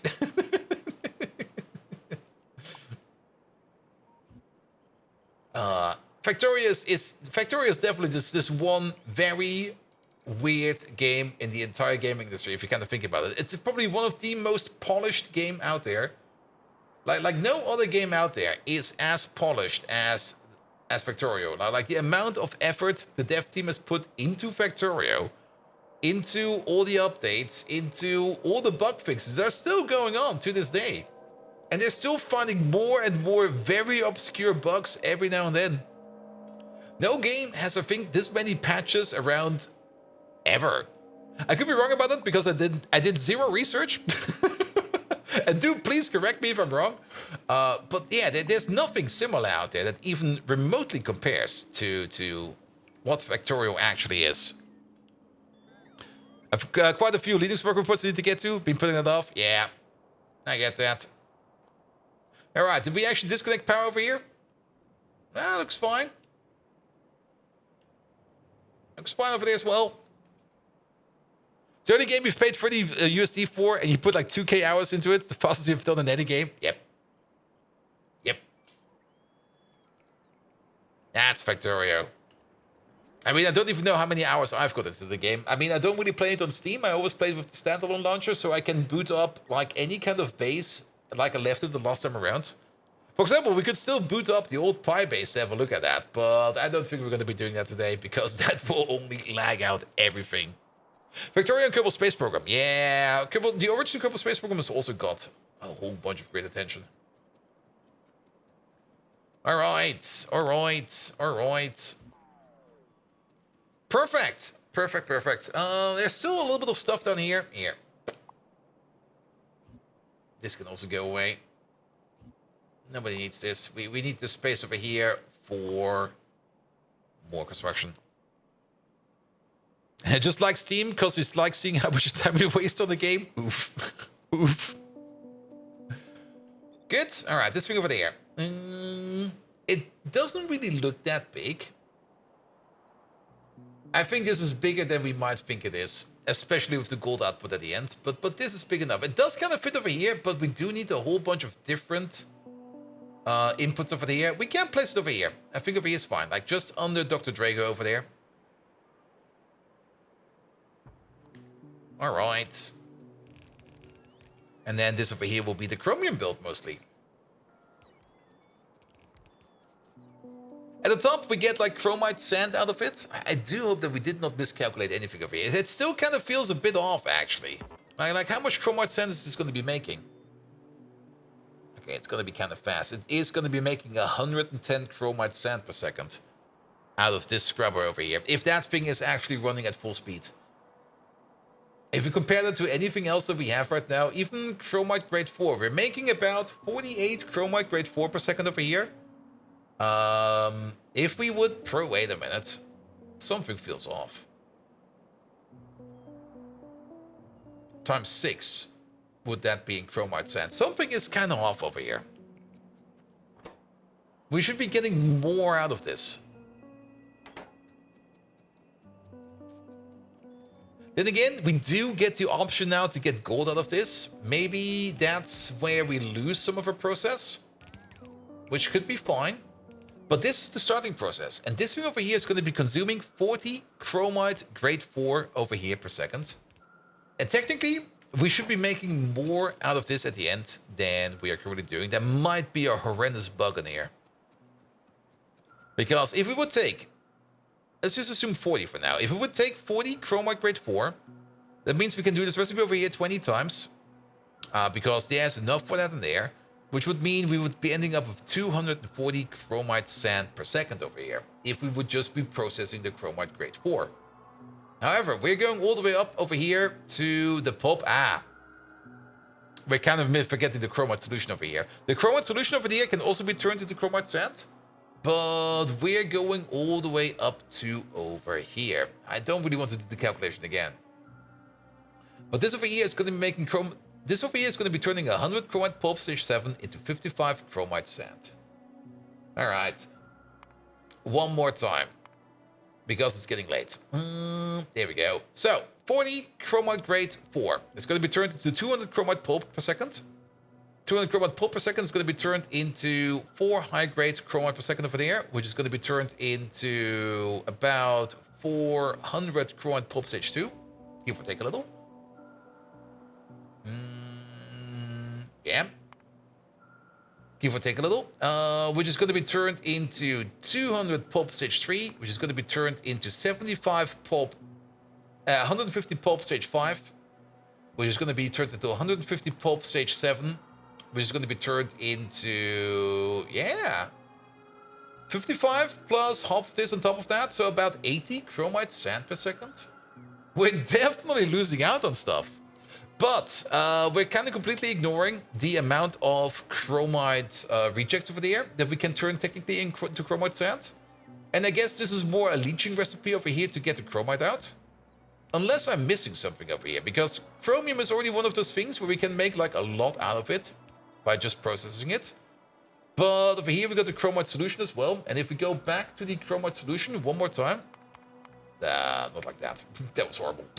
That was horrible. There we go.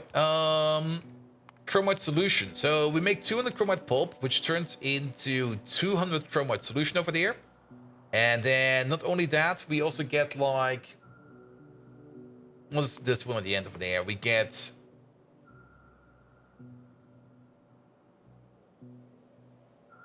let's just assume it's going to be 250 chromite solution over there as well. Yeah, that will give us, it will equalize itself out, but it kind of feels like we're losing something over here. I think Chrome 3 is more for gold than for better chromium. I feel it's the same. I mean, chrome is already one of those things we don't really need that much out of it. But getting access to the gold chain over here. The gold chain over there is the important part. I mean, it would also be like a little bit of a conflict of interest. Because technically, we don't want to make more chrome. We want to make more gold. And our gold production is tied to our chrome production.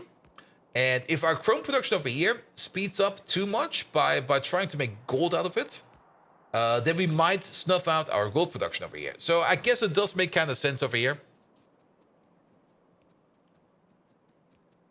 But still, this process is going to be fast enough. And also, do keep in mind, we can still do the other process as well. Like, if for whatever reason we kind of realize that we are too low on our chromium sand or chromite sand, we can still take this chromite grade 4 over here and just turn it into chrome sand. And turn that into chromium if we do need more of it at this point in time. But yeah, the gold process over here is definitely the one that we want to get out of this. All right. Ugh.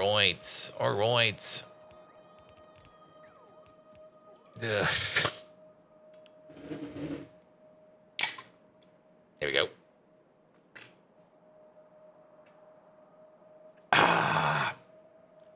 Caffeine.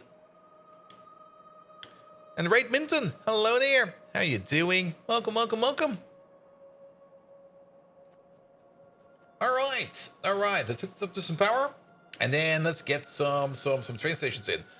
We did already set up the train station over here for the chromium, didn't we? Did we already name you? We did. Perfect. Let's prep the train for that. There we go. Put you over there. That'll be fine. Good. Chromite sand. We're going to be putting this all the way at the bottom. One thing we can also do over here real quick is just grab ourselves a little bit of this. Actually, let's grab it from a little bit further on top. There we go. That'll be fine. Yeah, not over there. Of all places, not over there. Good, because we do need an input station over here somewhere. So we're just going to put down some brackets like this. Because we should be putting in the stuff where we need it. And our first step is going to be all the way over here, where we're going to be inputting over here the chromite grade 4. Which will, I guess, will be coming in from over here. There we go. Pom. Requesters. There we go. This should fit. Yeah, this fits. Alright, and then you go over there. Put you over there. And let's put you in over there. Perfect. So this is where we're going to start off the entire process. Let's see if we can get at least this over here somewhat done. There we go. There's also still a high amount of water over here. There's also... Oh, this is going to be... we left enough space over there. We definitely left enough space over there. We're also going to need some sodium hydroxide over here. Sodium hydroxide is something we already have available all the way over there. Do we pull over another belt? I guess we do. I mean... We could, of course, put down another train station for more sodium hydroxide, but that is technically localized enough for us to order it in or to bring it in via belt. So we're going to pull a belt all the way over to the sodium hydroxide again. We don't really need to duplicate our train stations too much. Like, only having like a couple of these will be fine. Oh, I like these. Wait a minute. Up, over, down, in. Alright, sodium hydroxide it is. Somewhere over there. We kind of did build over there, over the oil sands. Yeah, I rarely build over resources, but that oil sands field over there is such an old field that it's no longer really worth our time over here. Triggers OCD? Really? Oh, where? When? You know what really triggers people with OCD? Is this thing over there. Wait a minute, wait a minute. Especially once I press this button over here.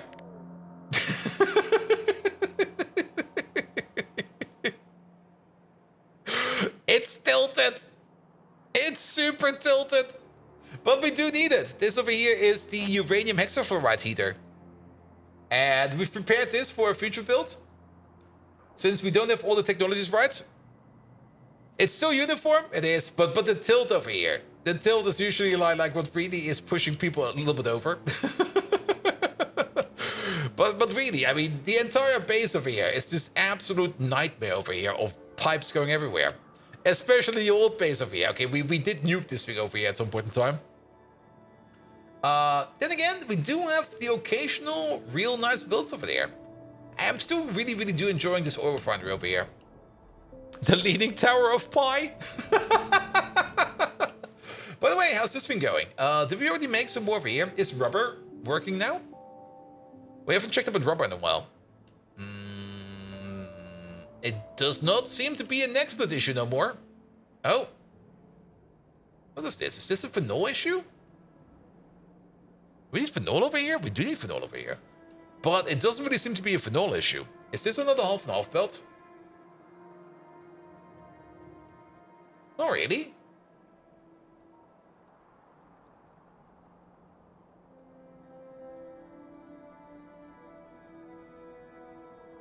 You're still missing fluids over here. So what are you missing? Output full, output full, output full. You're missing stuff. You're missing aromatics? Oh, it's the... We're actually just missing aromatics. Good thing we fixed that thing over there then. So how is the aromatics built over here then? There it is. Oh yeah, that is eating all the shrooms, alright. Pi hurts your brain trying to keep things clean and end up with a pile of spaghetti 30 minutes after you clean up the base. Yeah. I mean, that's also the reason why I don't really clean up my belts at all. I don't care. The more time you spend caring about how your belts look, the more crazy you'll be going. And also, keep in mind, the belt doesn't really care how it looks. The belt doesn't know how it looks. The belt just needs to work. Alright, but it does kind of seem that we have a bit of an aromatics issue. You are already bringing some over here. Good. But then we also got a bit of a phenol issue over here. And phenol was being made over there. It is. It's a bit dark over here. Is this where we make our phenol? This is where we request phenol, right? That's a provider. Really? This is a provider. I thought for sure we make phenol somewhere else. Well, that's fine. So, why are you not working?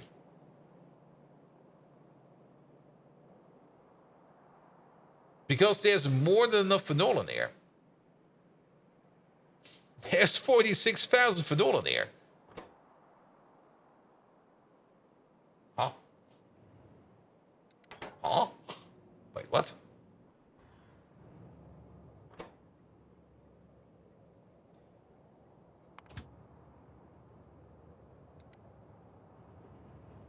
We are looking at the wrong station. We are looking at... this one over there. But this one over there is... We got two providers, yes. That's not the one we're looking for. The actual phenol provider is sitting all the way over here. There it is. This one over there. That's where we're making our phenol from. And this one currently is locked off or closed off because we do not have enough lignite over here. Which is this thing over there. And there's only 40,000 over there. This one will start up soon.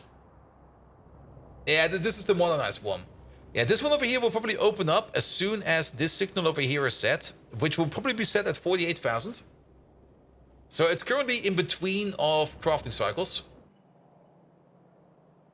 But these are Mark II buildings going at full speed with prod mods in them. We might actually need to make some more of these. I mean, the whole phenol build over there can most likely also be a bit updated because the phenol build over there is made out of the lignite over there, which is coming out of the cellulose over there, which is coming out of the raw fiber over there, which is coming out of the key coke from all the way over there. Yeah, but that should be fine. That should be fine. All right. Good. Where is... It's up there, isn't it? There it is. We could go up. Let's go up. Or we go straight. Let's go up. There you go. We go this way, that way. Follow this one over there. Phenol boards made at the circuit factory now. The phenol boards, I think, are made at the circuit factory.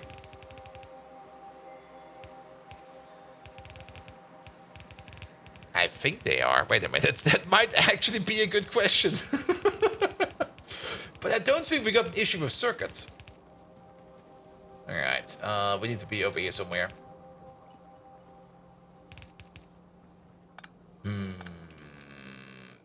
You know what? For now, we're going to do it like this. If we kind of notice that we need more than this, then we're going to adjust it.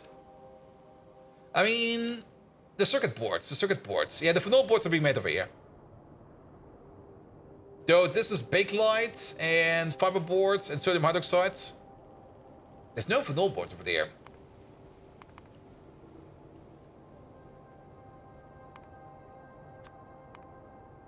And for the fungicide, the hardener, the pre-pesticide, the ash, the aniline, the bakelite. It's required for the bakelite. There we go. Yeah, and the bakelite, that is definitely being made over... That's being made over here. And bakelite is currently not being made because you are missing something as well. Bakelite is not being made because we have enough bakelite, it seems. Now, sadly, we can't really look over there, but it seems that we do have enough bakelite available. And actually, this is the bakelite train. This is the bakelite train. There's a bakelite train standing over here, so I think we have enough bakelite. So we don't need to worry about that at all.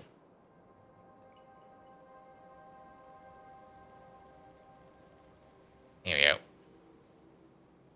All right. All right.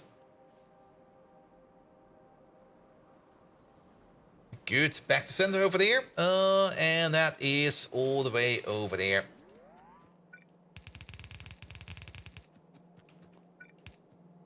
You go over there. Both of these go into there, and that will be the first stage over there for this thing.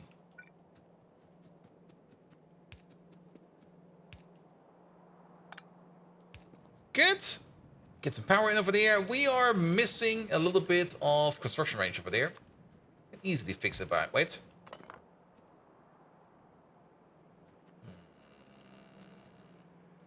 Put them over there. Alright, alright. And then we're also missing some water over here. Water is something that's being missed for all of these processes over here.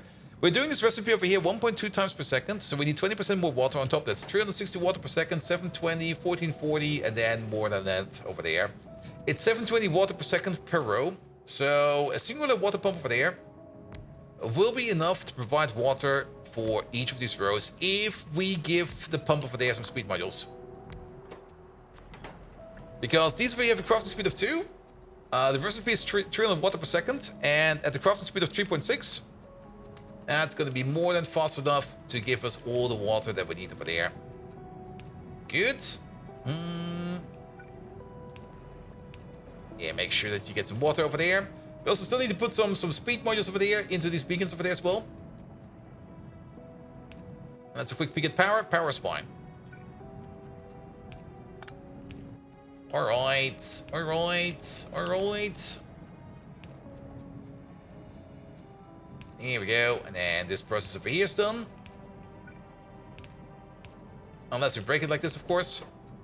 Good. Then, you over there, you still need the aerofloat. The aerofloat we actually do have right over there. Even better, so we don't need to put in anything extra over there. The only question I currently have is how much pressurized air do you need? Basically nothing at all. You need 100 per second. That's basically nothing. As one of these was already making 100 per second. So we could just do something like this. It'll be fine. Put it like that. And then as for you, we're just going to go under over there. We're going to go over to somewhere over there. And then we're going to connect you to the aerofloat right away. That's the other reason why we're building this stuff over here. Because we already got a whole bunch of products over here that are similar to the things that we already need. So that we can recycle our train stations over here over and over. Especially if we got these very big train loads over here. Missing one pipe on the last water line? I'll check it out on the way back.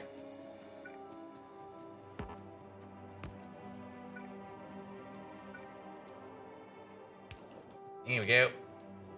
And off we go.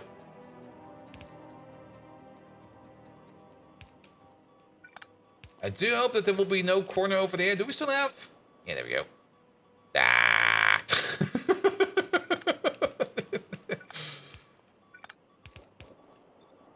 That fits.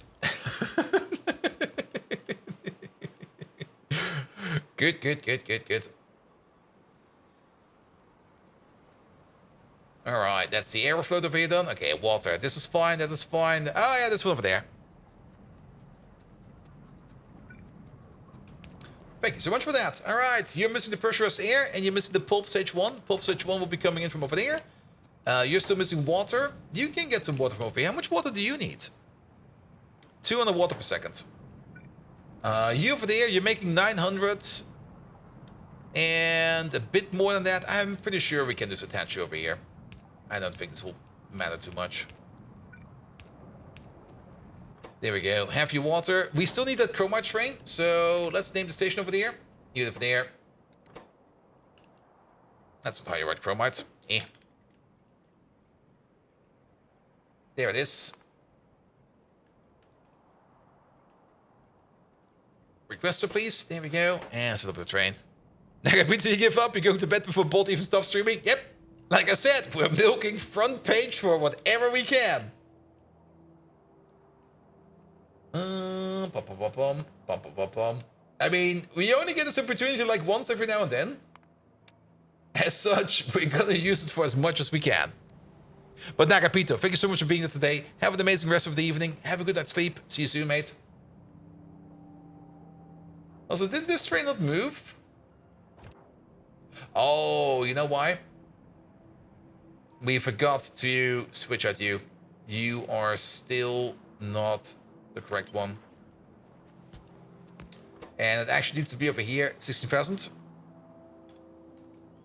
There you go. Off we go, off we go. And that's all station information. Now the station is open, and now it's coming over. Perfect! Good, then we can at least get the first stage over here done. This stage over here we can get done. This whole stage over here can get done. That's all connected. We're then going to be scrubbing it up over there. We're going to get some sand out of this. What do we do with the sand? I mean, we do need some more sand further up in the process. For like, was it the gold process? I think it was for the gold process. So maybe just for now, just so that we don't need to worry about it too much, we're just going to put it into a deposit over here. And then we're going to worry about it later. Good. Crisis averted. Alright, then you're going to be making the chromite pulp stage 2, which will be going into these machines over there, where we need some organic solvent. Organic solvent is definitely something we do not have in this part over here at all yet. I've not seen any organic solvent in here. Let me just have a double check on this one, Rick. There is some chlorine gas all the way over there, which we technically also need for the gold process. But for the chlorine gas, kind of thinking of maybe adding in another liquid station over there for the chromite for the chlorine gas. But actually, no, we should not do that. Okay, liquid request over there. That will be you for the organic solvent. There we go. Put that over there. Yep, there we go. Itchy nose. There's also some methanol over there, which we need to take care of. Methanol, I think, is also a thing that we do not have in any of these stacks over here. Just about yet.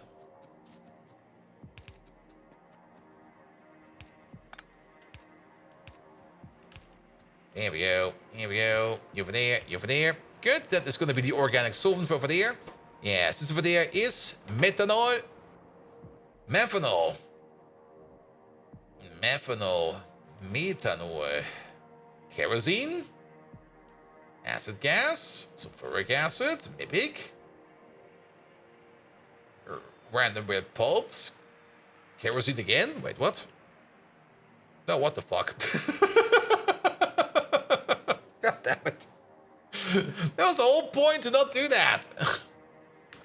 Well, so be it.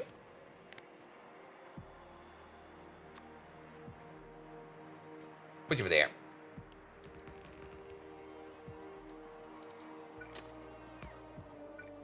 Alright, you over there. Good, this over there will be the methanol requester. Yes, there will be also other processes around here that was the methanol. Alright, alright. Let's also start this thing all the way over there.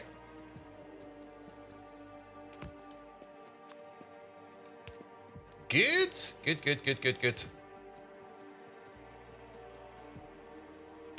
And then off we go over here somewhere. Let's connect you up first and then see where you're going to be ending up. We can't underground over here, but we can just elongate you all the way we can. There we go. Yeah, put you in parallel. And then up we go. Perfect. I do kind of like how these things always seem to align perfectly like this. Good. That's going to be the methanol. Then you over there, you require tar, and you over there, you require glycerol. I'm pretty sure neither of these are over here yet. I'm 100% sure about the glycerol, because that is actually one of those products that we don't really need that often. The tar, I'm not too sure about, but it seems the tar is also missing. So it's going to be 2 more liquid requesters over here.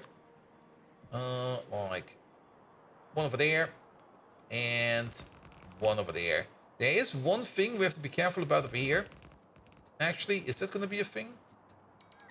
No, it looks fine, looks fine.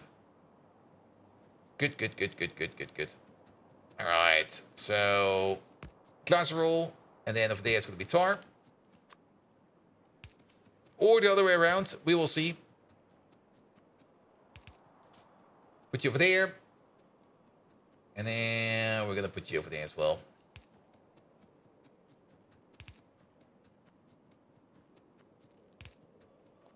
Alright, alright. And, well, one over there, and one over there. That's gonna be you. And that's gonna be you. And then we can see what we end up connecting over here. Did the train already arrive with our chromium? Sadly, he did not arrive yet. Good. Well, I guess you over there, you're gonna be this one. And then you over there, you can be the tar. You can be this one. Alright, alright. Glycerol and tar. Good. Everything else we have available over there. And then we're getting some more tailings. So then we got a centralized tailings processor further down the road. But not only that, we also do need some more water over here. I guess these 2 lands over here are going to get their own water pump. Because why the fuck not? Put you over there. Do this.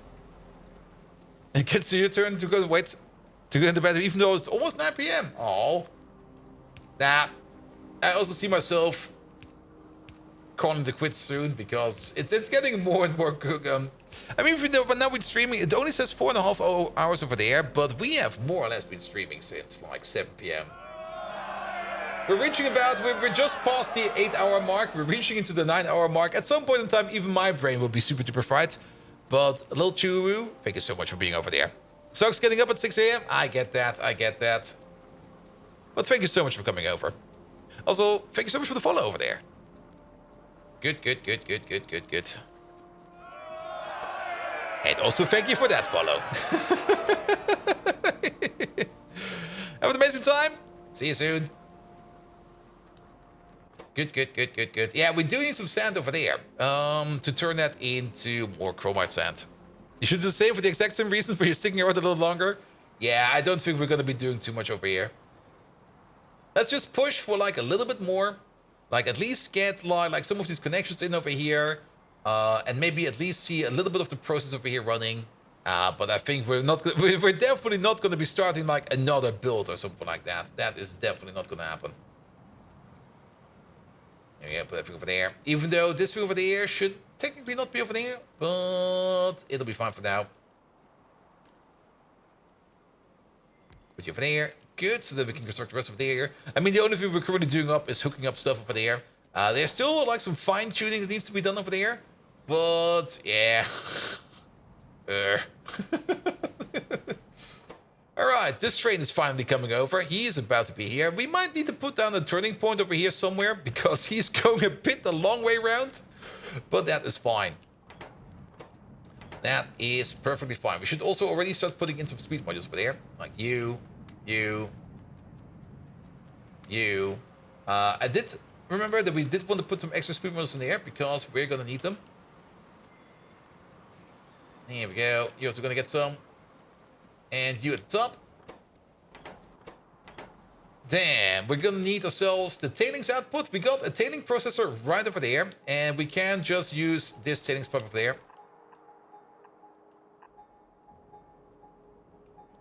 Is that even being covered?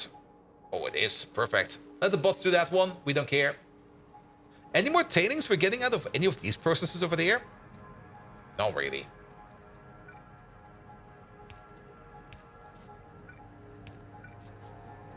Alright, up we go. Nope.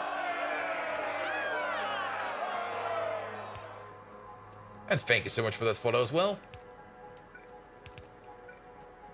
Alright, tailings. All the way over there. Good.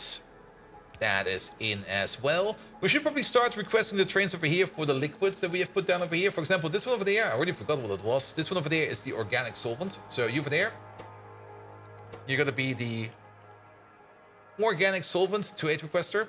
Bring that stuff in, please. Coming over right away? Coming over right away. Perfect. Then, this one over there is going to be, that's your connection.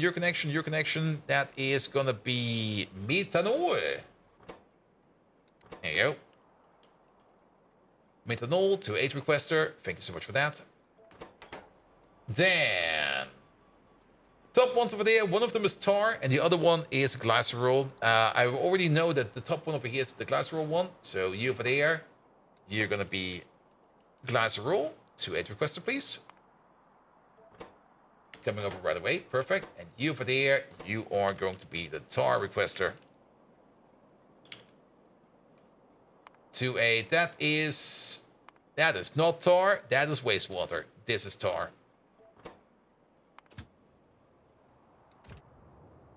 That is tar. Perfect. Perfect. We're missing some signals over here. That's going to cause some issues.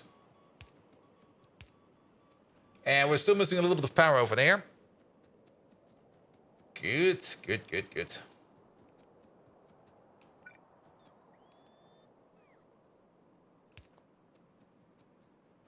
Alright, we do have signals at the front though, so that's fine.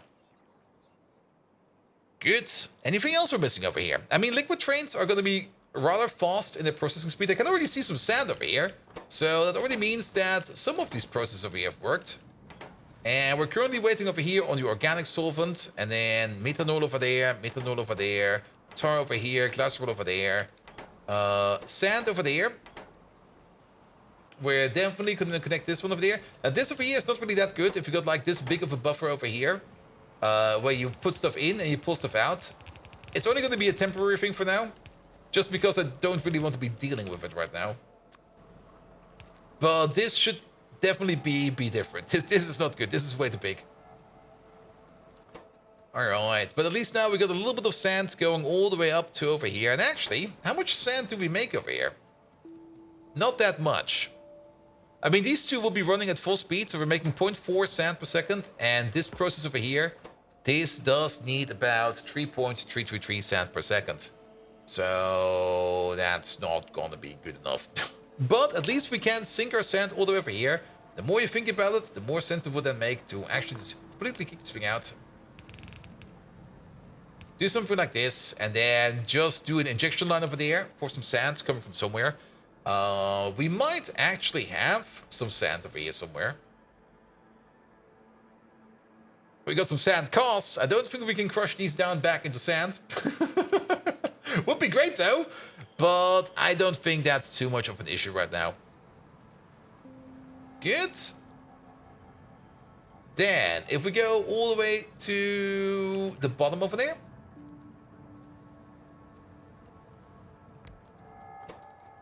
We do need some peroxide over there. I think, do we have peroxide over there? Hydrogen peroxide. We do have some hydrogen peroxide all the way over here. Oh boy, this pipe network. I kind of forgot about this one over there. We can definitely order that in from the side over there. And then we need some gravel over there. If we already bring in gravel, we might as well also start making sand over here. Alright. Yeah, I'm about to reach my limit as well. Let's just wait for these liquid trains to come in, just to see if this process over here is working as intended, and I think then we're gonna be fine. Good. Alright. Yeah, stopping at 3 AM will be fine. There we go.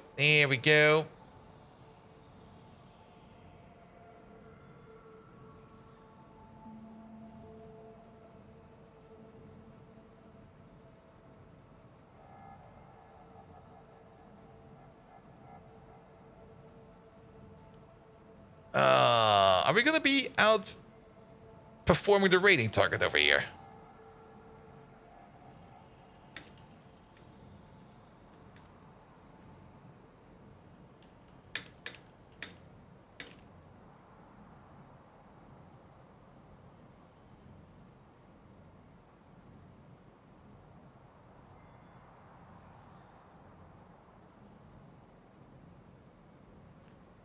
Good.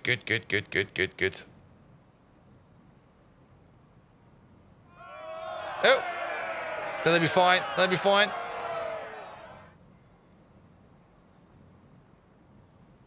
And we're already kind of trying to check out, I think...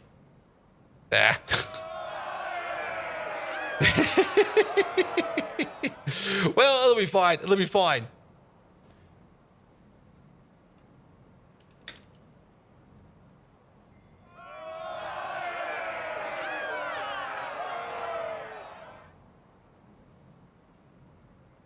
All right. Yeah. I mean, what was there? Sorry, let me go back and chat real quick. The voice acting for it? yeah, she's still going. All right. I think it'll be fine. If not, we're gonna make it work. If not, we're just gonna make it work. All right. Yeah, you know what? I think I'm good. I'm getting tired. I'm starting to loop myself. Thank you so much for all the follows for just getting over here. But I think we're gonna be calling it right now because I'm good. Now, we're trying to rate CD over here. I do hope she's not gonna end it. It's been a while since I've listened to the soundtrack. There we go. But... Let me go here real quick. Sorry, I accidentally closed out of my page and everything. I don't know what I was doing. yeah, it'll be fine. Well, Surfer, hello there. Have a good night as well. Yes. All right. Yeah, I'm looping. I'm really looping, so it's time to go. Nevertheless, thank you so much for tonight, guys. You were fucking amazing. Thank you so much, Twitch, for giving me the front page spot tonight. We'll be passing over all the honors over here to CD. CD is currently trying to become a full-time streamer, so we're going to support her as much as we can. It also kind of seems that not all of the active viewers over here are going to go over with the raid, so I can only see how many we have now actually in chat, which is 119, give or take a little. But nevertheless, we're heading over to CD. CD is trying to become a full-time streamer. She just recently made the announcement that she's going to be picking up full-time streaming, like I think at the end of this month or something like that. But nevertheless, we're going to send her over a lot of love because she is amazing and we do want to support her as much as we can. Nevertheless, thanks so much tonight. I'll be back tomorrow with some RimWorld at 7 p.m. and more Factorio on Thursday. And on Friday, we're going to be doing some more Greg Tech New Horizon. Next week's schedule will be the normal schedule unless something completely breaks apart. But the normal schedule would be Monday, Tuesday, and Thursday Factorio. Wednesday is usually going to be like the variety day, but currently it's kind of occupied with RimWorld because that game just doesn't want to stop. And Friday is going to be Greg Tech New Horizon. Nevertheless, thank you so much for each and every follower out there that left me a follow today. Thank you so much for all the resubs and the new subs. There were quite a bit in here. There's so many follow notifications to my activity feed that I will probably miss a couple of them. Thank you all so much for that, and see you around soon. Good night.